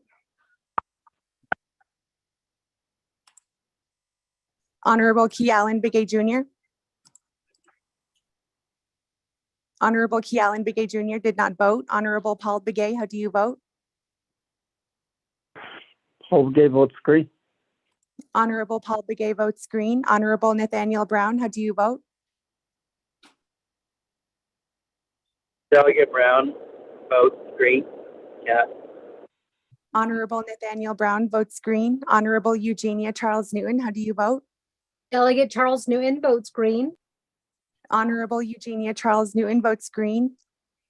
Honorable Amber Kenneth Bakrati, Honorable Seth Damon, and Honorable Carl Slater are excused. Honorable Herman Daniels, how do you vote? I vote green. Honorable Herman Daniels votes green. Honorable Mark Freeland, how do you vote? Honorable Mark Freeland. Honorable Mark Freeland did not vote. Excuse me, Honorable Mark Freeland votes green via text. Honorable Pernell Halona, how do you vote?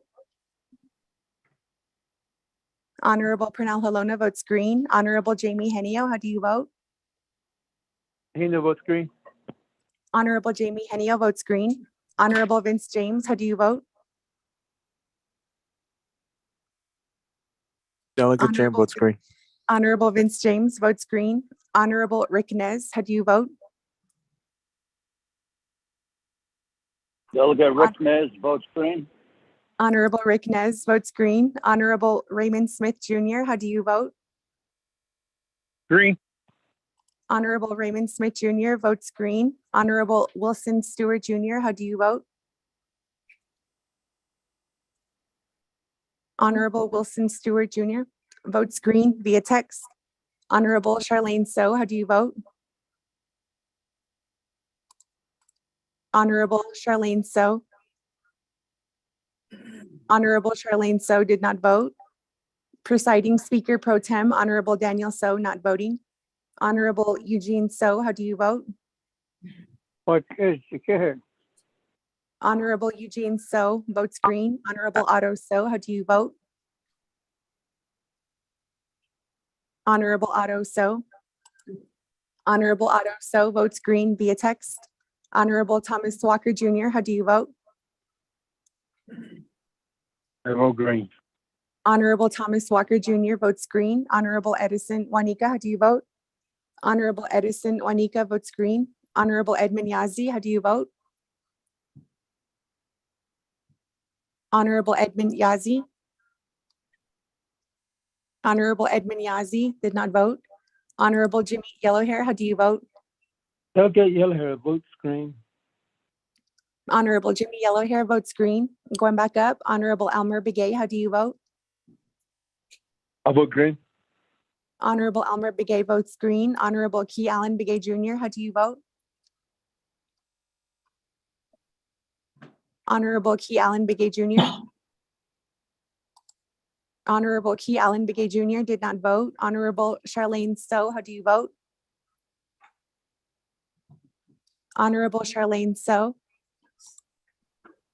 Honorable Charlene So did not vote. Honorable Edmund Yazzie. Honorable Edmund Yazzie. Honorable Edmund Yazzie did not vote. With that, Speaker Pro Tem, you have 17 delegates who voted in favor, 0 delegates who opposed, with presiding Speaker Pro Tem Daniel So not voting. Thank you, Ms. Liana Sosi, for that. 17 in favor, 0 opposed, and presiding chair not voting. That completes the legislative part, addressing the legislations. So we are now to item number 8, close of meeting, announcements. Committee members, any announcements that you wish to make? Honorable So this is Delegate Freeland. Honorable Mark Freeland, you have the teleconference. Okay. Did you hear my legislation this evening?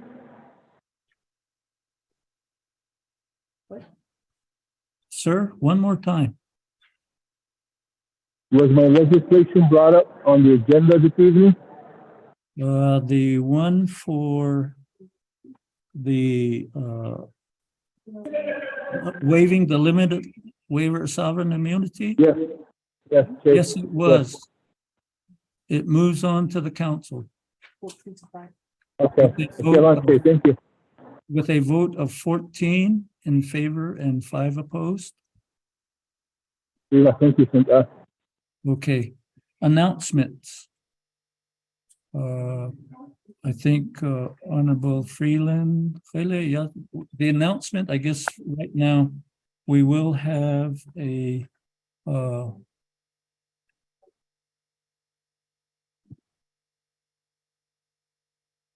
gathering tomorrow at the Navajo Nation Veterans Memorial Park, where we will have some dignitaries present, and we will have Honorable Kialan Begay, Honorable Ricky Nez, and Honorable Raymond Smith Jr. providing remarks.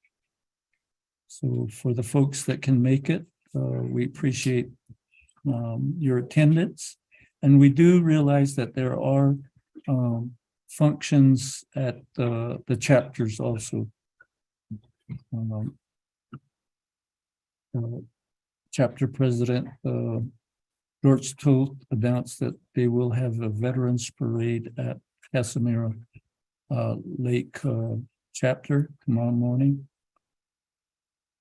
That is one that I'm aware of. I think we also have other folks. The other announcement, and it's quite applicable to our actions. There will be a public hearing on December 6th, starting at 9 a.m. at the Gallup City Council chambers regarding the site selection of the Gallup Indian Medical Center.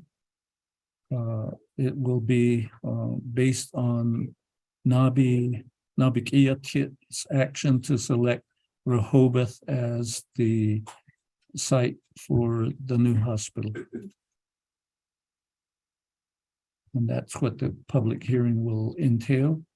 And I got late notice that Honorable Chair Member Knezbot Crotty participated in a hearing at the Neck College today. And that's why she was not here. It was respective of the works that she's doing regarding the missing and murdered Indigenous women. And that was an action where the Arizona State Legislature committees had the hearing over at the Neck College. Going forward, committee members, do you have any announcements? Okay, Delegate Freeland. Oh, Shache, Honorable Delegate Mark Freeland. Chair, staff, good evening. Good evening from Crown Point High School. We just got done here with meeting with McKinney County School District officials and the community members. There was a shooting that occurred on Election Day here in Crown Point, and it got pretty violent, and the community is on edge right now. You probably have heard it through social media, other means, but we met with the officials, the county, the school district, and the county, and it was infiltration of some sort. And I just did my best to reassure the community, to be safe and continue to be eyes and ears out there. It's really hard to fathom violence occurring in the Navajo Nation, especially in your own community. It's hard to comprehend that these types of occurrences happen when it's not supposed to happen. You hear this, and I told the community, you hear this in inner cities or you hear in Albuquerque, but it's happening here in our own community in Crown Point. We had a very good discussion this evening with the community and parents, and the parents were talking to one another and telling each other to, talk to your kids and be that parental figure again. And that was really good to hear. I asked the chapter official, I know I'm an outgoing delegate, but I asked the chapter official if we could have something proposed possibly at NTU. I want to invite my colleagues, especially from the Law and Order Committee, members who will be in the 25th Council. Really need to take a good look at the criminal code going forward. The individual, the perpetrator, apparently was incarcerated and let go the next day. So that's why the community is on edge. And I really want to encourage my colleagues to take a good look at the criminal code and acts of violence on the Navajo Nation. We got to strengthen our laws. We got to strengthen our Navajo codes. And when stuff like this happens and it hits your own community, it's like we have to be proactive, not reactive. And I'll let my colleagues know, but I would like for you to come out to Crown Point, to NTU. I'll work with the chapter officials. Probably not this month, maybe the beginning of next month at some point, to have a town hall of some sort on what occurred here and the violence that can be prevented potentially in the Navajo Nation. We need to partner up with the McKinney County School District as well as the state of New Mexico, our legislators, our state representative, our state senator that represent this area of Eastern Agency. So Che, just FYI, we did have a very good meeting this evening here at Crown Point High School. So good evening to all, and thank you, and God bless and stay safe. Thank you, Chair. Che.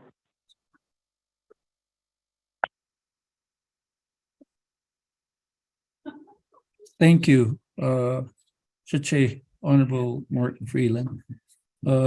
Committee members, just as a follow-up, I did receive an email yesterday, and I forwarded that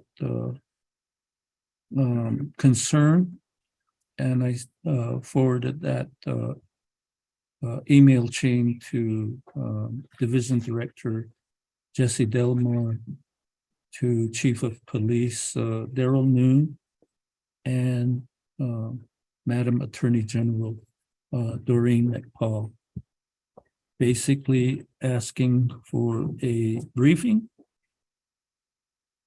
on how the Public Safety Department handled this situation.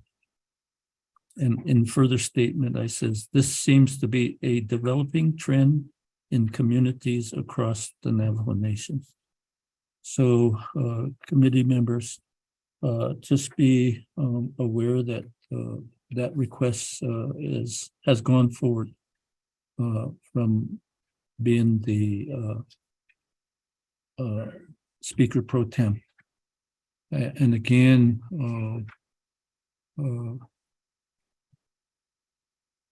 it is occurring, as I've reported before, up in the north part of the district that I represent, including over to Honorable Mark Freeland's.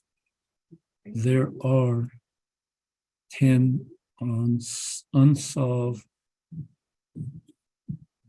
homicides in that area.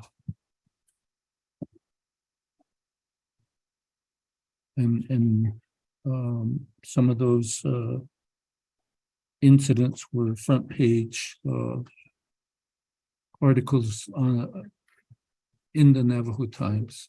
And in one of the situations, the FBI has increased the a reward up to $10,000. So it is a major concern. The other is just the fact that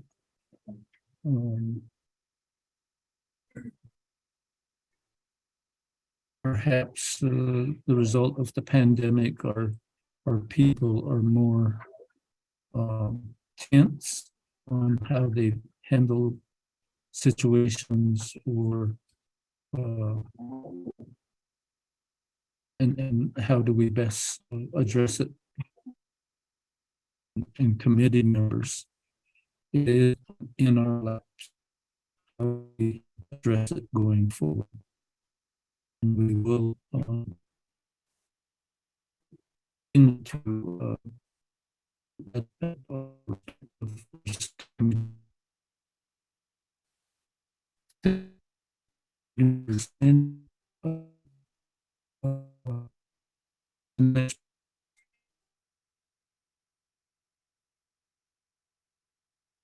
Chair. Speaker Pro Tem, you sounded like a robot and you slowly, Just fading out. lost connection.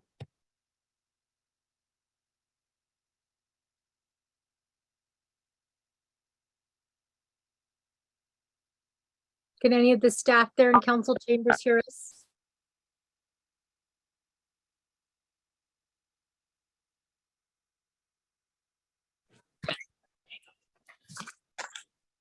okay, one more time. We lost connection, but thanks to policy analyst Jalissa Johnson, we are using the phone. At this time, I would like to recognize Honorable Pernell Halona to make an announcement. Thank you, Chair and committee members. I just want to make put a recognition out for Senator Shannon Pinto. Shannon Pinto was awarded Emerging Woman of the Year, a New Mexico State Senator, and from the Women Wine and Chocolate Gala from the state of New Mexico. So I just wanted to recognize Shannon Pinto as Emerging Woman of the Year in Mexico State. I just wanted to put that recognition out there for Mrs. Pinto. Chair, thank you. And certainly that recognition, we also concur with that. So to Senator Shannon Pinto, thank you for the great work that you do at the state legislature. Committee members, any other recognitions or announcements? If not, then the chair is open for Honorable Delegate Yellow Hair. Honorable Jamie Henio. You have the teleconference floor.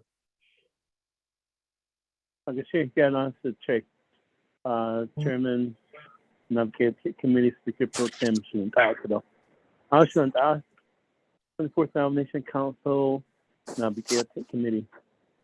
I just want to say congratulations to the 24th Nomination Council that are going on to the 25th Nomination Council.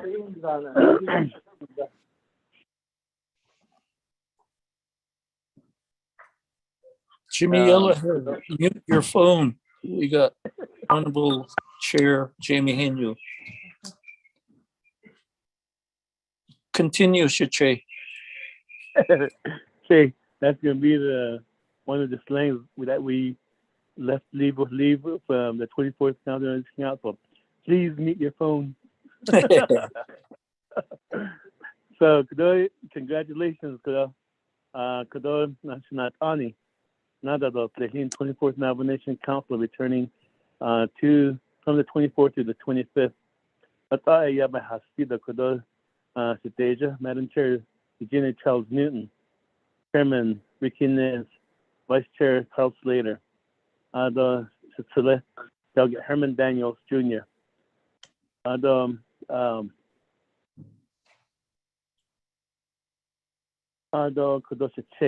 Delegate Odo Soto, I'm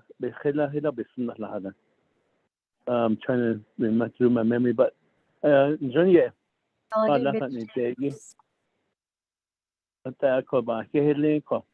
that they represent the 24th Nomination Council on the 25th and continuing what we had worked on, and especially the ARPA expenditure plan.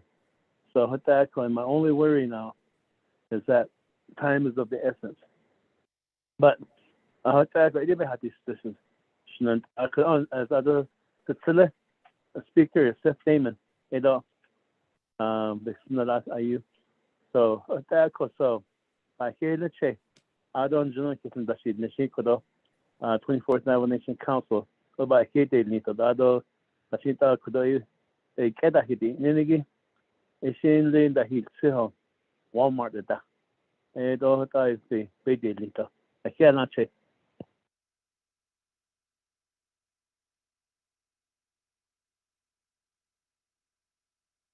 I can't launch the che.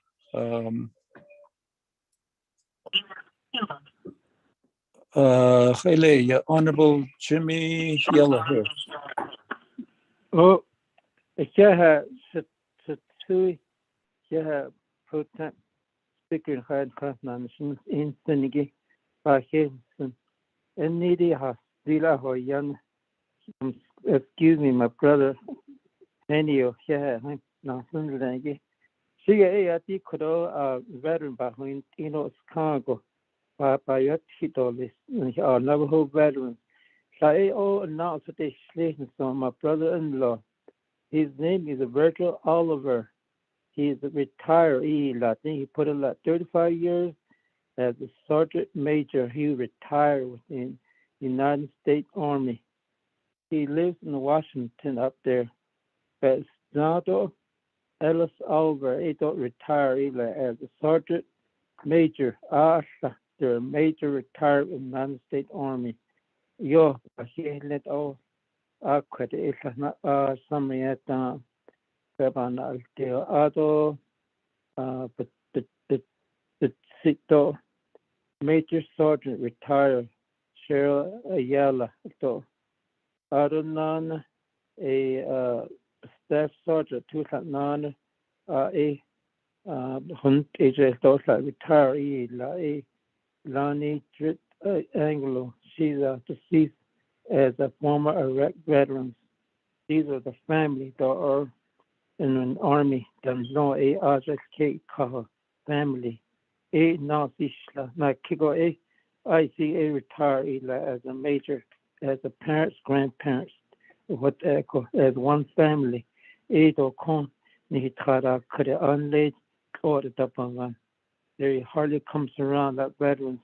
Ajo deep virtual over of EGA Navajo coat tarpon left of World War II as a family. He said the husband one saw in his question at all. Here that's so snaba here lento one so the I turn the floor back to you, Shatu Armo Daniel So. Oh, yeah. Committee members, again, I appreciate everybody rolling up their sleeves and really putting it a good close to 8 hours of work. It's commendable that we do the work that is required of as legislators, as policymakers. With Ayla, so the chair is open for a motion to adjourn. I'd like to say something.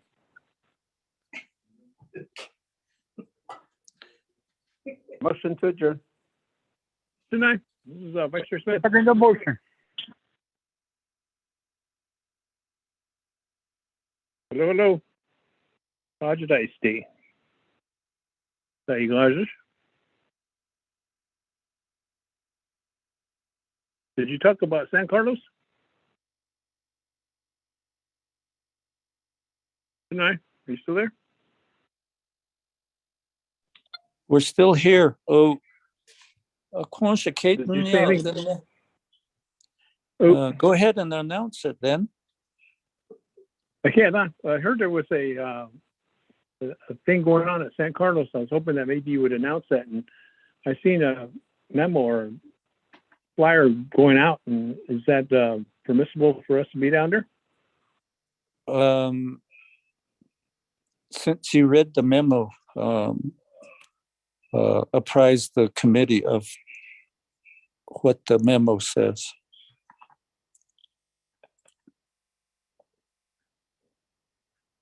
I don't have access to that, but I was hoping someone would mention that. Love. No.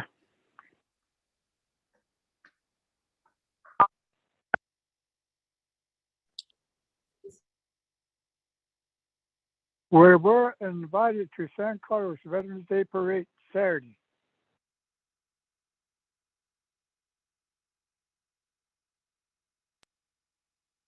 Motion to adjourn.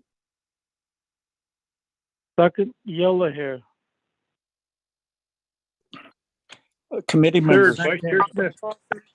Second to Committee members, adjourn. settle down. By previous action of Speaker Damon, and it's occurred. Legislative staff and members of the council have participated in the San Carlos Veterans Parade, and those actions are already budgeted, and I approve the staff to participate, and as well, the council is welcome to also go down and participate. And that's occurring on Saturday. And again, with the parades, you got to be up there early. And I think as early as 8 a.m. So for those of you that don't get tired of driving, you're welcome to drive down there to participate. With that, committee members, there have been several motions to adjourn. So I'll recognize the loudest voice on that motion. Honorable Chair,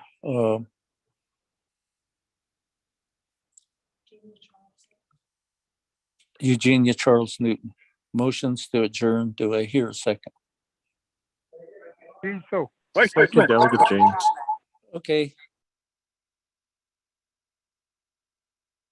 On that second is within the chambers, Honorable Pernell Halona. A motion and a second to adjourn is not debatable, not up for discussion.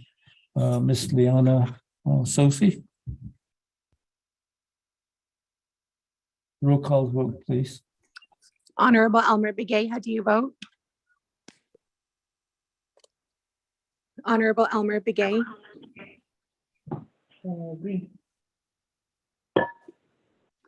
Honorable Elmer Begay, screen, text. Honorable Key Allen Begay Jr., how do you vote? Honorable Key Allen Begay Jr. Honorable Key Allen Begay Jr. did not vote. Honorable Paul Begay, how do you vote? Delegate Paul Begay votes green. Good night. Honorable Paul Begay votes green. Honorable Nathaniel Brown, how do you vote? Delegate Brown votes in favor. Honorable Nathaniel Brown votes green. Honorable Eugenia Charles Newton, how do you vote? Delegate Charles Newton votes green. Honorable Eugenia Charles Newton votes green. Honorable Amber Kennez Bakrati, Honorable Seth Damon, and Honorable Carl Slater are excused. Honorable Herman Daniels, how do you vote? Honorable Herman Daniels votes green. Honorable Mark Freeland, how do you vote? I vote green. Good night. Honorable Mark Freeland votes green. Honorable Pernell Halona votes green. Honorable Jamie Henio, how do you vote? Hasta la vista. Honorable Jamie Henio votes green. Honorable Vince James, how do you vote? Honorable Delegate James votes green. Honorable Vince James votes green. Honorable Rick Nez, how do you vote? Delegate Rick Nez votes green. Honorable Rick Nez votes green. Honorable Raymond Smith Jr., how do you vote? green. Good night. Honorable Raymond Smith Jr. votes green. Honorable Wilson Stewart Jr., how do you vote? Honorable Wilson Stewart Jr. Honorable Wilson Stewart Jr. did not vote. Honorable Charlene So, how do you vote? Honorable Charlene So. Honorable Charlene So did not vote. Presiding Speaker Pro Tem, Honorable Daniel So not voting. Honorable Eugene So, how do you vote? Okay, up going out. Honorable Eugene So votes green. Honorable Otto So, how do you vote? Honorable Otto So. Honorable Otto So did not vote. Honorable Thomas Walker Jr., how do you vote? Vote green. Honorable Thomas Walker Jr. votes green. Honorable Edison Juanica votes green. Honorable Edmund Yazzie, how do you vote? Honorable Edmund Yazzie. Honorable Edmund Yazzie did not vote. Honorable Jimmy Yellowhair, how do you vote? Delegate Yellowhair votes green. Honorable Jimmy Yellowhair votes green. Going back up, Honorable Key Allen Begay Jr., how do you vote? Honorable Key Allen Begay Jr. Honorable Key Allen Begay Jr. did not vote. Honorable Wilson Stewart Jr., how do you vote? Honorable Wilson Stewart Jr. Honorable Wilson Stewart Jr. did not vote. Honorable Charlene So, how do you vote? Honorable Charlene So did not vote. Honorable Otto So, how do you vote? Honorable Otto So. Honorable Otto So did not vote. Honorable Edmund Yazi, how do you vote? Honorable Edmund Yazi. Honorable Edmund Yazi did not vote. Honorable Otto So votes green via text. With that, Speaker Pro Tem, you have 16 delegates who voted in favor, 0 delegates who oppose. With yourself, Speaker Pro Tem, not voting. Have a good evening, everyone. Thank you, Ms. Sosi, Otto, committee members, colleagues of the Naabik'íyáti Committee and of the 24th Navajo Nation Council. Be safe yourself. We're all needed.